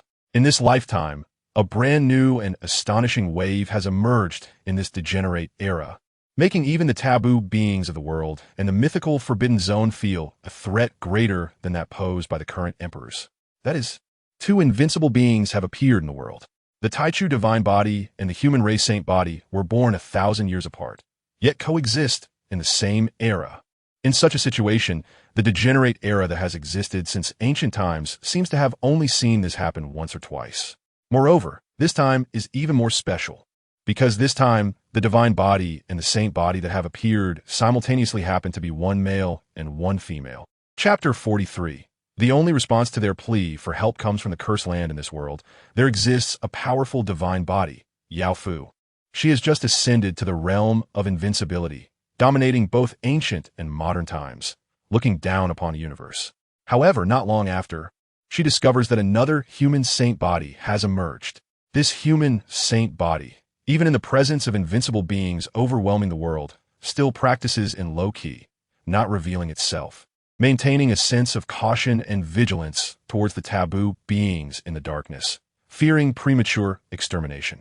In the end, the human saint body, Yi Qi, also grows and completes the final transformation, becoming a new great saint body. The great divine body and the great saint body exist simultaneously in the same era. The two invincible beings stand tall at the pinnacle of the world, their divine power shaking the heavens and the earth, overwhelming everything, leaving the world in shock and causing many taboo beings to be amazed and wary. Since ancient times, whether in the era of enlightenment or the era of decline, it has been almost impossible for two invincible beings to coexist in the same era. Such a phenomenon is rarely seen throughout history, but this era is indeed so special. Moreover, the great saint body and the great divine body happen to be a man and a woman, leading to another layer of speculation among the people. The dual invincibility of this era exerts a deterrent power even stronger than the great emperors of the time, like two blazing suns of antiquity, radiating brilliance that makes the dark corners of the world dare not show their faces. Even the mythological taboo zones must be wary. Divine body Yao Fu and saint body Yi Qi, both being invincible beings, inevitably engage in battles and exchanges, striving to determine who the true invincible being of the era is. They have erupted into numerous great wars, shaking the world. However, just 2,000 years later, the two invincible beings conform to some common speculation among mortals and come together as a couple. Their marriage is not only because they have developed feelings and recognized each other, but also because they know that it is rare for the divine body and the saint body to coexist in the same era. Perhaps it is some kind of opportunity. They also want to see if the union of the divine body and the saint body can give birth to offspring. However, Yao Fu and Yi Qi worked hard for thousands of years for this, but they could never achieve the right timing, location, and harmony to successfully conceive. During this period, they even prepared thoroughly and made a strong attack on the Yellow Springs River, defeating a taboo being and retreating unscathed. Regarding this attack on the mythological taboo zone, they even considered whether to assault the bronze ancient ship. But after much deliberation, they ultimately decided to attack the Yellow Springs River. Besides feeling that the Yellow Springs River had genuinely weakened, fearing there were not many taboo beings left, they were also deeply wary of the bronze ship owner. If they truly attempted to forcefully attack the bronze ancient ship, it would likely still be difficult to succeed, with the best outcome being that only one of them could escape. Moreover, they had not given up on the idea of having offspring and were unwilling to risk losing either of their lives at this moment. This was an incredibly unique era for the divine body and saint body lineage. This opportunity must not be easily lost. In the end, when Yao Fu, the great divine body, had only a few hundred years of lifespan left, the couple had basically given up and prepared to reminisce about the past while gradually bidding farewell to life. However, at that moment, she unexpectedly became pregnant. This surprised the invincible couple greatly. Even in the early stages of pregnancy, they could faintly sense that this new life was extraordinary and exceptional. It could potentially bring unprecedented changes to their divine body and saint body lineage. However, after the initial joy, the couple quickly became solemn and filled with sorrow, even feeling unwillingness and anger, because Yao Fu's lifespan was insufficient. After becoming pregnant, her essence was rapidly consumed, the aura of death thickening, and she was already on the brink of death, unable to hold on for much longer. Yet, the child in her womb clearly still had a long way to go before being born. Moreover, due to Yao Fu's weakness and aging, the child was gradually becoming more lethargic and unstable. It seemed that at any moment, Yao Fu could refine the fetus within her, replenishing her own life essence. But evidently, they were unwilling to give up on this fetus. I will seek the immortal divine medicine. Yi Qi stood up, his holy might surging, overwhelmingly powerful, shaking the ancient and modern worlds. He still possessed the strength of his prime years. He had long since refined his own blood essence multiple times to prolong his wife's life, but the effects were diminishing. Many things could not be compensated for by his blood essence alone. His wife was still overextended and depleted, making it difficult to maintain the stability and normal development of the fetus. They needed a more powerful mythological creation, such as the immortal divine medicine. However, their divine body and saint body were burdened with a curse, despised by the world. The immortal divine medicine had a will of its own and would not favor them. It was also extremely difficult for them to actively seek the traces of the immortal divine medicine. Yet, some mythological taboo zones contained rooted immortal divine medicine, which was the only place where its existence could be confirmed. They are high above and indifferent to the ages. They would not be willing to help us. Yao Fu, feeling slightly weak, said, although she knew that the immortal divine medicine was the optimal solution to her current predicament. Obtaining it from a mythological taboo zone was not easy. If the current great emperor had not captured the immortal divine medicine and entered the taboo zone to request it, perhaps the taboo beings of the zone, or even the will of the immortal divine medicine itself, would not refuse him. But although they were invincible beings of the era, they were not great emperors. Bearing an ancient curse, they had too many shortcomings compared to the great emperors and would not be valued by the mythological taboo zones. One was to find out. Yi Qi understood it would be difficult, but it had to be tried. In the end, the couple worked together to pursue the mythological taboo zone. Within a few years, they sensed the location of the ancient god palace. Based on the ancient records they knew, they were well aware that there was indeed an immortal divine medicine, the jade dragon fruit tree, within the ancient god palace. Boom! Yi Qi did not hesitate for a moment, directly unleashing a shocking wave and charging into the ancient god palace. However, when he stood before the master of the ancient god palace, all he saw was indifference and coldness. The master of the ancient god palace, dressed in white, stood atop the mythological peak, exuding an unparalleled presence, not resembling a person of the mortal realm. He looked at Yi Qi with no emotion, coldly stating, "Those cursed by mythology are not worthy to possess divine objects." Then, a fivefold mythological formation, carrying the vast waves of antiquity, pressed down upon Yi Qi, driving him out. Yi Qi emerged bloodied and injured. Yet, the sorrow in his heart outweighed his injuries, although he had anticipated it. Sensing the attitude of the ancient god palace master still left him feeling desolate. Even with his prime power, his figure now appeared somewhat desolate and withered. The lineage of the divine body and saint body was cast out and despised, and would not receive help. It seemed they could only fight alone. But he did not give up. Years later, he ascended to the Ziwei divine court, but this time, he had barely entered when he was forced out after a couple of clashes. The master of the divine court did not even give him a chance to voice his request. A few years later, he climbed to the Shodao mountain. Although he had no concrete information about the presence of the immortal divine medicine here, he still entered, considering the mysterious strength of Shodao mountain. The response he received from a master of Shodao mountain was, "There is no divine medicine here." Perhaps the master of Shodao mountain pitied Yi Qi, seeing his desolation and loneliness, and did not actively expel him. However, Yi Qi did not find the immortal divine medicine here and would not linger.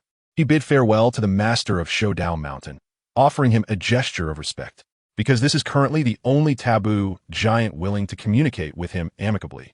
"Help me again." Since the location of the ancient bronze ship, Yi Qi said to his wife, his eyes showing some fatigue and weariness, but his expression was resolute, and his momentum remained fierce, his will unwavering.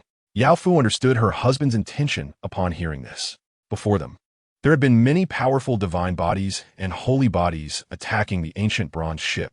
They had already discovered that there was also an immortal divine medicine there, a rare three-life divine flower in the present world. However, given their grievances with the ancient bronze ship, it seemed even more impossible for them to obtain the immortal divine medicine, right? Yi Qi, just forget about it.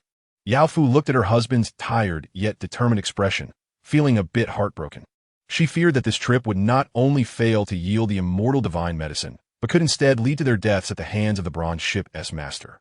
Yi Qi was also aware of what Yao Fu was worried about, but he firmly said, "I will not die." In the end, Yao Fu was convinced.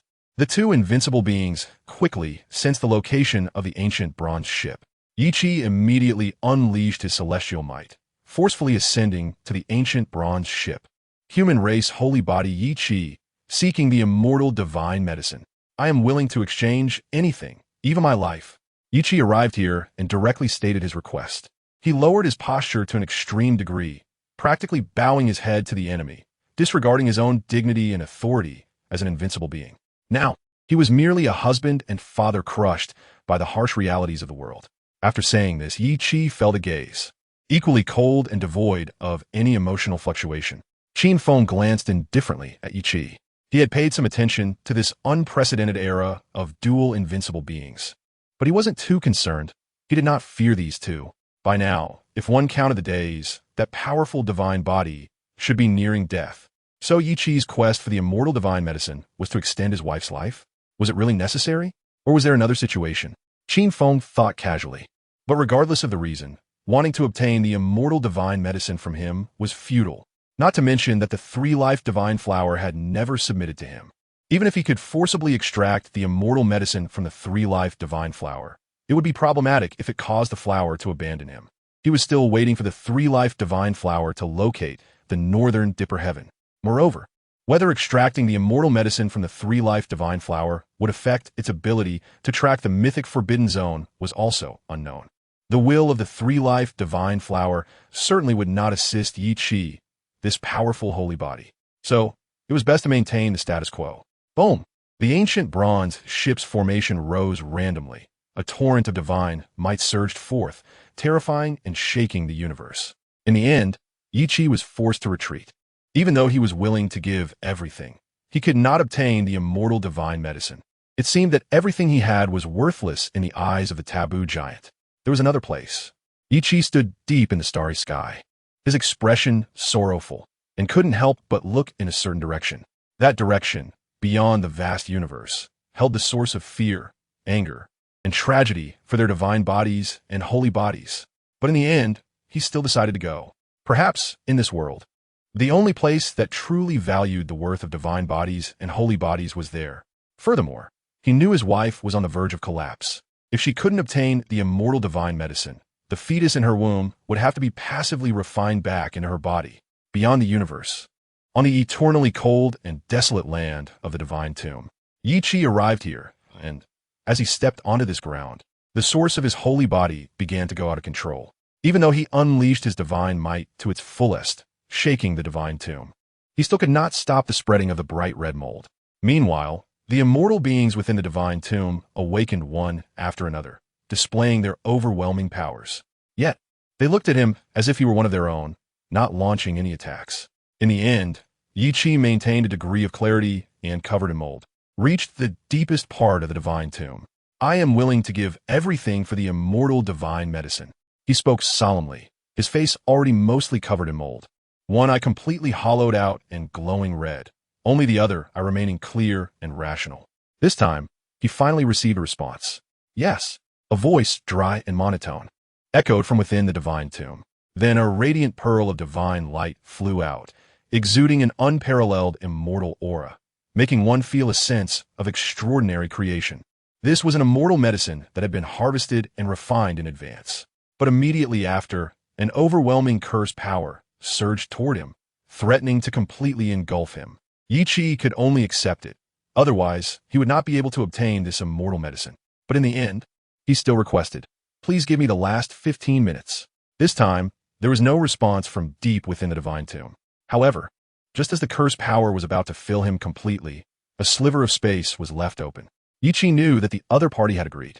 He then turned and left the divine tomb with the immortal medicine pearl.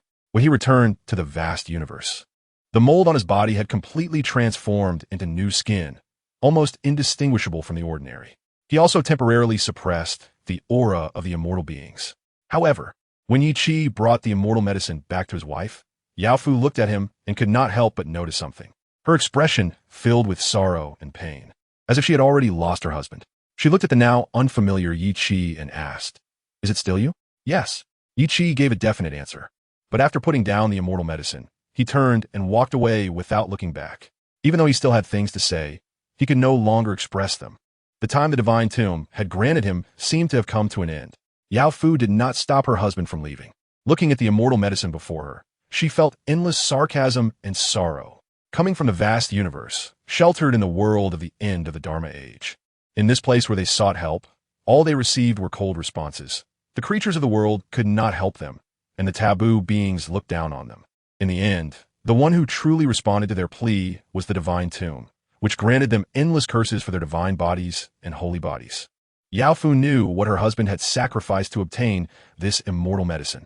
Her heart was filled with endless pain, but with no other choice. She could only refine this immortal medicine to restore her vitality. She immediately felt the fetus in her womb stabilize, rapidly growing as it continued to draw on her maternal essence. However, when the day came for her to give birth, the Yellow Springs River suddenly attacked. Seemingly aware of Yao Fu's pregnancy, not only did it aim to strangle this unique fetus, but also sought to devour that extraordinary life source. Yao Fu was furious, fighting fiercely while protecting the fetus in her womb. At the most critical moment, two immortal beings rushed in, helping Yao Fu repel the taboo beings that had attacked from the Yellow Springs River, safeguarding Yao Fu and the fetus. Yao Fu looked at those two immortal beings and could still vaguely see traces of her husband's face on one of them. She felt an indescribable sorrow in her heart. The place most willing to protect and accept them in this world turned out to be the divine tomb. It seemed the divine tomb was also eager to see the birth of this fetus created by the union of divine body and holy body, and was anticipating something. At this moment, a thought emerged in Yao Fu's mind. Since their divine bodies and sacred bodies are exiled and despised by this world, only the divine tomb values them. So why not simply embrace the divine tomb and immerse themselves in it? However, this thought was fleeting. Yao Fu was still unwilling to plunge into the divine tomb, losing her true self and becoming a lifeless, emotionless undead. In the end, Yao Fu successfully gave birth to a baby girl. She named her daughter Yi Yao. Without much thought, it was simply a combination of their surnames, representing them and inheriting all they had. Moreover, Yao Fu discovered that the curse on her daughter was extremely faint, and the deepening speed was incredibly slow. This situation indicated that her daughter could be sealed by the divine source and emerge at a more suitable time in the future. On the day when the end of the Dharma arrives, the supreme heavenly fortune will be at its peak, and there will surely be an unprecedented golden age. After much contemplation, Yao Fu decided to seal her daughter when she turned 8, after accompanying her for 8 years. She arranged for a guardian to unseal her daughter in the future golden age after the end of the Dharma. According to past situations, there would likely be many invincible offspring emerging during this golden age, seizing the immense fortune to break free from shackles and defy the heavens to become emperors. In such a magnificent era, a terrifying emperor might arise. Naturally, Yao Fu did not hope for her daughter to become this emperor. Her daughter still bore the shackles of the divine body and sacred body and would be exiled by the supreme heavenly heart, not recognized in her path to enlightenment. However, growing up in that golden age, her daughter might reach heights beyond their reach. If she partnered with the current emperors, they could achieve great feats that could overturn the ages, perhaps even break the curse of the divine tomb. Yao Fu indulged in this hopeful thought for a moment before quickly suppressing her chaotic feelings. The future is unpredictable for anyone. She could only do what she believed was right at present. After securely and secretly sealing her daughter, Yao Fu began her revenge against the Yellow Spring River. She lived a second life with the immortal divine medicine and cultivated extraordinary life forms with the sacred body, further transforming and enhancing her own origin. After thousands of years of honing and cultivation, her strength surpassed that of the past, almost on par with the current emperors. She invaded the Yellow Spring River twice, each time defeating a forbidden being. But in the final battle, she fought to the point of mutual destruction, with no way to retreat, and only managed to kill her enemy at the last moment. However, she was unable to leave and died within the Yellow Spring River. Thus, this unique era of invincible beings at the end of the Dharma came to an end. After that, a precursor to a mythological upheaval erupted. The great universe shook violently, as if something had pierced through it. Instantly, it alarmed all the mythological forbidden areas. Even the instinctual will of these areas trembled with fear. Some supreme, forbidden giants awakened, examining the world, suspecting that something from outside had fallen. It could be the immortal divine medicine, an alternative divine object, or even a guardian being. At this moment, no one knew that this precursor to the mythological upheaval was going to impact the bronze ancient ship.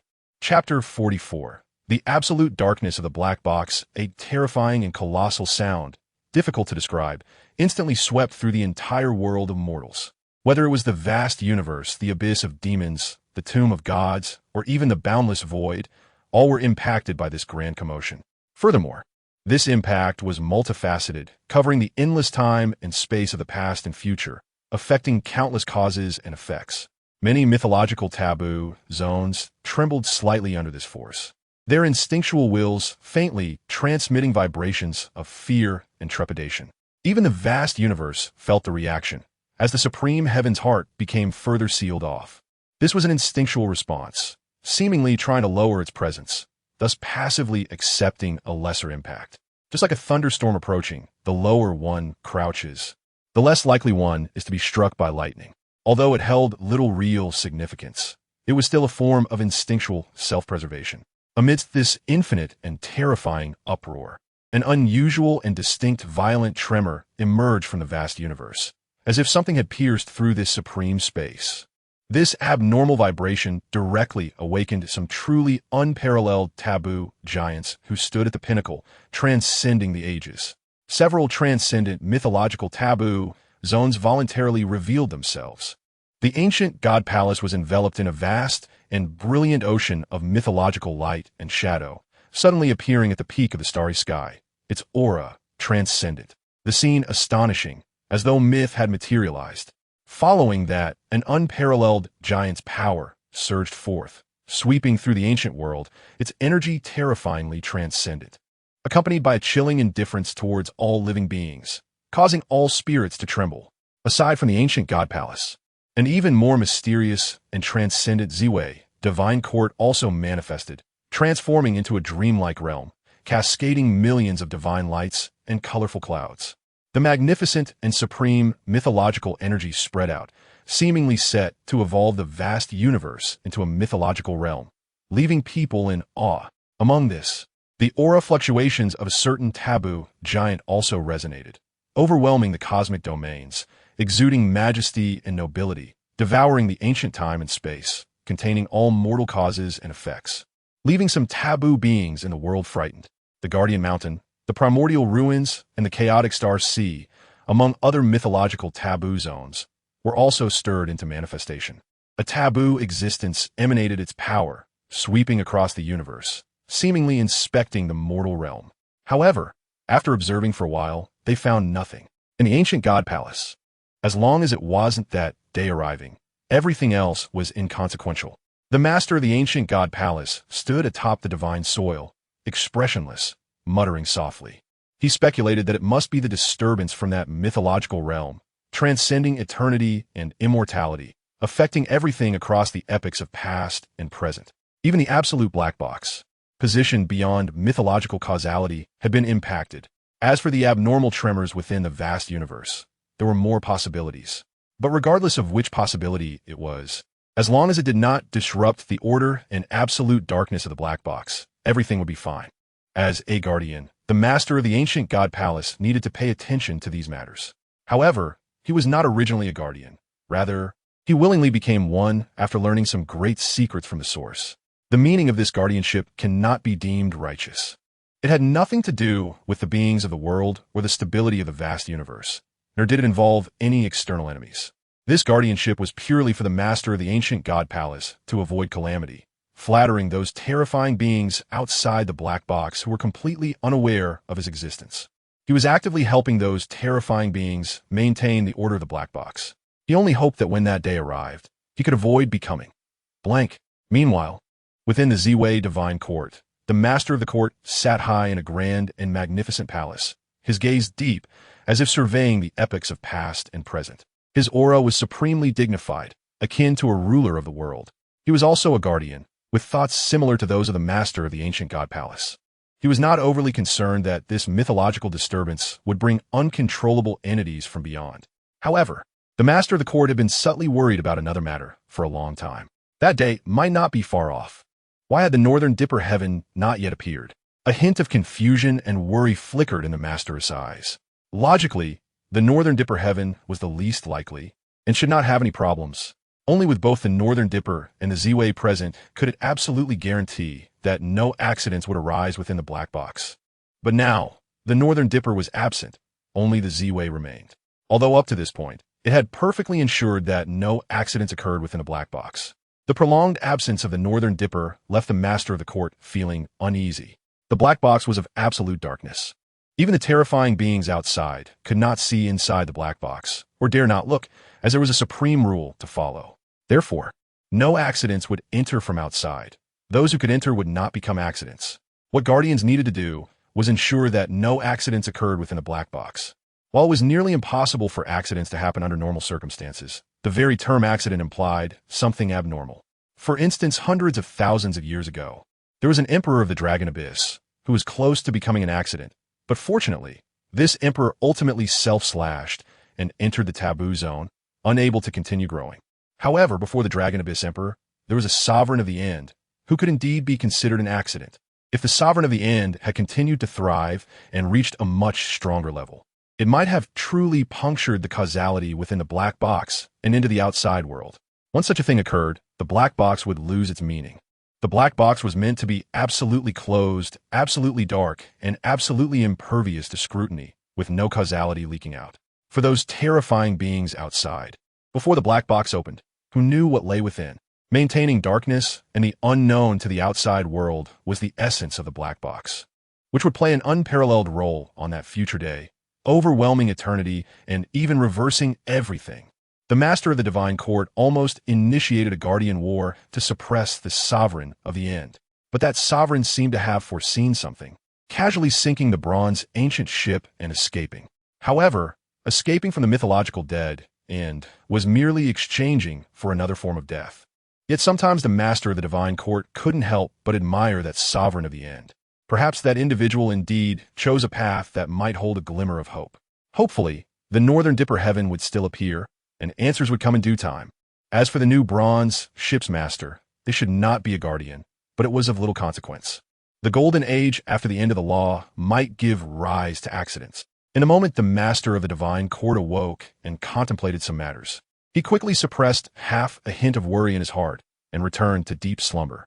Inside the bronze ancient ship, Qin Feng also sensed that colossal and terrifying commotion. From the authority of the bronze ancient ship, he could feel the instinctual will of this taboo zone seemingly trembling in fear. As for the subsequent abnormal vibrations erupting in the vast universe, Qin Feng was even more at a loss. Although he had lived for 300,000 years, he still had only a limited understanding of the fundamental secrets of this world. Chapter 45, Another Identity Emerges. Qin Feng is now over 300,000 years old. He completed the first leap of his soul more than 20,000 years ago, although the leap of the soul is the most difficult to cultivate.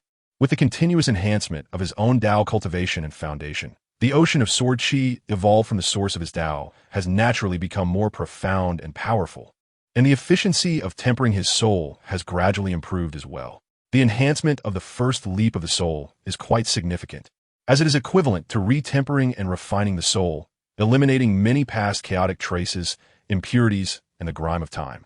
However, because the enhancement of the first leap of the soul is substantial and already flawless, the subsequent second leap of the soul is expected to have a limited improvement, essentially just stepping onto a smaller, flawless platform.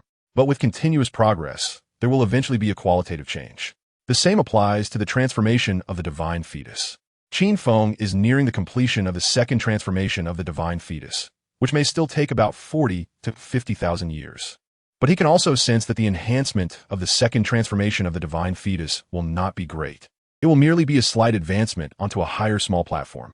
The first transformation of the divine fetus is a qualitative change from steel to gold, while the second transformation may only be considered a transition from gold to refined gold, not a true qualitative change, unless one can continue to advance step by step, eventually transforming into myth-level golden material. That would likely be a truly significant enhancement.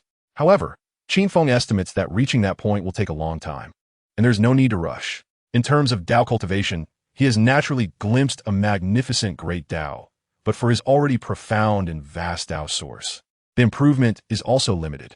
Since his soul level has also risen, his physical body, soul, and Tao cultivation have reached a balance, and the overall state has entered a new perfect and harmonious condition, allowing for an even stronger potential explosion. However, as for how strong it is, that can only be determined through actual combat. After all, there is no clear division of realms beyond the emperor level. Judging an emperor's combat power based on how many lives they have lived is not absolutely accurate. For example, that sword dragon emperor, who took an immortal medicine, has only lived through 2 lives, yet he is certainly not weaker than some emperors who have lived through 3 lives in the past. If the sword dragon emperor perfectly transforms into a true dragon, he would still just be in his 3rd life. However, his 3rd life might not be weaker than that of a 5th life emperor. There are also some emperors with unique talents, whose power after becoming an emperor can rival those who have lived an extra life. Or there are those who, by living an extra life, have walked a particularly strong and unique path, comparable to others who have lived 2 extra lives. Each emperor has their own unique talents and opportunities, so naturally, the paths they take will not be the same. Everyone may walk the wrong path or forge a stronger, unique path. Qin Feng is no exception. For the invincible, it is meaningless to compare each other's opportunities and talents. To determine victory or defeat, one simply needs to fight with their utmost power. Over 1,000 years later, Qin Feng was suddenly disturbed. He noticed that the 3-life divine flower inexplicably bloomed with a more brilliant and dreamlike divine light, and its roots seemed to be pushing upwards, as if it wanted to break through the ground and fly out. What is going on? What did it sense? Qin Feng felt puzzled. The 3-life divine flower itself is already more mysterious than other immortal medicines, possessing some unpredictable powers. Now that it is acting strangely, it naturally draws his attention. Then, the 3-life divine flower indeed uprooted itself and flew towards the ancient bronze ship. Seeing this, Qin Feng silently got up to follow. As for the other immortal medicine inside the bronze ship, the eastern peach tree, it has not yet grown and is still tens of thousands of years away from reaching the stage where it can bear fruit regularly. This actually puzzled Qin Feng a bit. The eastern peach tree began to grow only after leaving the northern Dipper celestial court. Did it not grow at all while inside the northern Dipper celestial court? Or was it not allowed to grow, needing to maintain some sort of initialization state? Qin Feng was also unclear about this. In the vast starry sky, Qin Feng chased after the 3-life divine flower to a very ordinary life planet. He then saw the 3-life divine flower clearly entering deep into a jungle, eventually arriving beside a willow tree by the river. There were a few ordinary willow trees sporadically growing by the river. If Qin Feng had merely passed by this planet, he might not have sensed anything. But now that he was observing closely, he discovered some unusual features about the willow tree that the 3-life divine flower approached. A willow tree. It also had a small branch of a plum tree. Qin Feng looked at the willow tree, and apart from sensing the extraordinary aura hidden within, he also noticed some abnormalities from its appearance. The willow tree had a small branch of a plum tree growing perfectly on it, not forcibly grafted. Or rather, it should be said that it still retained a small branch of a plum tree. Qin Feng saw even more and even faintly guessed something. Perhaps an ancient riddle here had given him the answer. The plum emperor? Everything reset, memories may be lost, and the transformation of the source starts anew. Is this your alternative path to longevity? The question is, was the incarnation of the plum emperor your true body? If not, what was your original body? Qin Feng looked at the willow tree, perceiving some secrets, but there were also things that were difficult to guess. For example, the original body of the plum emperor might not have been a plum tree. He is already walking this alternative path to longevity. The plum emperor might just be one of his past lives. However, seeing the reaction of the 3-life divine flower made Qin Feng unable to help but speculate that the original body of the plum emperor might also be some kind of immortal medicine. Given the mystery and extraordinary creation power of immortal medicines, it might even have the potential to evolve into a true living being. This possibility cannot be entirely ruled out. He was also curious as to why the 3-life divine flower inexplicably sensed the location of this willow tree. Could it be that his previous identity as the supreme of the galaxy was mistakenly believed by the world to be the plum emperor? Thus, in the discussions about the plum emperor by the people, some causal connections were drawn out, scattered in the world, and captured by the 3-life divine flower. Qin Feng thought about this and could not be certain. He could only say that this explanation makes some sense. Then, what happened next was that the 3-life divine flower did something unknown and also brought this willow tree, which was suspected to be the previous incarnation of the plum emperor, back to the ancient bronze ship. Qin Feng now had another neighbor. It just felt a bit strange to him, as this new neighbor might have been a great emperor in the past. However, he did not care much about it. This willow tree is still in a state of plant dullness, without awareness or intelligence, only possessing a few instincts of a rare spiritual object. With Qin Feng's current strength and realm, facing a great emperor is of no concern, and he would not be wary of such a willow tree. He was also quite curious about this willow tree, and observing it wouldn't hurt. He wanted to see if this willow tree, as he speculated, could transform back into a human and how that transformation would happen. Does this alternative path to longevity truly mean resetting everything to start anew? He is already a person of longevity.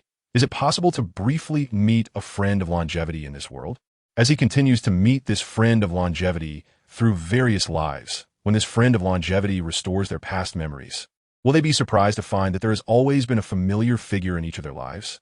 Qin Feng thought about it casually, not taking it too seriously. Those who are exploring the invincible path are never lacking in imagination and occasionally ponder trivial matters. In the blink of an eye, over 10,000 years passed. A fully realized holy body had just aged and died, self-destructing its physical form before its death. The holy body itself had special circumstances and did not fight to the death in any forbidden zone at the end.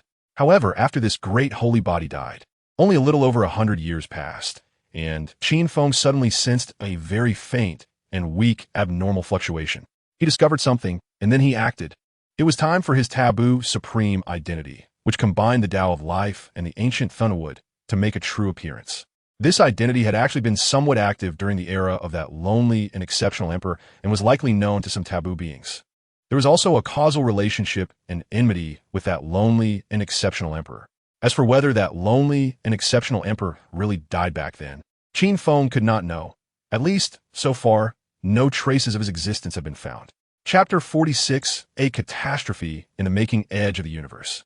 Suddenly, a void light screen appeared, radiating a faint sense of horror and a terrifying forbidden aura, directly enveloping a section of the starry sky.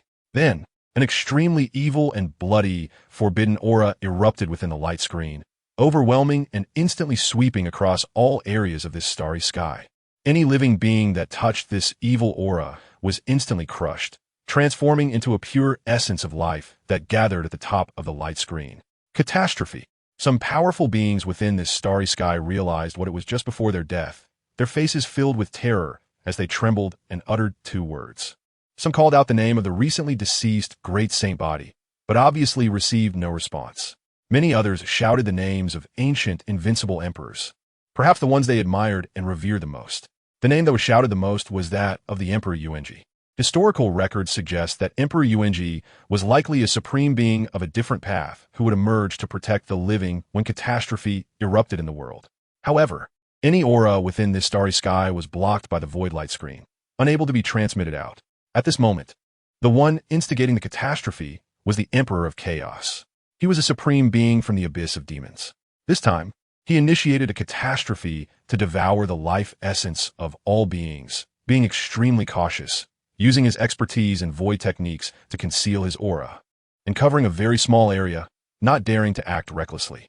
Yet even so, he could still be detected by certain forbidden beings.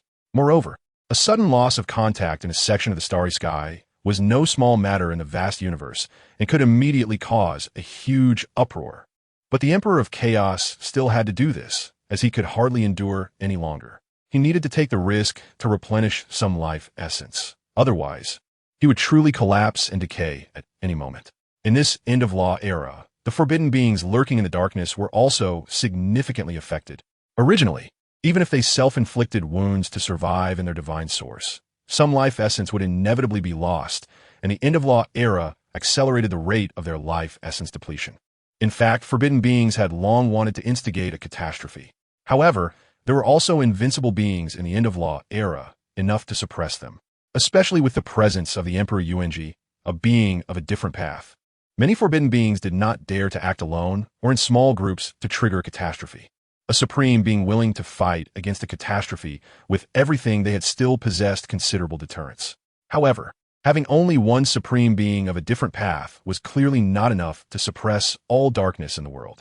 Many forbidden beings, whose life essence was on the verge of drying up, were enduring, waiting for an opportunity for a full-scale catastrophe.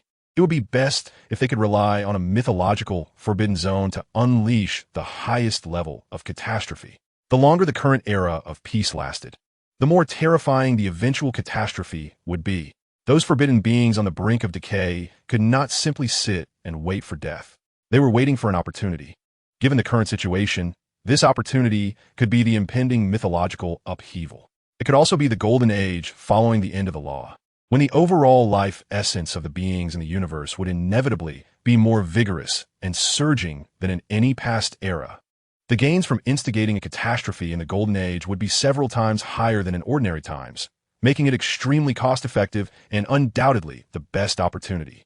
By then, even the Emperor Yuanji alone would not be able to stop this catastrophe. Not to mention the Emperor Yuanji. Even if past emperors like the Dragon Abyss Emperor or the final Dust Emperor returned, they might not be able to withstand it either, and would still be crushed by this catastrophe. But now, the Emperor of Chaos could not wait for that ideal catastrophe any longer. If he did not replenish his life essence soon, he would not last many more years. He acted very cautiously and was not greedy, controlling the scale to a minimum. However, just as he was preparing to take action toward the next section of the starry sky, his expression suddenly changed, his mind shook slightly. Sensing an overwhelming threat from an opponent of the same level, completely unmasked, he immediately realized that he had been detected. Moreover, this being of the same level did not ignore his actions and intended to intervene and stop him. Boom! A man of towering stature, with flowing black hair and terrifying eyes radiating a fierce aura, suddenly descended from above, carrying an overwhelming wave of life energy that shook the ages. He swung a black, giant ruler, unleashing an incredibly terrifying supreme power that instantly crushed the void, causing all things to wither, like a god descending to sweep the world. The surging waves of life energy rolled like a vast ocean, sweeping across the universe, shaking the starry sky and causing all beings to tremble. In an instant, it drew the attention of the entire universe. The Emperor of Chaos looked at the Forbidden Supreme being wielding the black, giant ruler, bursting with the power of life, and could not figure out who the other party was. Moreover, the opponents seemed to act without hesitation, directly unleashing their full power against him. He could not recall when he had any grievances with such a figure. What did his small catastrophe have to do with them? Could this also be a supreme being of a different path? When did the supreme beings of different paths in this world increase in number? The Emperor of Chaos was suddenly filled with many questions and thoughts. But facing the full force attack from a peer, he naturally could not just sit and wait for death. Boom! The Emperor of Chaos instantly revived his dormant and decaying imperial source. An unmatched supreme power erupted violently, a terrifying aura spreading, the might reaching to the heavens and the earth, capable of contending with the ages. The abyss of Demon Supreme Being was also a supreme being, belonging to the invincible class, possessing overwhelming power that could dominate the world. He raised his hand and struck out, layers of void light screens stacked together, radiating brilliant light, appearing ethereal and hazy, as if creating a supreme time and space outside of the world, intending to transcend everything within. Bang! The terrifying collision of supreme beings erupted, endless light exploding, instantly illuminating the deep cosmos, with world-destroying waves sweeping across the vast starry sky, shattering the void, making all beings tremble. At this moment, the one attacking the Emperor of Chaos was naturally Qin Feng. He sensed the thin aura of the Emperor of Chaos and quickly understood his actions. Without any hesitation, he lifted the ancient thunderwood and directly charged in.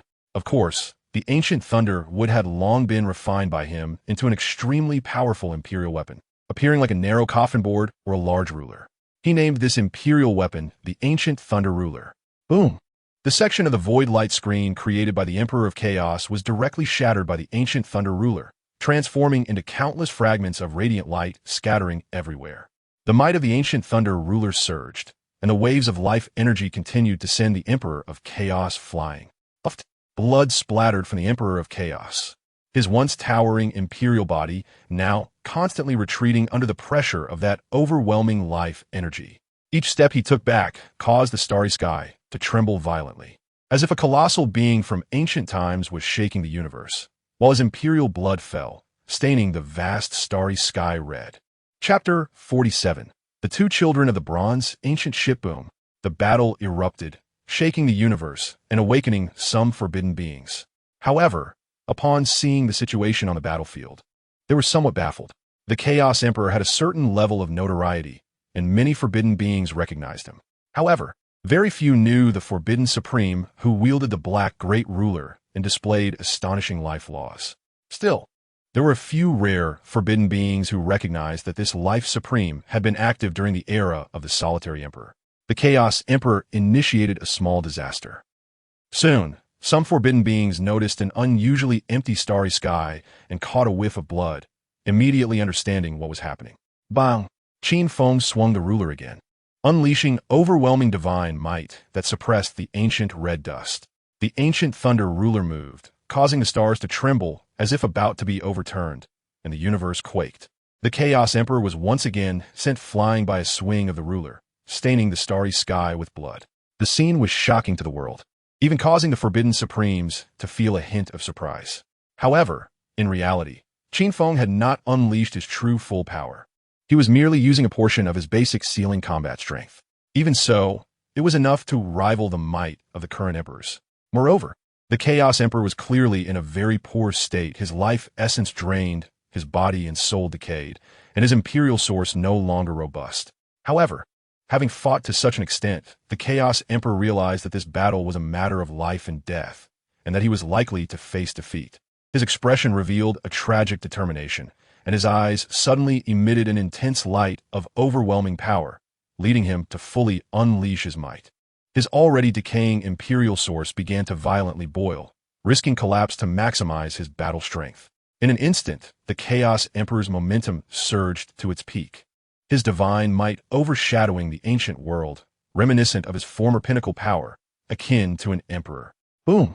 An even more earth-shattering battle noise erupted, causing the vast universe to tremble, terrifying enough to seem apocalyptic, leaving the world in shock. Facing the Chaos Emperor's peak might, Qin Feng remained unfazed, responding calmly. He swung the ruler repeatedly, displaying immense strength, as if unstoppable throughout the ages, showcasing an invincible divine might. Before long, the Chaos Emperor could no longer hold on. Maintaining his decaying body for this long was already commendable for an invincible being. After he unleashed a chaotic void strike that seemed to engulf half the universe, he was ultimately defeated by Qin Feng, his body crushed, his soul annihilated, and his life came to an end. Could it be an otherworldly supreme?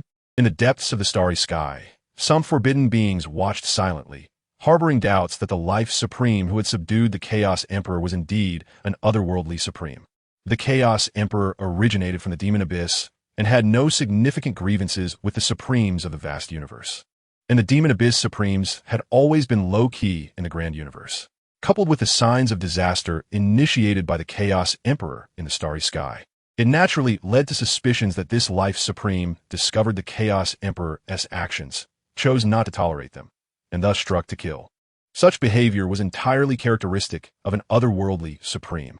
However, it did not necessarily mean it was truly an otherworldly supreme. It could also just be a chance occurrence stemming from other reasons, not necessarily leading to a complete transformation into an otherworldly supreme. As for the true situation, it would depend on whether this life supreme would appear again during future disasters. At this moment, the Tao guarding mountain, a mythological forbidden zone, suddenly manifested at the peak of the starry sky, with some mythological lights cascading down, shocking the world and making the awakened forbidden beings wary and suspicious. Qin Feng glanced at the Tao guarding mountain, but did not pay it any mind. He casually erased the remnants of forbidden energy from the battlefield and then concealed his power and form. As for the solitary emperor, with whom he had a grievance, there was no sign of him reappearing. However, he did not care much. Perhaps the other party had truly perished long ago, or there were other matters more important than settling old scores, leading him to avoid appearing and risking his life. Then, the Tao guarding mountain soon vanished again. Its appearance was merely because the Yung Emperor was awakened and took a moment to observe. However, the Yung Emperor could not confirm whether this life supreme was of his kind, nor could he determine which era's invincible being the other party belonged to. Regardless, this person had killed the Chaos Emperor and prevented a small disaster, which was a positive outcome. However, this battle still had a significant impact. It seemed that there were two otherworldly supremes in the world. The life supreme was clearly not the invincible being behind the Yung Emperor, indicating an even older existence. Yet, both of them had indeed acted in an otherworldly manner. The deterrent effect of this otherworldly behavior on the world's taboos undoubtedly grew stronger, prompting people to think twice before initiating disasters. Qin Feng completely concealed his aura and traversed through deep space, heading back to the bronze ancient ship. But at that moment, he suddenly sensed a unique life aura, one that felt familiar, similar to that of a divine body and a sacred body. He had encountered and even studied this in this end-of-the-law era. However, this life aura was quite unique. Curious, he followed it and entered a nearby prosperous life planet. There, he saw an infant who had suffered severe injuries and was on the verge of death. The infant was drenched in blood from the chest down, all its own blood, and it continued to bleed profusely. It was unusual for a baby, no bigger than an adult's palm, to lose so much blood. Qin Feng casually stabilized the infant's life force, then took a closer look, and an imperceptible power instantly enveloped the entire planet. He soon understood why this infant had been left here. A divine body family and a sacred body family had erupted in conflict and were fighting each other. The sacred body family was defeated, and an elder had taken this infant to escape. However, they were pursued to this place and perished together with the enemy. But the infant was also caught in the fallout and severely injured. Qin Feng did not intervene in the war between these two great families. He observed the infant, particularly the unique and novel weak physical source within. This physical source clearly originated from mutation of the sacred body source, carrying the aura of a sacred body. The infant likely came from a sacred body family, but had been distanced by several generations, inheriting only a weak trace of the sacred body source, which would not possess much sacred body power. Yet this infant's sacred body source had mutated. The reasons for this were multifaceted and difficult to reverse engineer. Although the infant's mutated sacred body source was quite weak, it had innovated and reached another level close to perfection. If this physical source were not weak and continued to evolve to perfection, it might not differ much from a true flawless sacred body. Blessed by heaven and evolving from the source, it could almost rival a sacred body, but also face calamities that could lead to its demise. Qin Feng looked at the infant, pondering for a moment. In the end, he decided to save this baby. Without his stabilization of the infant's life force, the infant would have long since died, and no one would have come to rescue it by now. Moreover, with Qin Feng's current realm and means, it would not be difficult to strengthen this unique source within the infant to the appropriate level. He could even promote the infant's physical source to evolve into perfection, mainly because the infant source was already incredibly close to flawlessness. Furthermore, the means of an emperor-level figure were indeed beyond imagination.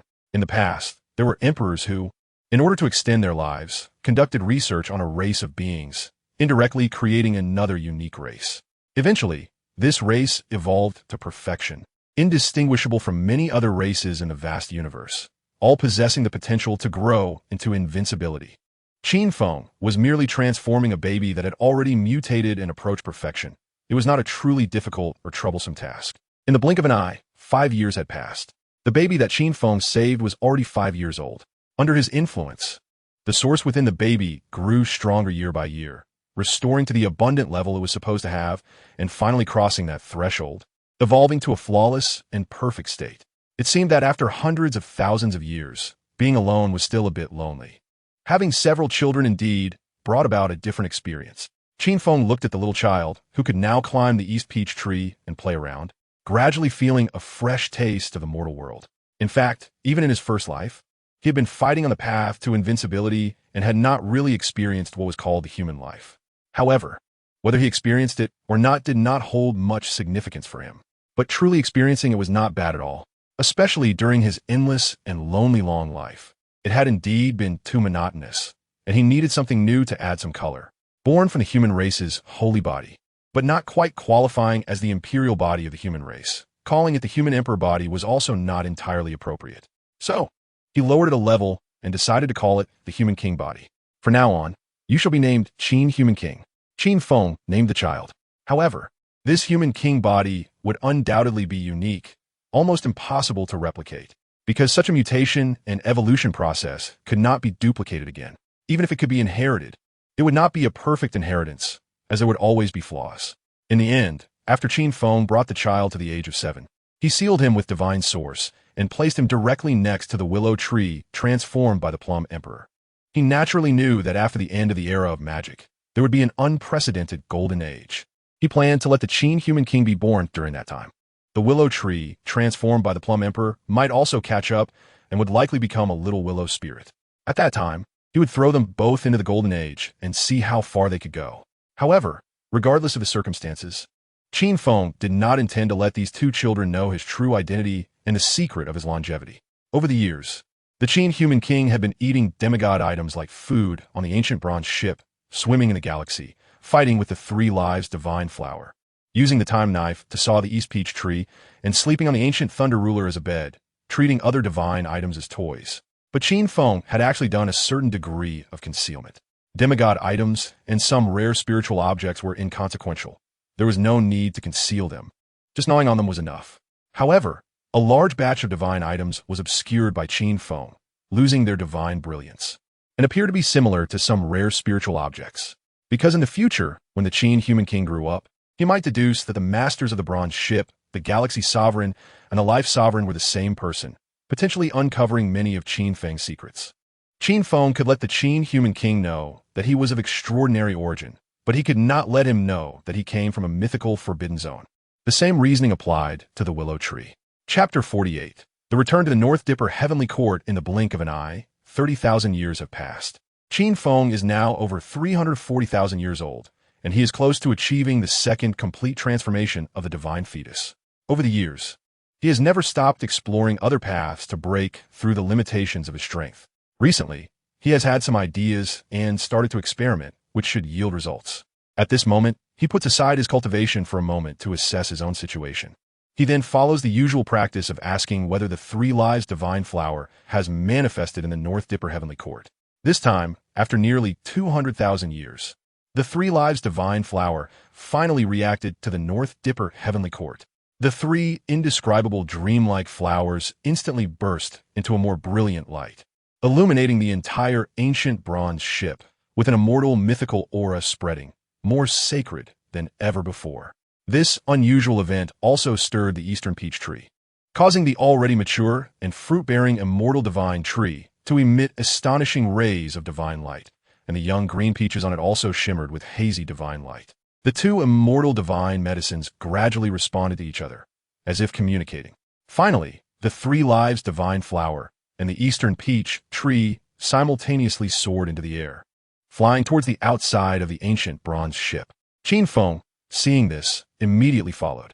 In these 30,000 years, 2 great divine bodies have emerged in the vast universe, both fighting desperately. Currently, there are no invincible beings in the world. The movements of the 3 lives divine flower and the eastern peach tree would not draw the attention of forbidden beings. Moreover, Qin Feng was right behind them, casually concealing some of the spreading aura. He was not afraid of trouble now, but preferred to avoid it. Outside the vast universe, Qin Feng followed the 3 lives divine flower and the eastern peach tree into the void domain, quickly delving deeper. With his current battle prowess, having broken through a segment of the upper limit, entering the void domain is naturally more relaxed than before. After traveling a considerable distance into the void domain, Qin Feng finally saw that majestic and grand place, as if a true myth had materialized in the mortal realm. The North Dipper heavenly court. Without a moment's hesitation, Qin Feng's feet suddenly burst forth with a dazzling and boundless galaxy, surging violently, with an overwhelming momentum that shook the world, as if it wanted to topple myths.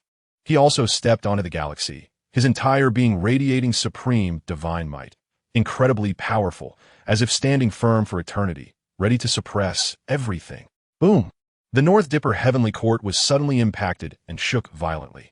The 7-layer mythical formation instinctively revived, and the divine light surged, unleashing overwhelming power to block the intruder. Qin Feng broke through the barriers and forcefully ascended to the North Dipper heavenly court once more. He ignored the vast mountains and rivers below and directly stepped into the magnificent and radiant realm above the 9 heavens, filled with towering divine palaces. Standing there, he was enveloped in divine light, blazing fiercely, with a terrifying divine might surging, as the 7-layer mythical formation once again pressed down like an ancient ocean.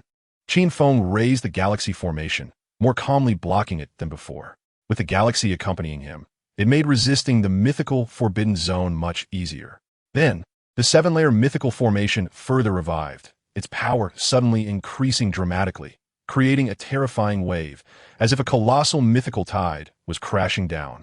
It placed tremendous pressure on Qin Feng, who even faintly sensed a threat to his life. However, with his current strength and over 300,000 years of foundation, he was more than capable of resisting it. Moreover, this was merely the instinctive will of the North Dipper heavenly court reviving the mythical formation, and it had not yet unleashed its full, terrifying mythical might. While resisting, Qin Feng continued to delve deeper into the North Dipper heavenly court, aiming to reach its true core. After blocking another wave of boundless and terrifying mythical formation pressure, the instinctive will of the North Dipper heavenly court finally paused its offensive slightly. A brilliant divine light suddenly soared from the supreme palace, radiating a grand aura, embodying an incomprehensible supreme nobility and majesty, as if standing above eternity, ruling over myths. Upon seeing this brilliant divine light, Qin Feng also halted his steps. Within that brilliant divine light was an unparalleled and magnificent object, flowing with mythical radiance, reflecting a hazy and transcendent mythical scene, as if it had traversed endless eternal years, witnessing the rise and fall of supreme myths. It was a jade seal, dazzling and beautiful, supreme and unparalleled, seemingly the most perfect and flawless object above mythology. Qin Feng, seeing this magnificent jade seal, realized it was the supreme authority of the North Dipper heavenly court, this mythical forbidden zone. However, even though this jade seal actively revealed itself now, it still maintained a strong rejection and resistance towards him, clearly making it difficult for Qin Feng to take control of this place. The heavenly jade seal openly repelled Qin Feng, but also subtly conveyed some apprehension, no longer resisting him at all costs as before. Its current appearance seemed more like it wanted to engage in simple negotiation and discussion. Am I unqualified to take control? And do you want me to leave? Qin Feng discerned a pure message from the will fluctuations emanating from the heavenly jade seal. He could feel that the heavenly jade seal was not truly afraid of him, but it did harbor some wariness, not wanting to engage in a fierce confrontation, fearing unnecessary damage to some parts of the heavenly court. Thus, it sought to express a tough stance to force him to leave. If he did not leave, then a hard clash would likely be unavoidable. Understanding some of the heavenly jade seal's attitudes, Qin Feng couldn't help but smile. He then directly extended his palm, erupting with overwhelming might, radiant brilliance blossoming, covering the mythical realm, aiming to seize the heavenly jade seal directly. However, the heavenly jade seal had long been on guard and maintained its distance. Boom! In an instant, the seven-layer mythical formation surged further, vast waves rolling, endlessly surging, unleashing a tide that seemed to reverse the mythical era. Bang! In a terrifying collision, Qin Feng, stepping on a galaxy, inevitably got stained with blood, but still broke through the seven-layer mythical formation. He did not grab the heavenly jade seal, but he had anticipated this. Moreover, his current goal was deeper within the heavenly court. He faintly sensed an extraordinary mythical aura emanating from a certain place deep within, making him both shocked and curious. The heavenly jade seal activated the seven-layer mythical formation to obstruct him. However, it was already somewhat too late and difficult to forcibly block him. This intruder was incredibly powerful. Even when clashing with the seven-layer mythical formation and suffering severe injuries, there was no sign of his momentum waning in the slightest. Finally, Qin Feng stepped into the deepest part of the heavenly court, a land of utmost dreaminess and beauty. Here, he finally saw what that extraordinary mythical aura was. A ginseng fruit tree? Qin Feng saw an ancient stone tablet flowing with the rich aura of time, inscribed with 4 large characters. Though he did not recognize these 4 characters, the aura emanating from them contained the purest information, representing the ginseng fruit tree. Moreover, there truly was a tree here, surpassing everything, a supreme treasure tree of unparalleled mythical beauty. The bark of its trunk resembled carved black jade, shimmering with divine light, imbued with the ancient aura of time, as if it were immortal and eternal. This tree was not large, with only 4 branches supporting its canopy, but its leaves were dense, and each leaf was different, shimmering with radiant light, possessing unique Tao rhythms that reflected some elusive mythical objects, like the myriad manifestations of myth, capable of materializing the brilliance of real myths. However, the most attention-grabbing, even making Qin Feng unable to divert his gaze, were the 3 ginseng fruits on this tree. The ginseng fruit. Qin Feng looked at the 3 ginseng fruits, and just from a preliminary observation, he sensed the most basic efficacy of the fruit from the mysterious aura emanating from it. This made his expression change slightly, and he was extremely shocked. This was a super-specification mythical fruit, and its level probably surpassed the immortal divine medicine. With effects unprecedented in the world, unparalleled throughout history. Without any hesitation, Qin Feng directly reached out to pluck a ginseng fruit. His movement was extremely swift, having acted the moment he set foot in this place. However, the Heavenly Court's imperial seal grasped the overall situation and acted even faster, almost predicting Qin Feng's actions and preemptively intervening to block him. Boom! The seven-layered mythical formation once again stirred up a massive wave of myth with an overwhelming force, terrifying beyond measure, capable of overturning eternity. Bang! Another earth-shattering collision occurred, but Qin Feng still withstood it and forcibly plucked one of the ginseng fruits.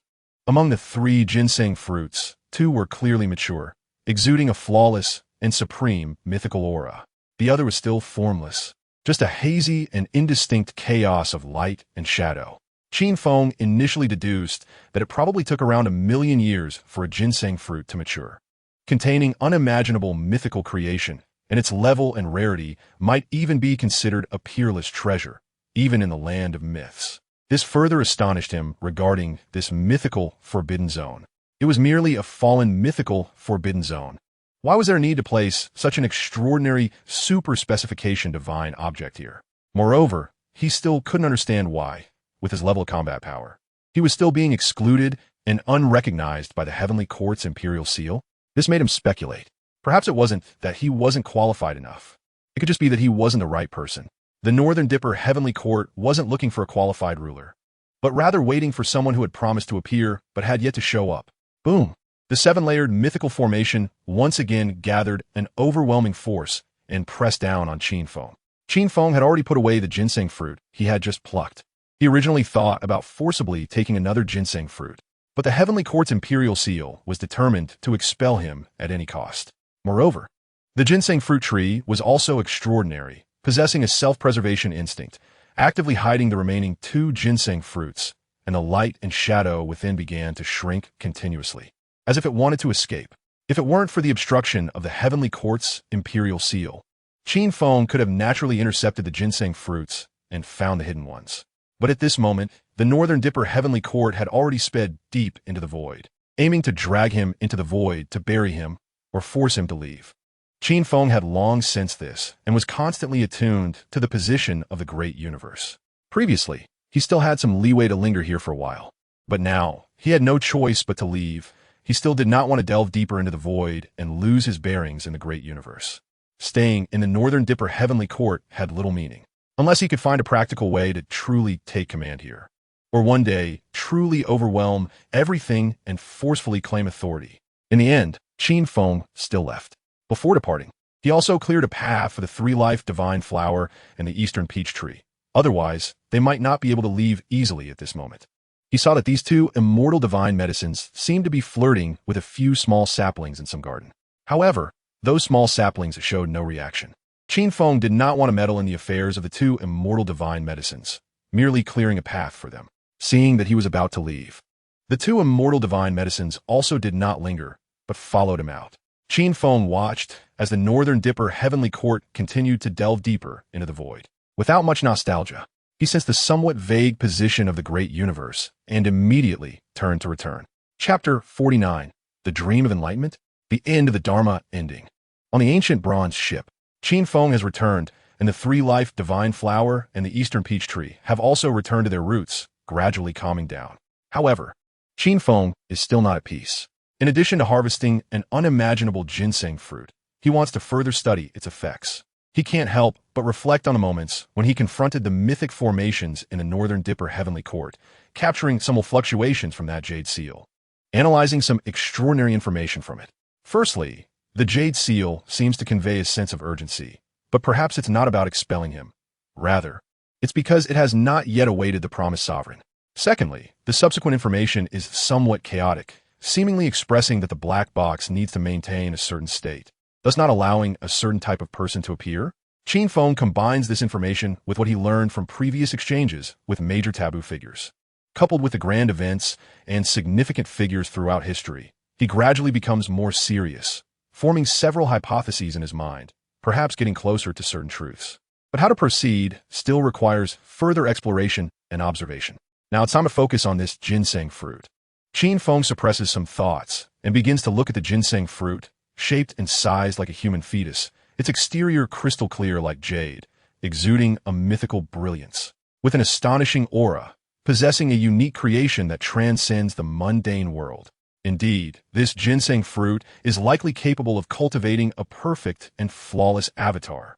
However, even if this avatar is cultivated, it may not be able to achieve enlightenment and has a lifespan limit, which may not be of much use. Qin Feng's eyes shine brightly, with supreme energy descending, as he observes and analyzes the mysteries of the ginseng fruit, wanting to comprehend all of its powers. This ginseng fruit is of extremely high rank, its creation astonishing.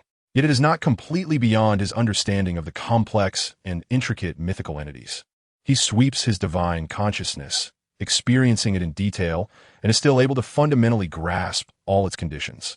If he continuously slices his main body's divine soul and merges it into the ginseng fruit, using divine law to cultivate over a long period, he could obtain an avatar.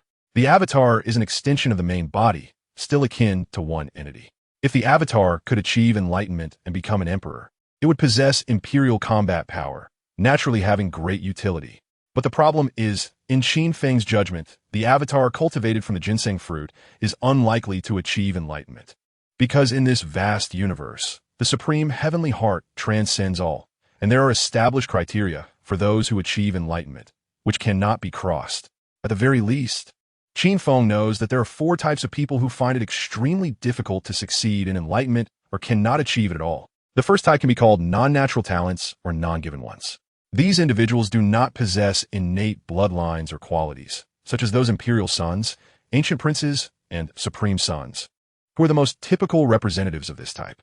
Their qualities and bloodlines are inherited from their parents, and theoretically, they can produce as many as they can. Perhaps in the judgment of the supreme heavenly heart, these individuals are considered cheaters. Compared to other truly naturally born prodigies, there may be an aspect of unfairness involved. Moreover, ancient princes and imperial sons inherit a trace of their parents' residuals of enlightenment, replicating the same invincible imperial path, which the supreme heavenly heart would naturally not recognize. However, the possibility of success in enlightenment for this type of person still exists, so it is not absolutely impossible. The second type of people is the ancients, or those from past eras. These are individuals sealed from ancient times and reappearing in the present. Even if their lifespans are preserved well, they inevitably bear strong traces of ancient time. Ancients are almost impossible to succeed in enlightenment, making it difficult for the supreme heavenly heart to recognize them. That terrifying imperial tribulation is hard to pass. Perhaps the supreme heavenly heart considers them to be snatching opportunities from the present ones. However, those young imperial sons and ancient princes are not included in the category of ancients. Because they are young, even if sealed for long periods after reappearing, they continue to grow, washing away the aura of time, and can become recognized as present individuals. The third type includes the primordial divine body and the human race sacred body lineage, which cannot achieve enlightenment, and their descendants inheriting their physical essence also find it hard to succeed in enlightenment. As for the final 4th type, it is Qin Feng himself, who initially could not achieve enlightenment. Perhaps he cannot achieve enlightenment, or there may be a half chance of achieving it, or perhaps other unpredictable circumstances. Qin Feng looks at the ginseng fruit, using his own power to capture the energy of the supreme heavenly heart combined with the life energy of the ginseng fruit. He conducts a deduction. In the end, he concludes that the supreme heavenly heart will most likely ignore this life energy from the ginseng fruit and will not recognize it for enlightenment. But this is certainly not absolute. The supreme heavenly heart dominates everything in the mundane world, and even the rank of the vast universe itself may slightly exceed the mythical level. It is exceedingly difficult for mundane beings to shake the supreme heavenly heart. To fully comprehend and understand all the mysteries of the supreme heavenly heart is naturally unlikely. Thus, the results that Qin Feng deduces may not be accurate, because he cannot truly understand all the criteria and order of the supreme heavenly heart, especially for a mythical entity like the ginseng fruit. It may even cause the supreme heavenly heart to encounter some difficulties. Regardless, he decides to cultivate this ginseng fruit avatar and see what happens. Perhaps the avatar cannot achieve enlightenment and become an emperor, but it is not absolutely useless. he can still directly refine the avatar into pure divine essence. So wouldn't he be a waste? In the blink of an eye, 40,000 years have passed. Every 10,000 years, Qin Feng slices off 1/7 of his divine soul and merges it into the ginseng fruit, enhancing it with divine law cultivation, and the avatar quickly takes shape, ultimately reaching a perfect life level and successfully being born. This process didn't consume too much of Qin Feng's energy and time. The only considerable cost was his divine soul, but given his current divine soul foundation, it was not a significant issue. He could fully recover in a few thousand years at most. At this moment, before Qin Feng, a young man is also seated, whose appearance is inconsequential. The key is that their personalities are unique, and that flawless state of mind and will are parallel and consistent. In Qin Feng's perception, the avatar is a part of him, one entity, even if in the future they exist in a time and space where causal connections do not interact. This personality and state of mind will not be easily shaken. They're still absolutely the same person, capable of moving forward in parallel and can merge into one at any time in the future. Qin Feng feels this way, indicating that his cultivation of this avatar has been very smooth and successful, perfectly so. The birth is at the sage level, neither a gift from heaven, and may also become an ancient one. It seems that wanting to fulfill my initial dream of enlightenment through this avatar is indeed unlikely. Qin Feng can't help but sigh. When he initially walked out as the galactic sovereign, he had lamented that he still had some lingering regrets about not experiencing the feeling of achieving enlightenment and becoming an emperor in one step. Upon realizing that the ginseng fruit could cultivate an avatar, he first thought that perhaps he could fulfill his past dream of enlightenment through the avatar. But now, after preliminary judgment, this ginseng fruit avatar theoretically also has a high probability of being unable to achieve enlightenment. However, it does not matter. Entering the golden age with the avatar to experience the mundane world should also bring some fresh joy. Although Qin Feng still has some regrets about enlightenment, with his current state of mind, he has naturally seen through everything.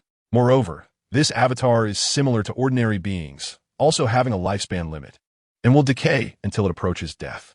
For Qin Feng, this might be a fresh and rare experience. Of course, not being able to achieve Tao does not necessarily mean it is absolute. Perhaps his inference is incorrect, and the clone can still achieve Tao, or maybe due to the uniqueness of the ginseng fruit, it could become an unprecedented exception throughout the ages. If the clone can indeed reach the step of achieving Tao and becoming an emperor, Qin Feng would naturally not let the clone die easily. He would find a way to help the clone advance further, even approaching the combat power of the main body. In that case, the clone's role would be greatly enhanced. But how exactly this plays out will have to wait until the end of the Age of Decline, when the clone truly reaches the step of achieving Tao to reveal the answer. The clone is already at the sage realm, and after cultivating for 300 to 400 years at most, it can directly attempt to achieve Tao. By then, if it can achieve Tao, it would try to take that ultimate step. If not, it would come back and obediently wait for death, ultimately merging back with the main body. The clone's cultivation is also simple, drawing insights from the main body's Tao rhythm, transforming it into Tao achievements, and reintegrating with the physical body and spirit. All that is needed is time. In the blink of an eye, 20,000 years passed. Qin Feng was over 400,000 years old.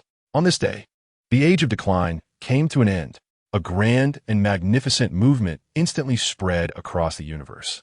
The supreme heaven's heart lifted its closed state, completely releasing the overwhelming fortune that had been suppressed for nearly 300,000 years. Boom! Heaven and earth trembled. Myriad sounds roared. All Tao law shackles were unlocked, and myriad orders of radiant light broke through the void, manifesting in heaven and earth, triggering vast and boundless phenomena. At the same time, another even more terrifying and chilling movement appeared. Mythical forbidden zones emerged one after another in the starry sky, shedding mythic brilliance, with an unparalleled majestic aura permeating the world, shocking all living beings, especially as numerous indistinct and forbidden powers suddenly poured into the world, sweeping through the starry sky, their terrifying aura causing people's hearts to tremble, as if something was being checked. In the fearful perception of the people, this was by no means the arrival of a prosperous age, but rather the beginning of a chaotic era filled with immense terror. In such a chaotic era, forbidden giants could die, emperors could fall, and mythical forbidden zones could be sunk. No one could predict how the era would develop. Qin Feng, suspended above the mortal realm, also viewed this era with caution. Meanwhile, his clone had already entered the world with the two children, possibly becoming a force that could influence this grand golden situation. Chapter 50. The suspense of ending the Golden Age early? In this vast universe, there have been 9 great imperial stars since ancient times, high above and eternal, gathering the immense fortunes of the universe's various regions, with the essence of the great Tao rising and flourishing, making them the battlegrounds that those on the path of invincibility cannot avoid. Each imperial star stands tall in its own boundless starry sky. An ancient starry road that has existed since time immemorial connects these 9 imperial stars. Only together can they be called the true center of the vast universe. Throughout history, the invincible beings, most of whom have traversed this ancient road, have fought through the 9 imperial stars, sweeping across the world, reaching the pinnacle, and defining an entire era, their renown echoing through the ages. Now that this golden age has begun, countless talents will surely emerge, breaking through from their respective star regions, gathering at the 9 imperial stars, competing on the ultimate path of invincibility. Just 10 years have passed, and already many unparalleled prodigies have gained fame across the starry sky, leaving people awestruck at the mere mention of their names. With the potential of emperors and the aura of ancient sovereigns, the emergence of any one of these extraordinary talents seems to suggest that there is no suspense left in this era. It is destined for one person to achieve enlightenment and become an emperor. For example, on the Western Shin imperial star, there is someone born with different pupils, able to perceive the wonders of time and space. At a young age, he can traverse the void alone, wielding the marvelous techniques of time, as if he holds the authority of time and space in his hands, earning the title of the time God's Son. There are also those whose birth has caused phenomena in heaven and earth, with celestial brilliance descending and purple chi coming from the east, as if an ancient emperor has been reincarnated. Additionally, there are individuals born with dual souls, possessing 2 extraordinary talents, yet seemingly sharing a single personality, making their combined talents unprecedented. Besides these, some descendants of ancient sovereigns and invincible figures have also emerged, all showcasing exceptional talents, truly continuing the legacy of past invincibility. Leaving other matters aside, the emergence of one imperial son has immediately attracted immense attention from the entire Western Xian imperial star and even the regions beyond the stars. This is because he is the imperial son of eternal dust, the son of a supreme emperor who once nearly overturned the darkness and taboos of the world. Moreover, the appearance of the imperial son of eternal dust seems to have drawn the attention of certain taboo beings. Several terrifying and eerie taboo auras have appeared on the Western Xian imperial star, subtly pointing towards the imperial son of eternal dust. However, the imperial son of eternal dust has not suffered any attacks from these taboo beings. The terrifying taboo auras have receded, leaving one to wonder whether they looked down upon the killing of an imperial son or were wary of something else. If my father were still here, I wouldn't have to bear all this. Life would surely be much more comfortable. The imperial son of eternal dust stood by a beautiful pool, sighing softly. He had come of age, shedding the aura of youth, his tall and straight figure, eyes sparkling like stars, exuding a calm and transcendent demeanor, along with an extraordinary grace. Beside him, a slightly older guardian, hearing the words of the imperial son of eternal dust, lowered his head and sighed silently. I heard that the ancient bronze ship has revived. Perhaps I can go see if there is any news about my father. The imperial son of eternal dust then said lightly, mentioning a mythical forbidden area as if it were a place he could visit at any time. The guardian beside him could not help but say, "Imperial son, that place is not easy to go to. I can just become an emperor myself. By then, what place in the world would be inaccessible?"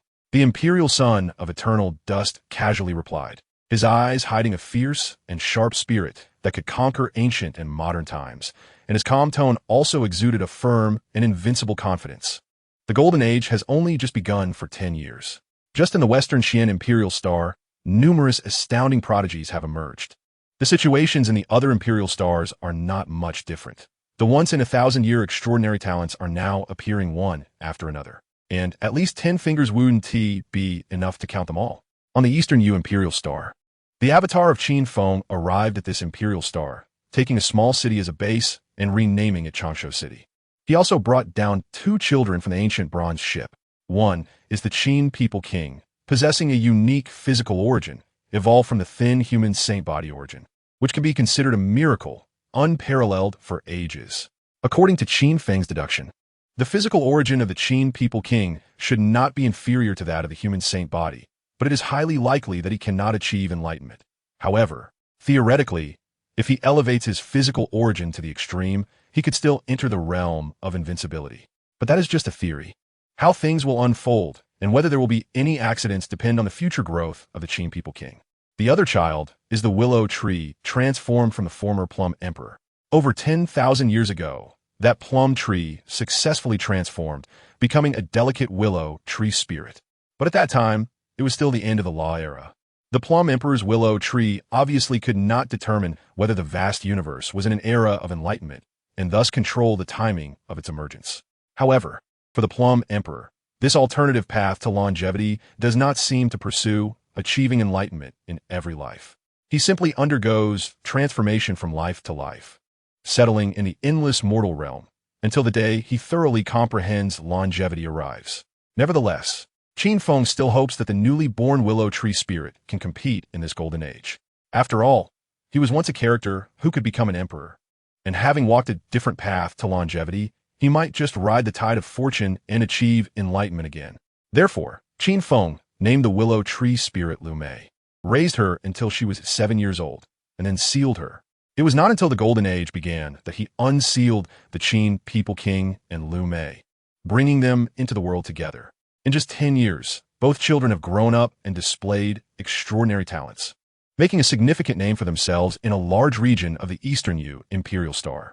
During this time, some minor incidents occurred. For instance, Qin Feng, due to some offenses and conflicts, took action to eliminate a 10,000-year-old great sect, causing quite a stir.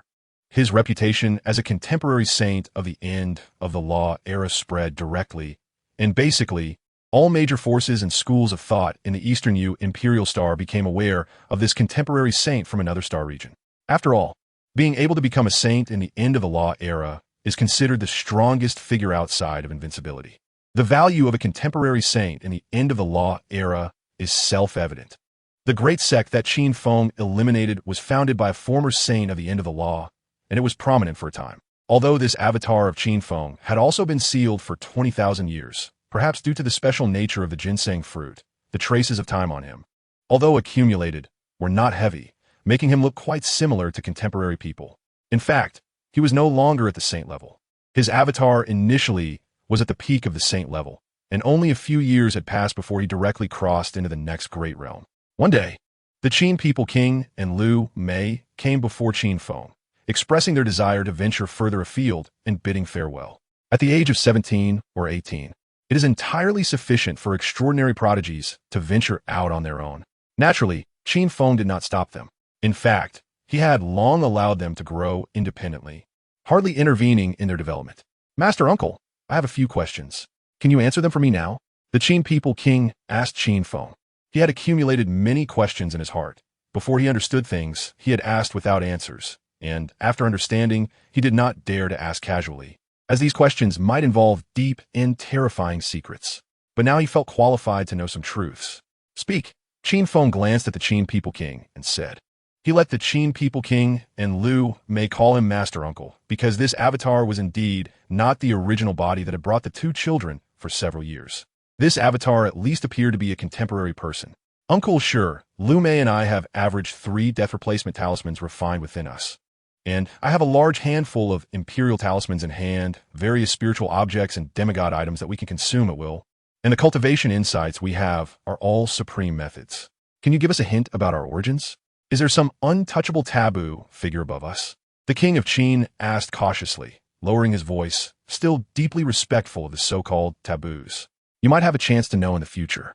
But for now, just consider that we have a great imperial treasury," Qin Feng said casually. He wouldn't reveal the truth, nor bother to fabricate a story. Knowing or not knowing wouldn't affect anything. Afterward, the king of Qin continued to ask a few more questions and did receive some answers. For example, he was indeed adopted and had undergone a long period of sealing. His unique physique came from a weakened holy body source that mutated from the descendants of the human race's holy body. But he had already known these things, just confirming them again. Additionally, Uncle Sure informed him that in this era, there might be a child born from the combination of a perfected divine body and a perfected holy body. Upon hearing this, the king of Qin couldn't help but ask, "Then, Uncle Sure, who do you think is stronger, my mutated holy body or that divine combination?" Qin Feng replied flatly, "Without much thought, you may not be as strong as the other." Naturally, the king of Qin felt unconvinced, but he didn't argue. Instead, feeling a bit curious to find that combination and have a good comparison. "Uncle Sure, since I'm also adopted, why not change my surname to Qin? How about Qin Lumei?" Lumei didn't have any particularly pressing questions, but instead talked about her own name. At 17, she was a young prodigy. Although transformed from a willow tree, she was no different from the human race, tall and handsome, with a unique, tranquil demeanor. "Suit yourself," Qin Feng said indifferently. Lumei indeed had no memories of her past life since her birth, completely blank. But Qin Feng believed that at some point in the future, she would remember something, at least understand her unique path of longevity, and continue on it. Soon, the king of Qin and Lu Mei had no further questions. Qin Feng also had nothing particularly to say. Finally, the two prodigies bid farewell to Qin Feng and set out in different directions to venture forth. In the blink of an eye, 50 years passed. Qin Feng's avatar had crossed another major realm a few years ago, and it was estimated that in another 200 years, he could reach the pinnacle of worldly realms. At this time, a sensational event happened here, one that caused a stir on the imperial star and even shocked the universe. An ancient saint from the holy jackal royal family, the Zhenggu Sheng, heard that there was a very powerful end-of-law saint in a rather mysterious longevity city, and he wanted to challenge or even kill the other. At this time, the situation on the Eastern Imperial Star was subtly influenced by several ancient royal families and the human race regarding the fortunes of the world. These ancient royal families attempted to suppress the fortunes of the human race here, perhaps to give their own ancient princes and other prodigies a slight advantage in terms of luck. Even the smallest advantage could have a crucial impact on the unprecedented invincible path in the future. Those ancient princes and prodigies were all trying to challenge and defeat the unparalleled prodigies of the human race.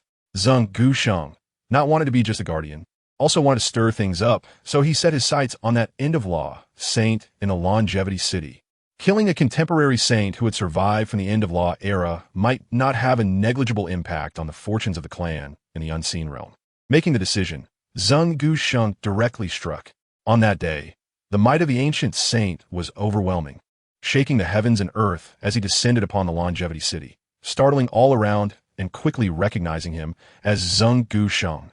Then, this Zhenggu Sheng was killed with 2 slaps, his form and spirit completely extinguished. The one who struck was naturally Qin Feng, who didn't even need to exert full strength. The first slap didn't kill him because Zhenggu Sheng had some decent life-saving means, but after the second slap, he was inevitably obliterated. This battle made quite a commotion, but it ended very quickly. The world was shocked by the power of the saint in the longevity city, but they didn't have time to think too much. Not long after, Zhenggu Sheng's father, the Qiangui Shengzun, arrived with a vengeance. The so-called Shengzun is a supreme being among saints, a realm that transcends ordinary saints. A figure like Qiangui Shengzun would naturally not remain indifferent upon learning that his son had been killed. He even brought a group of strong clan members with him, a grand display that seemed to be preparing for war against a great orthodoxy. In doing so, he was actually making a statement to prevent other human orthodoxy from intervening in this feud. However, this time, Qin Feng took the initiative, a terrifying divine might overwhelming the heavens, and after only a few exchanges, he nearly beat Qiangui Shengzun to death. He completely crushed him. Qiangui Shengzun and the strong ones from the holy jackal royal family were simply unable to contend. If it weren't for Qiangui Shengzun having a bit of strength and foundation, able to withstand a blow or two, and quickly recognizing the situation to escape promptly, pushing other clan members to hold back, he would have been killed long ago. Next, Qin Feng pursued him to the holy jackal royal family's land of creation, forcing out another ancient powerhouse, Rongmye Shengzun. Facing the strength and foundation of a great royal family, Qin Feng remained dominant, pushing through everything. Anyone could see that his realm had already surpassed that of Shengzun, a top-tier powerhouse above the Shengzun realm who had stepped from the end-of-law era into the Golden Peak era. What did this signify? The people of the holy jackal royal family found it hard to believe and were terrified. Finally, Rongmye Shengzun summoned the royal family's strongest foundation, the Yinglong Emperor's seal. This was a forbidden treasure used for killing, crafted by the ancient Long Emperor. Their holy jackal royal family was actually a subsidiary of the Long royal family, a guardian clan that protected the Long princes and princesses. But the problem was that even with the supreme, forbidden foundation of the Long royal family, they still couldn't rise in power, because there are precise historical records. The Long Emperor was slain by the Sword Dragon Emperor in the Yellow Spring River before the end of the Law era. Having lost the backing of the Forbidden Supreme, although the royal family still remained a royal family, enough to deter the world. They had to be cautious of other royal families or human orthodoxy with forbidden backgrounds. Therefore, the Long royal family is currently considered a relatively low-profile ancient royal family. Boom! The Long Emperor seal erupted with brilliant golden light, a terrifying forbidden power bursting forth, and a shocking aura fell upon the world, causing all beings to tremble in fear. This conflict and battle had already caused immense commotion. After the Long Emperor seal was summoned, it stirred the entire imperial star. However, how could Qin Feng's avatar lack forbidden means? He raised his hand and grabbed, dim white light radiating the power contained within subdued, yet exuding a magnificent and unshakable aura. Bang! He directly seized that Long Emperor seal, allowing its forbidden dragon might to erupt. But it could do nothing to Qin Feng, who was even unable to escape. Witnessing this scene, the world was equally shocked. They, like the holy jackal royal family, began to realize a very serious and terrifying question. Such a contemporary powerhouse from the end of the Law era, who had reached the quasi-king realm, clearly possessed unparalleled talent. Having cultivated to an extremely high realm during the end of the Law era, who could say he wouldn't have the potential to achieve the path of an emperor?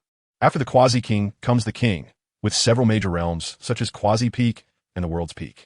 Those with extraordinary talents can typically transcend within 300 to 400 years. Will it really take another 300 to 400 years for this golden age to witness the emergence of enlightened beings, prematurely ending the suspense? Are all these rapidly growing prodigies in the world going to work in vain? Will this era develop in such a manner? Bang! After the might of the Long Emperor seal was completely exhausted, it was thoroughly crushed by Qin Feng. His entire being exuded a blazing momentum, dominating the heavens and the earth, revealing an unparalleled majesty of a contemporary quasi-king. In the end, he obliterated the entire holy jackal royal clan. This incident quickly caused a tremendous sensation, even spreading to other imperial stars and the vast outer cosmos. In the end of the Dharma age, achieving sainthood is incredibly difficult, let alone becoming a saint sovereign or a quasi-king. The end of the Dharma age has only passed 60 years. A contemporary quasi-king is undoubtedly the strongest being in the world, excluding all ancient figures. Such a person can be considered exceptionally rare, possessing unparalleled talent, and is bound to be a powerful candidate for enlightenment. However, if a strong being from the end of the Dharma age truly becomes an emperor during the Golden Age, wouldn't that directly stifle the supreme brilliance and splendor of the Golden Age?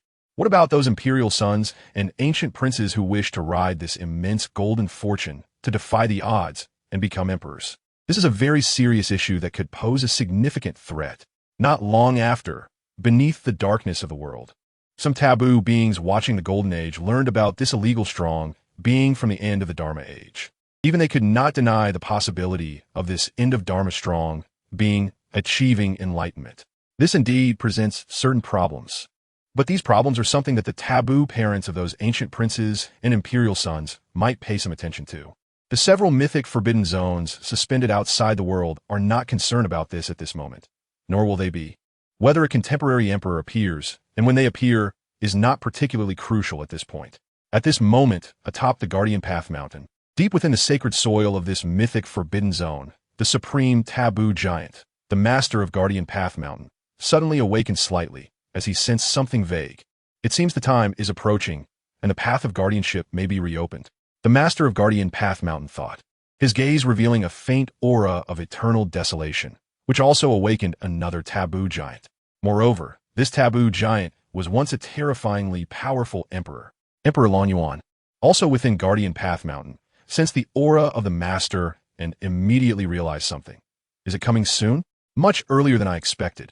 Meanwhile, within the Ziwei Divine Court, the Lord of the Divine Court sensed something as well, slightly furrowing his brow. Another similar upheaval. those fools who pride themselves as guardians might take action again. The future is already predetermined, so why struggle to carry out the so-called guardianship? The Lord of the Divine Court murmured to himself, his gaze icy, even subtly revealing an ancient, fierce killing intent. Although the actions of those guardians are almost impossible to cause accidents, they are indeed violations that should not be allowed, and there is fear of what might truly become an accident. On the East U Emperor star, Qin Feng's avatar returned to Changsha City. Although he had destroyed the holy Jackal royal clan, the Yinglong royal clan had no intense reaction, seemingly wary of him. After all, he possesses taboo methods, and even summoning imperial weapons may not be able to deal with him, not to mention whether he has taboo beings behind him. Qin Feng knew of the shock and speculation the world had regarding this avatar, worried that he would achieve enlightenment early and thus stifle the true brilliance and splendor of the Golden Age. However, he did not care at all, his state of mind being calm and indifferent.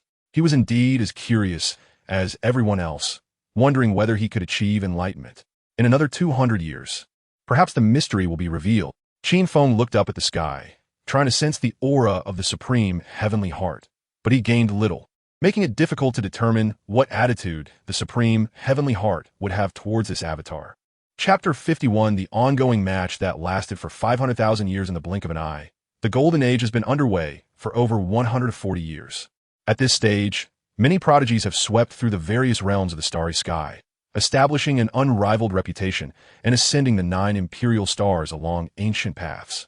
The competition among the prodigies of the 9 imperial stars has become increasingly fierce with each passing day. Even those prodigies hailed as having the potential of emperors have seen some of them perish in this unprecedented competition for supremacy. However, among the 9 imperial stars, there are still quite a few unparalleled prodigies who remain undefeated.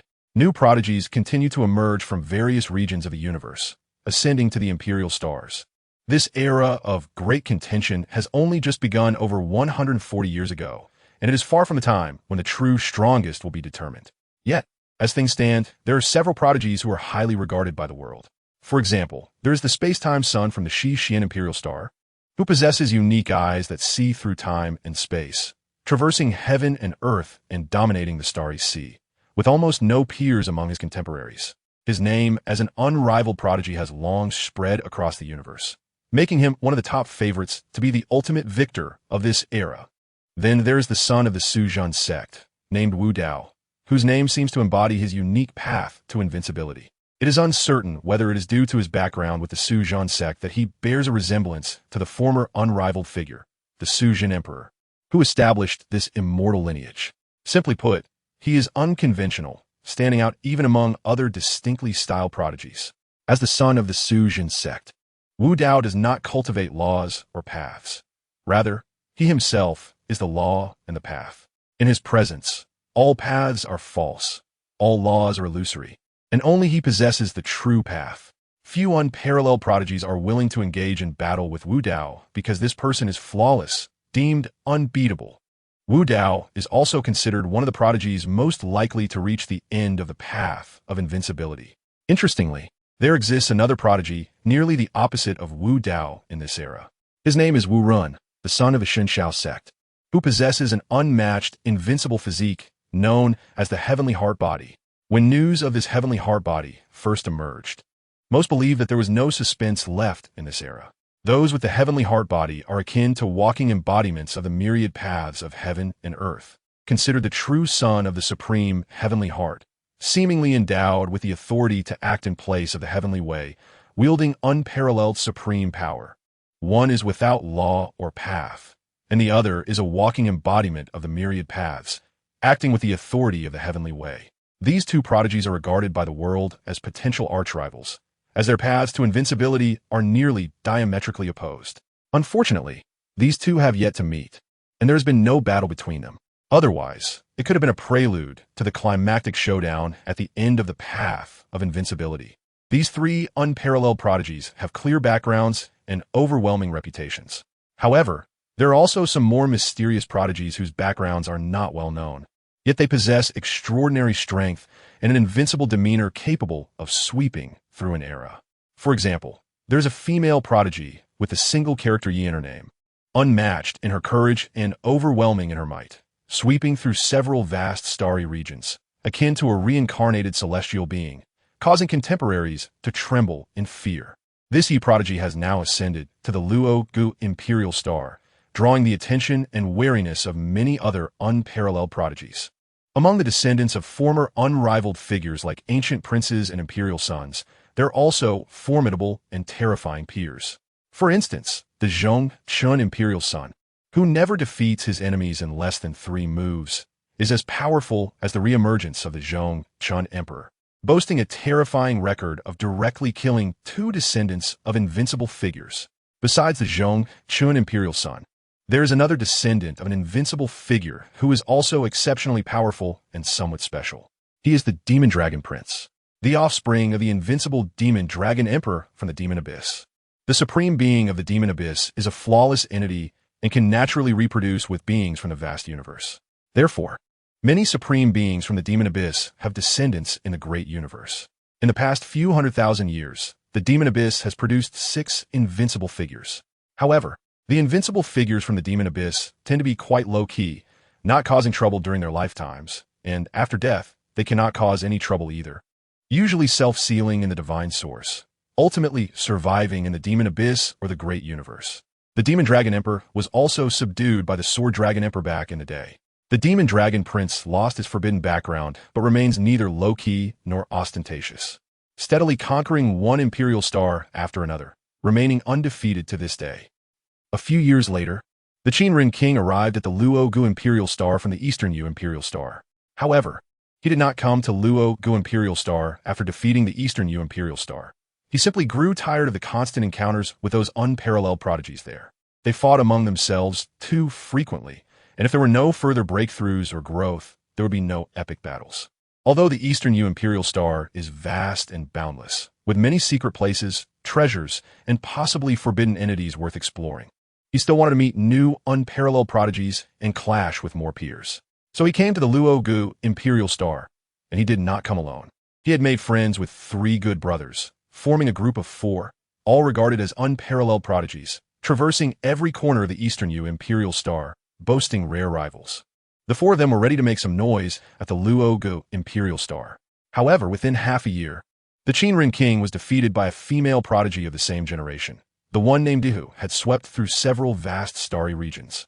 Their battle was spectacular, shaking the heavens and earth, garnering the attention of many lineages and bystanders at the Luo-Gu imperial star. The Qin Feng king's strength was evident to all. With an indestructible body, overwhelming fists, and a killing aura that spanned the ages, instilling immense dread in any unparalleled prodigy. Yet he still lost. The Yi prodigy's approach was similar to his, but she was slightly superior in every aspect. In the end, he lost by half a move. In truth, if one were to insist, it was merely half a move and could hardly be considered a true defeat. The Qin Feng king could continue to clash with Yi. If it truly came down to life and death, it was hard to say who would survive until the end. Even Yi did not truly believe she had won. The Qin Feng king remained an incredibly powerful opponent. In the end, the two naturally did not fight to the bitter end, as there was no animosity between them. Moreover, they both sensed something during their engagement. The Qin Feng king guessed at a certain possibility, while Yi felt astonished. They thus called for a ceasefire and sat down to exchange a few words. At the appropriate moment, the Qin Feng king could not help but directly say, "My family has told me that in this era, there may be a child born from the combination of a primordial divine body and a human sacred body. Do you think such a divine body could exist?" The Qin Feng king glanced at Yi, his expression calm as if casually asking. Upon hearing this, Yi's beautiful eyes flashed with sharp brilliance. She was no fool and immediately understood that the other party had perceived something. "What about you? You are quite strange, resembling both a primordial divine body and a human sacred body. Yet these two physiques should not appear in this era." Yi did not answer directly, but instead countered with a question. Upon hearing this, the Qin Feng king understood that she had also sensed something, although neither could confirm it absolutely. But now it can basically be said that they have learned some of each other's secrets. The king of Qin has always intentionally concealed his unique physique. Although he is not afraid of anything, truly exposing his physique might still attract some unnecessary trouble or even assassination. It can be assumed that the other party feels the same way, especially since the other party is likely that sacred body, which makes it even more significant. Next, The two chatted for a while longer without directly admitting anything. However, even without admitting anything, they were able to confirm more information. They each have their own taboo methods, so they're not too worried about each other leaking secrets or anything. At the end of this exchange, Yi revealed his real name as Yi Yao and expressed a desire to make an agreement with the king of Qin. Both of us have unique and shared physiques. If we both reach the pinnacle in the future, how about we try to breed offspring together? Yi Yao's words surprised the king of Qin. From this exchange, he could already sense Yi Yao's straightforward and bold character. But wasn't this a bit too direct? However, he was only surprised for a moment, quickly calming his mind. They are both people on the path of invincibility. Matters of emotion will hardly become any obstacles. If it is truly worth doing and does not deplete their own interests, it is indeed possible to cooperate with competitors on the path of invincibility. However, the idea of breeding offspring is somewhat sensitive or private. The king of Qin did not explicitly agree. He only said that he would defeat Yi Yao in the future. And if they both reached the invincible realm in the end, perhaps they could try to walk together. Thus, after their first meeting and after having fought, they roughly established an agreement. There exists a bond, and their relationship will naturally be different moving forward. However, this agreement is something they view quite openly in their hearts. It will not truly impose any constraints or burdens on them. But this is indeed a forward-looking agreement. No one knows what will happen in the future. If something unpredictable occurs that prevents someone from fulfilling the agreement, that is also entirely possible. After their exchange, the king of Qin and Yi Yao temporarily parted ways, each going off to train and adventure. The vastness of the Luogu imperial star hold a wealth of history worth exploring, revealing certain ancient secrets with their own hands. Every imperial star undoubtedly has valuable places for training and adventure. For example, at this very moment on the Dongyu imperial star, Liu Mei is preparing to visit a mountain range with extraordinary legends. On the way, he encounters a woman so stunningly beautiful that she resembles a goddess from another realm. After some conversation and observation, they both recognize each other's extraordinary nature. In the end, the two decide to travel together. Liu Mei is taken by the other party's exquisite and magnificent flying ship, which can be considered a small mobile palace, providing an exceptionally luxurious experience for travel. The woman, on the other hand, is attracted to Liu Mei, who seems to be an extraordinary prodigy, and wishes to find someone to chat with on the dull journey. Misu, how much do you know about the Shengtian mountain range we are heading to? Liu Mei asked Su Rui Shui. My home is actually not too far from the Shengtian mountain range. I just haven't been allowed to go out for a long time, and it's only now that they are willing to let me out. The legends of Shengtian mountain range are quite famous in the greater universe. Anyone with sufficient knowledge should know a thing or two about it. Su Rui Shui replied calmly. Liu Mei nodded. Indeed, after all, that legend is quite astonishing. To set up a chess game and invite heaven to play, ultimately achieving victory over heaven. What kind of extraordinary person must that be? Liu Mei felt amazed when he recalled this legend. For ordinary people or those with limited knowledge, such legends might just be tales. However, the more one understands the powerful figures of this world, the more one can discern astonishing or even terrifying information from that legend. That must have been someone from 500,000 years ago who invited heaven to play chess. And indeed, heaven came. One must ask in that era, who could be called heaven? At this moment, a hint of disdain appeared on Su Rui Shui's stunning face, as if she had a different perspective on this legend. Liu Mei, upon hearing this, didn't need to think too much. Since ancient times, those who could overshadow the ages and suppress worldly taboos, truly standing at the pinnacle of the mortal realm, could only be called heaven. Who else could it be? Of course, it could only be the contemporary great emperor. Therefore, the most terrifying implication hidden in the legend of Shengtian mountain range is that someone once played chess against the contemporary great emperor here, and even won a half-piece. Although it was only in a special chess game, the mere fact of winning against a great emperor is enough to shock the ages. After all, great emperors are always invincible. They cannot be defeated. Based on the timeline, the heaven of that era must have been the divine sky great emperor. Liu Mei stated directly. Mentioning the name of a great emperor, he felt genuine awe and even longing from the bottom of his heart. However, he still does not know that he was once a comparable figure of the same level, currently just a real, grounded, and low-key, unparalleled prodigy. The person who won against heaven was later referred to as Sheng Tianzun, not an invincible figure, yet crowned with the title of Zun. Those people are truly arrogant and ignorant. Su Rui Shui sneered, revealing a hint of disdain. I heard that there's a Shangtian sect at the foot of Shangtian mountain range, left behind by that extraordinary figure. And the divine sky great emperor also left an immortal lineage on the Ming imperial star.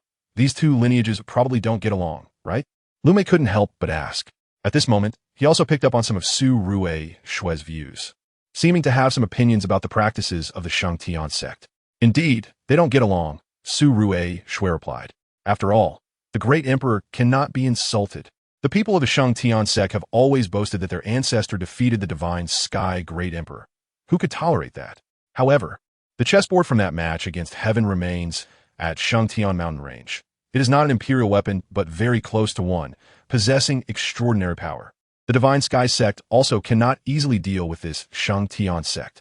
The grievances between the two have entangled for hundreds of thousands of years and still remain unresolved. Su Rui Shui sighed, her tone still slightly cold. From her perspective, she stands on the side of the divine sky sect, as she actually comes from an immortal lineage established by a once invincible great emperor. Naturally, she looks down on the arrogant and ignorant people from Shangtian. So, did they really win? Did the divine sky great emperor really lose? Lu Mei couldn't help but ask. His greatest shock from this legend is still that the divine sky great emperor lost half a piece. But is that really possible? No matter the situation or competition. Could a great emperor truly lose? I can't say for sure either. Since ancient times, some contemporary invincible figures have visited Shangtian mountain range, but without exception, they did not move anything from Shangtian mountain range. It remained as it was for 500,000 years. However, there was one invincible figure who came here and seemed to have said something that someone overheard, but I cannot confirm whether this is true or not. Su Rui Shui slightly furrowed her brows, as she comes from an extraordinary background and knows some secrets that ordinary people do not. However, some secrets are also difficult for them to judge the truth of. What is it? Lu Mei asked curiously. At this moment, he could tell that Su Rui Shui must have an extraordinary background, perhaps even more exaggerated than his own, and she should be aware of many secrets. Su Rui Shui's expression also became serious, as she was about to mention another emperor. The Emperor Yuanji had once been here and seemingly said a phrase. Their game is not over yet, Su Rui Shui said solemnly. She knew about this matter, but couldn't guarantee its truth. Upon hearing this, Lu Mei couldn't help but be taken aback. If what Su Rui Shui said is true, then the chess game from back then might still conceal some unknown secrets. Could this actually be a game that has not yet ended? The two of them chatted leisurely as they made their way to the Victory Heaven Mountain Range.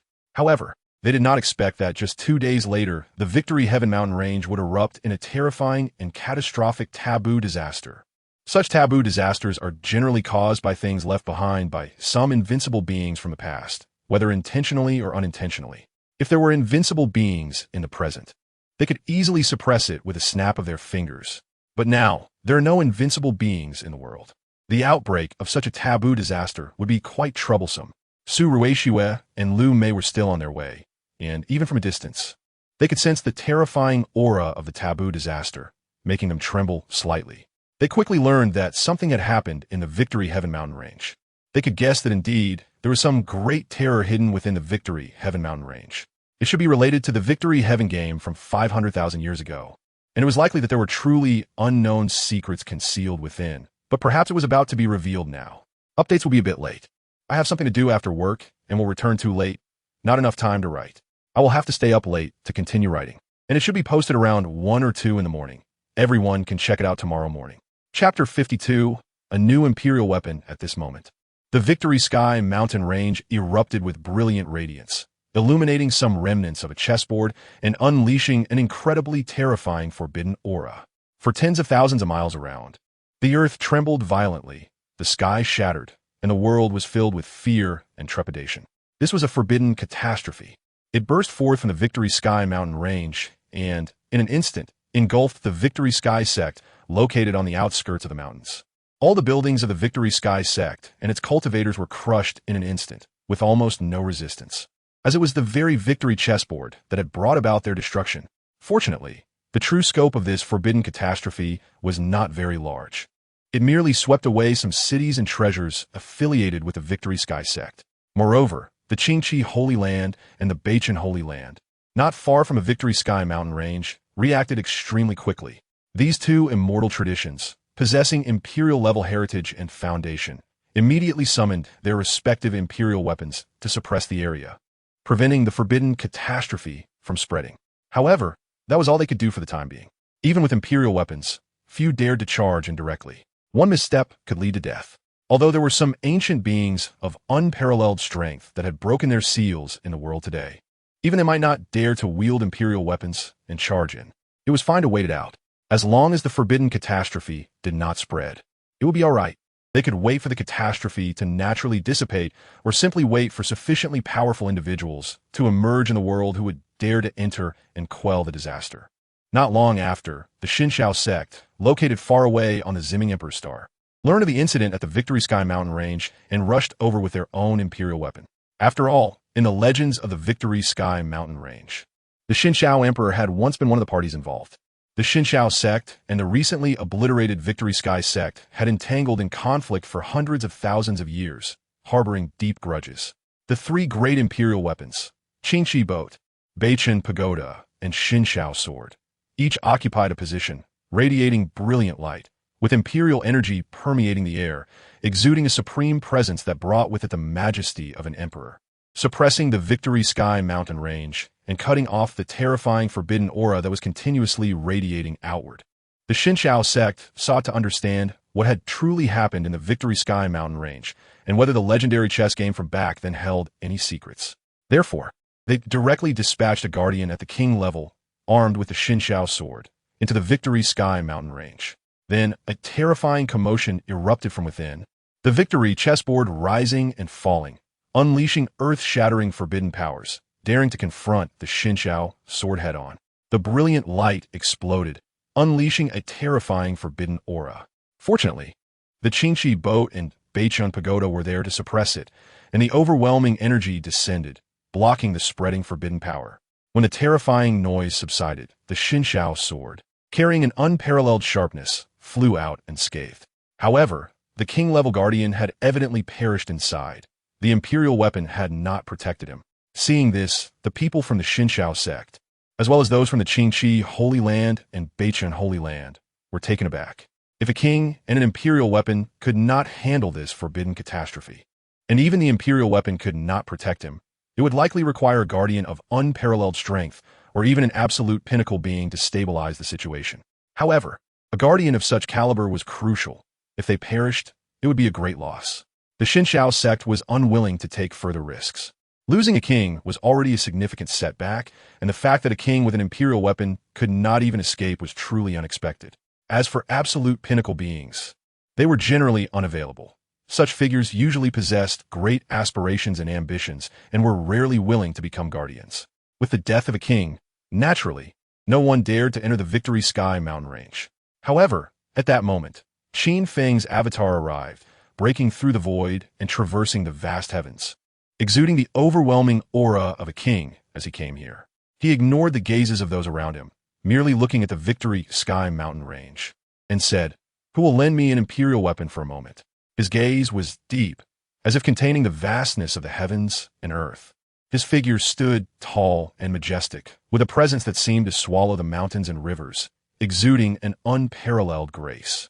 His words were plain, yet they resonated with a rumbling sound, causing most of those present to feel a sense of shock, as if containing some grand truth of the Tao. The end of the Dharma King from Longevity City. The members of the three immortal traditions easily recognized the identity of Qin Feng's avatar. Their expressions changed slightly, for it seemed that this end of the Dharma King was about to borrow an imperial weapon to enter the Victory Sky mountain range. The Xinshao sect king, along with the imperial weapon, had still perished inside. What could the end of the Dharma King do? Indeed, it is Lord Qin from Longevity City. If you wish to enter and investigate, our sect is willing to lend you the Xinshao sword.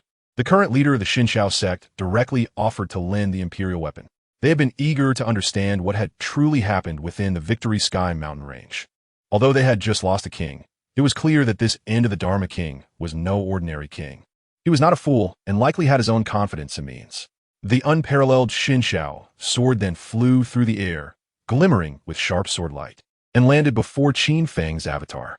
The magnificent imperial energy permeated the air, causing anyone who felt it to be shaken. But Qin Feng's avatar remained composed, his gaze steady. and he reached out to grasp the Xinqiao sword directly. Boom! In an instant, the sword light erupted, and an extremely sharp and terrifying sword aura soared into the sky, breaking through the heavens, fierce and unmatched, as if it aimed to slice through the stars beyond. This scene astonished the members of the three immortal traditions once again. Although imperial weapons had spirits and were incredibly powerful, representing supreme, forbidden heritage, they did not truly understand autonomous combat. If an imperial weapon possessed combat intelligence and wisdom, it would no longer be an imperial weapon, but a lesser version of an emperor. Thus, the wielder of the imperial weapon remained crucial. The problem was that, aside from emperors, no one in the world could perfectly wield an imperial weapon and unleash its full potential. For example, the earlier deceased Xinqiao sect king could activate the imperial weapon's power very strongly, but upon reflection, it was rather crude and stiff, akin to using an ordinary iron sword. However, the end of the Dharma King from Longevity City was evidently different. Once the Xinqiao sword entered his hand, the power exhibited was not only immensely strong, but also seemed to possess a certain agility, as if it had come to life. This further showcased his exceptional nature. He had undoubtedly forged an invincible path, and even possessed an unmatched mindset rivaling that of an emperor. Boom! Qin Feng's avatar, wielding the Xinqiao sword, blazed a path with the imperial weapon, slashing out a peerless sword light that broke through the brilliance of the Victory Sky mountain range's chessboard and directly stepped inside. The Victory chessboard was immediately stirred, its brilliant light soaring, casting a shadow that obscured the sky and the sun, radiating an incomparably intimidating forbidden power. Those outside saw this scene, and their expressions shifted slightly. Just moments ago, the Xinqiao sect king had perished beneath such a commotion. However, a sharp sword light surged forth, resisting the power of the chessboard, preventing it from completely overwhelming him. That sword light was incredibly agile, nearly perfect in unleashing the power of the imperial weapon, without diminishing the strength the imperial weapon should have. So it was the chess game had never truly ended. Qin Feng's avatar, using the Xinqiao sword to withstand the Victory chessboard's might, further stepped into it and discovered the secrets that had finally been revealed after 500,000 years. He sensed that there was a lingering thought on the Victory chessboard, which had not dissipated for 500,000 years and was finally revealed today. The lingering thoughts belonged to the one who set up this chess game, commonly referred to by the world as the Shangtian Taoist, also known as the Shangtian Zun. Though this title may be somewhat exaggerated, the Shangtian Taoist has long since died, yet until his death he remained unwilling to accept defeat, still wanting to continue making moves, ultimately forcing himself to death. In fact, this chess game should have resulted in the Shangtian Taoist loss. The final move made by the Gaoxiang Emperor had already pushed the Shangtian Taoist into a losing position. The Emperor's profound chess aura overwhelmed everything in the mortal realm, containing the highest truths of the great Tao, which the Shangtian Taoist could never hope to resist. To engage in such a game with the current emperor already demonstrates that the Shangtian Taoist was also an extraordinary figure, unparalleled throughout the ages. But no matter how extraordinary, it was nearly impossible to win against the emperor. After the Gaoxiang Emperor made his final move, he waited for the Shangtian Taoist to continue. Although he already knew the outcome, he still showed respect to his opponent. Even after the Gaoxiang Emperor left this place and eventually perished, he did not declare the victory or defeat of this game. Even though the player had long since died, he still awaited the opponent's move. Thus, this game remained in a stalemate for 500,000 years. Until today, the lingering thoughts of the Shangtian Taoist have leaked out. And perhaps this game can finally reach its conclusion. After the Qin Feng avatar assessed the situation on the board, he directly swung out a sword. The Gaoxiang sword unleashed a sharp sword light and activated the ancient marks of the Gaoxiang Emperor's great Tao, spreading an unparalleled imperial aura that seemed to revive the emperor, shaking the mortal world. Bang! The sword light struck a certain spot on the white pieces of the Shangtian chessboard, unleashing forbidden power that caused the chessboard to tremble. And the projected shadow of the chessboard immediately dimmed significantly, as if it were about to collapse. However, this sword strike by the Qin Feng avatar was not meant to shatter the Shangtian chessboard, but to trigger a thought left by another unparalleled figure residing here. Boom! An unparalleled wave of grand energy erupted from the Shangtian mountains without warning.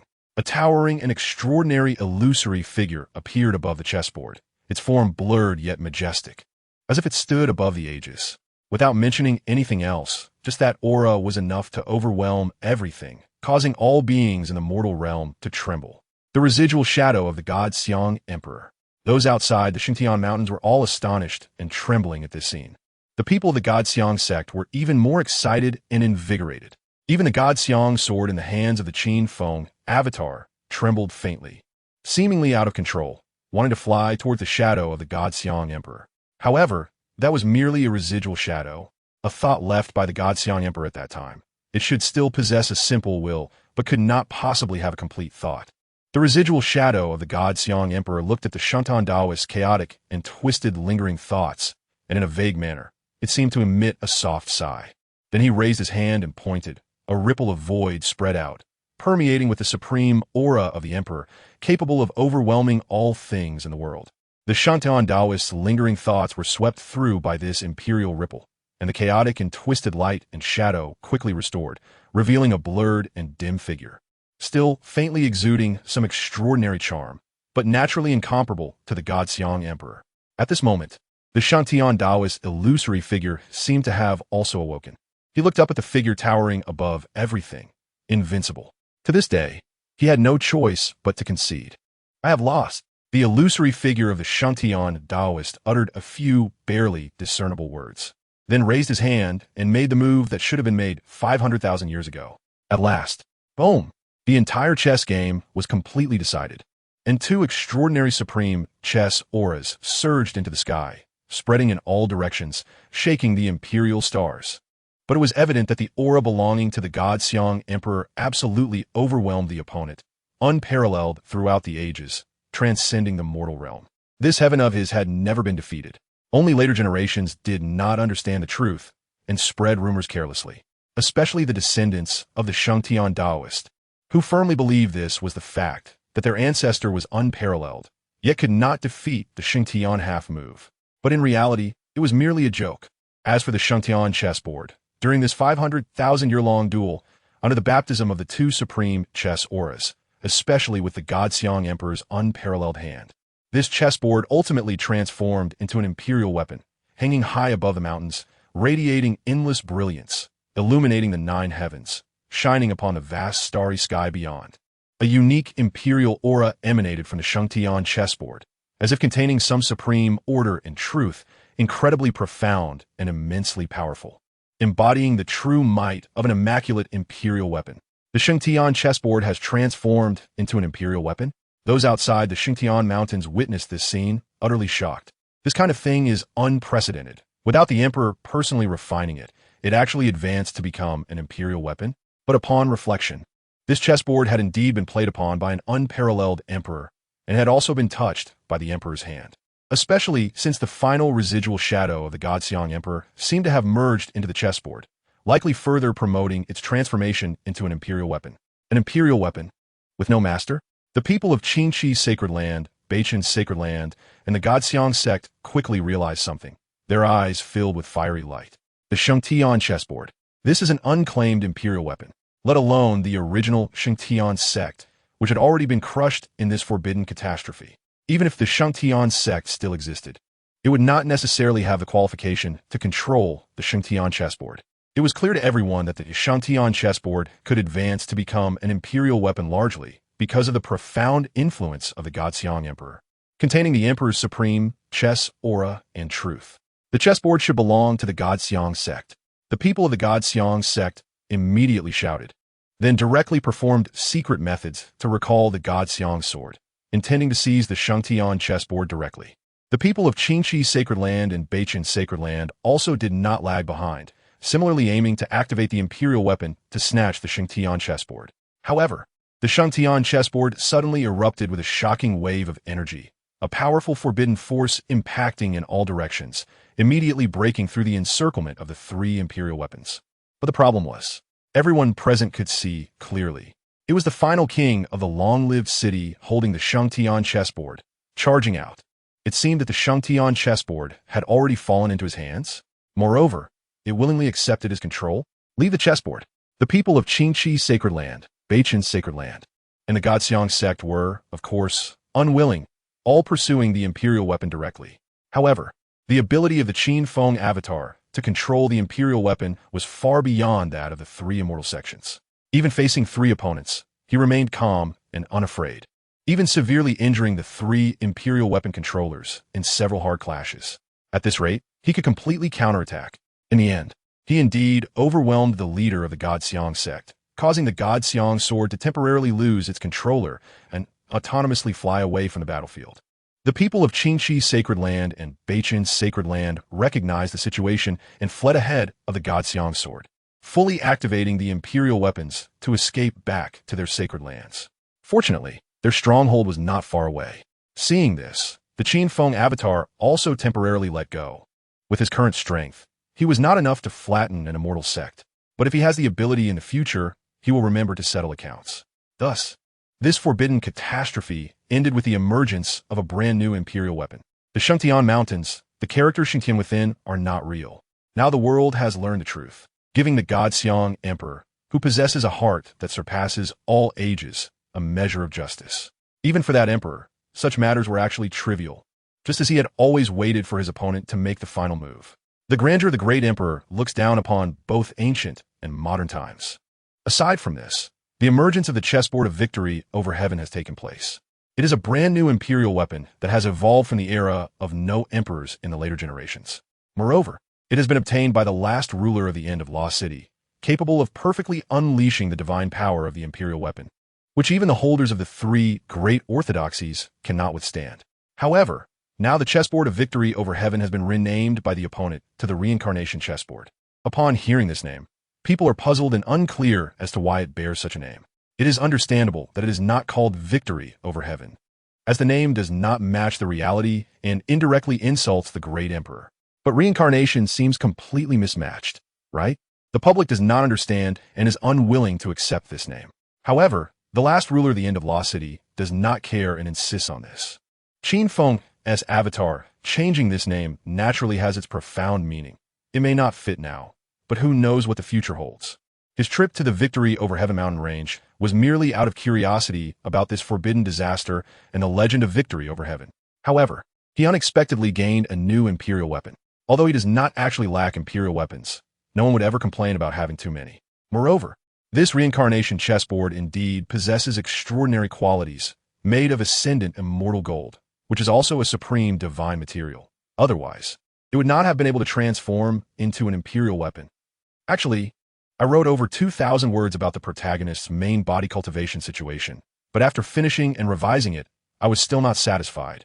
So I might as well continue adjusting and consider it for tomorrow's update. After all, the word count is basically sufficient.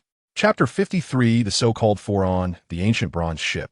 Qin Feng was undergoing a process of refining his soul with the nirvana fire, greatly accelerating the progress of his divine fetus transformation and soul leap. He had been exploring alternative paths to strength since the age of 280,000. His Tao cultivation was integrated into both his physical body and soul, forming a trinity. However, as he accumulated more profound Tao energy, it naturally evolved into a grand Tao, allowing his Tao to surpass and increasingly transcend both his body and soul. Coupled with the fact that the enhancement of both body and soul was inherently slow, by now, the Tao source within Qin Feng had reached a state of overflow, leaving him feeling quite uncomfortable. His invincible realm was not perfectly balanced. If no changes were made, maintaining this state of cultivation could lead to unexpected issues.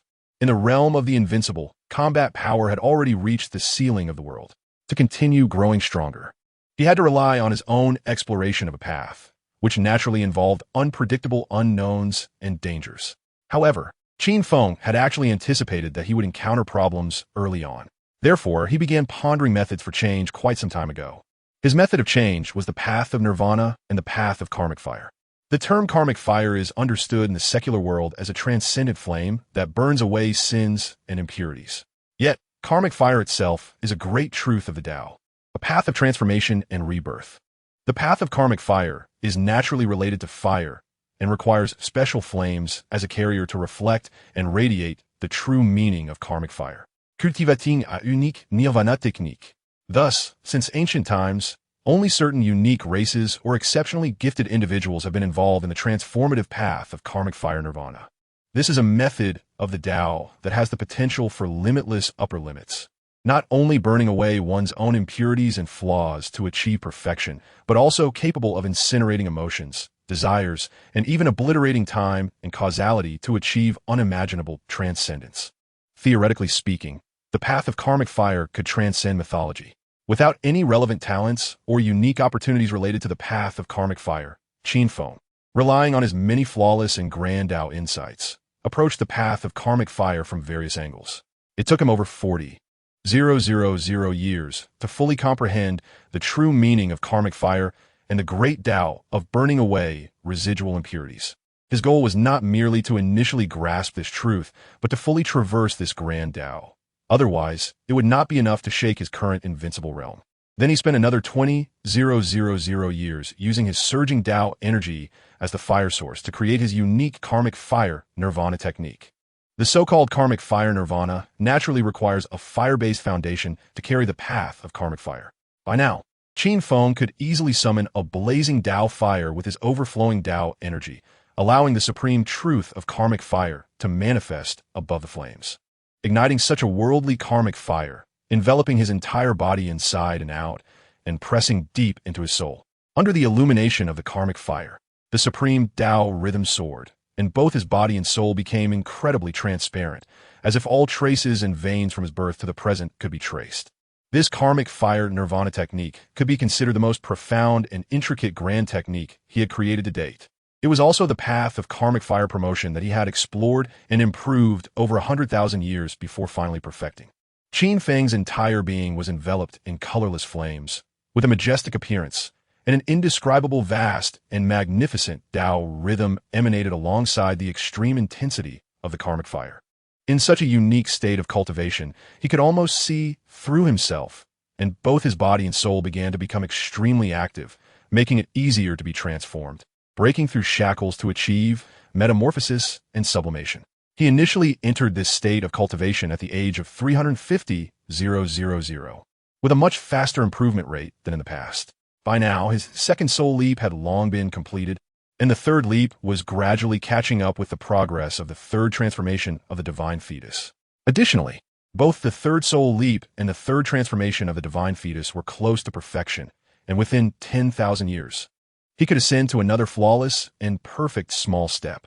However, whether it was the third soul leap or the third transformation of the divine fetus, the enhancement was not significant enough. He could feel that both his soul and body were nearing their limits, making it difficult to improve, to elevate himself.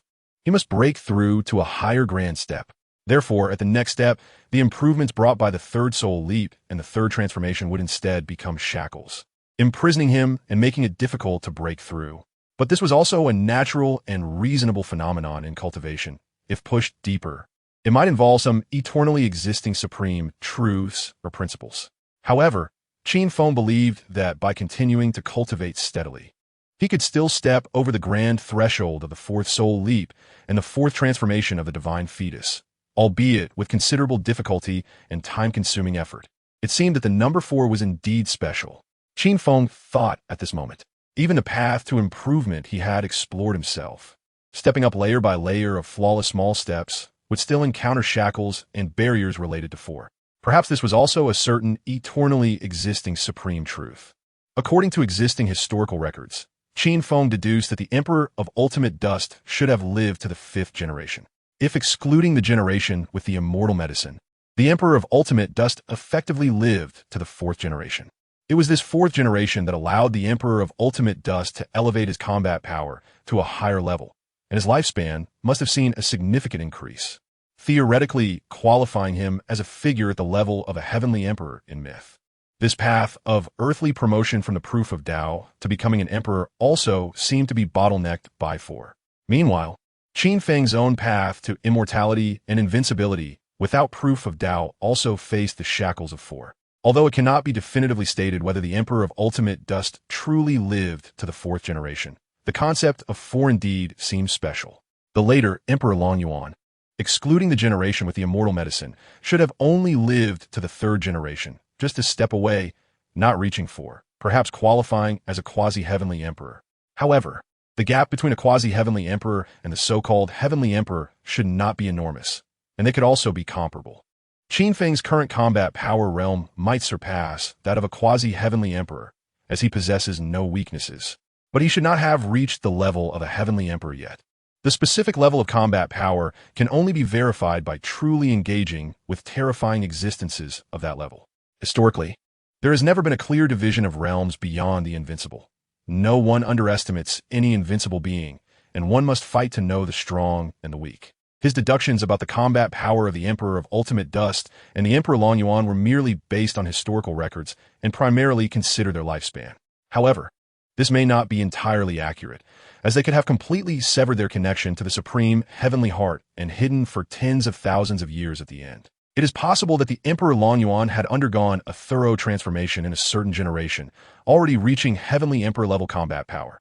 The concept of four must also consider the actual situation. According to the theories Qin Feng has summarized so far, theoretically, as long as either the physical body, soul, or Tao energy reaches the realm of four, it would be sufficient to attain heavenly emperor-level combat power. However, in reality, there should not be any extremely unbalanced heavenly emperor figures. The most reasonable approach is for the physical body, soul, and Tao energy to all reach 3, and then to push one aspect to reach 4. This is the most correct. However, it is easier said than done. To truly reach 4, one must naturally follow the most suitable and correct path based on their own conditions, which depends entirely on their innate talent, intelligence, and opportunities. Since ancient times, those emperors and great figures have undoubtedly possessed some unimaginable mythical opportunities. If Qin Feng's physical body and divine soul are enhanced a bit more, he may soon be able to support the might of his Tao reaching the 4, theoretically allowing him to initially attain the combat power of a heavenly emperor level. Aside from the 4 related to cultivation, Qin Feng also captured the phrase 400 million years multiple times from that jade seal during his last visit to the North Dipper Heavenly Court. The specific meaning is unclear, but it also represents a certain 4. Moreover, each time the jade seal emitted the information of 400 million years, it seemed increasingly urgent, with a certain anxious wave emanating, even vaguely mentioning terms like deity and fallen. However, he couldn't completely clarify it, as the information was indeed somewhat chaotic and distorted, possibly also implying myth or destruction. Qin Feng summarized and organized his theories and insights regarding 4, then slightly set it aside and began to contemplate some recent events of this era. Chapter 54. The cycle of life and death. Recently, both Shoudao Mountain and the Ziwei Divine Court have been very active, and it seems that a great change is approaching.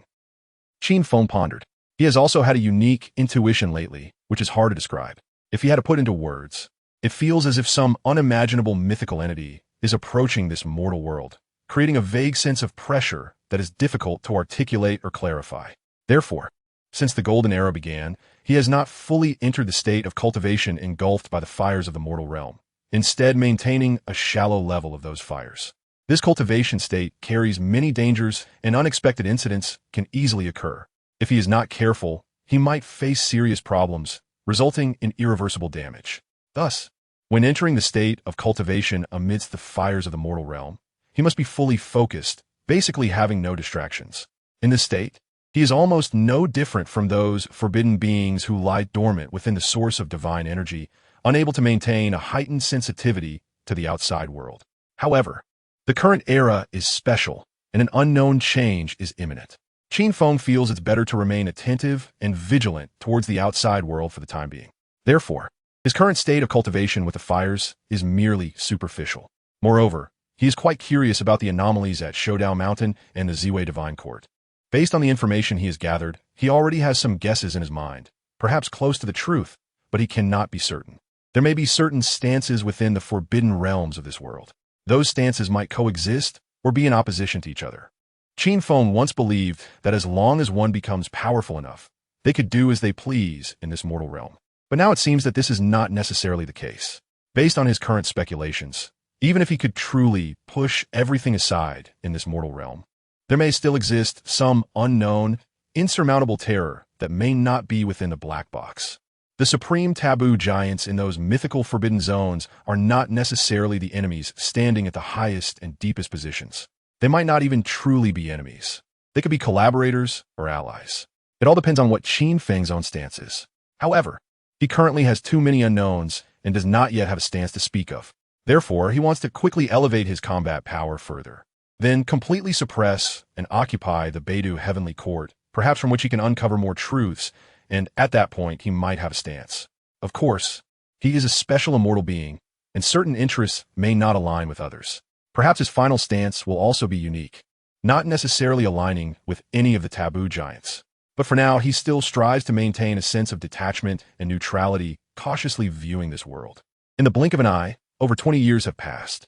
On the Eastern Emperor's Star, in Changsha City, Qin Feng had actually named his avatar long ago, calling it Qin Sheng. The name Sheng signifies that the second path he comprehended is the path of life. Initially, Qin Feng used Qin Sheng as a medium to sense the fortunes of the Golden Era and to perceive the energy of the supreme heavenly heart, hoping to deduce something further. At first, Qin Sheng was essentially him, completely occupied by his will. However, Qin Feng could not continuously operate his avatar solely through his own will, as this would waste his energy and is entirely unnecessary. Qin Sheng is an extension of him, possessing a unified personality and mindset capable of independent cultivation and decision-making. If he can achieve enlightenment and become an emperor, it would also be a significant boost for Qin Feng. The cultivation path Qin Feng planned for Qin Sheng is the path of life and death reincarnation, starting with death, then comprehending life, and ultimately transcending from life to death, ultimately walking through the path of life and death reincarnation. This grand and extraordinary path is entirely sufficient to break the shackles of invincibility and allow one to live an extra life. Therefore, the planning Qin Feng gave to Qin Sheng was entirely based on the expectation that Qin Sheng could achieve enlightenment and become an emperor, and with his help, at least live an extra life. However, this is still just a very ideal vision and may not truly be realized. First, the step of achieving enlightenment and becoming an emperor may not be feasible, and even if he does succeed, it does not guarantee that he can navigate the path of life and death reincarnation. But Qin Feng still hopes that Qin Sheng can become an emperor. He also wants to see how far he can assist Qin Sheng on the path to becoming an emperor with the cultivation resources he currently possesses. Additionally, he wants to see what limits the avatar cultivated from the ginseng fruit can reach, whether it is truly similar to ordinary beings and theoretically has infinite potential. One day, Qin Sheng has already broken through to the quasi-peak realm, only one step away from the absolute peak of the world. He estimates that in about 100 years, he might be able to attempt enlightenment. Of course, the premise is that he can achieve enlightenment with his current realm and strength, combined with the special imperial weapon. The reincarnation chessboard in the vast universe, aside from the forbidden beings, no one can contend with him. Even if forbidden beings appear, as long as they do not reveal their true forms, they may not easily kill him. In the past 100 years, Qin Sheng has occasionally sensed some forbidden auras, as if forbidden beings are spying on him. There may indeed be forbidden beings wanting to eliminate him. However, previously, they might have feared his forbidden methods and possibly had other forbidden beings backing him. Now, even if those forbidden beings see that he has a significant chance of achieving enlightenment, it might already be too late for them to eliminate him. In this special era, those forbidden beings will not easily reveal their true forms, and many unpredictable situations can arise. Without revealing their true forms, it is naturally very difficult to deal with Qin Sheng. However, this does not mean that Qin Sheng is truly safe. If he can indeed survive the tribulation and achieve enlightenment in the future, he will then be the focus of the world, a clear and immovable target, and he will need to fully contend against the terrifying imperial tribulation. Those forbidden beings can launch deadly attacks against him without needing to reveal their true forms. Even with his foundation and various preparations, it is not guaranteed that he can withstand everything. There still exists the risk and possibility of annihilation. But for now, it is all just speculation, prevention, and preparation in advance. What the future holds is still uncertain. But that future is not far off. Not long ago, the divine son of a Shengxiu sect, who possesses the heavenly heart Tao body, Wu Run, arrived at the Luogu Emperor Star and directly challenged the Qin Ren King. Wu Run, with the heavenly heart Tao body. Simply the last 4 words are enough to make him one of the most likely unparalleled prodigies to achieve enlightenment in this era. He came here to challenge the Qin Ren King for a simple reason. The leader of their Shengxiu sect, who wielded an imperial weapon, was killed by the city lord of Changsha City. And the Qin Ren King is a prodigy hailing from Changsha City. If Wu Run cannot defeat the great city lord of Changsha City, can he not easily deal with the minor city lord? Faced with a challenge from a terrifying prodigy like Wu Run, who possesses the heavenly heart Tao body, the Qin king remained unafraid and directly accepted the challenge. This battle was extremely fierce and earth-shattering, with both of them displaying an invincible might that was at its peak. Their prodigious aura seemingly capable of piercing through the ages and reaching the absolute pinnacle. But in the end, the Qin king still lost. And it was a clear defeat, suffering heavy injuries from Wu Ren's unleashed power in just 2 moves. Although the Qin king's momentum did not wane, and he could continue fighting, continuing the battle would ultimately lead to his defeat, and he could even face total annihilation. In the end, the Qin king had no choice but to retreat temporarily. He could not truly fight to the death like that. And if he wanted to withdraw, using extraordinary means, Wu Ren would not be able to stop him. The battle that shook the Luge Dixing has come to an end, with the king of Qin suffering another defeat, while Wu Ren remains undefeated. However, the king of Qin's mindset is still stable. He can bear the failure and won't easily become discouraged or give up on himself. Nevertheless, the feeling of failure is indeed unpleasant, making him even more eager to become stronger, to reach the realm of invincibility, and to accomplish great things. He will actually have this opportunity, and, very soon, after defeating the king of Qin, Wu Ren then went to Dongyu Dixing to challenge the second unparalleled genius of Changsha City, Qin Lumei. He is trying to restore the reputation of the Shinshao sect. However, when he finally found Qin Lumei and fought her, he discovered, and the world was equally surprised to find, that the true unparalleled genius of Changsha City was never the king of Qin, but rather the most low-key. Qin Lumei. Chapter 55. Proving the Tao, Drastic Changes, Disasters and Chaos. Wu Ren and Liu Mei erupted into a breathtaking battle of geniuses on the Eastern Emperor's star, shocking the world. However, the circumstances and outcome of this battle surprised many. As the Tao body of heavenly heart, Wu Ren possessed unparalleled power in the myriad laws, capable of suppressing all peers and exhibiting an absolute invincible aura. Yet, Liu Mei's strength was also beyond imagination, able to physically withstand fierce attacks and engage in mental combat, embodying a pure and unblemished soul. Additionally, he wielded an astonishing time-based Tao technique, seeming to flow with time and embody the silence of ages, profound and exquisite, rivaling Wu Ren's myriad laws. No matter how fiercely Wu Ren unleashed his power or how aggressively he attacked, he could not truly harm Liu Mei. Every offensive was effortlessly deflected, as if there were no flaws. Moreover, Liu Mei rarely revealed a fierce killing intent during the battle, actively launching attacks that posed a significant threat to Wu Ren. Even if he remained indifferent, he was not heartless. He knew his good senior brother, the king of Qin, had been defeated by Wu Ren, and that Wu Ren's actions were aimed at suppressing the reputation of Changsha City, so he naturally could not hold back. In the end, the battle lasted a long time, and it was nearly indecisive. However, Wu Ren ultimately chose to retreat, seemingly undefeated, always strong and unafraid of Liu Mei. But he took the initiative to withdraw, giving an implicit feeling of having weakened. Wu Ren's departure was resolute, and Liu Mei did not pursue. This fierce and terrifying battle of unparalleled geniuses came to an end. The process and outcome astonished the world. Some believed Wu Ren had not lost, but many thought Wu Ren was still somewhat inferior to Liu Mei. The Tao body of heavenly heart no longer maintained absolute dominance and invincibility, having been bested by another previously low-key, unparalleled genius. Wu Ren's reputation as a genius also declined due to this battle. Liu Mei's fame naturally surged, becoming the new most promising, unparalleled genius to prove the Tao successfully. On the other side, on the Luo Gu Emperor's star, the king of Qin was also surprised to learn of this news. However, after some thought, it seemed that some past uncertainties had vague answers. No wonder he always felt that his master uncle paid more attention to Liu Mei than to him. Perhaps his master uncle had long known that Liu Mei was more powerful, possessing an invincible talent that might even surpass this golden era. In the blink of an eye, several decades passed.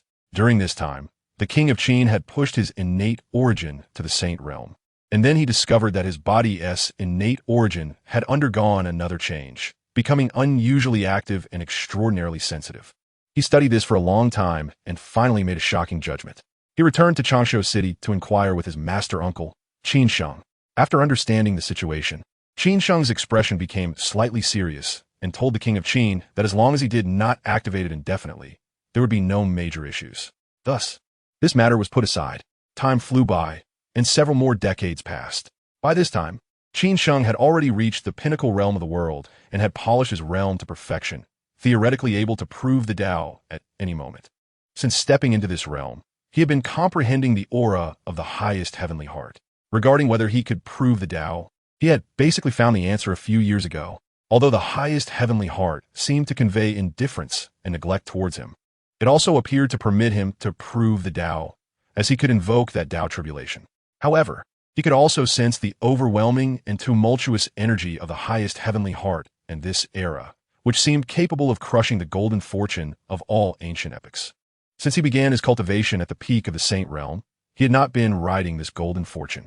Therefore, he had a vague feeling that even if he succeeded in proving the Tao, due to this unstoppable golden momentum, there might be unforeseen changes. Qin Feng thought about this for a while and prepared for a few more years. Finally, he stepped into the starry sky, unleashing the Tao rhythm drawn from his body, continuously approaching the flawless path of death and extinction. Boom! In an instant, above the starry sky, at the pinnacle of the universe, a magnificent rumble echoed, and a brilliant bolt of lightning tore through the starry river, unleashing a terrifying world-destroying aura that shook all realms, causing all beings to tremble. Endless electric light and thunder gathered at the pinnacle of the starry sky, instantly forming a vast and boundless, terrifying imperial tribulation sea of thunder. Striking divine thunder surged forth, dazzling and illuminating the deep void, directly blasting towards Qin Feng with a world-destroying terror. Qin Feng stood in the starry sky, facing this terrifying imperial tribulation sea of thunder. His expression solemn, eyes sharp, and body upright, exuding a sense of grandeur and an unparalleled aura. He raised his hand and unleashed a punch, his peak power erupting with full force, carrying the aura of death and extinction, shaking the sea of thunder, directly crushing several bolts of divine thunder, and then stepping onto the sea of thunder. At this moment, his momentum had reached its peak, determined to break through everything. He did not bring the reincarnation chessboard to cross the tribulation, as that belonged to the level of imperial weapons, containing imperial Tao rhythm, which would trigger disturbances in the imperial tribulation sea and could lead to accidents. Even the possibility of a great emperor-level divine thunder directly shattering him was not impossible. Such a scene of proving the Tao naturally shocked the world and left them in awe. It was the formidable being from Changsha City, and he really intended to prove the Tao? Would he truly crush the path to ascendance for all unparalleled geniuses of the Golden Era? At this moment, the world felt the terrifying imperial tribulation aura coming from the outer starry sky. Many Tao lineages and powerful beings were also observing this grand imperial tribulation of proving the Tao. For most people in the world, it did not matter who could successfully prove the Tao. The emergence of an emperor in this era would hardly be a bad thing. However, it was now a golden age, with unparalleled geniuses almost cycling through every few decades, far too many prodigies, each with the potential to succeed in proving the Tao. This was the brilliance and splendor of this ancient era, with a large number of extraordinary geniuses coexisting, competing for the only invincible throne. There would be unprecedented excitement, intensity, and cruelty. But now, these geniuses were mostly only at the Saint Realm, and it would take several hundred years at the fastest for them to prove the Tao. Meanwhile, a Tao prover from the end of the Law era was far ahead of them, an unparalleled figure, poised to prove the Tao first. If this end-of-law prover succeeded, no matter how overwhelming the fortune of this golden era was, it would be suppressed. Would he succeed in proving the Tao? Some unparalleled geniuses were tightly watching Qin Feng, who was fiercely advancing through the imperial tribulation sea, their brows furrowed, feeling a mix of seriousness and worry. They certainly did not wish to see that single imperial path severed in this era. However, some unparalleled geniuses remained calm, viewing Qin Feng's tribulation crossing with a steady mindset. For example, the Emperor of Eternal Dust, whose identity as an emperor made proving the Tao inherently difficult. Even if the imperial path were blocked, it would only make it harder. Could he really not break through? A truly invincible person at heart would not care about the difficulties ahead. The Tao the Void sect was equally composed, with no ripples in his heart. He had walked out of the unique path and firmly believed that this path would surely lead to the peak, and any obstacles could be overcome. Liu Mei also watched his master uncle crossing the tribulation, and he naturally felt indifferent. In fact, while he had an invincible mindset, he also possessed a nonchalant detachment, which did not conflict. A truly invincible person can naturally look down on the winds and clouds of ancient and modern times. At this point, Liu Mei had already reached the Saint Realm, and he gradually began to recall some ancient secrets hidden within himself. He was a special existence, possibly a long-lived being reincarnating in the world. In such a path, he would undoubtedly continue to walk. But his current question was whether his master uncle had actually known about his situation all along, which was why his name contained a Mei that he only now understood the meaning of. Boom!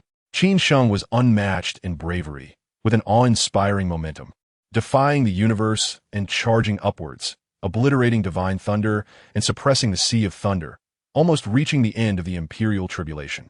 However, at this moment, those forbidden beings finally took action. Deep within the darkness, there were terrifying existences that did not want a contemporary emperor to appear so quickly in this era. Perhaps they were worried it would obstruct their own offspring's invincible path in this golden age. Or perhaps they feared that an early emerging emperor would affect the impending catastrophe. Boom! A surge of ancient forbidden power that seemed to originate from the beginning of time exploded in the deep space. As a colossal hand formed from endless gray mist crushed the starry sky, carrying the forbidden aura of destruction towards Qin Feng. Boom! Almost simultaneously with the gray mist hand, a dazzling light also erupted in the universe, like a piece of mythical satin, radiating dreamlike brilliance, and directly crashing into Qin Feng with a forbidden aura that shook all living beings. After the explosion of these two forbidden powers, it seemed that other forbidden auras faintly appeared in various parts of the deep universe, as if more forbidden beings were about to take action. But at this moment, as if by coincidence, or perhaps triggered by this imperial tribulation, an unprecedented and unparalleled mythic commotion erupted. Many forbidden beings suddenly changed their expressions. It was as if something with an eternal and overwhelming might was crashing into the vast universe, and the preceding terrifying waves alone had already destroyed heaven and earth, causing immense turbulence. Boom! The entire universe trembled slightly at an extremely high frequency, affecting a broad area. Even the demonic abyss and the divine tomb were similarly shaking. This kind of commotion made the world's hearts tremble, feeling an unparalleled aura that transcended everything, as if a myth was about to descend upon the world. Those forbidden beings were equally shocked. With their knowledge, although they had little foresight while sealed in the divine source, they could naturally understand that a mythic upheaval foretold long ago was arriving. Realizing this, even though they were invincible beings, looking down upon eternity and disregarding all life, some still felt a faint excitement, anticipation, and expectation within. Would the land of myths descend? Would there be an opportunity to ascend above the myths? After the emergence of this immense mythic commotion, two transcendent mythic forbidden zones almost simultaneously appeared in the world. The Guardian Mountain. It was a pure peak, extremely majestic, towering above everything else. Endless pure energy surrounded the mountain. The universe was bright, and it exuded an ancient and grand aura, with countless colorful rays weaving through the peak, reflecting dreamlike and exquisite images of living beings, as if mythical creatures had manifested in the world. An unparalleled shock. The Guardian Mountain emerged in tandem with this mythic commotion, or rather, could be said to have emerged in sync, as if it had been prepared long ago. But the Ziwei Divine Court also appeared alongside the Guardian Mountain, seemingly having anticipated this as well. The Ziwei Divine Court thunderously descended, high above the cosmic pinnacle, a place difficult to describe, an unparalleled mythic realm, almost a true myth. Enveloped in mythic radiance, billions of strands of chaotic energy descended, with a transcendent divine charm, standing out from the mundane, as if it were a supreme entity capable of creating worlds. Even if the mundane were to perish, it would remain eternal, able to reopen the heavens and dominate all in the world. After the emergence of the Guardian Mountain and the Ziwei Divine Court, the Taichu Ruins, Chaotic Star Sea, and the heavily damaged Yellow Springs River also became faintly visible at the cosmic pinnacle, with radiant light shining through, exuding a mythic aura that shocked the world. Such a series of astonishing events made the world momentarily forget about Qin Feng, who was undergoing tribulation and enlightenment. At this moment, even a casual passerby with limited insight could roughly see that a significant change was occurring. After the appearance of the Ziwei Divine Court, a terrifying force akin to the destruction of eternity emanated from within. The master of the Divine Court had already emerged. He glanced at the Guardian Mountain, his gaze cold, carrying a sharpness and majesty that pierced through the eternal years. Then, He raised his hand and gently pushed, a seemingly casual motion. Yet a terrifying force that overshadowed the realm of invincibility erupted. Boom! A hand formed from endless mythic radiance suddenly appeared, overwhelmingly powerful, suppressing the ancient eras. Its seemingly slow speed seemed to transcend time and space. In the blink of an eye, it crashed down upon the Guardian Mountain. However, within the Guardian Mountain, there were also supreme forbidden figures who did not allow it to withstand this palm's might, but also struck out with a punch. A towering and massive fist roared out from the Guardian Mountain, surrounded by pure energy, with a force that could overturn ancient and modern times. Bang! The collision of two unparalleled forces of terror immediately triggered an unprecedented massive wave, sweeping through the vast starry sky in layers. The great universe trembled violently, as if the supreme divine might had already reached the level of the heavenly emperor, piercing through the mundane ceiling, leaving the forbidden beings feeling a sense of suffocation. However, this was not all. Somewhere in the deep universe, there was an inconspicuous black divine cocoon with reclusive energy. Inside, an otherworldly being was undergoing transformation and sublimation, and it was nearing the completion of its metamorphosis. This black divine cocoon had fallen from the forewarning of a mythic upheaval around 100,000 years ago. At that time, it had also alarmed various mythic forbidden zones, but the giants who examined the world did not discover this divine cocoon. Now, after 10,000 years of slumber and growth, the being within the cocoon was almost ready to fully transform. How lively it was! Perhaps I should emerge ahead of time. Within the cocoon, a melodious voice, as beautiful as heavenly music, faintly echoed. A woman sat cross-legged within the divine cocoon, her black hair cascading, dressed in bright red, exuding an otherworldly beauty, with a snow-white neck and a face that was stunningly beautiful, seemingly gathering the countless beauties of endless years. Her elegance surpassing eternity. Her name was Qin, sent in by the terrifying beings outside the black box, without violating any rules. And she would certainly not grow into an accident, even if she would participate in and stir the causality within the black box.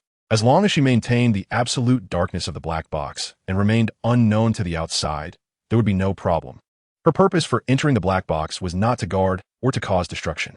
She was to take charge of the ancient bronze ship, guarding that mythic path, and just live on, playing her part when the time came.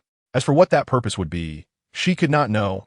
It might involve certain terrifying beings' layouts or gambits, which she naturally had no right to understand. She only needed to guard the ancient bronze ship and live on.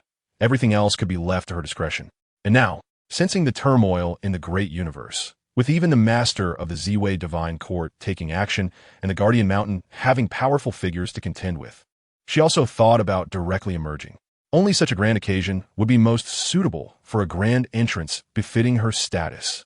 Otherwise, appearing in a mundane era later and easily suppressing the ancient bronze ship would seem very uninteresting. Moreover, even if she emerged early with her current combat prowess, she would essentially have no fear of anything. Although she was deep within the divine cocoon, she could still gather information from the ordinary beings in the surrounding starry sky. She was very aware that the current bronze ancient ship had a formidable taboo giant. However, she believed that this taboo giant was at most at the level of a quasi-emperor and could not reach the battle power of a heavenly emperor. Even though she had not yet completely transformed, she was already capable of unleashing heavenly emperor-level power in a short time, though it was not stable enough. But to suppress the bronze ancient ship, it should be more than sufficient. After making her decision, Qin directly emerged from her cocoon. After resolving the issue with the bronze ancient ship, she could still use the divine cocoon for her final transformation. Boom! An astonishing power, nearly as terrifying as the collision between the Z-Way Divine Court and the Showdown Mountain, erupted into the world. Qin stepped into the pinnacle of the starry sky, adorned in a red dress, enchanting and vibrant, exuding an unparalleled elegance that transcended the mortal realm, radiating an overwhelming and terrifying divine might that could suppress the invincible. Her sudden appearance also shook the universe, the momentum sweeping across the vast starry sky, overshadowing the past, present, and future. After sleeping and growing in the great universe for 100,000 years, she naturally possessed the aura of beings from the great universe. Although it did not resonate with the supreme heavenly heart, it did cause the myriad paths of heaven and earth to resonate, as if a former supreme being had returned. The masters of the Divine Court and Showdown Mountain, both supreme taboo giants, also changed their expression slightly. The emergence of a completely unfamiliar and unknown powerful giant naturally raised doubts. However, they quickly recalled the foreboding of the dramatic change from about 100,000 years ago. Perhaps there truly was an otherworldly being that had fallen. Just as the masters of the divine court and Shodao Mountain were in shock, Qin Yi had already quickly locked onto the position of the bronze ancient ship and then struck. Boom! She stood at the peak of the mortal realm, her stunning eyes looking down upon the ages, raising her hand to unleash billions of brilliant golden runes. Each rune was filled with intense power, collapsing the void, obliterating the myriad paths of heaven and earth, containing the supreme might that could disrupt the ages. The billions of golden runes gathered into an unmatched, overwhelming force, like a mythological ocean, crashing toward the bronze ancient ship, capable of destroying heaven and earth, extreme in terror, as if it could overwhelm the world's taboos. At this moment, aboard the bronze ancient ship, Qin Feng naturally felt this terrifying power pressing toward him. He frowned slightly, unsure of what was happening. For such a sudden, mythological change, he was still in a wait-and-see attitude, wanting to see what kind of opposition existed between Shodao Mountain and the Ziwei Divine Court. As a result, an extremely powerful taboo figure inexplicably emerged, directly targeting the bronze ancient ship with overwhelming dominance and strength, initially reaching the battle power of a heavenly emperor, qualifying as a supreme taboo giant. For such a figure, Qin Feng in a normal state was not so easy to deal with, unless he entered a certain level of desperate state, allowing his overflowing Tao power to break through its shackles and unleash the might of heavenly emperor-level Tao. However, while this might not be a problem in the short term, long-term outbursts could lead to unforeseen consequences.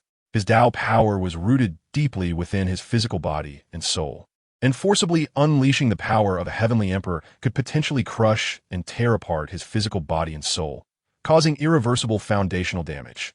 If he waited another 20,000 years, allowing his soul's third leap and the third transformation of his divine fetus to be perfectly completed, reaching a third flawless little step, perhaps he could support his own Tao power without easily being overwhelmed. His invincible realm, in terms of Tao power, has always been the strongest and would only continue to lead further. Even in future cultivation, it would never hold him back. However, he did not possess the qualifications to excel over other invincible beings in terms of physical and soul aspects, nor had he found opportunities for rapid transformation. So he could only cultivate and improve slowly. Moreover, if it were not for his Tao foundation allowing him to develop a set of red dust karma fire cultivation method, his current physical body and soul would be even further behind.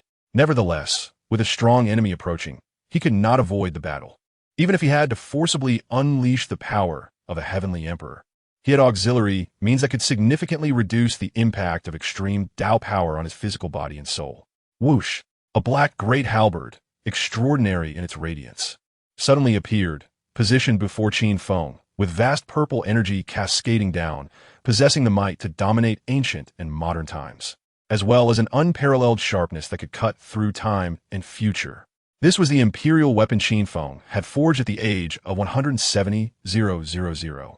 Named the Purple God Halberd, it had accompanied him in cultivation for over 200,000 years and was the supreme imperial weapon most compatible with his overflowing Tao power. With the Purple God Halberd aiding him in carrying his supreme Tao power, he could more easily and comfortably unleash his true maximum battle power. Qin Feng had no hesitation. He gripped the Purple God Halberd and swept it across the starry sky with a single strike. Boom! The entire great universe shook. An endless torrent of purple energy bursting forth from the bronze ancient ship, spreading in all directions, grand and supreme, like a mythological emperor making an entrance, exuding supreme majesty. The endless purple energy carried a sharpness that dominated the ages, crashing directly into the immensely powerful golden runes. Bang! Another wave of terrifying sounds, nearly destructive to the great universe, erupted, creating a stunning tsunami that swept across the cosmos, stirring up giant waves in the starry sky, leaving all living beings trembling in fear. Even those taboo beings felt a profound shock at this moment. For supreme taboo giants, who usually remained aloof and rarely appeared in the world, suddenly emerged. Not to mention the mysterious red-dressed giantess. Even the power of the bronze ship's master exceeded their expectations. Being a supreme taboo figure capable of forcibly reaching heavenly emperor-level battle power, Was this mythological change truly a sign that the land of myths was about to descend? Were even those terrifying figures who had stood at the highest point now coming out to engage in fierce battles? The world was struck dumb, almost unable to think. They did not understand why, initially intending to witness a Tao proving calamity, it had suddenly turned so terrifying. The great universe had been turned upside down multiple times. A final path strongman proving Tao, taboo beings taking action. The evil aura from deep within the universe seemed to signal an impending catastrophe. Mythical forbidden zone clashing. Superspecification giants colliding. In such turmoil, with chaos reigning, who could have predicted that such a terrifying upheaval would erupt today? So, what exactly happened to cause this turmoil? With such a commotion, could it possibly be resolved? Was the great universe truly on the brink of destruction? Was this golden age coming to an end? Or was it just beginning? Qin Feng, who was undergoing tribulation and proving Tao, also did not expect such a grand upheaval and change to occur, equally shocked in his heart. However, at this moment, he had no time to spare and could only focus all his efforts on overcoming the emperor's tribulation, achieving success in proving Tao, and stepping into the invincible realm. Only then could he possibly intervene in this unprecedented upheaval. Chapter 56. The advantage is mind boom. Wave after wave of the strongest taboo powers swept across the universe, even erupting in collisions that stirred up layers of monstrous waves. Each wave brought forth extreme terror, and the chilling aura spread across all realms, causing massive upheaval, collapsing the heavens and splitting the universe. For the people of the world, it was almost an omen of apocalypse, making them tremble in fear. In the depths of the universe, the ancient bronze ship had completely revived, sailing through the starry sky and radiating an ancient divine light that was dazzling beyond measure, exuding a boundless aura of time, as if it had come from an immortal era, passing through the long river of myth and existing eternally in the world. In the perception of the people, the bronze ship was also a mythical forbidden zone, equally transcendent and unparalleled, and at this moment, it possessed the eternal and immortal aura of myth that was not inferior to the Z-Way, celestial court, equally shocking to the heart, especially since the master of the bronze ship had emerged, unleashing unmatched divine might, standing atop the ancient ship with grand and noble purple energy swirling around. His figure was blurred, yet he exuded a sense of towering strength, standing at the pinnacle of the mortal realm, looking down upon the epics of time. In his hand, he held a purple divine spear. Even without unleashing its power, just the imperial weapon's aura emanated a domineering force that overshadowed the past, present, and future, as if it could suppress all enemies in the world. At this moment, Qin Feng was maneuvering the bronze ship positioned at the pinnacle of the universe, exuding the ancient and eternal aura of the mythical forbidden zone, majestic and supreme, seemingly unshakable by the passage of time. After sweeping away the attack from a mysterious red-clad giant with a single spear, he stood firm, his gaze fiery and cold as he looked at his enemy. Facing an opponent of the same level, possessing a mythical forbidden zone naturally provided a greater advantage, although the bronze ship didn't really possess the capability to attack outwardly, as the three-layered mythical formations here were established to protect the supreme divine land at the center, and also to gather energy from all directions to forge divine transformations. It wasn't suitable for forcibly exerting pressure outwardly. This was not like the Z-Way Celestial Court or the ancient Divine Palace, which were super-specs mythical forbidden zones and had some capability for external conquest. However, being inside the bronze ship and leveraging the power of the forbidden zone's mythical formations still provided an advantage. As long as one's strength in all aspects was not weaker than the enemy, one would not face defeat. So powerful, Qin Yi stood in the starry sky, her red dress fluttering, her figure exquisite, and her divine face flawless and ethereal, embodying all the beauty of the world, like a celestial maiden, unparalleled throughout the ages. Her eyes were beautiful and deep, indifferent to the mortal world, looking down upon the ancients. Her extraordinary presence seemingly rendering any invincible figure of the mortal realm unworthy of her notice, transcendent and powerful.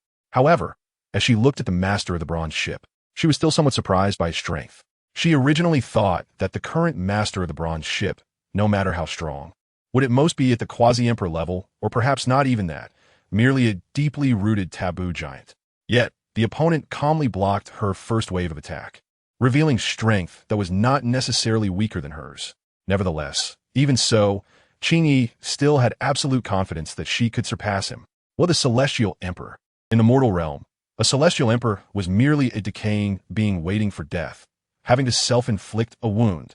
Qin's deep eyes radiated fierce brilliance, piercing through the vast starry sky with an overwhelming, invincible aura that pressed toward the bronze ship, still powerful and terrifying.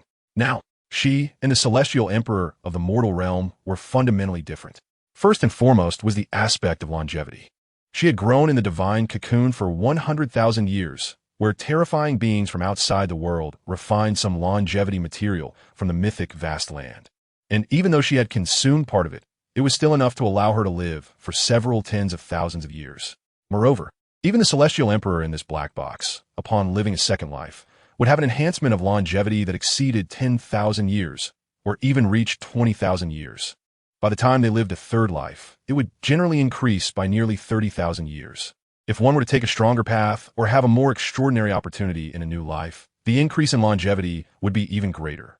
Celestial emperors typically lived until their fourth life, with a significant enhancement of longevity, plus an additional 10,000 years from the immortal divine medicine. Theoretically, even the longevity of a celestial emperor in the mortal realm would not be less than 100,000 years, and it was very likely to exceed that by a large margin. Thus, Qin was well aware that in the current mortal world, determining whether an ancient emperor was at the quasi-emperor or even celestial emperor level was generally based on their lifespan. After all, it was difficult for later generations to accurately assess the true combat power of ancient emperors, as the existence of invincible realms was beyond their comprehension. However, the approximate era in which an emperor existed could be traced and would not deviate too much. In the outside world, Qin was also a very powerful emperor, but she had not cultivated to the celestial emperor level on her own. Now reborn within the black box, thanks to the creation of the divine cocoon, she had birthed a flawless and perfect body that elevated her combat power to the celestial emperor level. In her current state, she still had nearly 20,000 years of longevity remaining. If she returned to the divine cocoon and completely underwent metamorphosis, she could at least increase her lifespan by over 10,000 years. However, once the limit of longevity was reached, she too would have to self-inflict a wound, temporarily extinguishing her imperial essence to survive within the divine source. With her current body and innate qualities, the celestial emperor level was the limit. It would be extremely difficult to continue growing, naturally not becoming an unexpected occurrence within the black box. The terrifying being who sent her and had personally crafted her current level of combat power, naturally having already restricted everything, and would not allow for any surprises.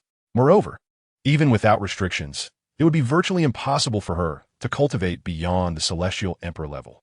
Even in the outside realm, the mythic vast land, those who could cultivate beyond a celestial emperor level were considered legendary figures, extremely rare and precious. The higher realms beyond the celestial emperor were likely to be figures who could glance up and see the terrifying figures above the mythic eternity.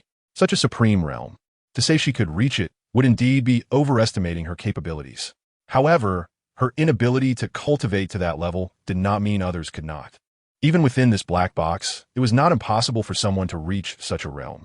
According to the terrifying being who sent her in, the grand universe within the black box was theoretically a place capable of giving birth to divine beings, possessing the soil to cultivate true myths. In such a grand universe, even in the eyes of supreme gods, it could certainly be called an unparalleled treasure. Thus, there was a very low probability of unexpected occurrences arising here, which necessitated guardians. Kill. A sharp killing intent emerged in Qin's eyes, cold and stunning. Her flawless body erupted with overwhelming divine might that shattered the starry sky, directly charging toward the bronze ship. Although the strength of the bronze ship's master far exceeded her expectations, she did not intend to withdraw from the battle. She still aimed to directly suppress the bronze ship. She had more abundant longevity and vitality, an unblemished emperor realm, and the turbulent life foundation accumulated over 100,000 years within the divine cocoon. With such advantages, even though the opponent also had the advantage of a mythical forbidden zone, she truly did not believe she would lose to a decaying celestial emperor with deficiencies in their realm. Chapter 57. Collision in the forbidden zone. The master of the divine court, shrouded in transcendent divine light, gazed at the ancient bronze ship deep in the starry sky on the other end, feeling the overwhelming power of the supreme taboo figure wielding a spear. and slightly furrowed his brow. Like that mysterious figure in red, the master of the bronze ship was also an unexpected taboo figure at the emperor level. Moreover, the true identities and positions of these two were unclear. This naturally did not reassure the master of the divine court, who bore the responsibility of guarding. Fortunately, the mysterious figure in red soon charged directly into the bronze ship, engaging the bronze shipmaster in a terrifying battle. At least for now, it seemed that these two would not interfere in this mythological upheaval. They likely had their own reasons for fighting, creating an independent battlefield elsewhere. As for the current path seeker in the starry sky, who was being attacked by taboo beings, it was an inconsequential battlefield. At this moment, the ancient divine palace was fully revealed to the world, enveloped in a spherical ocean of mythological light and shadow. Floating islands and supreme divine soil could be faintly seen within, resplendent and beautiful, resembling a mythical realm in a dream, neither real nor unreal, yet embodying the essence of myth. The master of the ancient divine palace also appeared in person, dressed in white, tall and slender, flowing like clouds, transcending the mortal realm. Standing atop the ancient divine palace, he revealed an extraordinary presence that could suppress the world's taboos and pave an invincible path through the mortal realm. He looked down at the universe, his deep eyes containing a terrifying aura like that of creation itself, directing his gaze toward the mountain of guardians, causing the mythical peak to tremble. Infused with the might of a supreme figure, his stance was clear. He did not recognize the actions that the mountain of guardians intended to take and believe that the possibility of unforeseen events was not to be dismissed. This was naturally within the scope of his guarding responsibility. Upon seeing the appearance of the master of the ancient divine palace, the master of the divine court felt a slight alleviation of the pressure in his heart. Although the northern Dipper heavenly court had not yet appeared, the ancient divine palace had been very responsible during this black box era, mostly aligning with him to maintain the order of the black box and jointly thwarting several potential disruptions to its integrity. However, the primordial ruins and the chaotic star sea had yet to reveal themselves completely, remaining somewhat ambiguous, seemingly reluctant to clarify their stance and position.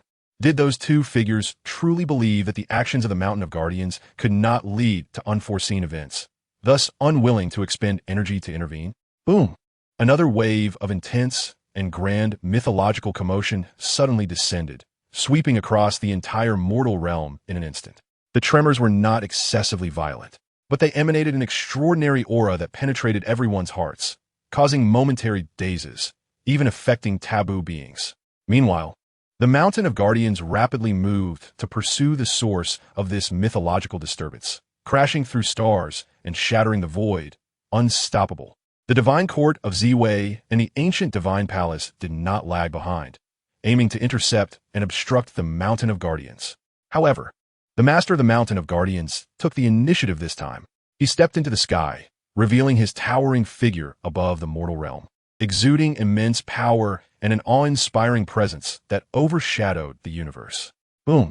The master of the Mountain of Guardians punched toward the ancient divine palace, instantly creating terrifying waves that shook the ancient universe.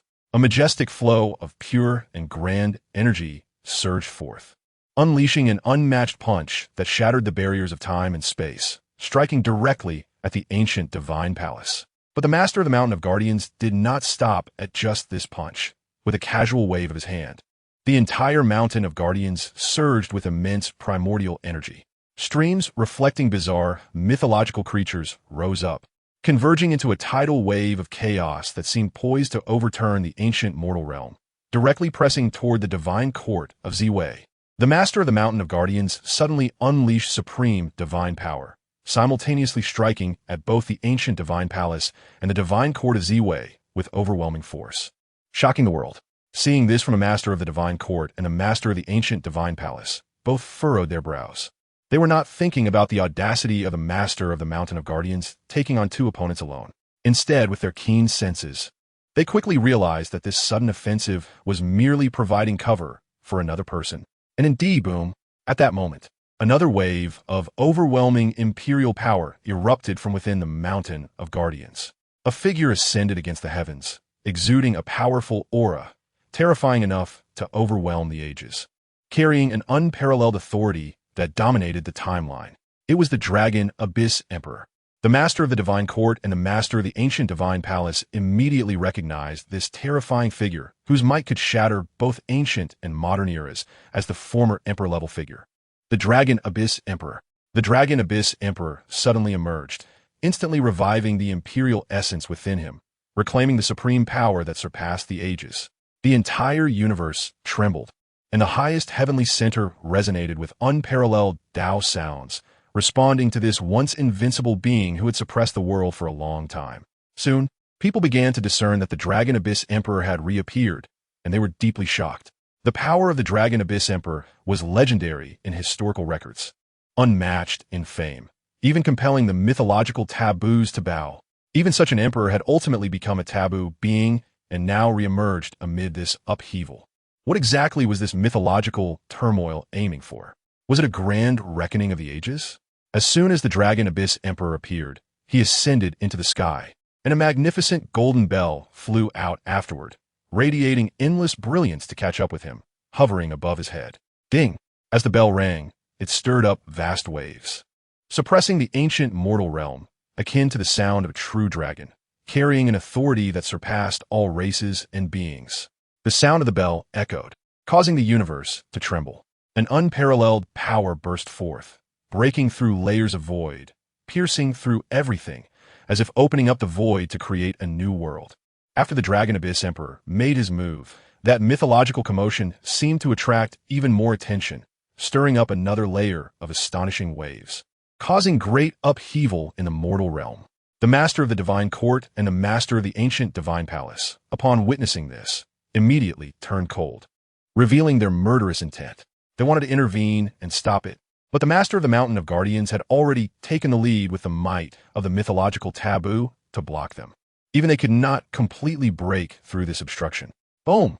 The master of the divine court and the master of the ancient divine palace held nothing back, simultaneously commanding the two supreme taboos of the divine court of Ziwei and the ancient divine palace, unleashing endless mythological power to suppress the mountain of guardians while fully attacking the master of the mountain of guardians and the Dragon Abyss Emperor.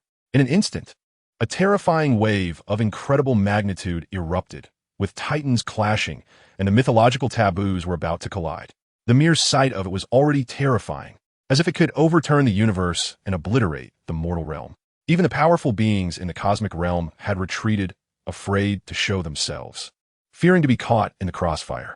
Meanwhile, countless ordinary beings knelt on the ground, trembling, praying wholeheartedly for this apocalyptic turmoil to end quickly, hoping that the world would not truly be destroyed. There were also those praying for the Lord of Longevity City, Qin, to successfully attain the Tao, ascend to the pinnacle, and become the current emperor, so that he could suppress the world and provide a sense of spiritual stability for the people. But at this moment, Qin Feng's situation was also dire. He feared for his own safety. Chapter 58. The era still holds suspense under the vast and terrifying sea of tribulation thunder. Qin Feng struggled to hold on. Striking down were bolts of astonishing divine thunder, carrying a destructive aura that could annihilate all things, terrifying beyond measure, completely submerging Qin Feng, aiming to completely crush his indomitable body and prevent him from reaching the summit. In addition, no less than 6 taboo beings had already made their moves from afar, unleashing the forbidden power that could obliterate everything, taking turns to strike at Qin Feng, not allowing anyone to attain enlightenment ahead of time. Some taboo beings even unleashed increasingly powerful forces, as if their true forms were about to emerge, or could emerge at any moment, returning to the invincible realm of emperors. However, they were still cautious for some reason, as the rumored path of protection had not yet appeared.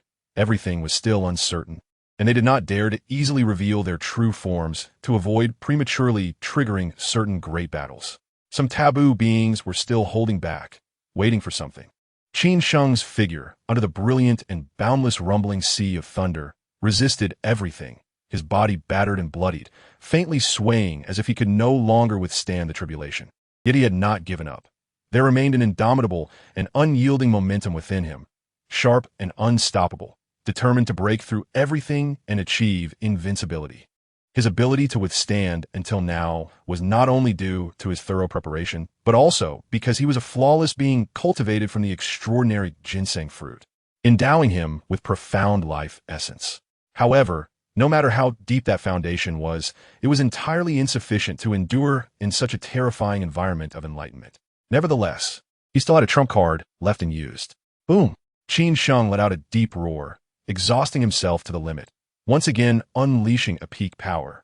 At this moment of near annihilation, his death and silence technique subtly underwent a transformation, its power becoming increasingly exquisite and formidable. This round of desperate explosion broke through the sea of thunder once more, reversing the cosmos and taking a great step forward, almost reaching the endpoint of the tribulation. The entire universe trembled gently, as if there were signs of success in enlightenment. This situation slightly astonished the taboo beings, surprised that this practitioner from the end of the Dharma age was so powerful and tenacious. However, enduring the tribulation under such drastic changes was destined to be futile. Boom! 3 taboo beings seemed to relay each other in their attacks, unleashing forbidden power from the depths of the starry sky, even stronger and more terrifying than before, as if someone had truly revealed their true form. Qin Feng's expression turned grave as he faced the lethal threat of complete annihilation once more. Given his current situation, it was utterly impossible for him to withstand it again. Defeat seemed to be his destiny. At the same time, the Lord of the Divine Court and the Master of the Ancient God Palace commanded the Ziwei Divine Court and the Ancient God Palace to unleash a mythic formation, vast and mighty, as if an endless divine sea was cascading from the 9 heavens to suppress the Guardian Mountain. The Lord of the Divine Court stepped forward in his true form, his figure radiant and transcendent, resembling an unparalleled deity above the mortal realm, capable of overwhelming everything in the world. He seemed to reside at the pinnacle of myth, raising his hand to press down an immense and extraordinary power descending, collapsing the vast stars, shattering the void, causing all things in the world to wither, showcasing an unmatched power of the mortal realm. Even the master of the Guardian Mountain wore a serious expression, preparing to respond with all his might, especially since there was also a master of the Ancient God Palace who was equally formidable. The master of the Guardian Mountain fully unleashed the formation of the Guardian Mountain. An endless ocean of ancient biological shadows surged forth, an imposing and powerful mythic aura flowing, as if to evolve into a vast and magnificent mythic scene. He stood firmly on the Guardian Mountain, stabilizing the 8 directions, and also struck forcefully, his ancient figure towering and seemingly unshakable, ready to take on 2 opponents. However, while the master of the Ancient God Palace struck the Guardian Mountain with the Forbidden Zone formation, he seized the opportunity to bypass the master of the Guardian Mountain and aimed to strike at the Dragon Abyss Emperor, intending to bring him down. He reached out and inexplicably drew out a supreme sword with extraordinary aura, then directly slashed toward the Dragon Abyss Emperor. Boom! A sword light seemingly transcending the mortal realm erupted through time and space, its edge sharp and extraordinary, capable of annihilating everything in the world. This sword was so swift that even the master of the Guardian Mountain could not intercept it in time. He was currently bearing the full brunt of the Lord of the Divine Court and 2 other Forbidden Zone formations, and there was no way he could block it all. The Dragon Abyss Emperor felt the power of the Ancient God Palace Master's sword, his expression calm, his gaze still cold and sharp. With his strength, he would not fear any taboo giant. Clang! A resonant bell sound echoed, resounding throughout the universe, transmitting the supreme authority that transcended all races and beings. As if a true dragon had returned, layer upon layer of bell waves shattered the void, breaking through patches of emptiness, as if to open a certain path and connect with something. At the same time, the Dragon Abyss Emperor casually threw a punch, his fist radiating golden light, illuminating the vast, deep space. The power of his fist, guided by the true dragon's path, was fully displayed, grand and imposing, surpassing all ancient beings. Not much weaker than the master of the Ancient God Palace. He had also once cultivated the true dragon path and ventured far. But he did not take the path of complete transformation into a true dragon. Rather, he engaged in super-specified cultivation guided by the true dragon's method. Boom! A more terrifying and grand collision erupted, endless brilliance exploding on the battlefield. The scene awe-inspiring and horrific, a chilling aura penetrating every corner of the starry sky. There was no longer a peaceful place in this world. Moreover, not only was the battlefield of the Ziwei Divine Court, the Ancient God Palace, and the Guardian Mountain shocking. The battle aboard the bronze ancient ship was equally terrifying, shaking the ancient world. Two supreme figures seemingly standing in myth were engaged in a bloody struggle, occasionally revealing terrifying shadows, reflecting the astonishing battle scene within. Moreover, waves of terrifying auras surged from the bronze ancient ship, shaking the universe and disrupting the mortal realm. Even the bronze ancient ship had been struck with new wounds and scars. A transcendent and unparalleled mythic forbidden zone could barely withstand such a level of battle. However, the bronze ancient ship was certainly not going to sink like this. The multiple mythic formations still surged mightily, raising endless terrifying waves, cascading transcendent mythic splendor, embodying a sense of grandeur and immortality. The path of protection was ethereal and illusory, indeed a path that led to death. The Lord of the Divine Court clashed fiercely with the Master of the Guardian Mountain, his expression cold and murderous, indifferent to the ages. Hearing this, the Master of the Guardian Mountain scoffed contemptuously and did not respond. The statement about the path of protection being ethereal and illusory was not incorrect. It may indeed lead to death. Strongly opening the path of protection, everything above would be unknown. Yet sometimes, the unknown could also be a way out. It is said that the mythic dead end within the mythic forbidden zone could lead to the mythic realm, but that path was indeed a confirmed absolute dead end. However, the path of protection was different. It did not bear the numerous dangers of the mythic dead end. What lay ahead was merely an absolute unknown. They forcibly opened the path of protection amid this mythic upheaval. Although there was a great possibility of getting lost along the way, not knowing how one might die, it was not impossible to truly find and reach another vast realm of existence in myth.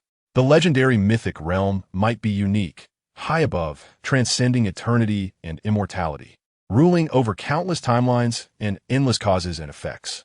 It was not necessarily the only place of mythic existence. At the very least, this vast universe theoretically could cultivate myth. Therefore, there should also be other realms of myth. In this boundless chaos and emptiness, so-called myth should not be unique. Such a mythological upheaval is bound to affect countless timelines and spaces. Even the black box, which is absolutely outside of mythical causality, has been impacted. Those worlds that have already given birth to myths will inevitably be affected as well. Therefore, leveraging this mythological upheaval to forcibly open the path of protection is theoretically possible to reach other mythical realms and completely escape outside the black box. As for whether such an escape would have other unbearable consequences or dangers, they do not know. But in any case, they still want to fight. Rather than staying in this black box of a mundane world waiting for the blank to arrive, praying for the mercy of the terrifying beings outside the black box, it is better to try to transcend and stand independently outside the causality of the black box. In that case, the future years and causality of the black box would also be dark for them, and theoretically, they would be beings outside the black box, perhaps truly able to break free from that inherent blank fate. Moreover, the terrifying beings outside the black box will absolutely not pay attention to what happens inside the black box. It needs to remain dark. No matter what they do, the terrifying beings outside may not necessarily know. However, all of this is merely theoretical, an ideal scenario inferred from many truths. What the reality is, the master of the path has no absolute certainty, but he still wants to try, unwilling to guard the black box and wait for death. He had once advised the emperor of eternal dust to self-slice and take residence in the path-guarding mountain, waiting for the path of protection to reopen. If there were such an unparalleled emperor of the mundane, like the emperor of eternal dust, then today this path of protection would undoubtedly open smoothly, and they could respond to more unknown situations along the way. Unfortunately, the emperor of eternal dust back then was unwilling to self-slice no matter what. In his eyes, self-slicing a knife means severing the invincible realm, truly cutting off the path to myth. As long as one remains invincible, the path to myth can be seen. Perhaps that supreme deity did not want to ascend to myth, but rather to become a myth. The emperor of eternal dust may not have been driven away by the master of the divine court. Perhaps he truly discovered another way out, which is why he chose to leave. Even if you truly find the correct path, if the causality of the black box leaks, you will inevitably face reckoning. Destina Tuti, the master of the divine court, seeing the master of the path still resolute, felt anger towards such stubborn individuals, doing useless things and adding trouble for him. The so-called path of protection is merely an ideal way out, a conjecture made out of thin air, with a success probability that is almost zero. They underestimated the black box, underestimated those terrifying figures standing above eternity, and the delusion of escaping is extremely foolish. If an accident truly occurs, it might lead to his dereliction of duty, failing to guard the order of the black box, and he might even be obliterated with a snap of the fingers. However, the master of the divine court cannot convince the master of the path and the emperor of Long Yuan. People like them naturally have their own beliefs, hard to shake. With different stances, they can only fight, even if they are almost impossible to truly escape, with a very low probability. They are basically destined to get lost along the way, unable to find the correct direction. But as long as there exists a possibility of an accident, the master of the divine court still has to fulfill his duty of guarding. Boom! The emperor of Long Yuan and the master of the path joined forces to withstand the assault of the lord of the ancient god palace and the master of the divine court, once again striking the void, erupting a magnificent mythological commotion. It seems the path of protection is about to open. This time, the grand commotion also made many taboo beings in the world look forward, their eyes faintly flashing with ancient brilliance. The existence of the path of protection is known to quite a few taboo beings, although in fact, most taboo beings still do not understand the truth of the so-called black box. For example, Qin Feng also explored for hundreds of thousands of years before deducing some truths. Many taboo beings are simply waiting in slumber for the arrival of the mythical land. But even if they do not understand many truths, the path of protection is ultimately a possible way out. Rather than waiting in agony for the mythical land to arrive at an unknown time, it is better to give it one last shot on the path of protection. Therefore, in fact, some taboo beings are waiting for the master of the path and the emperor of Long Yuan to open the path of protection. Although this was not in their initial plan, the opportunity is in front of them, and some of them faintly sense that it might be worth a try. Perhaps they could see another world outside. Just then, another equally grand and extraordinary commotion erupted, and the universe's domains instantly burst forth with boundless phenomena, 10,000 sounds roaring, almost overwhelming all fluctuations. Even the so-called supreme taboo giants, the might of the mythological forbidden zone, was faintly overshadowed because someone has successfully attained enlightenment. A person stands at the pinnacle of the starry sky, surrounded by divine light shining brilliantly, like an eternal sun, fierce and overwhelming, the aura of the emperor spreading, sweeping through the universe, pressuring the ancient mundane. His gaze, fierce and supreme, looks down on the past and present, shaking the heavens and earth, causing the stars to tremble, and all beings to bow in submission. The supreme heart of the heavens resonates with him to the utmost. Myriad orders and radiant light weave around him, reflecting the supreme and resplendent paths. Auspicious colors rising, and the shadows of ancient divine beasts can be seen fleeting. Such phenomena, grand and unparalleled, celebrate the birth of a cosmic overlord, opening a new era, standing supreme in the world. Qin Feng has indeed succeeded in attaining enlightenment. This left those taboo beings who had been crazily attacking him somewhat dumbfounded. No one expected that, seeing him about to fall due to his waning momentum, he would actually charge forward at the last breath. Qin Feng was indeed on the verge of collapse. It was basically impossible for him to succeed in enlightenment. He was bound to be struck down. The situation he faced was too difficult. No one could have made it through. His true body also found it hard to assist him. But he actually always had enough confidence to attain enlightenment, because he possessed an opportunity that ordinary seekers of enlightenment absolutely do not have, the immortal elixir. Before crossing the tribulation for enlightenment, he had sealed a portion of the pre-refined immortal elixir deep within his heart, sourced from the eastern peach tree. The Three Lives divine flower has always been proud, not paying much attention to the true body, but the eastern peach tree is still normal, allowing the immortal elixir to be harvested and refined.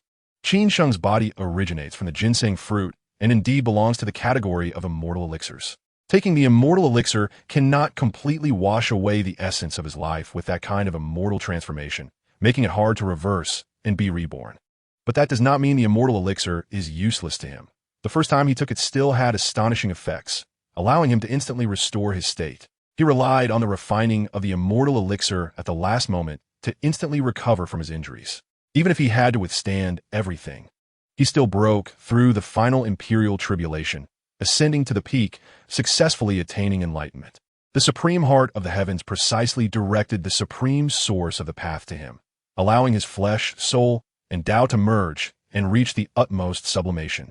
In just the blink of an eye, he completely stepped into that invincible realm, shaking the past and present, pressuring the world's taboos, looking down on the universe. The emergence of the current emperor also led to the rapid formation of a myriad of shackles, standing supreme alone, no longer allowing others to attain enlightenment. Those unparalleled prodigies in the world felt this myriad of shackles, their expressions darkening, believing that the path of the current emperor had been severed. The vast majority also believe that this golden era has thus come to an end, because there is no longer any suspense. No matter how monstrous those unparalleled prodigies are, no matter how they struggle, it has all lost its meaning.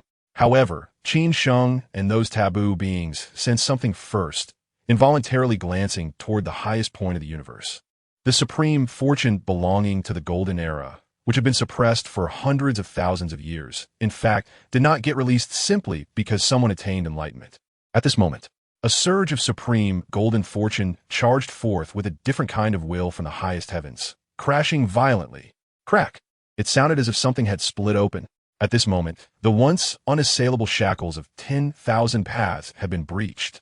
Although the shackles still suppressed everything, a flaw had appeared. A supreme force was rampaging through the universe, resisting the shackles of 10,000 paths, unwilling to be suppressed. This situation could be described as a clash between two wills of the supreme heavens. One will sought to dominate alone, while the other still aimed to release the supreme golden fortune, refusing to allow this era to end, granting a final opportunity for invincibility. Some forbidden beings sensed this occurrence and were also quite astonished. This situation was absolutely unprecedented, never seen from ancient times to the present. Although the breach in the shackles of 10,000 paths was only a small one, the possibility of continuing to attain the Tao was still nearly impossible, remaining a dead end, but it could no longer be deemed an absolute dead end.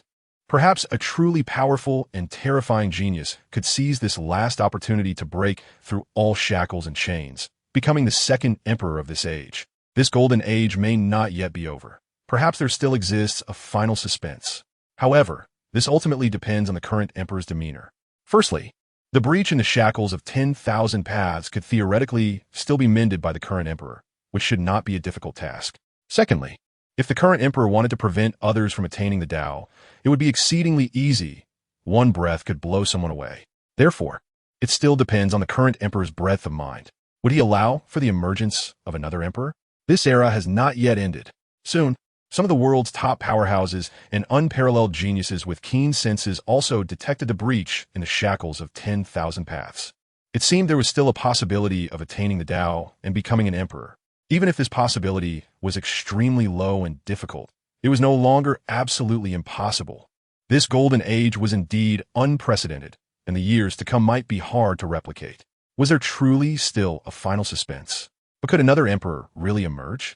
Some of the top existences in the world were shocked at this thought, but it was still just speculation. The future remained uncertain, and no one could predict it. The unparalleled geniuses standing at the forefront of the world now regained their momentum, their eyes shining with sharp brilliance, as if they were determined to continue competing on the path to invincibility, riding the wave of golden fortune and grasping that final opportunity. This golden age has not yet ended. Even with its brilliance already manifested, it still surged with overwhelming splendor and excitement. There remained a final suspense that was extremely difficult to grasp. How this era would ultimately conclude was anyone's guess. But at this moment, no one could think too much. The major forbidden zones were still clashing fiercely, with colossal figures battling it out, the path of protection about to open, and many forbidden beings set to emerge. A catastrophic disaster was likely still unavoidable. A newly emerged emperor would not necessarily be able to suppress this unprecedented calamity. Chapter 59. Qin Feng in this battle, deciding life and death. The battlefield of the purple micro-divine court, the ancient divine palace, and the guardian mountain has always been the most astonishing and terrifying. Waves of mythical brilliance erupted one after another, with transcendent and shocking shockwaves wreaking havoc across the cosmic realms, destroying the hearts and minds of all beings, leaving them in a state of confusion and trembling. The Lord of the Divine Court, the Master of the ancient divine palace, the Master of the Guardian Mountain, and the Dragon Abyss Emperor had long unleashed their true power, holding nothing back and exerting their full strength. Yet, even though the Lord of the Divine Court and the Master of the ancient divine palace were unmatched in the mortal realm, their terrifying power was indeed worthy of being called true gods of the world. The master of the Guardian Mountain was equally formidable, an ancient emperor of the native universe, who had once created countless invincible legends, and was known in the past as the Holy Emperor of the Six Paths. Today, the world naturally refers to him by this supreme title. For the forbidden beings of the world, the Holy Emperor of the Six Paths is the ruler of a supreme mythical forbidden zone, with a clear stance, whose very existence is the master of the Guardian Mountain.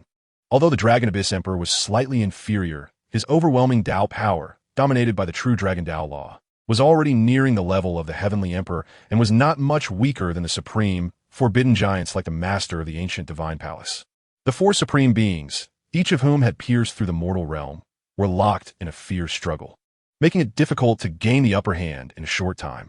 As the Lord of the Divine Court watched the Dragon Abyss Emperor continuously strike at the void, he felt that the path of protection was becoming increasingly accessible, causing even his eternally tranquil mind to stir slightly.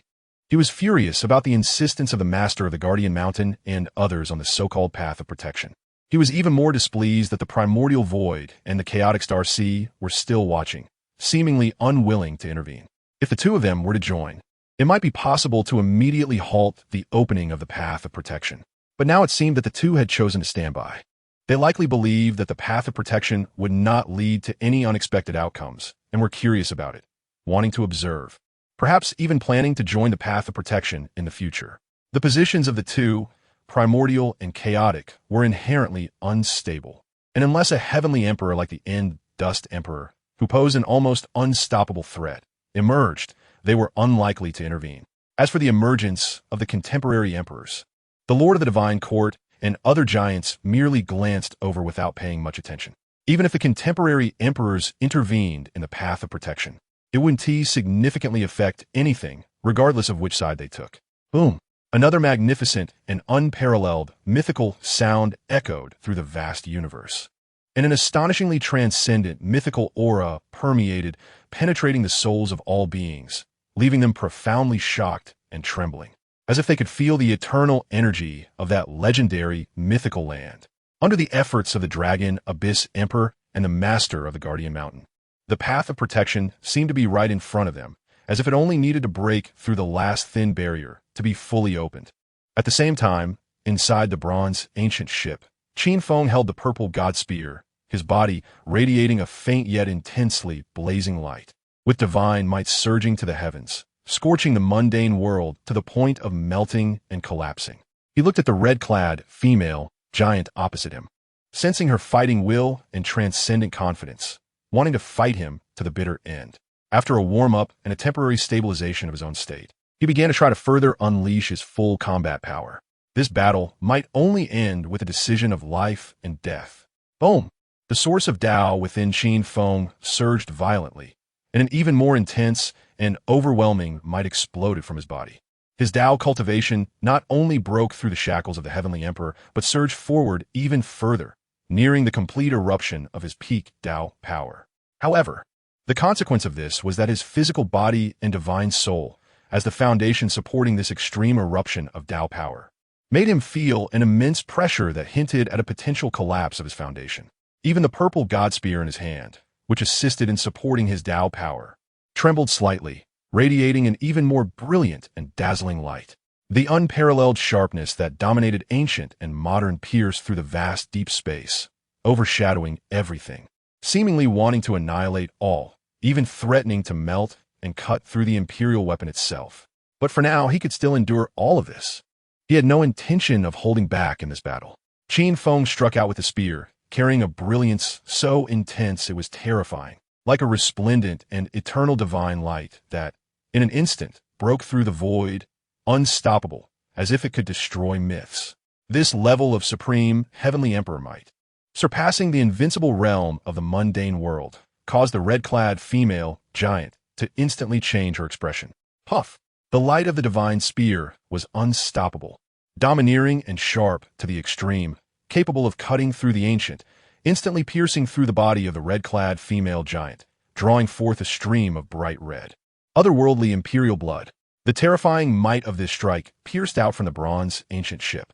It truly overshadowed everything, with transcendent heavenly emperor energy descending, incredibly shocking the mortal realm, causing even the forbidden beings to tremble in their hearts.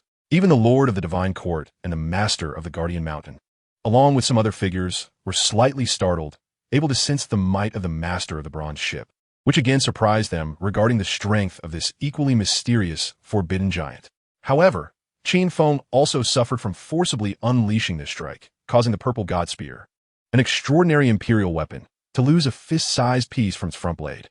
His physical body also sustained some fundamental damage, and it would not be easy to recover. The threefold mythical formation of the bronze ancient ship continued to erupt with maximum power, converging supreme might towards the red-clad female giant, also posing a substantial threat and continuously inflicting injuries upon her.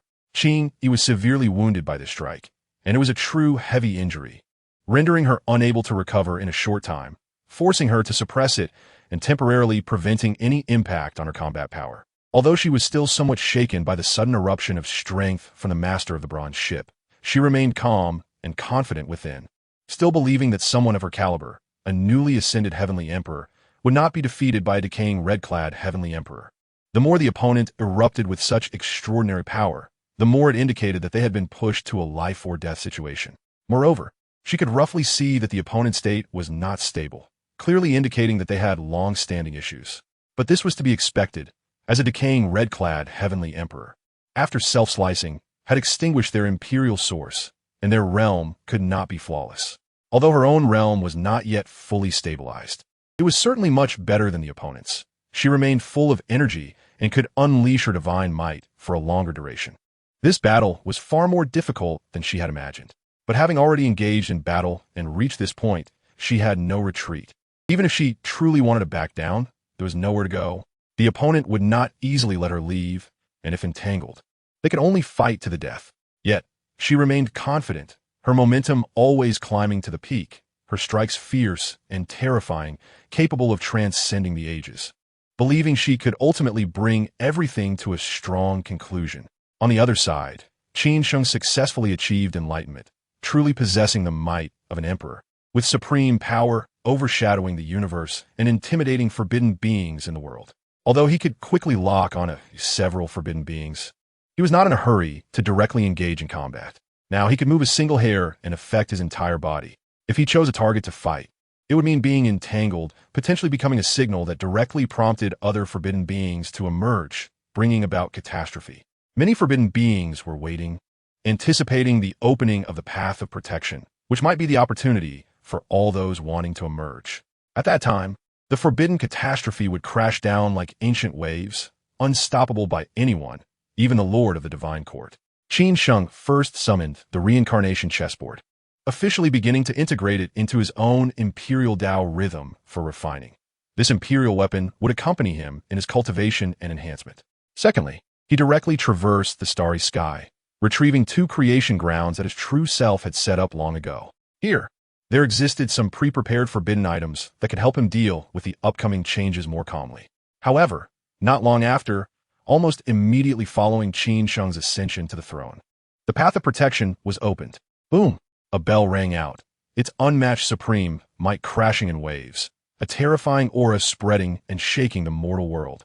The Dragon Abyss Emperor's strike ultimately broke through that layer of temporal barrier, connecting to the turmoil of a mythic upheaval. A massive rift was torn open in the starry sky, and an incredibly brilliant and surreal chaotic light poured forth. It emitted a transcendent and profound aura, allowing everyone in the world, including forbidden beings, to feel a shock of transcendence over the mundane. The surging cascade of chaotic light did not possess a terrifying power that the emperors could not easily resist. Yet, that supreme and transcendent aura was clearly not the pure mundane essence found within the black box. It was intertwined with true mythology. Almost at that moment, rumble, the entire universe seemed to be completely activated, and a countless number of forbidden powers erupted at once. Towering figures of unparalleled might emerged from the deep void, some from the mythic forbidden zones, each exuding a powerful presence, shaking the ages, and their scattered auras were truly invincible. The entire mythic forbidden zone of the Guardian Mountain simultaneously crashed into the rift of the path of protection, its majestic and eternal might descending, suppressing this entrance. The lord of the divine court and the master of the ancient god palace looked on with expressions of extreme coldness and murderous intent. This time, the opening of the path of protection still could not prevent success. It was inevitable that some would step in, seeking the elusive realm beyond. What they could do now was probably to try to stop more people from entering or hope that no one could find the right direction on the way, ultimately getting lost and perishing in the unknown realm, with all causality submerged. And at that same moment, a catastrophic disaster erupted. In an instant, 9 forbidden beings emerged from the depths of the universe, brazenly launching calamity, their hands covering the vast starry sky, refining all beings, extracting pure life essence. And this was just the beginning. More forbidden figures would soon break free. In particular, there were the figures of evil giants riding out of the mythic forbidden zones, their true forms standing at the pinnacle, looking down upon the mortal realm, backed by the might of the forbidden zone, devouring the universe's sentient beings participating in this disaster. For a moment, the universe shook, the vast starry sky ravaged by the forbidden, all things withering, and the beings of the mortal realm lamenting and wailing, crushed by the calamity without any resistance. The forbidden beings were cold and ruthless, indifferent to all in the mundane, wielding the power of life and death. Reaping the brilliant vitality of this golden era, the people shouted the name of Qin Feng, the Lord of Eternal Life City, praying for this newly ascended emperor to suppress everything and stop the calamity. Naturally, Qin Feng had already acted in advance, possessing an invincible power, standing at the peak of the universe, and he found it hard to stand by. However, how much could he alone resist? His true self was currently embroiled in a life-and-death battle and could not intervene, and even his true self might not necessarily emerge victorious in the end. Each had their own battlefield and could only do their best. Chapter 60. The Path of Guardian, Catastrophe, and Calamity in the Chaotic Star Sea, a unique mythological forbidden zone, lies a vast ocean of chaos as dark as ink. Within it float numerous brilliant stars, seemingly fragments of a mysterious night sky torn from a mythological universe. Grand and exquisite, transcendent and supreme. At this moment, a towering and awe-inspiring figure emerges from the chaotic star sea, exuding an imperial might that seems capable of shattering eternity. With each step he takes, the vast starry sky trembles, the stars shift, and the light of countless stars follows him. As if he is the ruler of the cosmos, the ancient emperor of star authority. Those forbidden beings need not even look. They can recognize him simply by feeling his power.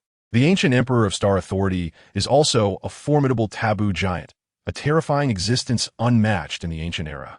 Now that he has emerged, his divine might is overwhelming as he crosses the starry sky directly toward the path of Guardian. This surprises many forbidden beings.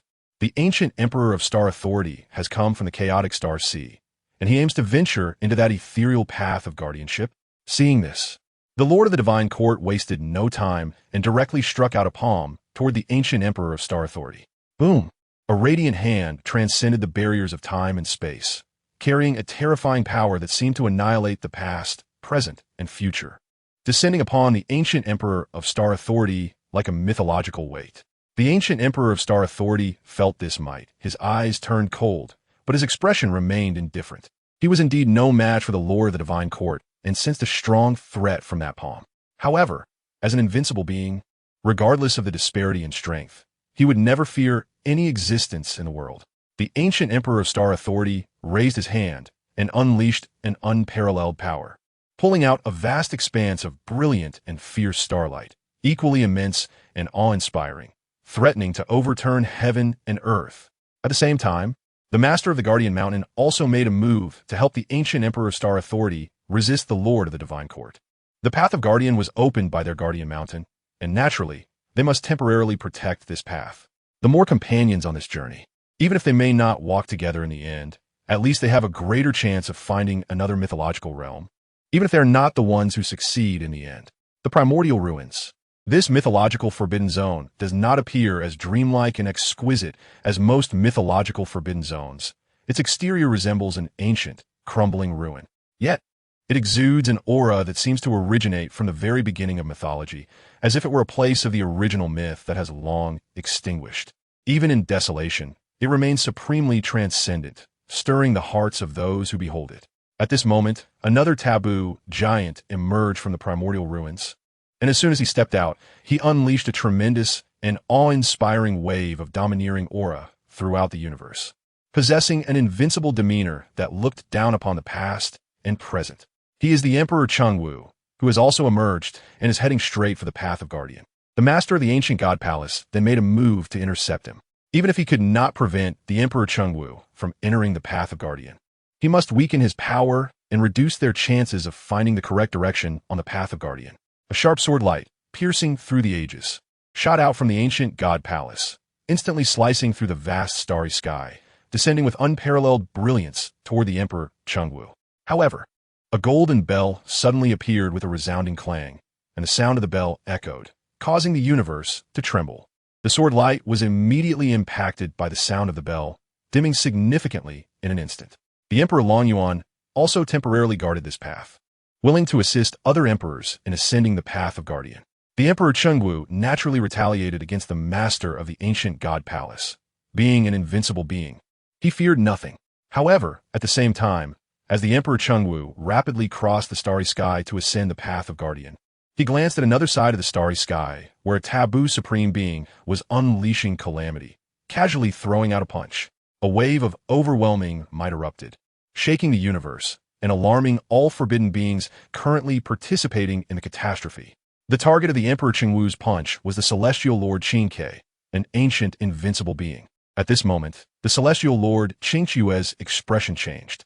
He had not yet encountered any obstruction from the current emperors and other supreme beings, and could have harvested lives at will without restoring his realm. But now, faced with the sudden and supreme might of the Emperor Chengwu, he had no choice but to fully restore his realm. Otherwise, he would suffer severe injuries, and the situation would worsen instantly. Boom! The celestial lord Qin Feng's momentum surged to its peak, his divine might overshadowing the ages, surpassing the mundane world. The heart of the supreme heavens roared, and the myriad paths of heaven and earth moved with him, as if a great emperor had reappeared. He struck out a palm, as if summoning a hurricane that would shatter the void in an instant, with boundless might, as if to overturn the universe and the stars. Bang! A terrifying collision erupted, sending out waves of shock. The celestial lord Qin Feng blocked the Emperor Chengwu's strike. But this was not the real issue. The real question was whether the Emperor Chengwu would become a supreme being of a different path, thus intervening to resist the calamity. However, soon, the celestial lord Qin Feng and other forbidden beings discovered that after the Emperor Chengwu struck the celestial lord Qin Feng with a punch, he then delivered another punch to the Emperor Chengwu, before breaking through the vast starry sky and stepping into the path of Guardian. It seemed as if his strikes were merely casual, perhaps driven by a sense of discontent, wanting to slightly pressure these calamity supremes and wear down their strength a bit, contributing a little to the beings of the mortal realm. But that was all. The path the Emperor Chengwu sought in his heart was no longer limited to the beings of the mortal realm. The mundane affairs of this world could not obstruct his pursuit of the path to realms beyond. With the master of the Guardian Mountain and the Emperor Longyuan guarding the path of Guardian, a total of 8 taboo supremes emerged, clear in their objectives, and directly entered the path of Guardian. The Lord of the Divine Court and the Master of the Ancient God Palace found it difficult to obstruct them, which further fueled their dissatisfaction with the 2 supreme giants from the primordial and chaotic realms, who remained indifferent and did not take action. Even 2 giants from those forbidden zones stepped out to join the path of Guardian. However, in fact, even if they were the rulers of forbidden zones, and the other forbidden beings residing within those zones, their status was theoretically equal. They were all invincible beings, and no one was truly willing to be beneath another. The rulers of forbidden zones could not command the forbidden beings beneath them. The Lord of the Divine Court and the Master of the Ancient God Palace were similar. For instance, during this opening of the Path of Guardian, they also could not summon the forbidden beings within their own zones to intervene. But since they resided in their forbidden zones, their basic stances should align, their interests should not conflict, and at least they should not be enemies. If a terrifying emperor capable of threatening the forbidden zone were to appear, they should join forces to eliminate it. However, it was clear that making efforts to obstruct the Path of Guardian did not align with the interests of most forbidden beings. Even the 2 supreme giants from the primordial and chaotic realms were, in fact, willing to guard but also chose not to intervene in the Path of Guardian. The 8 taboo supremes, from their true bodies emerging to stepping onto the Path of Guardian, moved at incredible speed, taking only a blink of an eye. All were invincible beings, and no one acted slowly. In fact, during their journey onto the path of Guardian, 6 of these 8 taboo supremes casually struck out at the Calamity Supremes. Though they had become forbidden beings, they generally looked down upon unleashing calamities. They simply took action when they could not bear to see it, exerting a bit of their strength. Finally, the master of the Guardian Mountain and the Emperor Longyuan also stepped into the path of Guardian. A total of 10 taboo supremes entered the path of Guardian. Upon stepping into this path of Guardian and feeling the endless chaotic light and shadow here, even those supremes were still unclear about what the path of Guardian was at this moment basically understood. The so-called path of Guardian is, in fact, an unprecedented mythological upheaval, tearing apart the past and future, bringing forth the mythological aura of many realms beyond, mixed with the rich mundane essence of the mortal world, rushing toward the unknown depths of time and space. They opened up this path of protection, and perhaps from the mythic aura within, they could trace back and find another realm of myth existing outside the world, rather than that eternally lofty land of myth. But this is merely a theoretical possibility. In reality, hope is still quite slim, truly elusive. For instance, if 10 supreme beings stand on the path of protection, it is difficult to discern direction. Not much better than being in a realm of nothingness. In fact, this place might very well be within the realm of nothingness, just that it has been forcefully connected by a vast and boundless temporal passage due to mythic upheaval. The 10 sovereigns do not necessarily need to unite. They each rely on their feelings, capturing the mythic energy in the void, each walking their own path. Some may start off together, but will soon diverge. Even the Lord of the Path and the Lord of the Dragon Abyss do not walk in the same direction. They each have their own perceptions and intuitions, and trust their own judgments. Soon, the 10 sovereigns completely scatter, unable to sense each other's energy, moving far away in their own directions. However, not long after, one of the sovereigns returned. He walked to the end and reached a dead end, having no choice but to retreat. Fortunately, he could still turn back, as this was just a small stretch of road forcefully connected. If he could not correctly reach the grand passage torn apart by mythic upheaval, he would inevitably get lost. In the end, this sovereign chose to exit the path of protection and instead join the calamity and disaster. At the moment the path of protection was connected, the 9 supreme taboos simultaneously manifested their true forms and directly unleashed calamity. The overwhelming, layered evil and bloody aura instantly filled the universe and starry sky. It made all beings in the world realize the impending disaster, but they were powerless to resist, only able to pray for the current sovereign or the supreme beings of alternate paths to suppress the calamity. A chilling and terrifying figure loomed in the starry sky, exuding an unparalleled, horrifying aura, and the starry sky was instantly plunged into darkness, like an insatiable black hole swallowing endless light, transmitting darkness and terror, briefly devouring all living beings. He was the ancient emperor of the South Abyss, also an invincible being from the former great universe. However, the ancient emperor of the South Abyss had not yet truly begun to devour the living.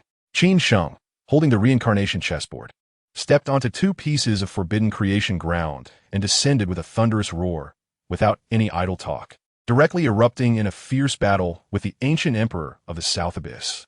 The other disaster sovereigns, seeing this, felt a slight sense of relief. No matter how powerful the current sovereign was, he would be stretched thin and unable to simultaneously block all of them.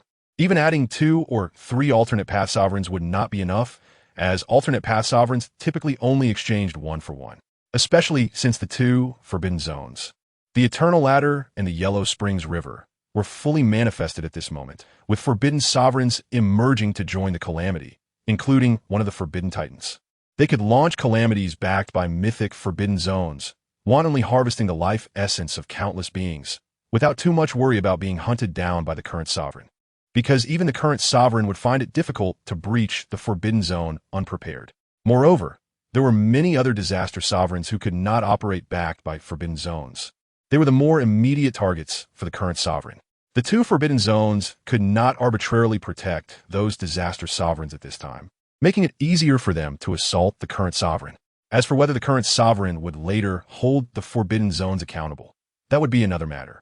It is even uncertain whether this current sovereign could survive this calamity.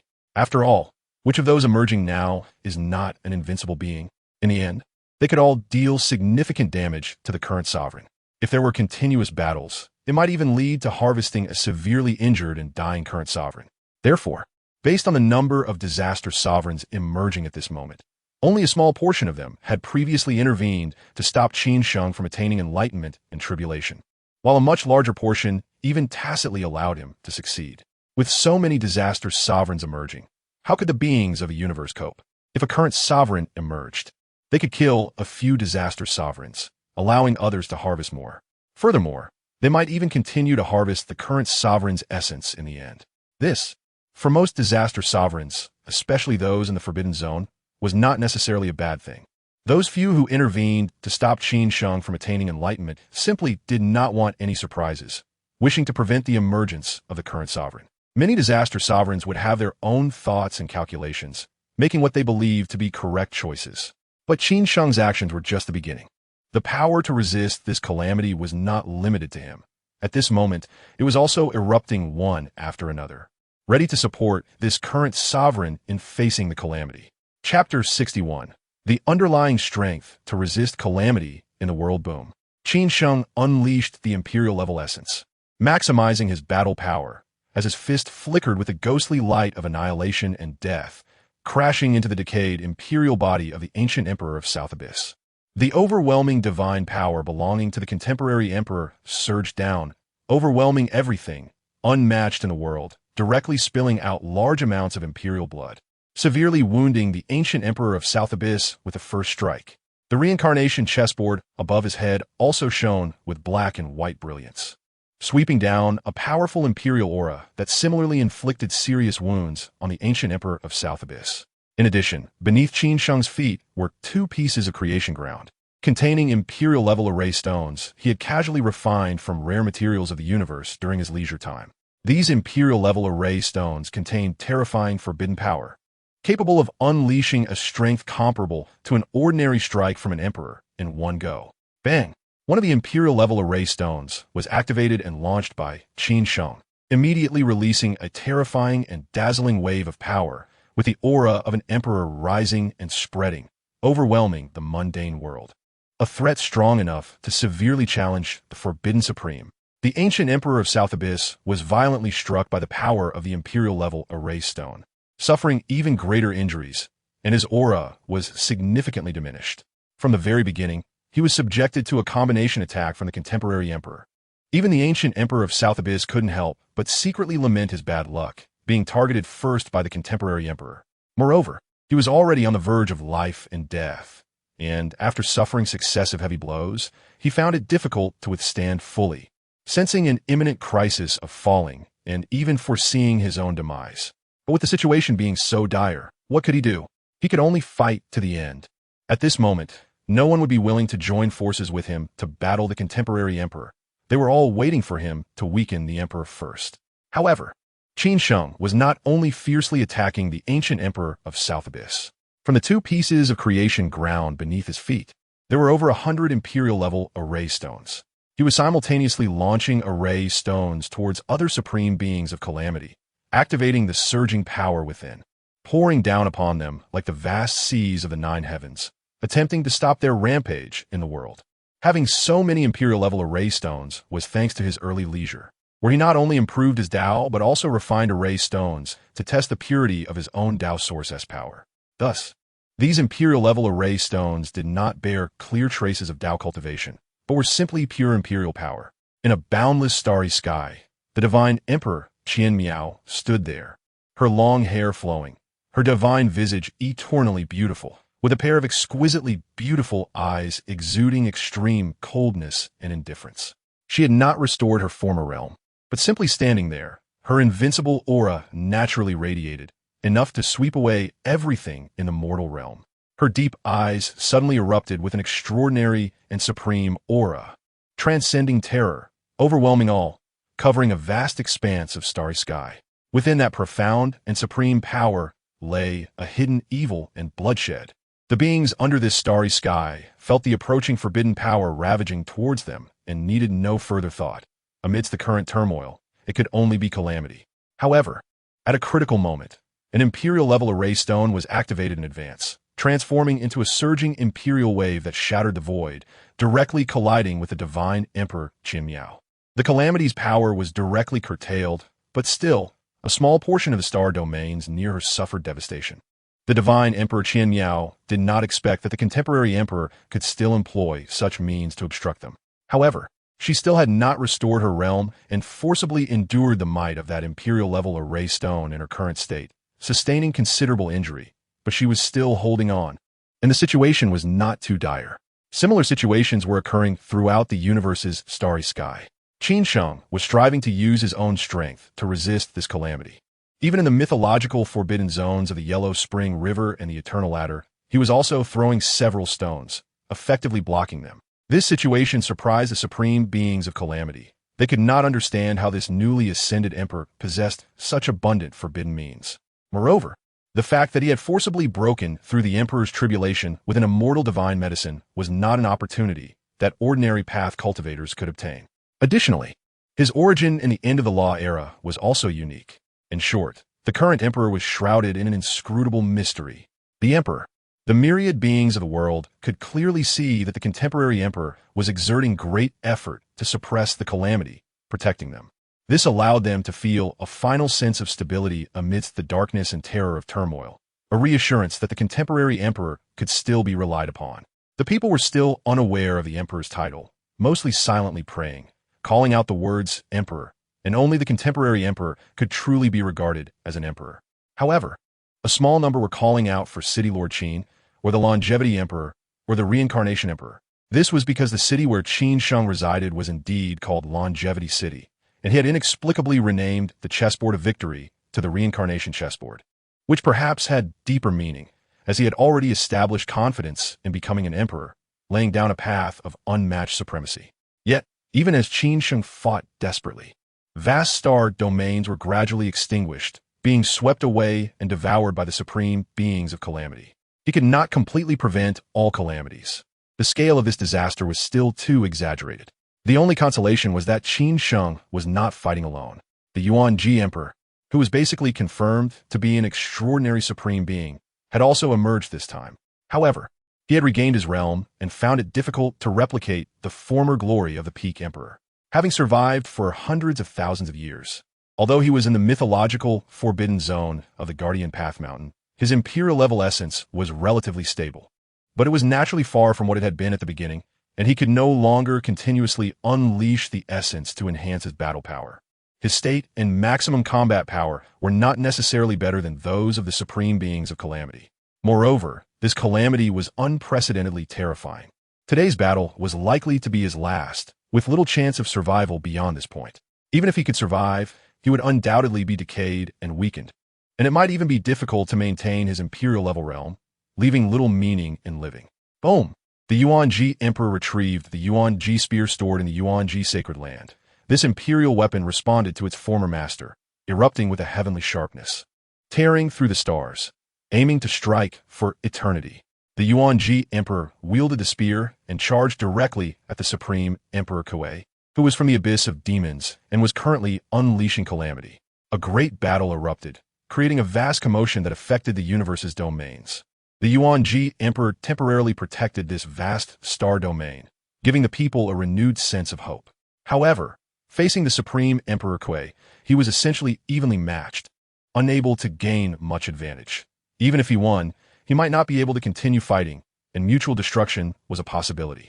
Even with the Yuan-Ji Emperor, this calamity was still terrifying and dark, with countless beings continuously being devoured.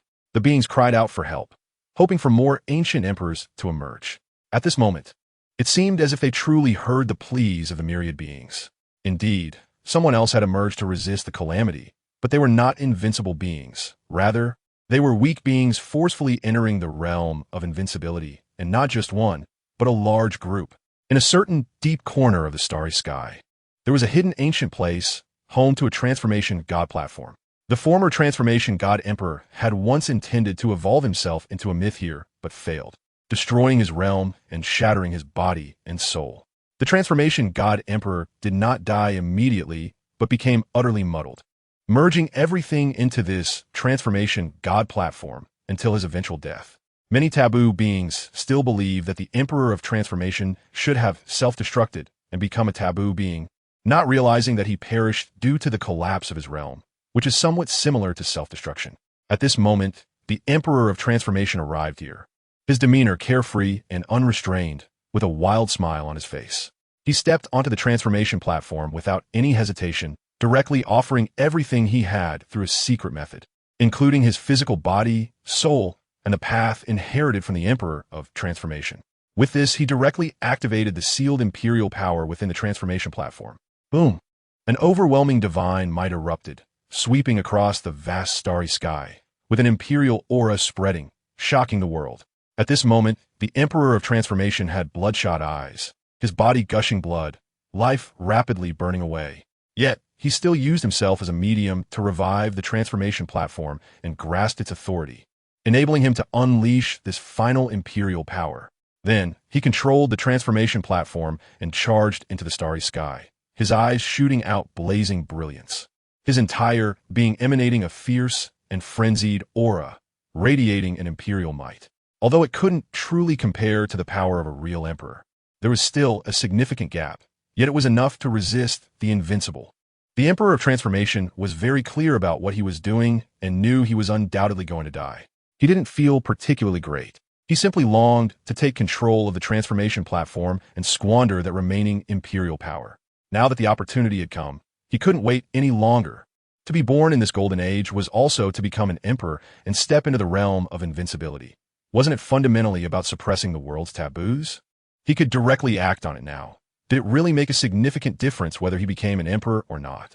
The Emperor of Transformation drove the transformation platform straight towards the celestial sovereign of the Azure Sparrow, with an unmatched momentum, smashing through the starry sky and causing ripples akin to the might of an emperor's strike. The celestial sovereign of the Azure Sparrow noticed the transformation platform and the Emperor of Transformation, and his brow furrowed slightly. With his realm, he could naturally see at a glance that there was something wrong with the transformation platform. A mere prince dared to confront him with such means? Although he wasn't afraid, it indeed posed some trouble and could to some extent hinder him. Other taboo beings also sensed the imperial might of the transformation platform immediately and could easily discern the secret within. They could even roughly guess the cause of the Emperor of Transformation's death back then. Rumor had it that the Emperor of Transformation treated the word myth as a great path to comprehend and cultivate, aiming to create a path of earthly myth. Indeed, he forcibly carved out a path, but his ambition was too grand, ultimately leading to a dead end, resulting in his demise. Bang! The Emperor of Transformation collided with the celestial sovereign of the Azure Sparrow, possessing that unmatched might that was close to invincibility, effectively blocking his advance. Upon learning this truth, the world naturally held a measure of respect for the Emperor of Transformation. But he was not the only one. The king of the Qin looked at his master uncle, who had attained emperorhood in a bloody battle, the emergence of the great Emperor of Ung. Along with the Emperor of Transformation fighting taboo beings with the body of an ant. He had long since made up his mind and was maximizing the activation of his royal body's original source, aiming to evaporate everything and forcefully approach the might of great completion. After pushing his original source to the Sage Realm, he discovered that his original source could be activated infinitely, evaporating and sublimating in advance, stepping into the realm of invincibility ahead of time. But if he did so, his original source would naturally evaporate in a very short time, like a brilliant yet fleeting firework, shining only for a moment. However, seeing the current calamity, if he did not possess this power, it would be one thing, but he could perhaps go out and block the disaster, buying some time for his master uncle. He had also considered not acting, simply waiting to slowly cultivate to the realm of invincibility, perhaps to play a greater role in the future. But the invincibility of the future could not be used in the present. The brilliance of today, the role it played, would not necessarily be weaker than that of the future. The king of the Qin thought in his heart, but he was not conflicted. His resolve was as clear as that of the Emperor of Transformation. Why think too much about the future? Let us fight first. Even if he died, it wouldn't necessarily be a great regret. At least he had truly been invincible and had once shone with brilliance in the world. Boom! The king of the Qin evaporated his physical original source to the extreme, rapidly consuming it, but also caused his might to soar to the utmost, his body exuding a towering presence that could support the ages, standing tall in the earthly realm. Then, he directly attacked, choosing the monarch Hong as his enemy, violently unleashing the might of the great king's body, effectively blocking monarch Hong. The king of the Qin's strike revealed an invincible might, shocking the world. Even taboo beings could not immediately determine where the invincible might of the king of the Qin came from, only making some guesses. Qin Feng sensed the might of the king of the Qin and knew that this nephew had chosen to burn out his original source to act. He sighed slightly in his heart, but it couldn't change anything. This was the choice of the king of the Qin, and he would bear any consequences. After the emperor of transformation and the king of the Qin forcibly obtained invincible power to resist the calamity, another grand dynasty was prepared, directly emerging to fight against the disaster. A magnificent dynasty, with a towering aura and dragon energy soaring, suddenly flew out from an ancient planet, soaring into the starry sky. A vast and overwhelming might, approaching imperial level, poured out from this grand dynasty city. In the eyes of the world, the sight of this imperial city was astonishing, almost comparable to that of the mythological taboo zone. This was the grand imperial palace of the Shao dynasty, built by the former Shao emperor, enduring to this day. The 9 biological princes of the Shao emperor also emerged in this era. The 9 princes jointly activated and propelled this grand imperial city, capable of directly unleashing a surging, transcendent might that could shake the invincible. This also required the sacrifice of the 9 princes and even everyone in the entire imperial city. But they were equally willing to do so. Others in the imperial city were also willing to give everything, because their father, the emperor, gave birth to them, the 9 princes, and established this great immortal dynasty, seemingly for this very purpose. In the end, one of the 9 princes should be able to survive. The one who survives would be the true destined emperor, possibly achieving a remarkable transformation, breaking free from shackles, and becoming an emperor against the heavens. The 9 brothers shared a deep bond, indistinguishable from one another, all willing to give their all to assist the unknown one among them to reach the pinnacle. Boom! As the emperor of transformation, the king of the Qin, and the 9 princes of the Shao dynasty, along with the entire imperial city, joined the battle. The trend of the calamity was slightly resisted. Many taboo beings saw this situation and were quite surprised. They did not expect such resilience against the calamity to emerge in this golden age. Even without a contemporary emperor, they feared that some would still fight to the death. The battlefield of the calamity was like this. Meanwhile, the path of protection had gradually fallen silent. The Lord of the Divine Court and the Lord of the Ancient God Palace could not easily close this path of protection. The chaotic waves of myth were extremely turbulent and had to be allowed to settle naturally. They hovered above the taboo zone, overlooking the universe's sentient beings, currently only caring about that path of protection. As for the calamity, they would not intervene at all. Their vision had already extended beyond the black box, and they did not care about the weak beings within the black box. Even if the cosmic beings greatly diminished, they could quickly recover. Naturally, they could not waste energy to protect the beings of the earthly realm. Even emperors and invincible beings were the same. Emperors appeared from one era to the next. And even if they died, there would still be others, and it was all the same. As for the battlefield on the bronze ancient ship, boom! A terrifying commotion erupted, bursting out from the bronze ancient ship, even tearing apart the hull, the aftermath of the battle shocking the ages. Then, Qin Feng was slightly shaken off the bronze ancient ship, his right side almost crushed, bloodied, and clearly suffering from a horrific injury. The Lord of the Divine Court and some forbidden beings were taken aback by this scene, wondering if the master of the bronze ship was unable to defeat that mysterious giant and would perish here. However, those outside did not know that compared to Qin Feng, the red-clad female giant appeared even more serious, her realm more unstable, and her injuries even heavier.